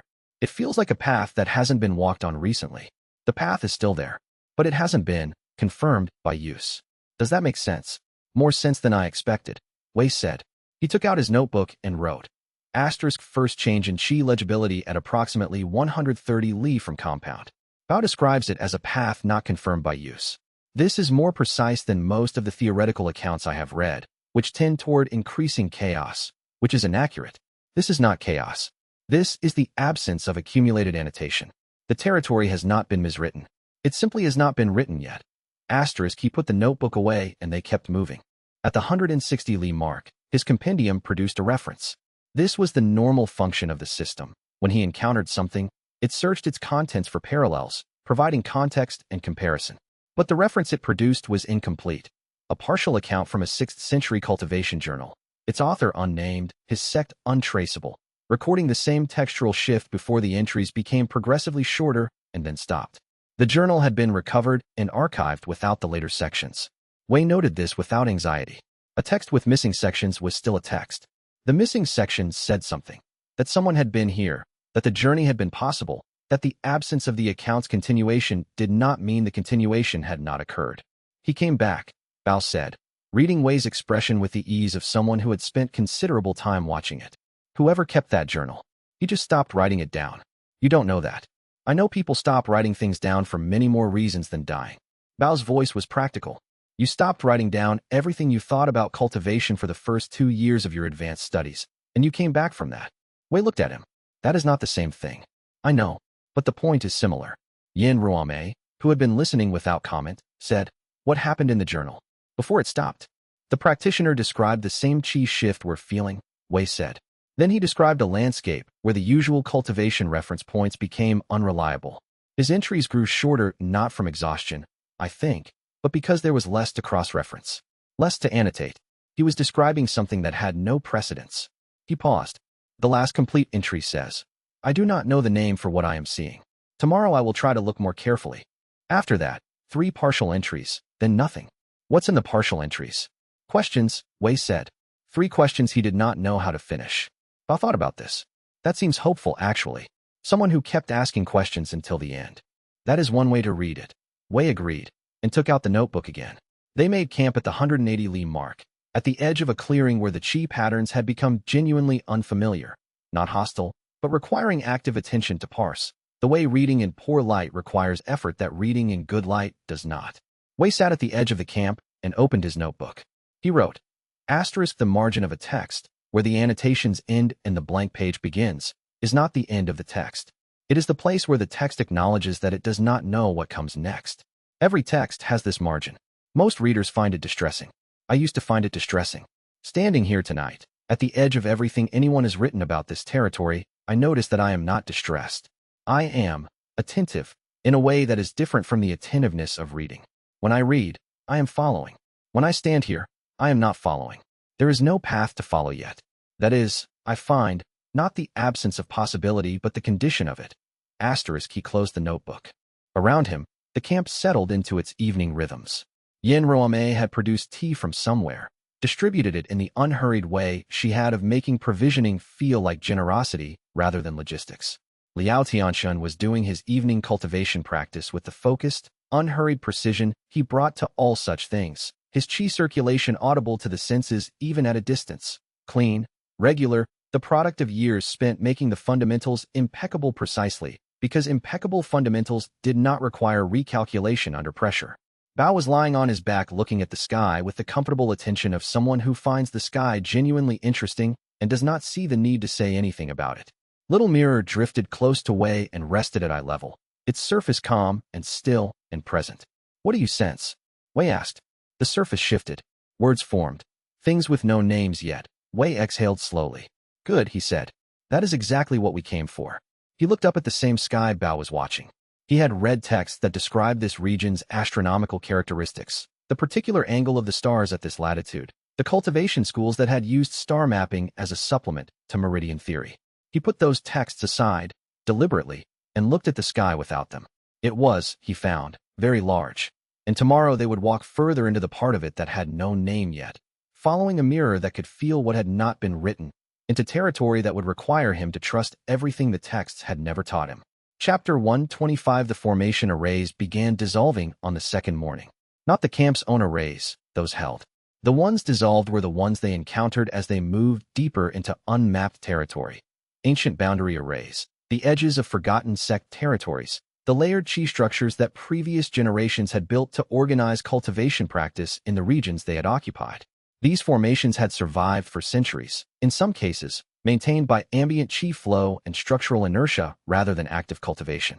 They were relics, not of power, exactly, but of intention. Someone had stood in each of these places and decided to organize the chi, to impose a structure that said, here, things work a certain way. Here, they came apart when approached. Not violently. Not in the way a formation comes apart when deliberately disrupted, with the release of stored energy and the reversal of contained chi patterns.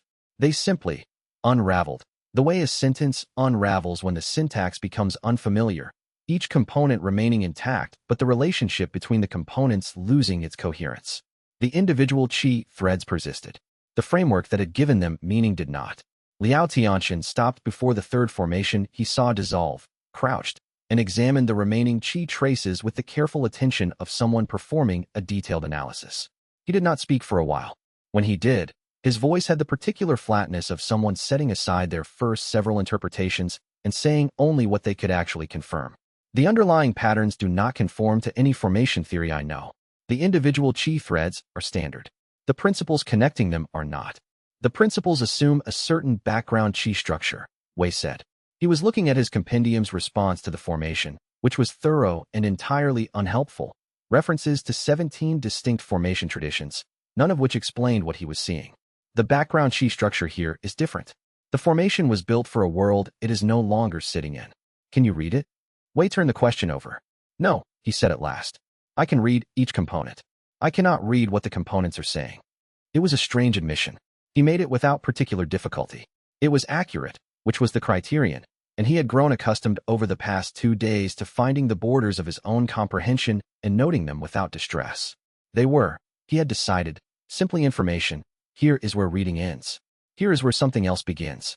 Bao had walked past both of them while this exchange occurred and was standing 10 meters ahead, looking at the landscape with his head tilted slightly. The expression he wore when something was making sense to him in the way things made sense to him. Not through analysis, but through a kind of attentive receptivity that was fundamentally different from Wei's process, and which Wei had spent considerable time trying and failing to fully understand. This way, Bao said. How do you know? Liao asked. The chi is denser there. He pointed. Not more organized. Denser. Like there is more of something. More of what? Bao looked back at him with an expression of complete, undefensive honesty. I don't know. That's why we should go look. Yin Ruame, who had been standing slightly to the side, watching all three of them with the quiet lateral attention she deployed in situations where the important information was not in any one person, but in the space between them, made a small sound that was not quite agreement and not quite amusement.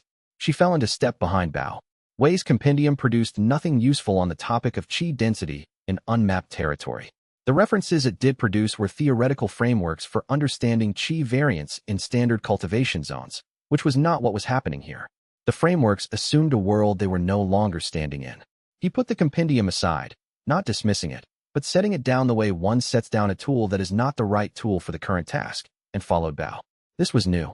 He had followed Bao before, technically, in the sense that he had been in proximity to Bao while Bao was moving in a direction and had moved in the same direction. But he had always been following a destination, not a person. He had always known something about where they were going, or had a framework for understanding why the direction made sense, or had at minimum a text that gave him a category into which the destination could be placed. Here, he had nothing. His compendium was quiet. The landscape refused annotation. The formation theory he had spent 30 years mastering was visibly irrelevant. The chi circulation patterns he could sense were moving in directions that did not correspond to any meridian map he had ever read. He was following Bao, genuinely following. Following the way the accounts in the archive described following, placing one's trust in someone else's judgment because that judgment was better suited to the current circumstances, because the alternative was standing still in territory where standing still was not safe, because trust was not always the product of analysis, but sometimes the precondition of arriving somewhere worth arriving at.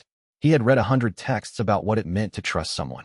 He thought about them now. The theoretical frameworks for trust, the philosophical arguments about the conditions under which reliance on another person's judgment was rational, the cultivation-oriented discussions of how master-disciple relationships functioned as a form of directed trust. He had read all of it. He had found it interesting, as he found most things interesting, and had filed it under the appropriate categories. This was different from any of them. This was not a framework. This was Bao Xingji walking ahead of him through terrain that dissolved formation theory with mild indifference, following a sense of qi density that he could not explain and did not need to explain, and Wei Liang following him, not because he had assessed Bao's judgment against a theoretical standard and found it satisfactory, but because he had been walking alongside this person for long enough to understand something that the texts had never quite gotten right. That trust is not an assessment. It is an accumulation, a history of small moments in which someone was present in the way they needed to be present, until the accumulated weight of those moments becomes something you can walk forward on. He took out his notebook and wrote. Walking, he had learned, over these 2 days, to write while moving, which was a skill he had never needed before. Following Bao. He does not need to explain his reasoning. I used to find this frustrating because I wanted the explanation. I now think the explanation was available all along. It simply was not in any of the texts. It is in the history of him being consistently, stubbornly, honestly present. That is what the explanation is made of. It just cannot be written down in advance. He put the notebook away. He kept walking.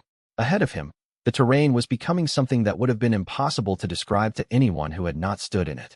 The sky had a quality he had no vocabulary for, not different in color or brightness, but in character, as though the light was arriving from a source that did not operate by the same principles as the sun he knew.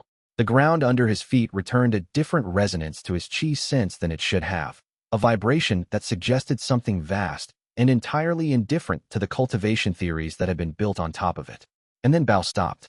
There, he said. The landscape opened into something that Wei's compendium could not name, could not cross-reference, could not locate in any of the 13 texts or 47 original syntheses or 300 annotated fragments that constituted the whole of his recorded knowledge. The qi here was other, not more or less cultivated, not hostile or welcoming, simply other, in the way that a language is other when it is genuinely foreign rather than merely dialectal, when the entire structure of it reflects a way of organizing reality that does not assume the same things your own language assumes. Wei had read about this quality in speculative texts, 3rd-century philosophers who had theorized about the edges of the cultivated world, and had found it interesting in the abstract way that theories about unknowable things are interesting. Standing in it was not abstract. Little mirror drifted forward. Its surface was moving, not rippling, not refracting, but moving in a specific, directed way, the way a needle moves toward north. Sensing something. Wei had learned not to ask what, because little mirror could not always put it into words. It could sense things not yet recorded. That was what they were here for. Well, Liao said quietly. Yin Ruomei said nothing. She was watching Wei, not the landscape, but Wei, with the particular attention she reserved for moments she suspected would be significant later and wanted to be able to remember accurately. Bao stood with his hands at his sides, his expression open and alert, and he looked, Wei thought, more at home here than anywhere Wei had ever seen him. There was a rightness to Bao in this territory that was almost disorienting. The man who had always moved by instinct in a world built for analysis, now standing on the shore of a place where instinct was the only navigation available and looking as though he had always known this moment was waiting. Wei stood at the edge of the mapped world, with nothing behind him that he had not already read and nothing ahead of him that anyone had written yet, and felt the compendium sit quiet in his chest, not because it had failed, but because it had done everything it could and was now waiting, as good libraries always wait, with patience and without anxiety, for him to come back with something new to put in it. Little mirror moved forward. He followed, not the text, not the record, not the parallel that would tell him what to expect. He followed the mirror into the unwritten, and the unwritten opened ahead of them like a page that had been waiting for a very long time, for someone to finally arrive and begin. Chapter 126. The valley announced itself 3 hours before they reached it. Not through sound, not through light, through the quality of the air. Wei noticed it first as a pressure behind his eyes, the sensation of holding too many open books at once. He'd had that feeling in the deep archive at age 17, when Elder Liao had granted him unsupervised access to the restricted lower shelves for the first time, and he'd tried to read 6 texts simultaneously. This was that feeling amplified past any scale he could have imagined then. It was not pain. It was density, as if the air itself had accumulated more meaning per breath than the air outside the unmapped territory had any precedent for. Bao slowed on the ridge above the tree line. He didn't speak. He'd been mostly silent for the better part of 4 days, which Wei had stopped reading as moodiness and started reading as communication. Silence from Bao meant, attend to this. Be still. Something is present. Wei attended. The valley below was shaped like a brush stroke, narrow at both ends, wide in the middle. Its slopes graded so gradually that from above it seemed almost flat. No chi pooled at the low points the way it did in cultivated regions. Instead, it moved in sweeping arcs, each one large enough that Wei could see them the way you could see weather from high ground. Broad, slow curving lines of deep blue chi crossing and recrossing the valley's length. Where 2 arcs intersected, a shimmer hung in the air, neither light nor shadow, more like the visual equivalent of a held breath. The shimmer didn't disperse. It held at each intersection point and pulsed, faintly, on a rhythm Wei couldn't yet determine. He reached for the compendium. The system opened. He directed its attention toward the valley below and let it scan. Nothing returned. Not a blank entry. Not even a blank entry. The compendium produced a result that Wei had no previous framework for, a kind of functional absence, as if whatever existed below had been formed in a category the system didn't possess. He'd seen the compendium fail before, return incomplete data, flag uncertainties. This wasn't failure. The system was working correctly. The structure in the valley simply didn't interface with reading. It existed outside the vocabulary of technique, not because it was more advanced than what the foundational text described, but because it was older. Older than the texts. Older than the method of writing texts. Older than the conceptual framework that made writing about qi into technique possible. The formation predates the archive, Wei said. Bao turned to look at him. I'm not being imprecise. The compendium isn't returning anything because whatever that formation is, it predates the categories the system uses to process input. It predates the foundational texts themselves. Wei ran the implication out to its logical end and found it dizzying. It may predate the concept of codified technique altogether. Bao looked at the valley, then at Wei. And you're going down there. I came across 4 days of unmapped territory to find it. Yes. The formation won't let me in, Bao said. Not a complaint, a report. The assessment of a man who had spent a decade reading terrain the way Wei read texts. How do you know that? Same way I knew which direction to walk. His expression held the careful blankness that Wei had come to understand meant Bao was choosing words with unusual precision. It's not hostile toward me. It's specific.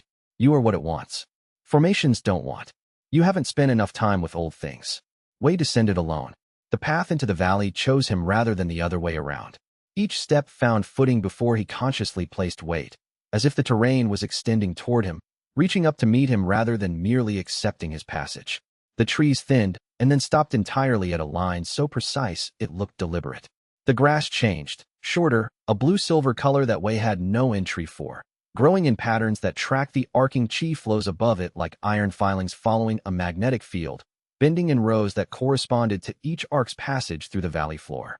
The chi was visible here, properly visible, not the faint shimmer cultivators learned to perceive through years of practice, but as clear and structural as architecture. Each arc was a distinct depth of blue. Where they crossed, the shimmer resolved into nodes that held and pulsed, and held again. Wei watched 7 complete cycles of the arcing before he registered that each cycle wasn't quite identical. There was drift in the arc's peak height, small variance in the release timing. This formation wasn't repeating. It was developing.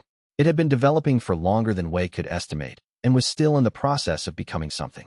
He reached for the compendium twice more and stopped himself both times. The effort of restraint was physical. Every instinct he developed across 2 decades in the archive said, classify, reference, compare, locate. The system was closed to this place, but the habit of querying it didn't stop. He caught the reflex on its 4th occurrence, the small mental gesture of reaching, and held his hand still instead. He watched. The formation moved in the way breathing moves, rhythmic, self-sustaining, oriented inward. One large arc completed itself over several minutes, touching the valley walls at both ends and releasing back toward the center, and when it released, the shimmer at the nearest node deepened briefly before settling. Alive was the wrong word and also the right word. It was alive the way a river was alive. Not conscious, not purposeful in any way Wei could assign, but genuine and self-maintaining and shaped by its own long history. He sat down on the silver-blue grass in the center of the valley and let himself watch without cataloging. The formation reacted to his presence after he'd been sitting for what felt like an hour. Not immediately. The timing felt considered, as if the formation had needed to complete enough cycles to determine he was going to remain. The nearest arc curved fractionally toward him on its next pass. Not enough to touch him. Enough to indicate, seen. The shimmer at two of the closest nodes brightened and held that brightness instead of releasing it back into the circuit. The formation had noticed him. Wei sat with that fact and found it did not make him want to run or reach for technique. He sat with the nodes glowing in their new, slightly altered configuration and the arcs completing their slow, vast circuits overhead and the silver-blue grass bending in rows that followed each arc's passage. And he understood that he had never in his life simply watched something with no intention of reading it afterward. Then the valley went quiet in a specific way. Not silence, but the hush before someone speaks. And at the far end, where the valley narrowed to its closing point, something was there that had not been there before. A low table, a figure seated at it, and the faint rhythmic sound of a brush moving across a surface Wei couldn't yet identify from this distance. He stood and walked toward it, and he did not reach for the compendium, and behind him far up the ridge Bao was there. Bao would be there. And that knowledge settled something in Wei's chest he hadn't known was unsettled until this moment. He had spent 22 years learning to read everything. He had no experience of walking toward something he could not read and choosing not to treat that as a problem requiring a solution. He was doing it now. Each step across the silver-blue grass brought the low table closer, brought the figure's careful brush strokes into better resolution, brought the unmistakable pressure of genuine age. Not the long age of cultivators who extended their years through cultivation, but the age of something that had been present before cultivation had a name. He walked, and he didn't read, and the hush before speech deepened around him, and the formation's arcs curved very slightly in the direction he was moving as if the valley itself was watching. And there was no record anywhere of what receiving the 14th text would cost him, and that fact no longer felt like a gap in the archive. Chapter 127. The figure at the table was an old woman, though old was the wrong word in the way that calling the ocean wet was technically accurate, but missed most of what mattered. She was ancient in the sense that geological formations were ancient. Her age wasn't an accumulation of years, but a quality of presence, something the surrounding valley seemed to orient around the way water oriented around stone. She was writing. Her brush moved in small, deliberate strokes. She didn't look up as Wei approached, and he didn't announce himself. It was obvious she knew he was there. The table was low, the kind meant for sitting on the floor, and there was no chair or cushion on Wei's side of it. He sat cross-legged on the silver-blue grass across from her and waited. The brush kept moving. Wei studied what she was writing, then stopped. The script wasn't illegible. Reading it simply felt wrong in the same specific way that reaching for the compendium had felt wrong when he'd first entered the valley. He pulled his attention back to the woman's face instead. She had the look of someone who had spent so much time in concentrated attention that concentration had become her resting expression. Her eyes were the gray of old ink, focused on the page with a quality Wei recognized from his own reflection in the archive windows after very long nights. The look of a person who genuinely preferred the text in front of them to any other available company. She stopped writing, set the brush across the ink stone with care, the care of 10,000 repetitions performed correctly, and looked at him. "You're the first one," she said, "who came for the wrong reason entirely." Wei waited to see if she'd continue. She didn't. The valley's arcs completed a cycle above them. The shimmer brightened at the nearest node. "I wanted to read the 14th text," he said. "There's no record of it anywhere. I thought if something had been overlooked, that was a problem worth addressing. An absent catalog entry. Yes. Everyone else came here to gain something." Her tone was neither critical nor approving. The tone of someone recording an accurate observation. Power, transcendence, ascension, the foundational insight that would finally make their accumulated practice cohere. "What you've described is different. I wanted to read it. If that's the wrong reason, I didn't say wrong. I said the wrong reason entirely. Orthogonal. You came from a categorically different motivation than every person who preceded you. That's interesting." She studied him the way senior archivists had studied him as a junior librarian, not assessing cultivation level, but assessing what kind of mind he was, what he would do with knowledge he found. "You're heaven scribe." "Yes. The next rank is omniscient author." "I know the ranks." "Then you know," she said. That reaching omniscient author requires producing something that doesn't rely on what has already been written. Not a synthesis of existing techniques. Not an extension of a known framework. Something that didn't exist before you made it. She let that sit between them for a moment. You came here to read. Do you understand why that creates a problem? Wei did. He'd understood it, in dim outline, since the compendium went silent at the valley's edge. Reading requires a prior text. Whatever the next stage demands, it can't be about reading. The 14th foundational text was never written, she said. Not because it was lost, not because it was suppressed, not because no one was capable. Because the 14th text would describe the limit of what can be written about. It would be a text about the nature of texts. A meta-foundation. She paused. And whenever anyone tries to write that, the text that describes all texts, they discover the problem. You can't write about writing with writing, Wei said. You can write around it. You can approach it, gesture toward it, map the edge of the territory from outside. Everyone who came close enough produced something useful, some theory of the limit, some record of the approach. Those became the 13 foundational texts. She looked at him steadily. But the thing the 13 texts were approaching was never a text itself. Then what is the 14th? She looked at him with something that wasn't quite approval and wasn't quite pity. The expression of a teacher watching a student ask exactly the right question at precisely the wrong moment, when the answer will cost more than the student can currently estimate. That's the second interesting thing you've done since you sat down. The first was choosing not to read what I was writing. It felt wrong too. Correct. Reading is a transaction between writer and reader. What I was writing wasn't for you to read. She picked up the brush again, considered it, set it carefully back on the inkstone. Tell me honestly, what do you want from the 14th text, now that you're sitting here? Not why you made the journey. What do you want from it? Wei considered the compendium's silence. He considered standing in the center of the valley watching the chi formation breathe without cataloging it. The strange quality of that attention, how it had felt like using a muscle he'd never consciously trained. He thought about Bao navigating 4 days of unmapped territory by instinct, the quiet specificity of that competence, how Bao had never once hesitated to choose a direction, and how every choice had been right. I want to understand what I've been missing, Wei said. All of it. Every gap the reading covered over, so I didn't have to notice it was there. She was quiet in the way of someone who has received an accurate answer and is assessing its implications. That, she said finally, is almost the right reason. Sit. We're going to determine whether you understand what writing costs. Wei sat across from her while the ancient valley breathed its slow circuits overhead, and she reached beneath the table and set a brush in front of him on the silver-blue grass. The brush had no ink on it. There was no inkstone on his side of the table. There was no surface to write on. He looked at the brush, then at her. What am I supposed to do with this? Nothing yet, she said. It's not for you to use. It's for you to hold while you answer questions. People lie less when they're holding something they can't use to cover their discomfort. Wei picked it up. The brush was older than anything he'd handled in the archive. Not fragile with age, but dense with it. The way wood became when it had absorbed decades of careful handling. It was heavier than it looked. He noticed this without cataloging it. Most cultivators who sit where you're sitting, the first author said, have a prepared answer. They've thought about what the 14th text is on the journey here. They've composed a theory. They want to demonstrate that they arrived ready. She regarded him. You arrived ready to read something. That's a different kind of preparation. It's not preparation at all, Wei said. I brought the wrong tool. Yes, and you know that now, which is the beginning of something. She folded her hands inside her sleeves.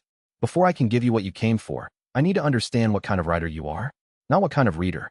Writers and readers are not the same animal, and most people who reach this valley are readers who learned to write and never noticed they were still reading. She looked at him steadily. Are you a reader who writes, or a writer who reads? Wei considered this without reaching for an automatic answer. The honest accounting took longer than he expected. I don't know, he said. I thought they were the same. That, she said, is the most useful thing you've said. Hold the brush. He was already holding it. The first author, because that was what she was, he understood it without needing it named, reached beneath the table and set a second brush in front of her, and it was identical to the one he held, the same age and the same density and the same absence of ink. Tell me about the worst technique you ever wrote. Not the weakest, the one you're least willing to examine. Chapter 128. The storm came from inside the valley. Wei had been speaking, carefully and more honestly than was comfortable, about the technique he'd written during the month after Elder Liao first told him his memorization was a gift and not an achievement. He'd been 22. He'd been furious in a way he didn't have vocabulary for yet, the particular fury of a person who has been shown that his greatest strength was also a form of avoidance. The technique he'd produced that month had been graceless and overstructured, built on 3 misread source texts. And it had also worked, which was the part he'd never been able to fully account for. He'd told her that much and was beginning to work out why that failure was the relevant one when the valley floor shuddered. The first author stood without hurry. She picked up her inkstone and moved it 3 inches to the left on the table. This was not the action of someone taking cover. It was the action of someone ensuring her materials were in their correct positions before a demanding piece of work. You have approximately 8 minutes, she said. Wei was already on his feet. What is this? A crisis. Contained within the valley. I'm controlling the parameters, which is the only comfort I can offer. She folded her hands in her sleeves, unhurried. There are no texts that describe this configuration. I've made certain of that. The compendium will not help you. The chi storm was already visible in the valley's far end. Several of the deep blue arcs had collapsed inward, and where they were compressing against each other the shimmer had stopped brightening. It had turned the gray-green of water before a lightning strike. The rhythm the formation had held, the slow, developing breathing rhythm Wei had watched for over an hour, was breaking. 2 arcs crossed at a wrong angle, and the node where they met didn't pulse. It cracked. From that crack came a sound he felt in his back teeth, low and structural, the sound of something that had held for an immeasurable time beginning to fail. He reached for the compendium. The system opened and processed correctly. He queried the storm. Nothing returned. Not the functional absence from the valley's entrance, but an active inability, the system cycling through every framework it possessed and discarding each one. He was watching it work in real time, category after category, and every category was wrong because the storm wasn't a technique. It was structural collapse, cascading failure moving through the formation's development cycles. Nothing he'd read had described this because nothing he'd read had been written by someone who'd witnessed it. 7 minutes remaining. He tried to read the storm directly. The habit was so ingrained he was doing it before he decided to. His eyes moving across the roiling chi looking for syntax, for structural grammar, for a reference point he could locate. The storm wasn't legible. It was moving wrong, not the complex fast of advanced technique, but the accelerating fast of failure, one crack propagating through the formation's interconnected circuits. 6 minutes. You'll want to stop trying to read it, the first author said from behind him, the tone of someone who knows the advice won't be taken immediately. She was right that he didn't take it immediately. He ran 2 more queries. He reached through the compendium to every storm-related technique in the archive, 47 of them, catalogued across 17 years, and he ran all 47 in under a minute, checking each configuration against what he was seeing. None matched. None could be adapted. The storm wasn't a variant of any technique he'd read because it wasn't technique at all. It was the living formation's version of injury, and none of the texts had been written by the formation. 5 minutes. Wei stopped trying to read it. The cessation of the query reflex was physical, a specific absence, a tool set deliberately down. His eyes stayed on the storm. He watched. He had nothing to hold on to yet. He was watching a storm he couldn't read, with no framework for what he was looking at, inside a valley whose chi formation he understood only in the most general and non-transferable sense. Its rhythm, its age, the fact that it was still developing. None of that was a technique. None of it was actionable. It was observation without application, and every trained impulse he possessed was insisting that observation without application was incomplete, was the preparation for a next step that the compendium wasn't supplying. He let those impulses make their case. Then he kept watching. Chaos was not randomness. He'd known this technically for years without needing it to mean anything operational. Chaos had structure, structure that couldn't be parsed from outside its own logic, structure that required watching from inside rather than reading from the margin.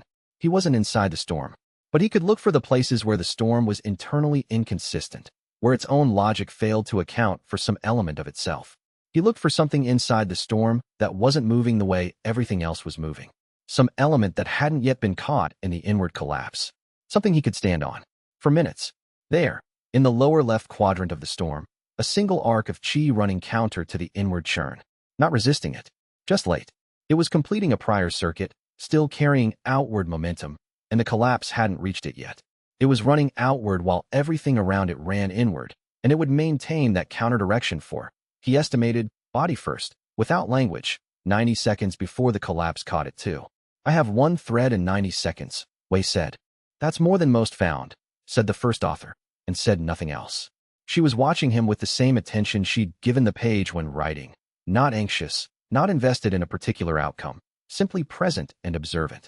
He registered this and found it clarifying in the same way that Bao's steady waiting on the ridge was clarifying. Someone not panicking was data. It meant the situation was survivable. It meant the constraint was real, but not terminal. He needed a technique that could use that thread as an anchor. Not a memorized technique, a new one, written right now from what he was observing. The gaps between him and anything adequate were enormous and visible. He'd written techniques before, but always starting from a template, always with the compendium modeling effects against known precedents. Now the compendium had nothing to model against, and the thread was already beginning to slow. 3 minutes overall, 90 seconds on the anchor thread. He opened the compendium not as a reference, but as a workspace. This was new.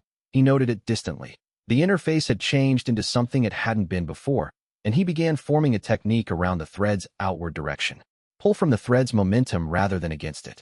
Use that outward movement to redirect the energy of the two closest inward collapsing arcs. Not cancel them, redirect. Feed them back along the thread's path until they too ran outward. If he could flip two arcs from inward to outward, the cascade might lose the conditions that were propagating it. 5 steps emerged, then a 6th, a 7th that he wrote and immediately saw worked against step 2. The logic broke in the middle. No time to repair it cleanly. He left the break in and added an 8th step that compensated for it imperfectly, a workaround rather than a resolution, the structural equivalent of a beam propped against a cracking wall, not a fix but a delay long enough to matter. The thread had 30 seconds of independent movement remaining. Wei raised his hand, opened the compendium's new workspace interface, and executed a technique he'd written 40 seconds ago that contained a deliberate logical fault he'd had no time to resolve. And the question of whether the fault would hold or fail in execution was something he would not know until it was already too late to stop. Chapter 129. The technique held. Not cleanly. 2 of the 8 steps flickered when he ran them. The logical break in step 7 making itself felt as a physical vibration up his forearm, the sensation of a joint bearing weight from the wrong angle. But the counter-running thread caught. He felt it through the technique like a handhold on ice, specific and fragile and real. And he pressed everything available to him into maintaining the connection while the first arc he'd targeted shuddered against its inward momentum and slowed. 43 seconds to flip the first arc. He'd estimated 90 seconds for both and had used 43 on the first. No time to recalculate. He took the momentum from the first arc's redirect and applied it immediately to reach the second, before the 8th step. The workaround, the compensating fiction he'd written into the structure, knowing it was only approximately true, began to degrade. He felt the degradation as spreading heat up his forearm. The workaround was burning through itself. It would last 20 or 30 seconds. He flipped the second arc in 22, and the cascade interrupted. Not dramatically, not with the resolution he'd been watching approach. The storm stopped worsening. One moment the cracks in the dark node were spreading, and the next moment they were still. The storm didn't resolve, it held. A precarious, temporary suspension, the kind that would collapse again if he released pressure. But it was holding. Wei held it. His teeth were clenched. The heat from the 8th step had reached his shoulder. He understood that when this was over he was going to be unable to lift that arm properly for several days, possibly longer. He held the storm anyway, because the alternative to holding it was watching a formation that had been developing for longer than any text could record shatter into something that wouldn't recover. He held it for 6 minutes, and then the storm exhausted itself. The dark node's cracks sealed. Not perfectly. The chi flow moved around the old fracture lines rather than through them, visible fault traces in what had been seamless structure. The collapsed arcs reformed, altered, running at slightly different heights than before. The formation was changed by the storm, but it was whole, and it was still breathing in its slow, vast circuits, and the pale grass at the center of the valley was already beginning to recover, individual blades straightening with the patience of things that had survived worse and had no reason to hurry. Wei sat down because his legs decided that before the rest of him did. The first author walked to him. She stood over him briefly with the posture of someone assessing work in progress, then sat across from him the same way she'd sat at the table, simply, without ceremony. The techniques you memorized, she said, versus what you just did. Which took more from you? Wei's arm was still radiating heat from the broken step. His mind had the particular exhaustion of too many decisions made too quickly, the same spent quality as the 3rd day of reconstruction work in the archive, when he'd been operating on 6 hours of sleep across 3 days and still had 40 texts to cross-reference. He answered without hesitating. The imperfect one. Explain. The memorized techniques, even the demanding ones, even the ones that cost cultivation, they cost execution. The technique already existed. I was paying the price of running it. Wei flexed his damaged hand slowly. The joints responded with delay. What I just wrote. I paid to create the thing and then paid again to run it. And the gap in step 7. The break I couldn't resolve. I could feel that gap the entire time I was holding the storm. Every second. It was like holding a door closed with a broken hinge. The door held, but the hinge kept reminding me it was broken the whole time. If you'd had time to repair the break? Wei considered. It would have cost less to hold the storm. But writing the repair would have cost more than writing the workaround. A workaround doesn't need to be true. It just needs to not fail immediately. A repair has to account for everything the break was concealing. He paused. If I'd had 6 hours and written it properly, the execution would have been cleaner. But I'd have paid more in the writing, not less. The first author looked at him with the expression she'd worn at the table. Not approval, not praise, but the recognition of a measurement that came back accurate. Then you understand what writing costs. Not the technical cost, the cost of making something that didn't exist before, of taking responsibility for a gap in logic and deciding it was adequate for the moment and committing to it anyway. It wasn't adequate. It was adequate enough. Yes, and the formation is still standing. She looked at the fault lines in the reformed node, her gaze unhurried. Every technique in the 13 foundational texts was written like that. You thought they were handed down whole, refined and complete before anyone committed them to practice. They weren't. They were written by people in emergencies, improved by people who were exhausted, committed to permanence by people who weren't certain the logic held all the way through. She was quiet for a moment. The archive is a record of imperfection that worked well enough to survive transmission. That is what texts are. Wei sat on the recovering grass with his damaged arm and turned this over, testing it against every assumption he'd brought into the archive at age 9. You wrote the storm to make it impossible to read, he said. I wrote it so there was nothing to read. Only something to respond to. A fractional tilt of her head. You watched it for nearly 2 minutes before you started looking for an anchor. Most people never stop trying to read. They exhaust their cultivation querying for something the system can't return, and they collapse before they locate the thread. I almost did. You stopped. Bao stops, Wei said. The words came before he'd consciously chosen to say them. He navigated 4 days of unmapped territory without reading anything. He moved. He was right, each time. I've been reading my way through the world since I was 9 years old, and what I did just now, watching the storm without reading it, finding one thread by watching instead of querying. That's the first time I've tried to do what he does. The first author was still for a long moment. Then she said, stand up. There is one more thing. Wei stood. The valley was quiet around them, the arcs settling into their new post-storm configuration, the fault lines visible but holding. A wind came through warm and directional, following one of the shallower chi circuits, bending the silver grass in rows that tracked the arc's passage through the valley floor. You came here to read the 14th text, said the first author. Before I give it to you, what would you write if no one had ever read anything? The question landed with the same quality as the formation's first reaction to his presence, recognition. As if the question had been waiting for precisely this degree of exhaustion and open comprehension, this specific moment when his defenses against honest uncertainty were too spent to operate. Wei looked at her. He started to reach for a reference. He stopped himself. I don't know, he said. Good, she said. That is the only honest answer. It is also the only answer that opens the door, because anyone who claims to know what they would write before writing had ever existed is describing a memorized technique and calling it original creation. And the compendium, for the first time since they'd entered unmapped territory, opened all the way, not backward through what existed, but outward, into something that had no edge Wei could locate, and the light of it was the same deep blue as the valley's oldest arcs. And what was happening to him now was going to cost everything he had remaining, and he would choose it without hesitation every time. Chapter 130. The advancement was not like the others. Wei had reached each previous rank through a version of threshold recognition, a moment where the compendium formalized what he'd already understood, the way a lock responds when the key is finally cut to its proper shape. Foundation establishment through years of accumulated memorization. Volume sealing through the first time he'd read a live technique mid-combat and understood what he was seeing before the practitioner finished it. Archive spirit through the night. He'd reconstructed a destroyed text from 30 years of incidental references scattered across 17 different sources and realized he'd been synthesizing rather than copying. Each advancement had been retroactive, an announcement that he'd already passed a threshold, the system catching up to where he'd traveled. This was not retroactive. This was construction in real time, and it was happening to him while he stood in it.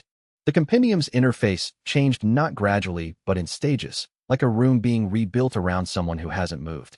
The catalog, every text, every technique, every indexed entry he'd spent 2 decades building, didn't disappear. It shifted to the back of the system's architecture, became context rather than content, the archive of what existed receding behind a space Wei could only describe as loaded potential. Not empty. Loaded. A workspace with tools whose full functions he was only beginning to understand, like standing in a library where the shelves held books he hadn't written yet and would need to write in order to read. He stood in the silver-blue valley with the first author watching, and he felt himself step into a rank for which there were no memorized techniques, no precedents, no framework anyone had catalogued before him. Omniscient author was not omniscience about texts. It was authorship without precedent, the capacity to produce something entirely new and have the system model its effects before he committed to executing it. The compendium had become generative. He could now write techniques that had never been practiced, techniques that existed nowhere in the archive or in any text Wei had read, and the system would predict their behavior and flag their weaknesses and show him where the logic broke before he ran them. He could have avoided the gap in step 7 if he'd had this an hour ago. The thought arrived with a particular quality of irony. He held it for a moment and let it pass. Most people at this stage, the first author said, make the mistake of immediately writing something large. To demonstrate, to test the range of it. Wei was breathing carefully, the way you breathed when holding something that would break if your attention drifted. I know what I'm going to do, he said. I'm going to sit with this interface for a significant amount of time before I write anything at all. How long? Until I stop wanting to demonstrate it. She made a sound that might have been satisfaction, the first purely expressive sound he'd heard from her, unguarded, brief. Sit down. He sat. She returned to her table, picked up her brush, and resumed writing in the same small, deliberate script. Wei sat with the new compendium interface and did not write anything. He sat with its loaded potential the way he'd sat watching the formation breathe, attending without querying, present without cataloging. The arcs overhead completed their altered cycles. The fault lines in the dark node held. A second wind came through, following the same chi circuit as the first, and the pale blue growth bent in its ordered rows. After some time, he'd stopped tracking duration precisely, which was itself new. The first author reached beneath her table and set something on the grass in front of him. Not a scroll, not a text in any form he recognized. A configuration of chi, dense and self-contained, written in the same script he'd refrained from reading since arriving, structured into a shape that held together by its own internal logic. The 14th text, she said. It cannot be read. It can only be received. Wei looked at it. The chi configuration held its shape for a suspended moment, stable, specific, entire, and then it dissolved. Not outward into the air, but inward, into whatever the compendium had become, passing through the new interface and settling in the loaded space behind the catalog. It dissolved without announcement, without the transition he'd expected. He sat with it for a full minute before he spoke. What would I write if no one had ever read anything, he said. Not a question. Locating the text inside himself. That is the text, she said. That's a question. Yes. Wei understood. Not in the way of reading something and grasping its meaning. In the way of having been shown something from inside it. The 14th text was not an answer, not a method, not a framework for practice. It was the question that preceded every text that had ever been written, the absence before writing, the condition that made writing possible. It couldn't be written down because it existed before the concept of writing anything down had occurred to anyone, and it couldn't be transmitted as technique because it wasn't technique. It was what technique was a response to. He sat with it until the first author stopped writing and set her brush on the ink stone one final time. Go, she said. Wei stood. He turned and walked back through the valley, past the breathing arcs in their altered post-storm configuration, past the silver-blue growth fully recovered now, past the nodes pulsing in their new rhythms. The first author didn't call after him. He didn't look back. The walk to the valley's entrance was shorter than the walk-in. The terrain released him gently. He passed the point where the trees stopped and started, where the grass changed from silver-blue to the ordinary green of unmapped territory. And then he was climbing the ridge, and he was at the top of it, and Bao was standing exactly where Wei had left him, arms at his sides, face arranged in the specific neutral expression Wei had learned to read as, I have been carrying a significant weight of uncertainty, and I am choosing to hold it until I know you're intact. Bao, you're standing on your own. Bao's voice was level. That's something. My right arm is damaged. The formation's chi will probably heal it in a few days once my circulation settles. Bao looked at the arm with the deliberate, unhurried attention of a man reading terrain. Then he looked at Wei's face, with the assessment of someone who trusted what they observed over what they were told. You're different. Yes. What happened? Wei considered how to answer. He thought about the first author's brush in its careful motion. His mind moved to the storm next, the single counter-running thread, the broken hinge technique that had held a formation intact long enough for it to save itself. Then the 14th text dissolving into him as a question. The question that preceded all writing, the absence that made presence possible, the thing he now carried in the loaded space where the compendium had become something else entirely. I wrote a technique with a gap in it, Wei said. The gap was dishonest as logic, but honest as circumstance. And it held because the honesty was more load-bearing than the logic would have been. Bao was quiet for longer than Wei expected, the quiet of someone taking something apart carefully to see how it was constructed. The sky over the unmapped territory was its characteristic ambiguous color, neither dawn nor dusk, a color that existed here because no one had written about it long enough to name it. I navigated here without a map, Bao said finally, because a map would have told me the wrong direction. The terrain this far out doesn't match what anyone has written about it. So I stopped consulting what had been written and moved by what was in front of me. He said it in his flat, matter-of-fact tone, the voice he used for weather observations and combat assessments. But it was the most Bao had said in 4 days, possibly in the year Wei had known him, and it wasn't a simple statement. It was the largest thing he'd put into words because it was the first time something Wei had experienced connected precisely with something Bao had been carrying in his body and his instincts, unspoken, since before they'd left the mapped world. The parallel had always been there. This was the first time they'd both been standing at an angle where it was visible. Wei looked at him for a moment. We should go back, Bao said. Yin Ruomei will want to know you made it. She'll want to know what I found. Yes. A pause, brief and considered. She won't be satisfied with the answer you just gave me. No. Wei agreed, and found that this prospect made him something he could only call glad, because Yin Ruomei's refusal to accept incomplete explanations had always meant she was paying close enough attention to notice when something was missing, and what he'd brought back from this valley was something that would take a long time to explain and longer to demonstrate, and she would be the one most capable of understanding it, and most relentless in pushing at every gap in his account until he'd been honest about everything, including what the imperfect technique had cost, and what receiving the 14th text had felt like from inside, and what the compendium's new generative interface implied about the next 10 years of his practice. And he needed all of that, as much as he needed anything else this valley had given him. They walked away from the ridge and into the unmapped territory, moving in the direction Bao would choose by instinct and Wei would follow without querying.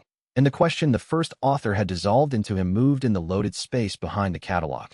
What would you write if no one had ever read anything? Not an answer, never settling into an answer, but the question that would make everything he wrote from here genuinely new rather than a sophisticated rearrangement of what had already been recorded. And the difference between those two things was the full distance between heaven's scribe and omniscient author, and Wei had crossed it today. The crossing had cost him more than he'd anticipated and changed him in ways that wouldn't be fully measurable until he started writing again. And Yin Ruomei would notice the difference before he finished his first sentence, and she would have questions he didn't yet have answers for. Behind them, in the valley, the fault lines held, and somewhere in the loaded space where the compendium had become something new, the first technique Wei would write as an omniscient author was already beginning to take shape, and he had no idea yet what it would cost. Chapter 131. The mapped territory announced its boundary with a smell. Pine resin, soil worked by cultivation tools. The faint iron sharpness of Sect maintained chi barriers carrying their characteristic charge. Wei registered all of this 2 hours before they crossed the line, and registered also that he was cataloging it with a precision he hadn't possessed before the valley. Not the compendium's inventory function, not technique reading, but a raw perceptual depth the new interface had opened. Colors had density. Smells had structure. The mapped world, returning to him after 5 days away, was offering itself in layers he could now distinguish, and the first thing he noticed about this gift was how much it revealed about the gaps he'd been working around without knowing they were gaps. The maps were accurate as far as they went. That was the problem. He and Bao walked through the second day of the return without speaking. This was not unusual. They had never been a talkative pair on the trail, but the quality of the silence had changed from the silence of the outward journey. Going in, the quiet had been functional. Both of them attending to unmapped terrain that required full focus, neither of them using words to cover the fact that neither of them knew exactly what they were walking toward. Now the quiet was mutual processing, two people who had each returned from something significant, giving that something the dignity of not immediately turning it into conversation. Wei had found, in the last 2 days of travel, that he distrusted the impulse to explain things before he understood them. The first author had not explained what receiving the 14th text would be like. She had let him sit in the valley until the valley itself did the explaining, and the explanation was still settling in him. layer by layer, the way dense text settled after a long reading session, when you'd put the scroll down and walked away and kept finding things in the back of your mind you hadn't consciously registered while reading. He thought about Bao navigating the unmapped territory by instinct. He thought about the way the Qi formation had breathed. He did not reach for the compendium to process either thought. That was new. On the morning of the third day, when the first sect-maintained Wei stones appeared beside the path, Bao stopped and examined one without touching it. His eyes moved across the stone's face and down to its base, the same unhurried assessment he gave to rain. Vandalized, he said. Wei looked. The engraved direction marker was intact. The Qi inscription beneath it, designed to guide sect disciples back toward the outer gate from this bearing, had been struck through, not worn away with time.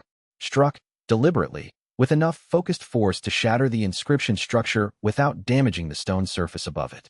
The break was days-old at most. The Qi around it still carried the particular jagged quality of recently disrupted work, the same quality Wei recognized from watching the valley's dark node crack in the storm. Someone didn't want disciples finding their way back from this direction, Wei said. 3 Wei stones. Bao had moved ahead along the path, checking each marker in turn. This one. 2 more. Here and here. The 4th is untouched. Wei queried the compendium.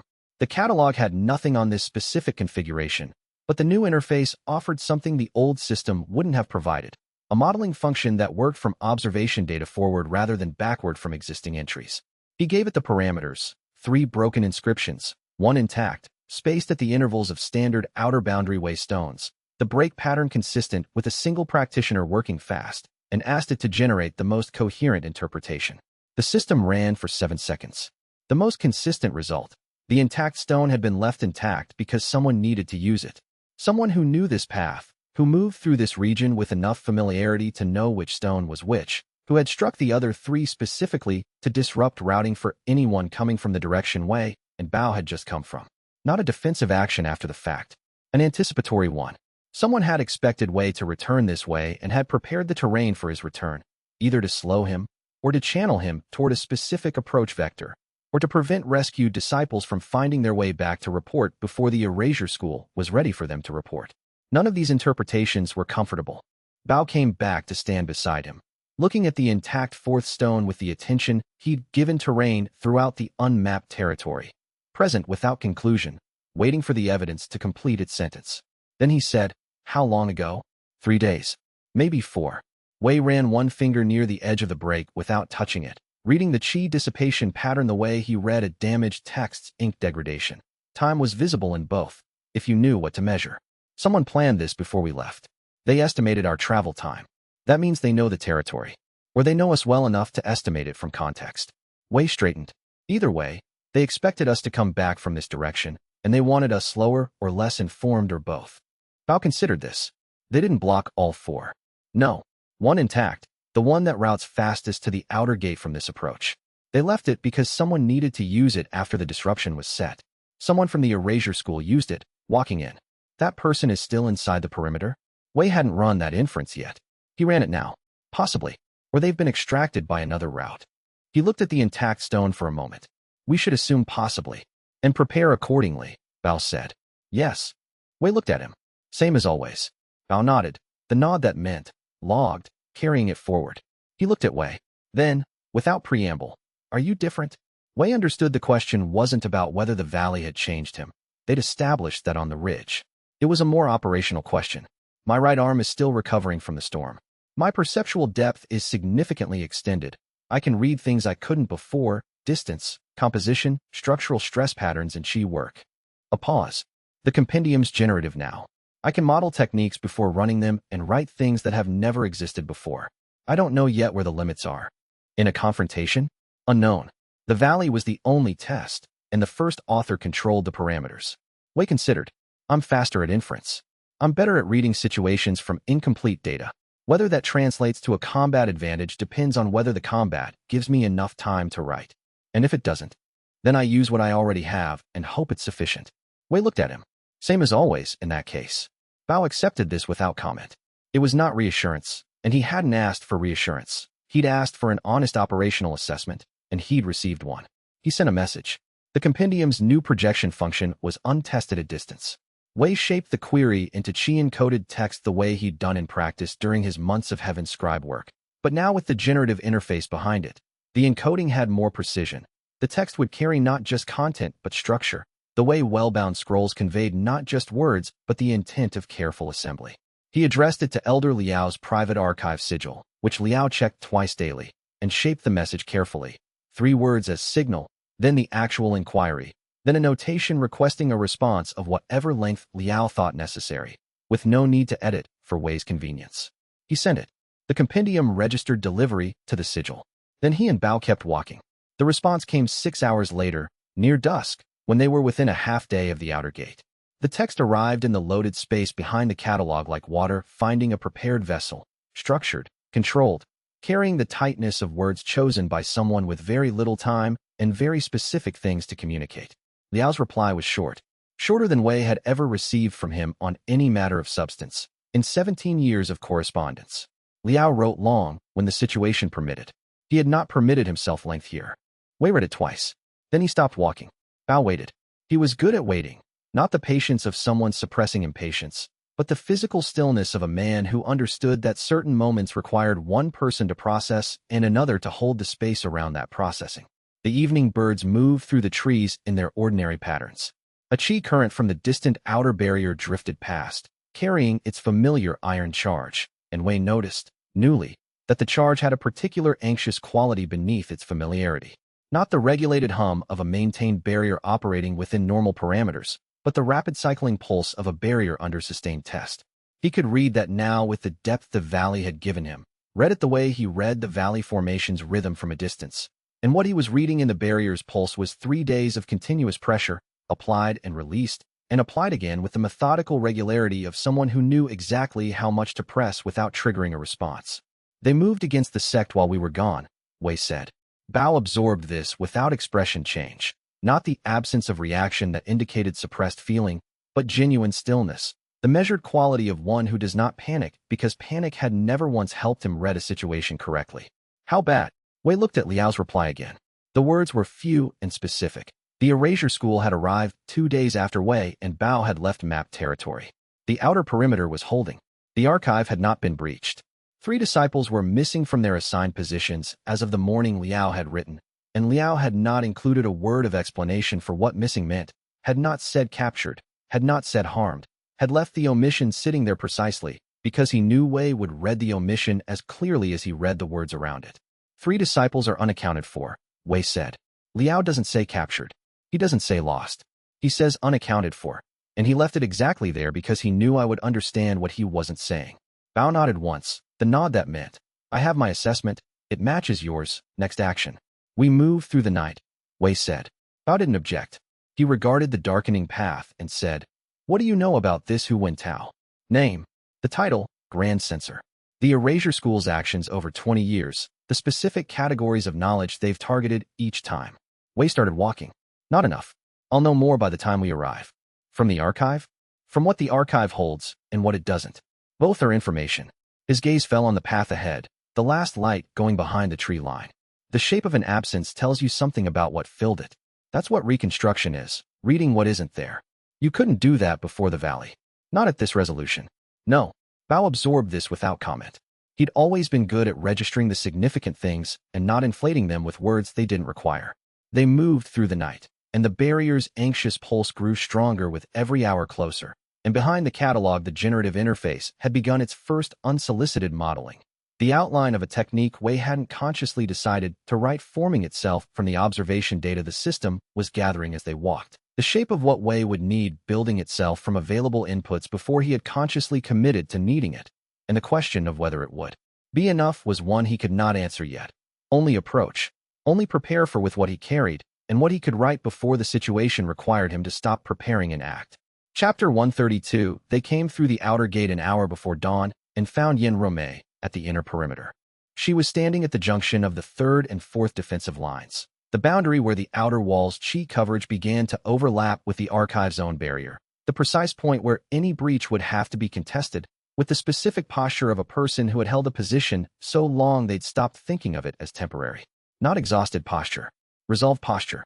Her robes had the wear of 3 days without rest, the faint dustiness of continuous outdoor exposure, the compressed creasing at the shoulders of a person who hadn't removed their outer layer since the siege began. There was a fresh technique scar across her right collarbone, not a wound, but the kind of marking that appeared when a practitioner had spent a sustained period channeling defensive qi at or above their comfortable limit. The scar would fade in a week. The record of what produced it would not. She saw them, and the set of her face changed. Not dramatically. Yin Ruomei did not change her face dramatically, but the slight release of a held tension in her jaw, the fractional shift in her shoulders from bracing to steadiness, was legible to Wei in the way significant things had become legible to him since the valley, the new depth reading things beneath the surface of the visible. "You're back," she said. "Are the three disciples alive?" Wei said, "Yes." Her voice was flat and factual. The register she used when the full answer was complex, and she was giving him the most critical piece first. Held outside the outer gate. Grand Censor Hu Wintao arrived with 40 practitioners 2 days after you left.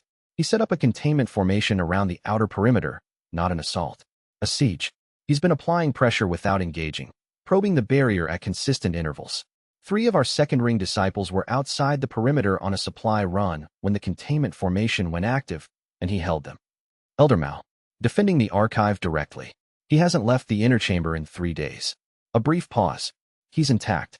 He's also furious that you weren't here, which he's channeling into exceptionally organized defensive preparation. And you? She looked at him with the particular attention of someone who was categorizing things to say later and choosing what to say now. The outer perimeter is holding.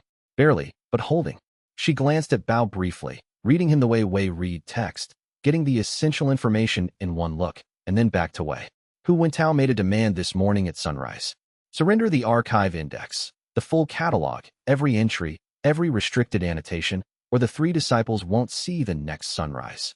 He knows the index is the archive's actual value, Wei said. Not the texts themselves, the index structure.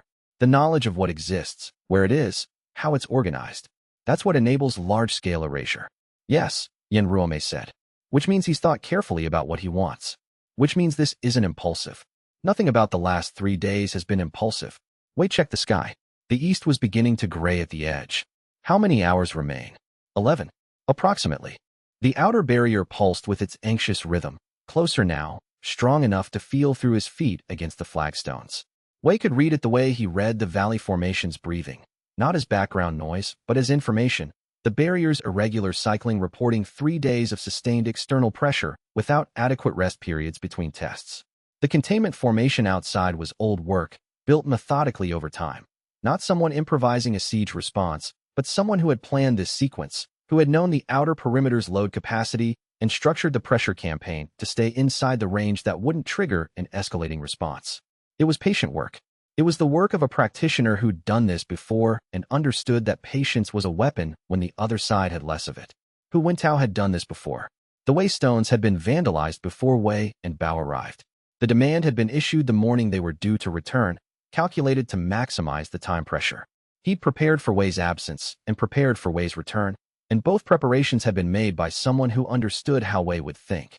Wei stood in the pre-dawn with Yin Ruomei and Bao and 11 hours running backward from an unacceptable outcome, and he did what none of the inner ring disciples watching from the second defensive line would have predicted.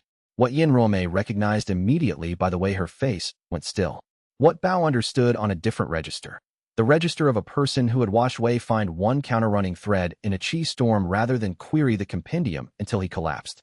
Wei sat down on the flagstones of the inner perimeter and opened the compendium to its generative workspace. Wei. Yin Ruomei's voice was level, carrying the specific tone of someone who was asking a question they already had an estimate of the answer to. "What are you doing?" "Writing," he said. 11 hours isn't time enough to write our way out of a siege. It depends what you write. He looked up at her briefly. "I need you to hold the outer perimeter for 6 more hours. Not engage, hold. Consistent responses to the pressure tests, nothing that changes the tempo. Can you do that?" She held that request in a look that ran the calculation. The condition of the barrier, the disciples she was managing, her own reserves after 3 days. The specific quality of whatever she was reading in his face, something she'd noticed and was holding in reserve to name later. "Yes," she said. "Then I need you to stand beside me when I walk out to meet him at the deadline. Not behind you. Beside." 2 seconds of silence that held its own conversation. "Yes," she said, and something in her expression settled. Not relief, but alignment. the look of one who has been holding a shape too small for what they're capable of and has been handed something that fits. What changed, she asked. Wei looked at her. The question wasn't about the tactical situation. She was reading the valley in his face the way she'd read everything significant about him in the 17 months they'd worked closely, directly, without circling. Everything, and not enough yet to explain well, he said. The compendium's generative. I can write techniques before I run them, and the system models their effects. I can write records of things that have never been recorded, if the evidence supports the inference. She processed this the way she processed new information, without performance. And Hu Wintao's record is something I wrote this morning from what the archive already holds about the erasure school and what the gaps in that record describe. He met her eyes. I'll tell you everything when the 3 disciples are through the gate. Right now I need 6 hours and a holding perimeter. You have them, she said, and turned back to the defensive line. Wei returned to the compendium's workspace. The model had been building since they'd left the vandalized Wei stones, gathering observation data about the containment formation structure from the barrier's pulse patterns, running projections on the formation's capacity and weaknesses. It had already outlined the skeleton of a combat technique, imperfect, with 3 flagged logical gaps, 2 of which Wei could see solutions to and 1 that remained genuinely unclear. He set that aside.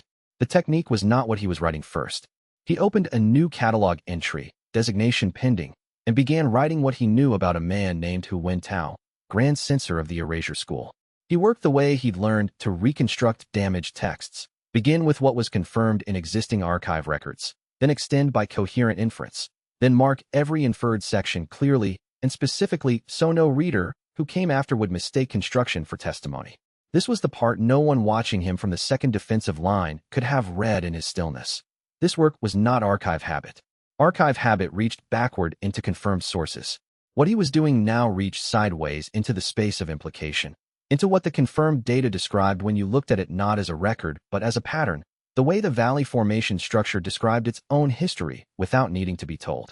He had the erasure school's documented movements across 20 years.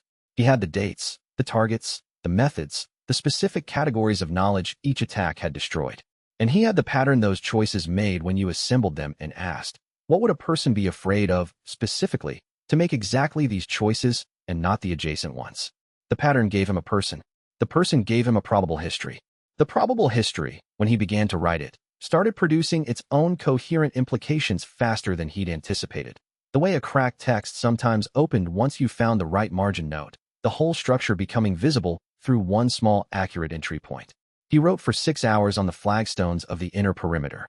Around him, the sect moved through its siege rotations, disciples relieving each other at the defensive lines, the barrier crew running their maintenance cycles, the supply chain running its quiet logistics. Yin Ruomei held the outer line. Elder Mao held the archive's inner chambers. Bao sat 3 feet from Wei's left shoulder without being asked, silent and watchful, the most useful thing anyone had offered him since the dawn. As the sect's first light strengthened and the disciples moved their positions and the barrier pulsed its anxious intervals, the one gap in the combat technique that Wei hadn't been certain of resolved itself, not through logic, but through the accumulated pressure of everything he'd now observed and written. The way a mechanical problem sometimes resolved when you'd held it at every angle long enough, and the solution stopped being hidden and started being the only coherent option. The technique was almost certainly adequate, and Hu Wintao's record was complete, precisely marked for what it was and what it wasn't, ready to be read by exactly one person who needed to see it before anyone made a decision they couldn't walk back from. And the sunrise that had seemed 11 hours away when they'd arrived through the outer gate was now an hour out. And the disciples at the perimeter were watching Wei with the look of people who have been holding a difficult position and want to know whether what they've been holding it for is going to matter. Chapter 133. Grand Censor Hu Wintao was a precise-looking man. This was Wei's first observation when they walked out through the outer gate at the hour Hu Wintao had specified, with Yin Ruomei at Wei's left and Bao 3 steps behind. The way Bao always positioned himself, visible enough to register and far enough back not to crowd the space the situation required. Hu Wintao stood at the center of his containment formation's near side, 40 practitioners arranged behind him in the careful spacing of a prepared demonstration rather than a preemptive assault. His robes were formal. His hair was dressed. He had the particular neatness from someone who believed presentation communicated discipline, which it did, and also that discipline communicated virtue, which required a separate examination. He was approximately 60. He had the cultivation level of a practitioner who'd spent decades in deliberate, methodical work rather than rapid advancement. deep and settled, his chi carrying the quality of long consistency, like stone shaped by the same water for many years. His eyes moved to Wei with immediate focus, assessed Yin Rome with the brief efficiency of someone noting a variable, and returned to Wei. "The archivist," he said. "Not a greeting. A categorization." "Grand Censor," Wei said. "Before we discuss your demand, I'd like to give you something." The expression on Hu Wentao's face didn't change, but the quality of his attention sharpened in the way of someone who'd expected one kind of meeting and was now in a different one entirely. "I made the terms clear." "You did. I'm not altering them. I'd like to give you something first, and then you can decide whether the terms still seem like the right approach." Wei opened the compendium and projected the record outward, not as chi-encoded text, not as a traveling message, but as a full projection anchored in the space between them, dense, structured, ordered in the way Wei had ordered everything he'd written in 6 hours on the flagstones. The compendium's new directional precision allowed him to shape the projection's audience, visible to Hu Wentao, visible to the practitioners behind him who stood close enough to read, visible to no one on Wei's side of the confrontation who wasn't supposed to be reading another person's history. He'd written that restriction into the structure deliberately. Hu Wentao read. Wei watched him read. The record opened with what the archive's existing indexes confirmed.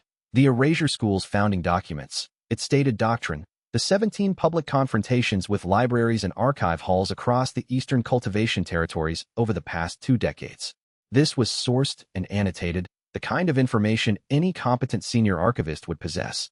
And Hu Wentao's expression as he moved through it was the expression of someone listening to familiar material, waiting for the part that might be new. Then he reached the second section. Wei had written it in careful inference notation, every sentence clearly marked as reconstruction, not testimony. The notation system he'd begun developing during the omniscient author's first morning in operation. A name, not Hu Wentao. An earlier name, the one on the city records of a southern cultivation territory before the man who carried it had joined the Erasure School 26 years ago. A library in that city. A fire that had begun in the lower stacks on a winter night when 3 archivists were working late. A fire whose origin was listed in the city's public record as indeterminate cause, the category made when the recorder understood what had happened and had been given reasons, or had found their own reasons, not to commit to an explanation. 3 names. 3 colleagues who had not come out. Then, a record of total absence. No mention in any subsequent cultivation territory document of the man who had survived that fire. No formal discharge. No relocation record. No notice of any kind. The gap in the archive was precise. The specific precision of someone who knew documentation systems and had worked through this one deliberately, removing a person's presence with the same care a skilled archivist would use to remove a corrupted entry without damaging the text surrounding it. Someone had known how records worked and had used that knowledge on this person's history, and that someone had either been the surviving man himself or someone acting on his behalf. Wei had not found any of this in a text. He had written it from inference, from observation, from the logic of gaps, what was missing and exactly where it was missing and what the shape of the missing described. The omniscient author's true capacity was not that it possessed facts no one had recorded. It was that it could construct what was real but unrecorded. A careful, honest account of what the evidence implied, marked throughout for what was confirmed and what was inferred and what was estimated, no ambiguity about which category each piece fell under. Hu Wentao stopped reading. The projection held between them. Behind him, 2 of the nearest practitioners had leaned forward to read and had stopped reading, standing very still with the material registering on their faces. The 3rd day of the siege's pressure formation, which had been applying its methodical test to the Sect barrier in the background this whole time, went quiet. The morning was quiet in the specific way that happened when a large number of people simultaneously decided not to speak. Hu Wentao looked at Wei. "Where did you find this?" "I wrote it," Wei said. A pause, longer than the previous pauses, different in quality. "No text contains this." "No. I wrote it this morning from observation and inference. Everything reconstructed is marked as reconstruction. Nothing I've presented is confirmed testimony." Wei kept his voice at the level of factual delivery, the register he used for difficult QC reports to senior elders, not without weight, but not performing the weight either. "I could be wrong about details. The library was real. The fire was real. The 3 names are in the city's public record briefly, before someone removed them with the same skill and knowledge they used to remove yours." He met Hu Wentao's eyes and held them. "I'm not using this as leverage. I'm giving it to you. Because whatever you've built the Erasure School into, whatever doctrine, whatever genuine theory of knowledge control you've developed over 26 years, I think it began with an act of accidental harm that you then buried, and the burial became its own project, and now the project has outlasted the original problem by 2.5 decades. I wanted you to know I could see that, before either of us decided anything else.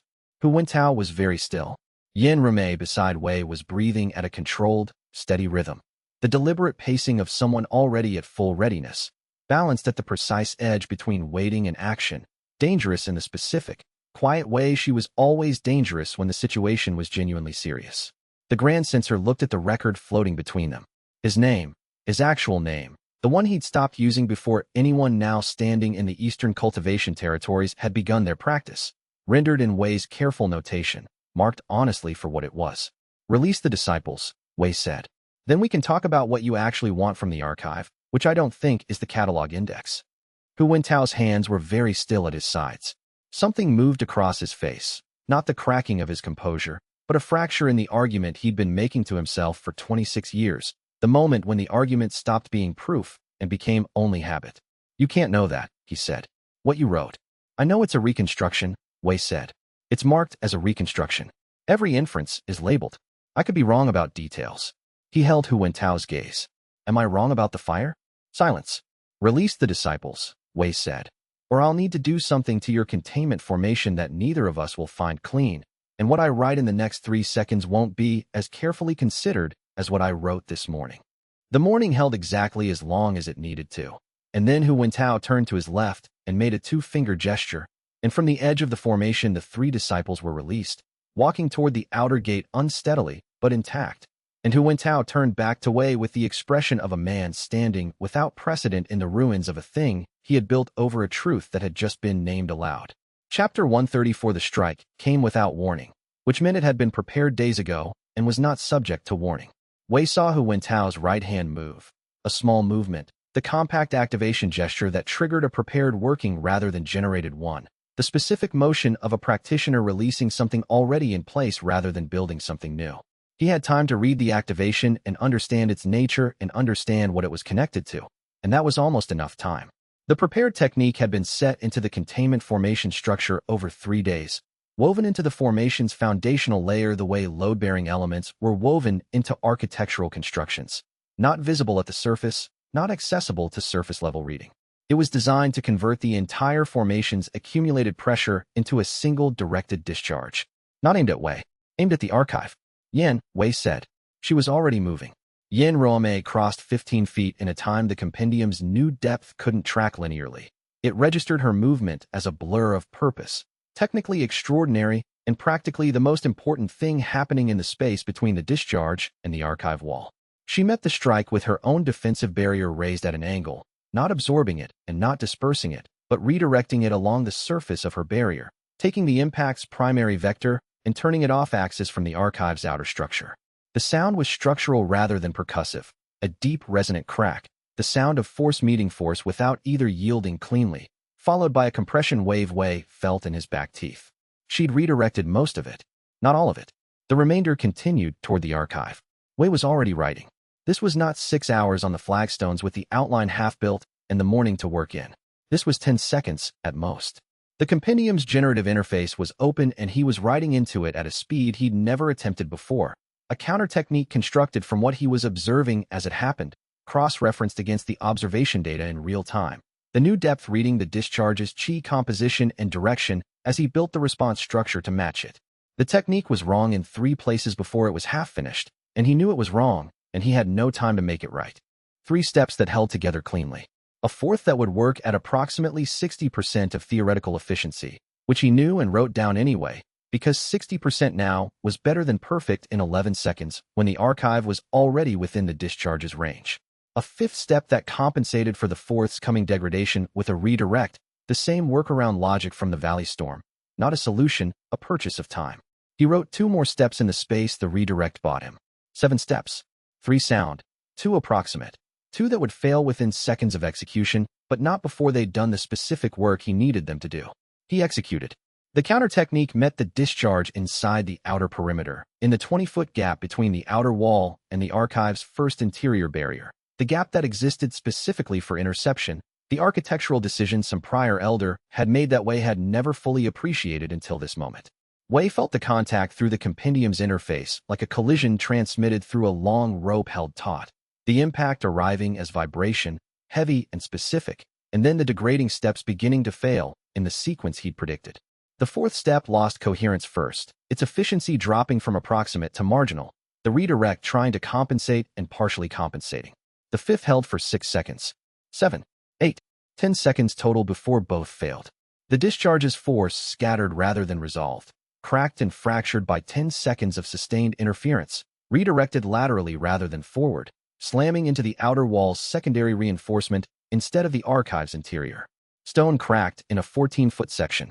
The reinforcement, repaired 2 seasons ago, Wei recalled now, a repair he'd signed off on as adequate and which had been adequate until this moment, failed. Masonry fell in a slow, heavy cascade. Dust rose in a pale column. The archive's core was intact. Wei stood in the settling dust with his left hand numb from the execution and assessed the situation without speaking first.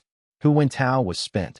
The prepared technique had been his reserve, the 3-day investment of the containment formation's accumulated pressure, and it was discharged and gone. The formation itself had collapsed when its entire structure had been converted to that single discharge. 40 practitioners standing in the open air where the containment had been, the formation's carefully maintained pressure lines simply absent, the siege that had held for 3 days over in the 23 seconds it had taken the discharge to run its course. He stood in the center of where the formation had been with 40 practitioners watching him, practitioners who had just watched their grand sensor fire his largest measure and find it insufficient, and the specific calculation that made a grand sensor a grand sensor, whether you still had authority over 40 people after a failure of this magnitude, was running visibly in the set of his shoulders. Wei had read 40 people before in archives and training halls and the difficult meetings where resource decisions were made, and he read these 40 now with the compendium's new depth. Most of them had not known the prepared technique was in the formation. Most of them were processing what they'd just witnessed the way people processed unexpected information, not yet to decision, still at reception. "Stand down," said Yin Romei. She had not fallen back. She was standing at the collapsed formation's boundary with her defensive barrier still active, arms at her sides. The technique scar on her collarbone now accompanied by 3 new impact lines across her left arm, where the discharge's redirected edge had caught her when she'd taken the primary vector off its course. She had taken real damage. Her voice carried no acknowledgement of this. It carried the absolute conviction of a cultivator who has already paid for this ground twice and considers the discussion of whether to hold it to be closed.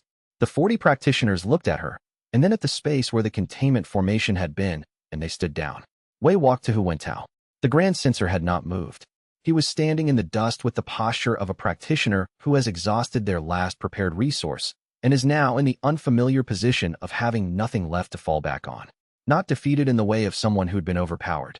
Defeated in the way of someone whose calculation had been wrong, and the wrongness had stripped away the thing they'd been using as an argument about themselves. "The record I wrote this morning," Wei said, keeping his voice even. "You can take it. I can give you the entry directly, you can hold it, no one else reads it. Or I can delete it from the catalog. Nothing was copied, nothing distributed. What you and the 2 practitioners closest to you read during the projection is the full extent of who saw it. Your choice." Hu Wentao didn't answer immediately. His face was the rubble face, the expression of a man standing in the aftermath of 2 failures at once, the tactical and the foundational, the prepared technique and the 26-year burial that had been named in front of 40 witnesses and proven too light to hold the structure he'd built over it. "Delete it," he said. Wei closed the entry in the catalog immediately, cleanly, and let the confirmation signal register in the compendium at a frequency Hu Wentao could observe. "Gone. The 3 disciples. I want to know if there's harm to them beyond the containment itself." "There's no harm." He stopped. Started again, his voice lower. "I didn't come here to harm disciples." "I know," Wei said. "We can talk about what you did come here for when you're ready to have that conversation honestly. That conversation can happen. Not today." Hu Wentao was quiet for a moment.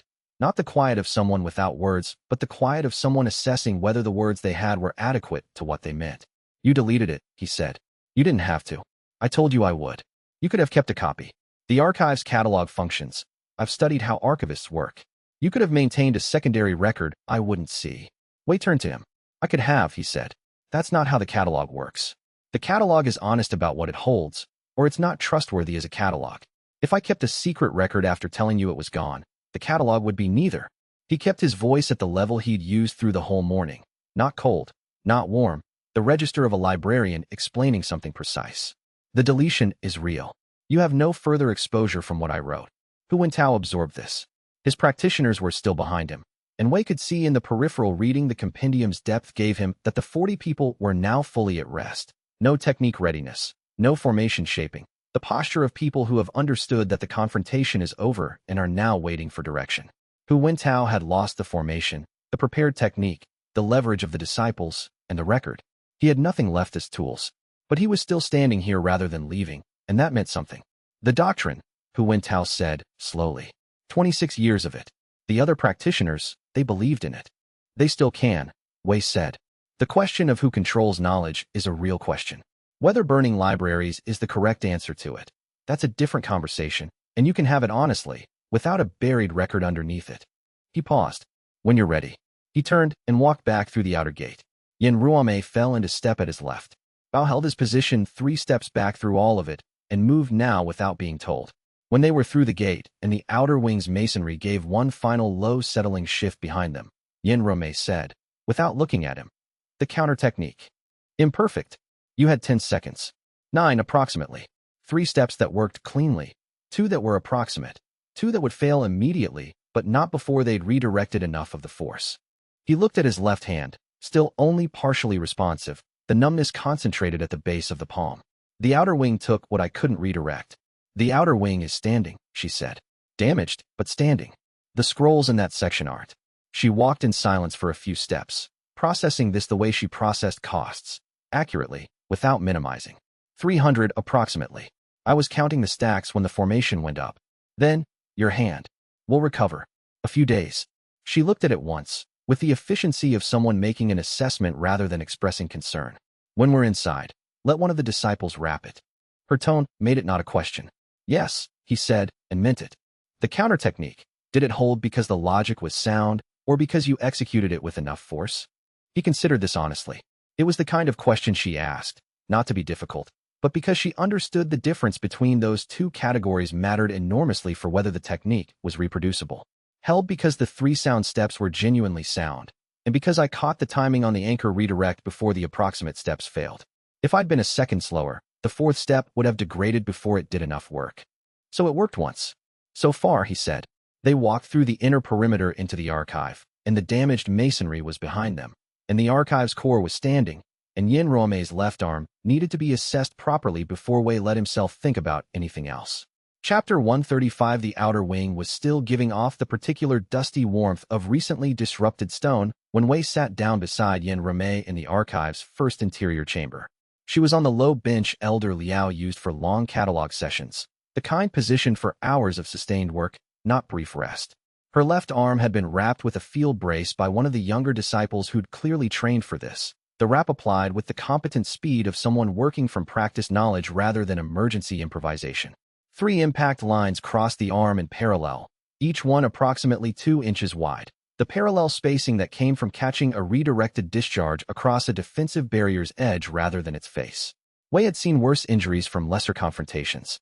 He had also seen them much less often, and the compendium's new depth reading the physical evidence told him that the force she'd absorbed redirecting the discharge had cost her more than the visible damage showed. How bad, he asked. Functional, she said, which isn't the same as fine, but close enough for tonight. Her gaze settled on him with the clear-eyed attention she'd been carrying since he'd walked back through the gate. The look of a person who has catalogued a significant number of observations and is now deciding the order to address them. The record you wrote. Hu Wentao's history. Yes. You didn't find it anywhere in the archive. I know what the archive holds. No. I wrote it. Inference and observation, marked as reconstruction throughout. He paused, weighing how to be precise. The compendium's generative function. It's not omniscience. It can't produce facts from nothing, but it can construct the most coherent account of what the evidence implies when you know how to read the gaps. What's missing and exactly where it's missing and what shape the missing takes. He paused again.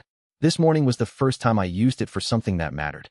She sat with that for a moment, the particular quiet of someone not performing reaction, but actually running implications forward. He froze when he reached the second section. He stopped reading and went still in a way that wasn't calculation. It was recognition. She studied the wrapped arm in her lap. He recognized the history the way you recognize something that's been in the room with you so long you've stopped seeing it as separate from the air. Yes, He wasn't going to surrender the disciples for the archive index. That was never the trade he was actually trying to make. No, I think what he wanted was for someone to see him accurately. Not punish him, see him.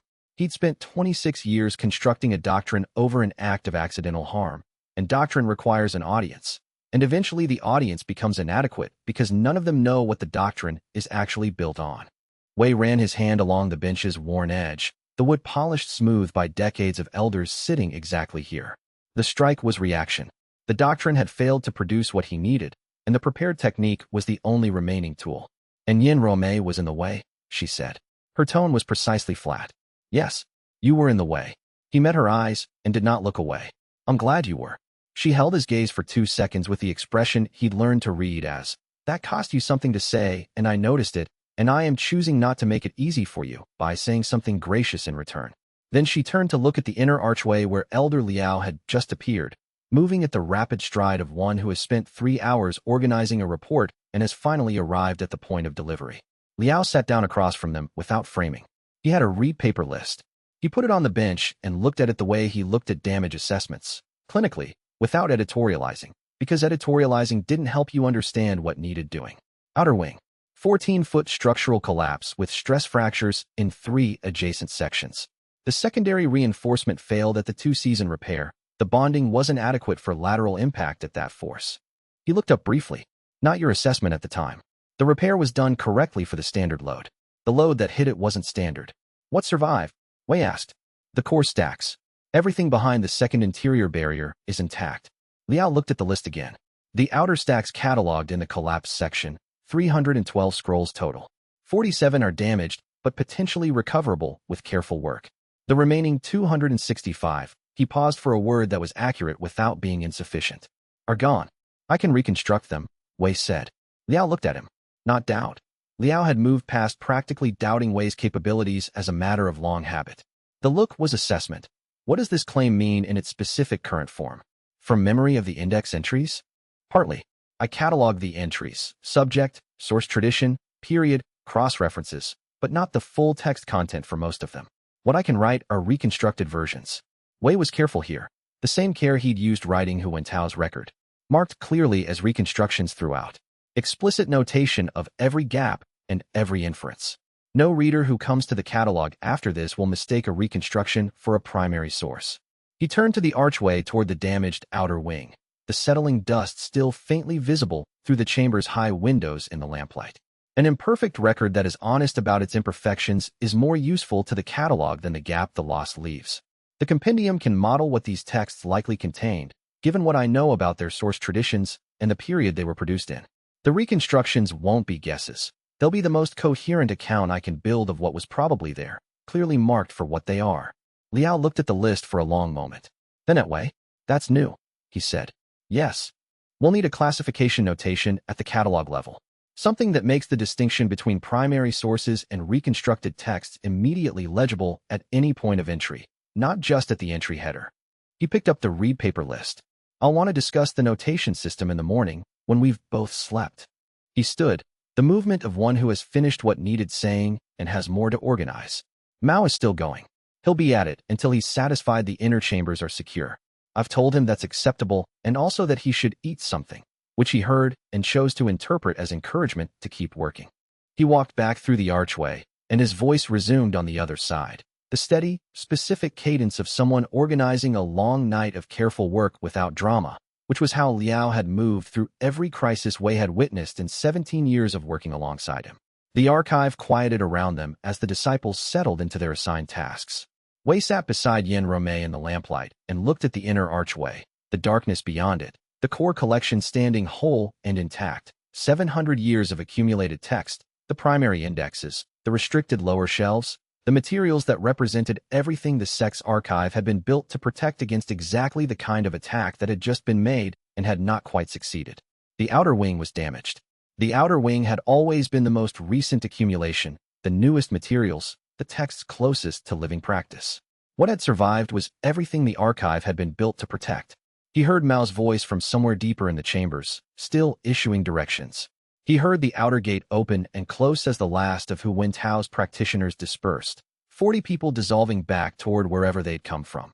The containment formation gone, and the siege ended, and its architect sitting somewhere in the darkness outside the outer boundary in whatever configuration a man sat in when the structure he'd built over 26 years had been read accurately by a stranger and found insufficient. After a time, Yin Ruomei shifted on the bench. She did not lie down.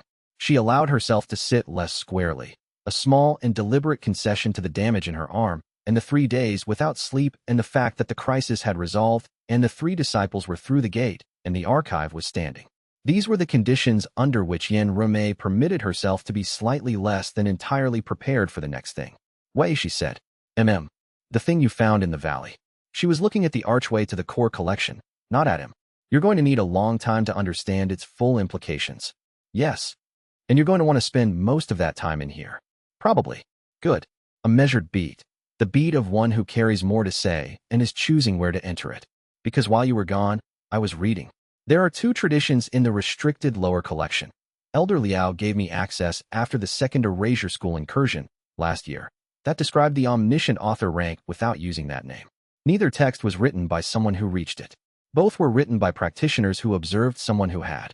She paused, and the pause had the shape of a mind that has been working with a problem long enough to find it genuinely interesting. I want to cross-reference them against what you can tell me about your experience. Not tonight. When you're ready. Wei turned to look at her. The lamplight was warm across her face, and she was still watching the archway with the concentrated expression of someone engaged with a problem they've been thinking about for days and have reached the point where it has become interesting rather than urgent. He recognized the expression because it was usually his, in the archive, late at night, when a reconstruction was finally opening. You were researching me, he said. I was researching the rank. A fractional pause. You happened to be the subject. He noticed the core collection's archway. In the loaded space behind the catalog, the generative interface held its quiet potential, and the question the first author had dissolved into him moved there the way it would always move. Not settling into an answer, not resolving. Remaining the productive, unanswered question that made everything written from it genuinely new rather than a sophisticated rearrangement of what already existed. He had crossed the full distance between heaven's scribe and omniscient author, and the crossing had cost him more than he'd anticipated, and it had changed him in ways that would take years to measure fully. And Yin Ruomei had spent 3 days holding the outer perimeter while simultaneously researching the thing he was becoming. And she would have questions he didn't yet have answers to, and she would push at every gap in his account until he'd been honest about all of it. He needed that. He needed it the way the archive needed the honest notation on reconstructed texts, not because it made things easier, but because it made them true. Outside the archive walls, the pre-dawn birds were starting, the particular birds that sang before the sky changed color, before the first visible light, singing in the dark because the dark had its own markers for those who knew how to read them. Inside the outer wing, the night repair team moved carefully through the dust with their lamps, beginning the long, patient work of assessing what could be salvaged and documenting what could not. The archive, damaged, was still a living record, still being written, still accumulating the honest account of what had been known and what had been lost and what could be reconstructed from what remained, with the reconstructions marked clearly for what they were and the gaps marked clearly for what they were, because the catalog's trustworthiness depended on its honesty about its own limits. And that, Wei understood now, was the thing the Valley had given him that mattered most. Not the new rank, not the generative interface, not even the question that would never settle into an answer.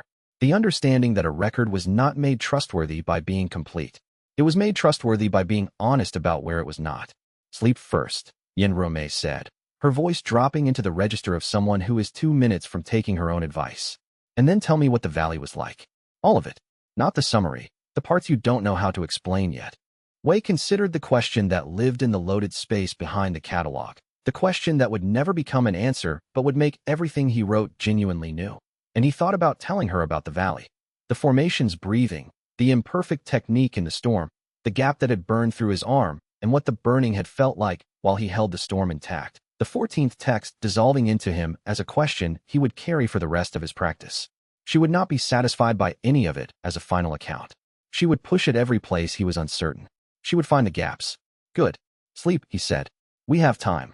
She made the sound that meant agreement without concession, and within 2 minutes her breathing had settled into the long, even rhythm of a practitioner who has chosen to release the shape of alertness. And Wei sat beside her in the lamplight with the archive hole around him, and regarded the collection he had spent 20 years protecting, and saw it now not as a fixed thing to be preserved against loss, but as a record in the act of being written, perpetually incomplete, perpetually honest. About its incompleteness, the only kind of record worth building a life around. And it was enough.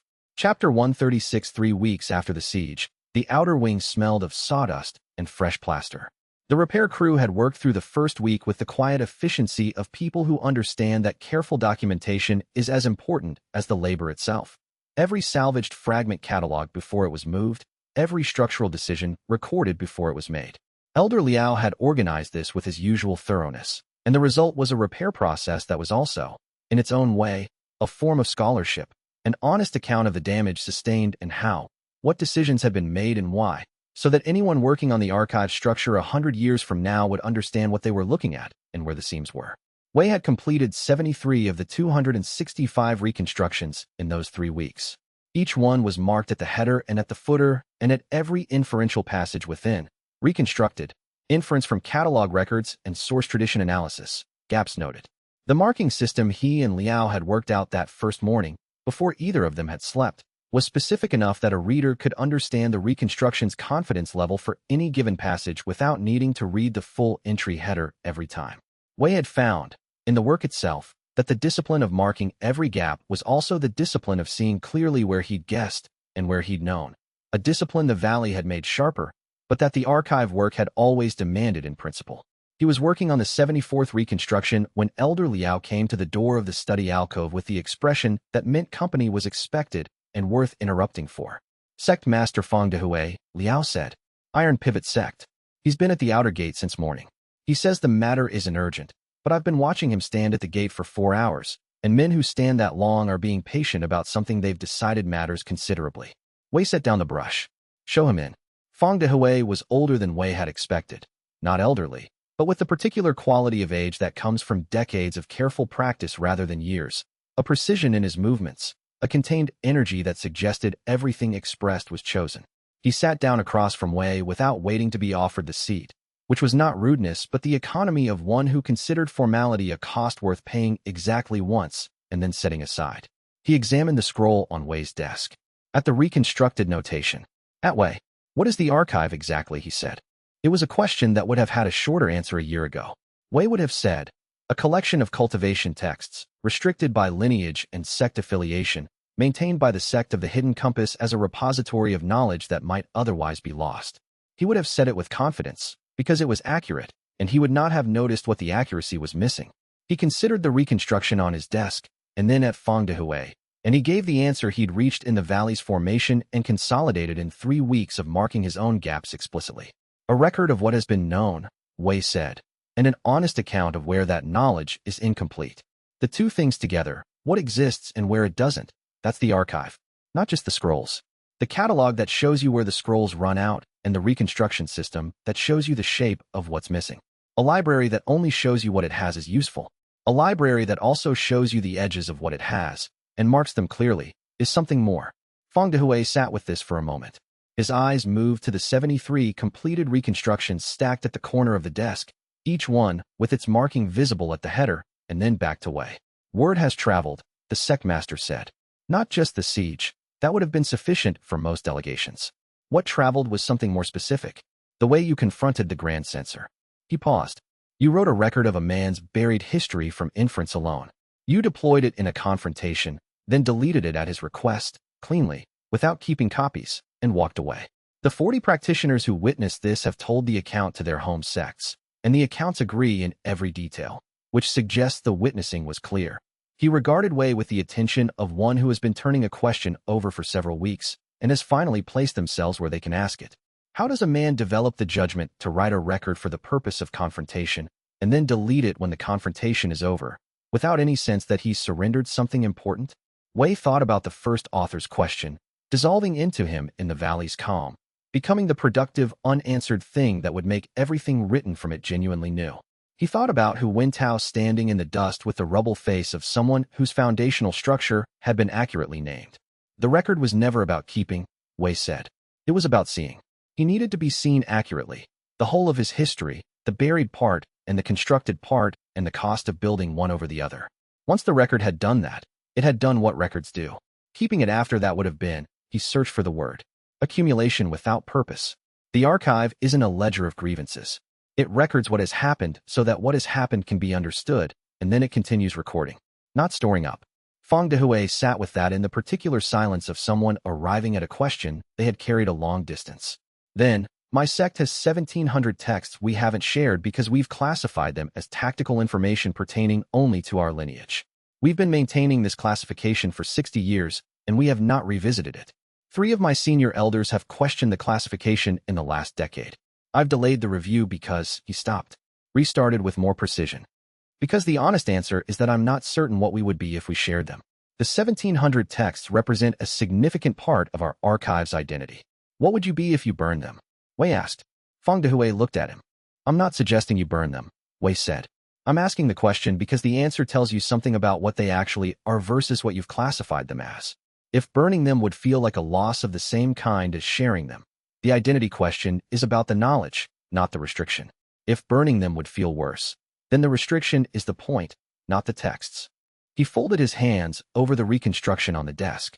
What would your sect be if those texts were freely accessible to any cultivator who came to read them? Fang Dehui considered this for a time that Wei did not interrupt. Different, the sect master said finally. Not lesser. Different in a way I haven't fully worked out yet. That's a real answer, Wei said. Most people give me a confident answer to that question, and the confident answers are almost always wrong. Something shifted in Fang Dehui's expression, not relaxation, but the specific quality of a traveler who has found the right room after a long search and is now prepared to sit down in it. He stayed for 2 more hours. When he left through the outer gate, he stopped and looked back at the repaired outer wing. The new plaster still pale against the older stone, the seam between old and new clearly visible because the repair crew had not attempted to disguise it. Wei watched him go from the study alcove window and thought. 3 weeks after the siege, and the world was already asking different questions. Not because the questions were new, but because the archive's survival had made them possible to ask aloud, and the act of asking them in this room, with someone who had read the gaps and marked them and kept the catalog honest, changed what the questions were capable of becoming. He returned to the 74th reconstruction, picked up the brush, and continued writing. The outer wing smelled of sawdust and fresh plaster, and the work was only beginning. And this, Wei had learned, was the condition under which real archives were built. Not triumphant completion, but perpetual continuation, one honest entry following another into the record of what was known and what remained to be discovered. He marked the next inferential passage clearly and wrote on. By the end of that week, 4 more delegations had arrived at the outer gate, and none of them had come to demand anything, which was itself a record worth noting. Chapter 137. The full sect council met in the archive's inner assembly chamber, a room that had originally been built for no more than 9 people and now held 15, with Bao standing at the back against the archive shelves in a posture that Wei recognized. The posture of someone who had decided to stay, which was its own statement in a meeting where every other person present occupied a named seat. Elder Liao sat at Wei's right. Yin Reme sat at his left, her arm still carrying the field brace, but her posture entirely her own. Not accommodating the injury, not performing discomfort, simply present in her ordinary way with one arm slightly less functional than the other. She had the small notebook open in her lap, the one she'd been keeping for 3 weeks, adding to it at moments Wei had initially taken for private thought and gradually understood were cataloging observations about the archive's situation rather than her own. Wei had called the council because the 4 delegations had become 7, and 7 delegations from outside sects requesting access to the archive without any formal access framework was a situation that would resolve itself into either conflict or precedent, and Wei preferred precedent. The proposal, Elder Mao said. He was a compact man, Elder Mao, short, organized, with the particular energy that came from having held the inner chambers for 3 days straight and finding, at the end of it, that he'd held them. You're proposing to open the catalog. The outer collection, Wei said. Not the restricted materials. The outer collection, which represents approximately 70% of the archive's holdings, accessible to any practitioner from any affiliated sect who commits to the contribution requirement. 1 original record for every 10 texts read. Not copies of existing scrolls. Original accounts, first-hand observations, technique analyses, lineage histories. The practitioner's actual knowledge. This converts the archive from a collection to an exchange, said Elder Fawn, who administered the sect's formal relationships with 8 allied houses and had the careful expression of a person running forward projections on all 8 simultaneously. The implications for our existing access agreements would need to be renegotiated, Wei said. Yes, Those agreements were built for a closed collection. What I'm describing is a different kind of institution, which 7 outside sects are now interested in, Liao noted, with the tone of someone recording a relevant fact without editorializing. They're interested because what we did during the siege demonstrated something about the archive that our existing access framework doesn't reflect, Wei said. The archive survived not because we kept it closed. It survived because what it contained, and the way it was organized, and the methodology that made it possible to reconstruct what was lost, was demonstrated in conditions that mattered. That demonstration is why the delegations are here. If we respond by protecting the collection more tightly, we're answering the wrong question. Elder Mao said, the wrong question being whether we can protect it. We can. The question these sects are actually asking is whether the archive can become something larger than one sect's private library, something that grows through contribution rather than accumulating through protection. The room was quiet in the particular way of people who are genuinely thinking rather than preparing responses. Wei had sat in enough council meetings, in 17 years as archivist, to recognize the difference. Then Elder Fan asked the question that was sitting at the center of what no one had said yet. What if the contributions are poor? What if practitioners contribute records of no value, badly observed, theoretically weak, incomplete? Then those records are accurately catalogued as what they are, Wei said. Every submission goes through the same assessment the archive already applies to acquired texts: source, methodology, cross-referencing where possible, notation of gaps and limitations. Poor records don't harm the archive by existing in it, as long as they're catalogued honestly. What harms an archive is pretending poor records are good ones, or refusing records because they might be poor. The discipline is in the notation, not the selection. You're describing significant administrative labor, said Elder Liao. Not as an objection, as a cost assessment, which was Liao's contribution to every significant decision, making the costs visible before anyone committed to them. Yes, Wei said. We need to expand the assessment staff. Cross-sect training for contribution review, eventually. A formal process for disputes about catalog classification. His eyes moved to the 15 faces in the room. This takes years to build correctly. I'm not proposing we open the gates tomorrow. I'm proposing we make the decision today about whether we're building it at all. The silence that followed was longer. Liao called it dangerous. He used the word carefully, the way he used all words, not as an emotional assessment, but as a specific technical notation. Dangerous because the access structure we've maintained for 700 years has specific properties that enable specific protections. An open access model changes those properties in ways we cannot fully map in advance. He paused. I'm not voting against it.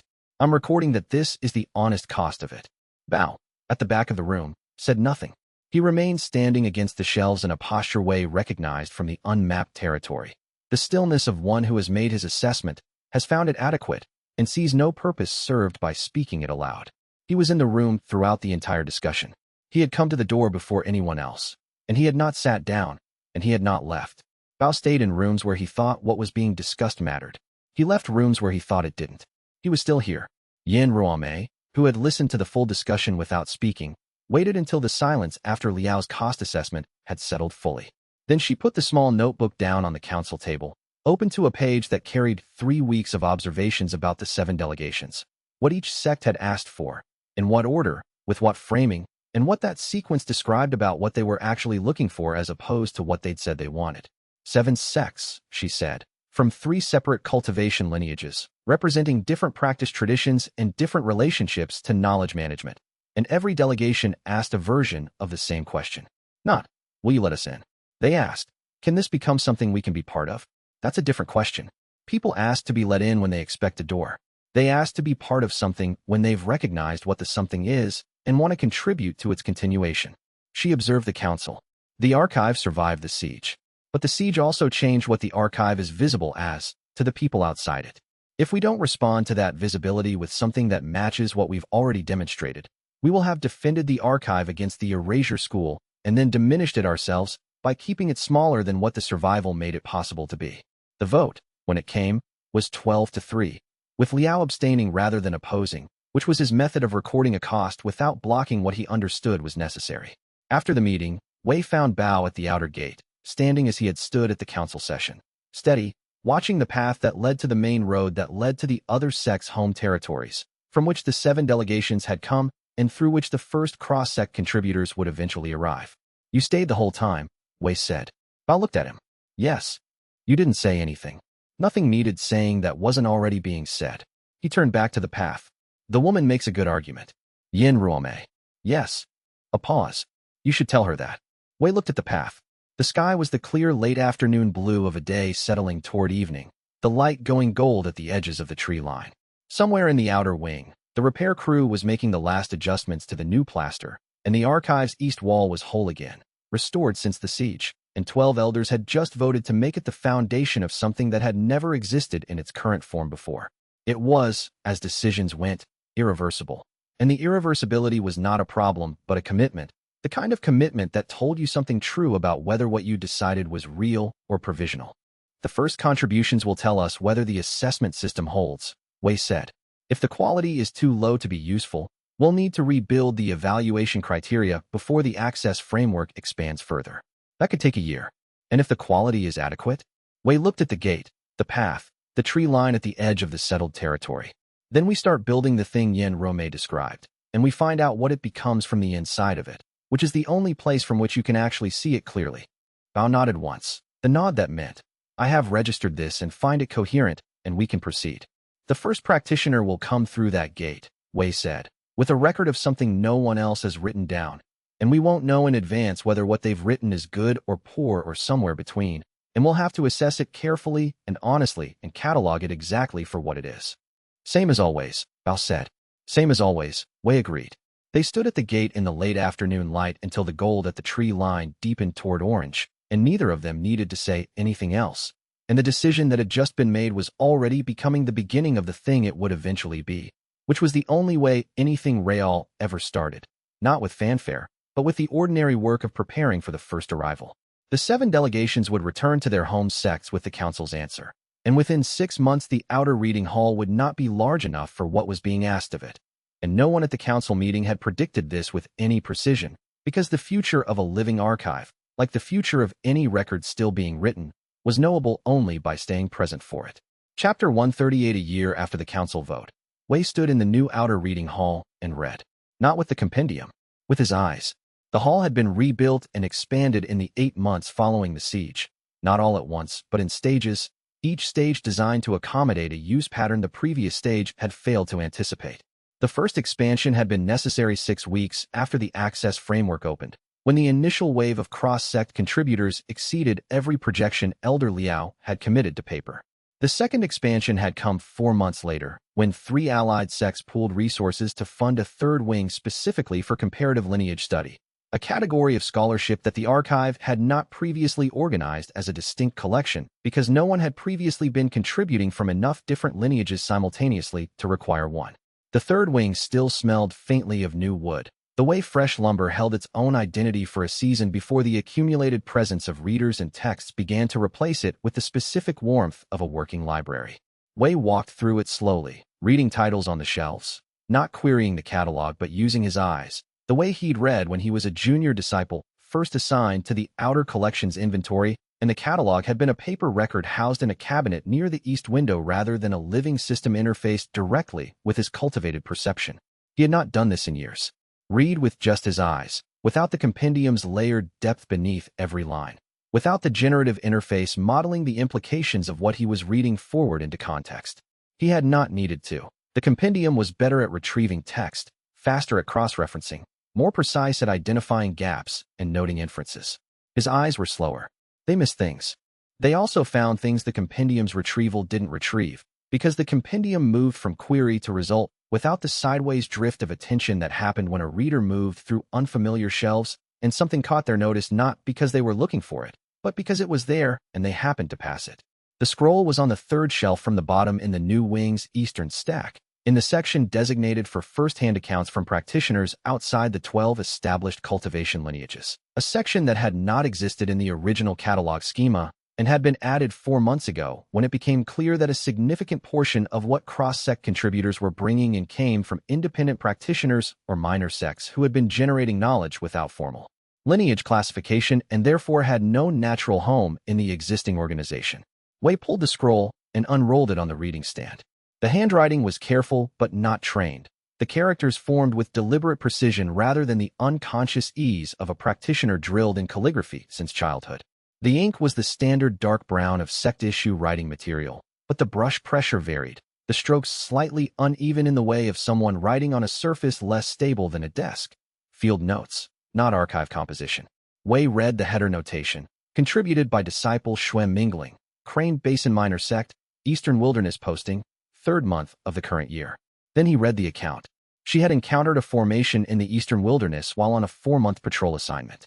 The formation was anchored to 3 natural rock formations arranged in a near equilateral triangle approximately 3 li across, with a chi-thread matrix running between the anchors at a depth of 8 feet below the surface, deep enough to be invisible to standard detection methods, shallow enough to affect surface-level chi movement in ways she'd noticed as anomalous navigation interference over the first 2 weeks before she'd begun actively investigating. She'd spent 6 weeks mapping it, working from the observable symptoms back to the underlying structure, using methods she'd developed herself because no technique she'd been trained in was designed for exactly this configuration. The formation had no name in any text she'd consulted. She had checked 4 lineage archives during a rest period. She had checked with 3 senior practitioners at her home sect. No one had documented it. She wrote it down because she did not know if anyone else had seen it. And she had catalogued it honestly, with all the methods she'd used to investigate it, and all the places where her methods had reached their limits, and her account shifted from observation to inference, with the shifts clearly marked. Wei stood at the reading stand in the new wing for a long time with the scroll open. She had found something real. The formation she described was consistent with an anchored chi matrix technique from the pre-classical period, a method the archive's restricted lower collection held 2 partial references to, neither of them a first-hand account, neither of them including a field description of the observable surface symptoms. What she'd written in 6 weeks of patient wilderness investigation was the closest thing to a primary source this formation had ever had. She had marked every gap. She had written it down because she didn't know if anyone else had seen it. Wei took the archive pin from his robe and uncapped it. He wrote on the scroll's remaining blank margin at the foot of the text, a narrow strip the contributor had left, which was standard practice and which Wei had come to think of as one of the archive's most quietly important conventions. Every scroll left room for response. He wrote, "Someone has now. Cross-referenced. Restricted collection. Lower shelf east. Entries 41 and 73. Partial references. Pre-classical origin. No field account prior to this record. Your observation of surface symptom patterns is the first documented instance. The formation's name, if it ever had one in its originating tradition, is not recoverable from existing sources. This account is the record." He rolled the scroll, returned it to the shelf, and stood for a moment with his hand on the spine. One of the cross-sect disciples, a young man from the Cliffside Meridian lineage, his robe marked with their traveling scholar's seal, paused at the adjacent stack. He had been working through a pile of comparative texts for 2 hours. He turned away, then at the scroll Wei had just reshelved, with the expression of a scholar who has witnessed something he cannot quite classify. "You wrote on it," the disciple said. Not an accusation, a question formatted as observation. "Standard response notation," Wei said. "Every contributed scroll has a margin for catalog response. It tells the contributor their record was received, read, and cross-referenced. They'll see it when it's returned. If they request a copy for their home archive, yes." Wei looked at the spine. The response becomes part of the record. The contributor writes it, the archive reads it, the archive writes back. That's how a working exchange operates, not a deposit, not a vault. Something more reciprocal. Do most contributors ask for the response? They didn't at first. About 3 months in, word spread that the archive was writing back, not just shelving what arrived, but engaging with it, adding cross-references, marking where the new record extended or complicated what we already held. After that, the request rate went significantly higher. Wei looked at the young man. People want to know if what they wrote mattered. They want to know if anyone read it carefully. That's why practitioners leave records, not because they think they've discovered something final, but because they want the observation to outlast the moment they made it. My sect master says contributing weakens lineage advantage. Your sect master is protecting something real. A lineage archive is genuinely valuable. The question is whether protection through secrecy produces more value than contribution through exchange. 40 years of classified formation records in your sect's vault. How many practitioners has that helped in the last decade? The disciple's mouth closed. He thought about it. Not many. The formation types in those records don't appear in the training regions anymore. The conditions that produce them have changed. And if those same records were here, cross-referenced with 3 other field observations from the last year, how many practitioners does that help going forward? A longer silence. Then the disciple looked at the shelf with the expression of someone whose calculation has just come out different than they expected. The sect I came from has records of 19 formations in the high plateau region. We've been keeping them classified for 40 years because our sect master thought broader distribution would dilute their value. He paused. I don't think that anymore. You could contribute them here, Wei said, if your sect council approves the release. That's the question I'm going to ask when I go back. The disciple picked up his comparative texts and returned to his table. Wei watched him for a moment, a young practitioner from a distant sect, sitting in a wing that hadn't existed 18 months ago, reading texts that hadn't been accessible to him before the council vote, and reaching conclusions that his sect master hadn't anticipated him reaching. The archive was doing what archives did when they were genuinely open. It was changing the people who used it by showing them what was possible when records were shared rather than protected. 12 sects sending disciples to copy texts and add their own. A third wing that smelled of new wood. A junior disciple from a minor sect in the eastern wilderness who had encountered something real, written it down carefully, marked every gap, and sent it to the archive because she had not known if anyone else had seen it. He had come to the archive at 17 and spent 20 years learning what it held. He was 37 now, and what it held was no longer a quantity he could map. The catalog grew daily, and the new entries arrived from directions the old catalog schema had not anticipated, and every week there were records of things no text had previously recorded. Because the practitioners contributing them had seen things no one had thought to look for, or had lacked the framework to share before the open archive gave them somewhere to send what they'd found. This was what the catalog's growth actually meant, he understood now. Not a larger collection of known things, but a wider net. The wilderness was full of formations no tradition had named, techniques no lineage had formalized, phenomena practitioners encountered and held privately because there had been no institution prepared to receive them. There was one now. Wei walked back through the reading hall slowly, past the scholars from distant sects working at the long copying tables, past the junior disciples of the Hidden Compass sect running comparison assessments on newly contributed texts, past the east-facing window where the afternoon light came in at the angle that had made Elder Liao's original paper catalog difficult to read on winter afternoons, and now illuminated the new shelving with the same slanted intensity, which had required the installation of 3 additional lamp brackets to compensate. A practical problem documented carefully in the archive's maintenance record, which was itself a text, which was itself a form of knowledge about how the building lived and changed over time. Outside the new wing, in the corridor that connected it to the original outer collection, Wei paused beside the wall where the repair crew's seam was still visible, the line between old stone and new plaster that the crew had not attempted to disguise. He looked at it and thought. Every archive carried its own history of damage and repair, and the damage that had been documented honestly was the damage that taught you something about what the archive was built to endure. The formation in the eastern wilderness now had a record. The record had been made by a junior disciple who had spent 6 weeks mapping something alone in the wilderness because she thought it might matter to someone. And it did. And now it was in the catalog, cross-referenced, and accurately marked and available to the next practitioner who encountered those anomalous surface symptoms and wondered, as she had wondered, whether anyone else had seen this. They would find that someone had, and they would find her account, and they would write their own beside it, and the record would deepen. Wei stood in the corridor between old stone and new wood and felt, without needing to name it, the specific satisfaction of watching a living thing grow in the direction it was built to grow, not controlled, not entirely anticipated, but coherent. The coherence of a record that had been kept honest.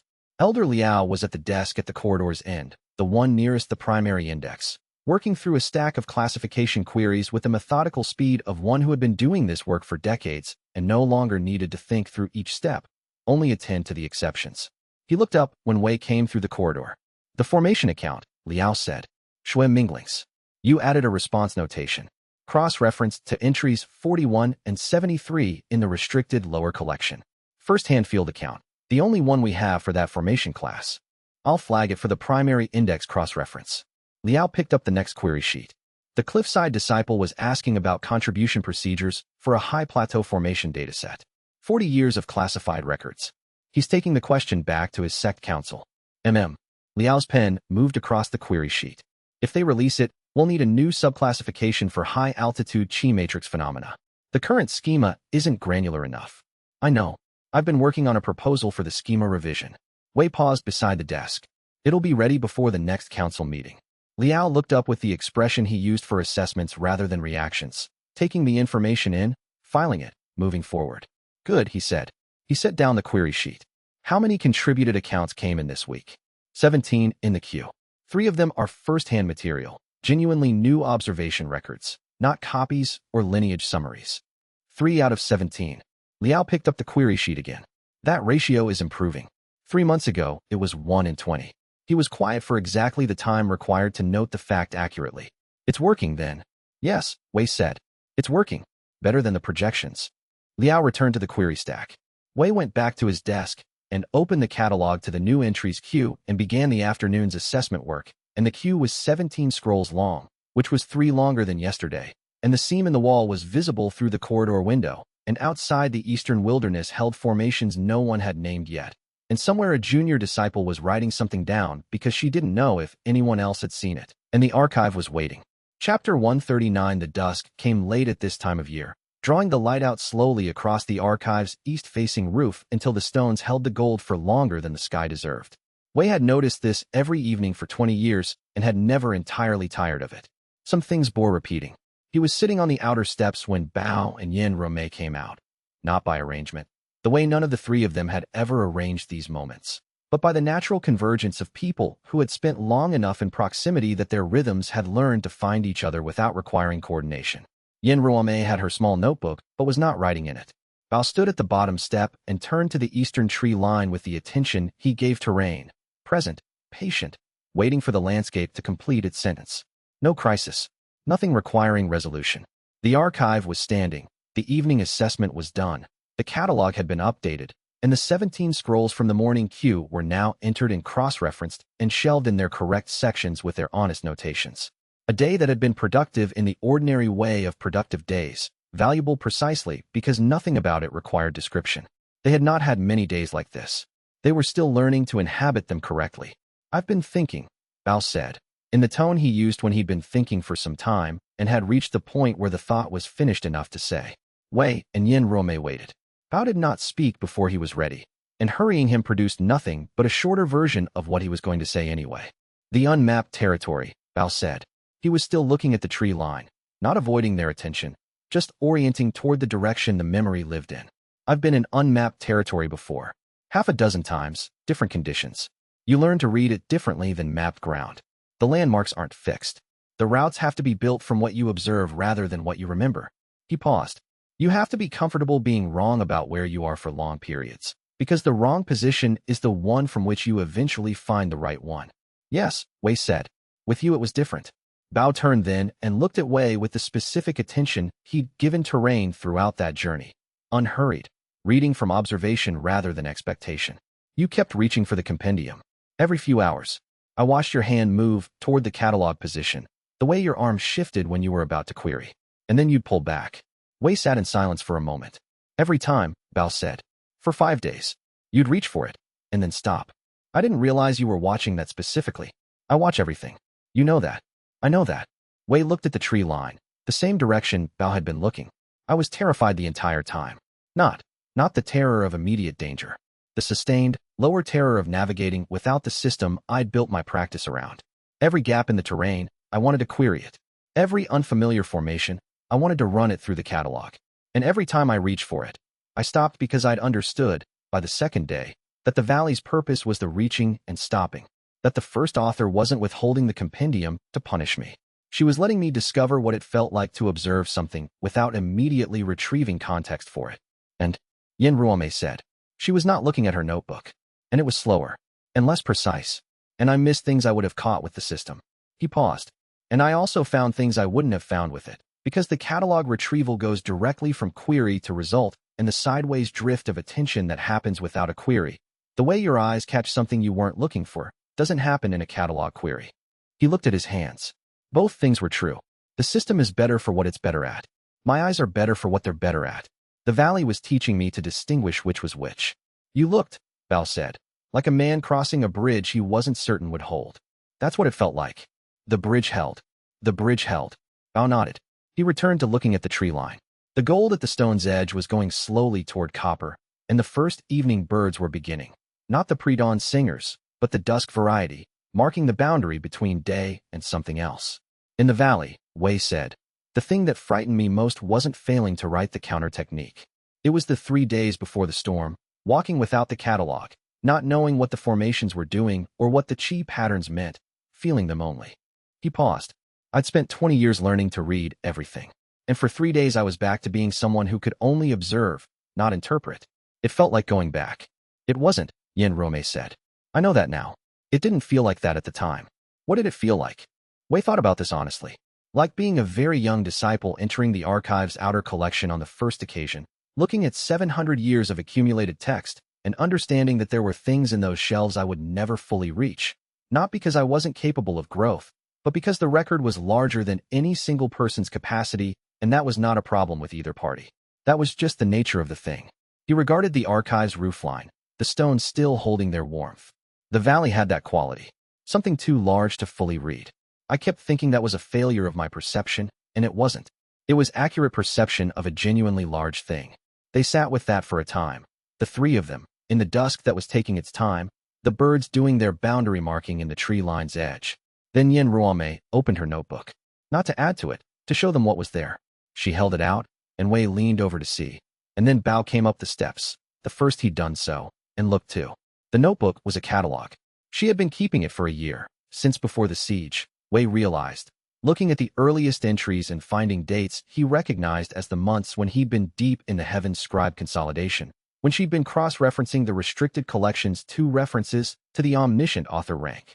The catalog held entries for every technique Wei had developed or deployed in that period, organized by phase of development, with notation columns for observed efficacy, log limitations, and her own assessments of the theoretical underpinning.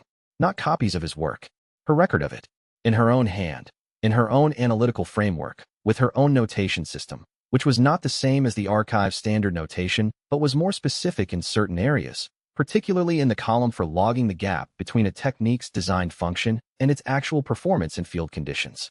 You've been cataloging me, Wei said. I've been cataloging your methods, she said. There's a difference. A person is not a technique. She closed the notebook. But techniques can be lost if no one records them. The archive holds 700 years of cultivation knowledge, and none of it includes a first-hand methodological account of how the omniscient author rank is developed in practice. The 2 texts in the restricted collection were written by observers. They describe outcomes. They don't describe the work. She watched him steadily. Someone should record the archivist. Wei regarded the notebook in her hands. This isn't a replacement for your own record, she said. I'm aware that you'll write one eventually. But your account will be retrospective, the arc seen from completion. This one is concurrent. It captures what you couldn't see about yourself because you were too close to it. A fractional pause. The combination is more useful than either one alone. Bao looked at the notebook, then at Wei, with the expression of a person who has understood something and regards the understanding as sufficient without needing to add words to it. You've been doing this for a year, Wei said. 14 months, Yin Ruome said. Since I found the first restricted reference. I wanted to understand what you were becoming, and the only way to understand it accurately was to record it as it happened rather than ask you afterward, when the account would be shaped by knowing how it resolved. The copper in the stones was going toward gray now, the light's final slow departure. The evening birds had finished their boundary marking and gone wherever birds went when the dusk became dark. The archive behind them held its warmth a little longer than the open air, the particular stored heat of a building that had been inhabited for centuries, the accumulated warmth of all the people who had worked and read and reconstructed and disagreed and organized and rebuilt, one generation after another, the record always in the act of being written. How complete is it? Wei asked. The valley section has gaps, she said. You'll need to fill them. She handed him the notebook. When you're ready. Wei held it for a moment.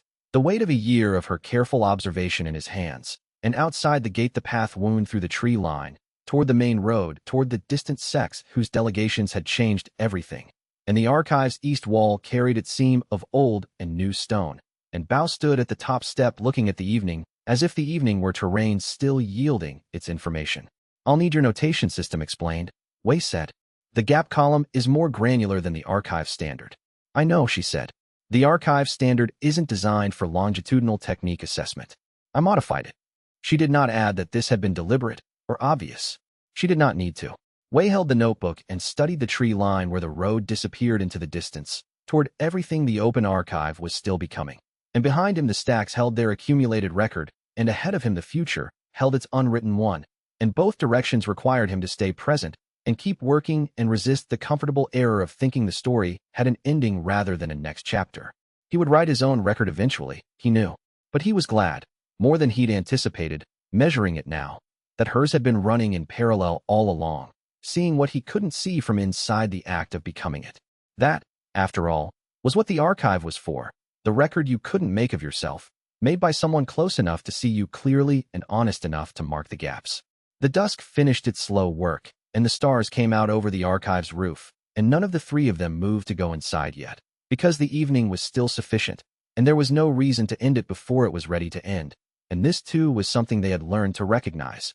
The moments that asked only to be inhabited, not advanced or resolved or written while they were still happening. Chapter 140. Wei sat at his desk in the archive at the hour before dawn. Not reconstructing, not cataloging, not assessing the queue of contributed scrolls that had grown, this week, to 31 entries, a new record, produced by the arrival of a study group from the Cliffside Meridian Sect who had collectively decided to document their entire school's working practices before a transfer of leadership that everyone hoped would go smoothly and no one was certain of. The queue could wait until morning. The catalog would still be there. The 31 scrolls were already shelved in the assessment alcove, organized by Liao's system, ready for the methodical work of accurate notation. He was writing something new. The brush moved across fresh paper in the particular quality of movement that came from thinking clearly, not from rushing.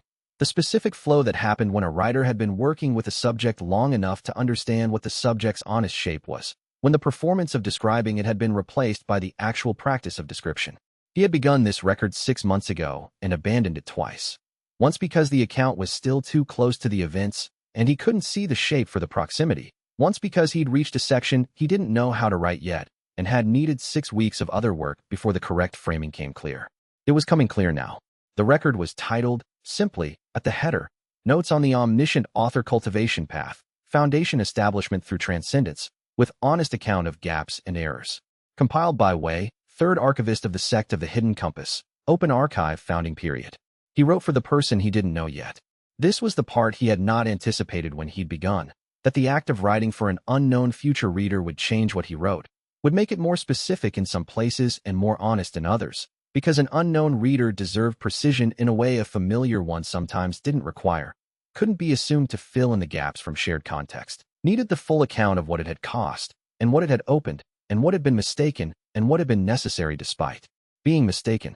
He wrote about foundation establishment in the first months with the original compendium system, the catalog query interface, the inventory function, the way early-stage cultivation with a catalog system produced practitioners who were very good at retrieving what was recorded and less practiced at observing what wasn't. He wrote about the years of building the restriction notation, of reconstructing damaged texts, of the discipline that came from marking every gap honestly, and the ways that discipline had made him a better reader before it made him a better writer.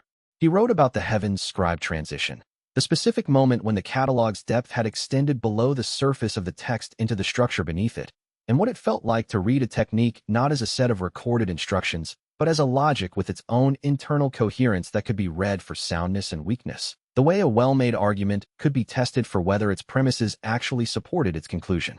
He wrote about the valley in 3 sections, with the sections clearly marked for their different modes. The observational account, which he could write from memory, the experiential account, which he'd filled partly from Yin Romei's notebook, and partly from the honest work of remembering what he hadn't wanted to look at directly, and the analytical account, which he was still writing and would likely always be writing, because the thing the first author had dissolved into him as a question, rather than an answer, continued to produce new implications as his practice developed, and each new implication opened the next one rather than closing it. He wrote about the counter technique, the 9 seconds, the 3 known flaws, the way adequate and sufficient were not the same as right, and how the distinction between those categories mattered enormously for a practitioner who intended to keep writing. He wrote about the open archive. He wrote about Bao, and what it had meant to be guided through unmapped territory by a person who navigated by something other than text, and what that had taught him about the limits of a practice built entirely on recorded knowledge, and what the limits of such a practice were not. He wrote about Yin Romei's notebook with the precise and honest acknowledgement that her record of his development was more accurate in certain critical dimensions than his own account of the same period, and that this was not a problem with either record but a demonstration of why archives required more than one archivist and more than one perspective on any event that mattered. He recorded the question that the first author had given him in place of the 14th text, the question that had not become an answer and would not become one, and why this was the correct outcome rather than a deficiency. He wrote the passage slowly, and when he read it back once before continuing, the words said what he meant. A cultivation path that produces genuine insight is not a path that resolves into certainty. It is a path that develops the capacity to hold uncertainty as a productive condition rather than an emergency. The omniscient author rank is not omniscience. It is the cultivated ability to write from the edge of what is known into the space just beyond it, with full awareness of the edge's location and full honesty about what is certain and what is inferred and what is genuinely not yet known. He paused there. Somewhere in the inner wing, a lamp shifted. The overnight duty disciple adjusting the oil, or moving between index stations on the night's quiet maintenance round. Footsteps on stone, then quiet. Then a voice, young, careful, carrying the particular thinness of someone in their 4th hour awake with a question they hadn't yet decided to ask. Archivist Wei? Here, Wei said. The disciple appeared in the study doorway. One of the newer ones, recently accepted, still learning the difference between the archive's working hours and its resting ones. He had a read paper list in his hand, the night round checklist. He was looking at the lamp on Wei's desk, and at the brush still wet with ink, and at the stack of filled pages that had grown through the pre-dawn hours. It's the 3rd hour, the disciple said. Not a reprimand. A notification, offered with the uncertainty of someone who didn't know whether the archivist was aware of the time or had simply decided not to care about it. I know, Wei said. I'm finishing something. The disciple looked at the pages. What are you writing? Wei considered this. A record for someone who hasn't arrived yet. A practitioner who will come here, not now, years from now, and find this section and read it and need to know what the path looked like from the inside. He paused. Every archive should have accounts like this. The practice, not just the techniques. What it cost. Where the gaps were. The disciple was quiet, absorbing this in silence, something in the question not yet fully resolved. Then, did you know, when you were starting, that it would take this long? No, Wei said. I thought I was becoming a better reader. I didn't understand yet that reading and writing were the same practice approached from different directions. His gaze fell on the brush. It took most of 20 years to see that clearly enough to write it. And now I can write it, which is how I know I finally understand it. The disciple looked at the stack of filled pages again. Is it hard to write? Writing about yourself, I mean, not a technique, but the whole path. Wei thought about this honestly rather than defaulting to the easier answer. It's harder than reconstructing a damaged text. With a reconstruction, you're working from evidence toward an account. The shape of the thing exists, you're filling the gaps. Writing your own path is working from the inside of the account, where you can't see the shape clearly because you're still inside it. You have to trust that the honest record of the details will eventually produce a shape the reader can see, even when you can't. He paused. That's why I've abandoned this record twice and started again. The first 2 times I was trying to see the shape before I'd written enough detail to find it. And this time I stopped looking for the shape and wrote the details. The shape is there now. He met the young disciple's eyes. That's the answer, if you ever need it. The disciple nodded, not the nod of someone entirely satisfied, but the nod of someone who had received something real and was carefully placing it where it would still be accessible when the right question arrived. He returned to his round. Wei turned back to the page. The brush moved through the pre-dawn quiet of the archive, and the record was becoming what it needed to be. Specific, honest, marked where it should be marked, open where it was open. He came to the final passage. He knew he'd reached it not from counting pages, but from the quality of the approaching thought. The thought that had been building through the whole of the record without his having consciously shaped it toward a conclusion, emerging now from the accumulated weight of everything that had been written before it. He wrote slowly. There will be a person who finds this, he wrote, and the words landed with a specific weight, the weight of someone addressing another person rather than a record. They will come to the open archive as a reader, as practitioners come to archives, looking for what has been recorded. They will find this section, in this part of the catalog, and they will read it with whatever relationship to the cultivation path is theirs, near the beginning of it or deep in its middle, or somewhere near the crossing I have attempted to describe. I cannot say which. I cannot know. The honest account I have written in these pages is the closest I can bring them to the experience of the path itself, with all the gaps marked, and all the errors noted, and all the places where I have reached the edge of what I can accurately describe, and written that, too, rather than pretending the edge is the end. What I can tell them, what I hope this record says in every section but want to say plainly here, in the last of it, is this: the archive is not a fixed thing. It is not a collection of what is known, complete, preserved behind walls for those with the right access. The archive is the act of recording, perpetually continued. The texts on the shelves are the previous iterations of that act. The record you hold now is one more. The record you will write. When you have something true that has not been written before, that will be another. Every genuine record extends the archive into the space that was not previously recorded. That is what reading is for. He set the brush down. The pre-dawn birds outside the archive's east wall had begun, the ones that sang in the dark before the sky changed because the dark had its own markers for those who knew how to read them. Somewhere in the inner collection, the lamp Liao always left burning through the night for the overnight duty disciple cast its steady light across the primary index. In the new third wing, the shelves stood in darkness holding their 31 assessment Q scrolls, and the formation account from the Eastern Wilderness, and the catalog that Yin Romei had compiled, and everything else that had been brought and contributed and offered because the practitioners who wrote it had understood that the record of a thing was itself a kind of gift to whoever came next. Wei looked at what he had written. Not everything. He would add to it. The record would grow as his practice grew, and it would hold new gaps as it grew because each new section of practice opened new unknowns. And the new unknowns were not failures of understanding, but the correct result of having pushed the understanding further than it had previously reached. A record honest about its own limits is the only kind worth keeping. He capped the ink and set the brush on its rest, and let the pre-dawn quiet of the archive settle around him. The particular quiet of a place that has been inhabited for so long, and by so many that the quiet itself carries warmth, the accumulated presence of all the people who had sat at desks in this building and worked with what they knew and marked clearly what they didn't. One honest entry following another into the long record of what it meant to be a person who read and who wrote and who had learned, eventually, that the two acts were not separate practices but one continuous motion. Reading the world into understanding and writing the understanding back into the world, each pass making the record slightly truer than it had been before. He would sleep when the dawn came. He would return to the queue and the catalog and the 31 waiting scrolls when the morning was properly light. He would walk through the reading hall and find what the new day had brought. Another first account from a practitioner who had seen something no one else had recorded. Another honest gap added to the living edge of what was known. The archive was waiting, as it always waited. Patient, open, perpetually incomplete, perpetually honest about its incompleteness, still being written. And so the Tao continues. If this journey moved you, leave a like and share your thoughts in the comments below. Subscribe and ring the bell. More stories await on the path ahead. Until next time, fellow cultivators.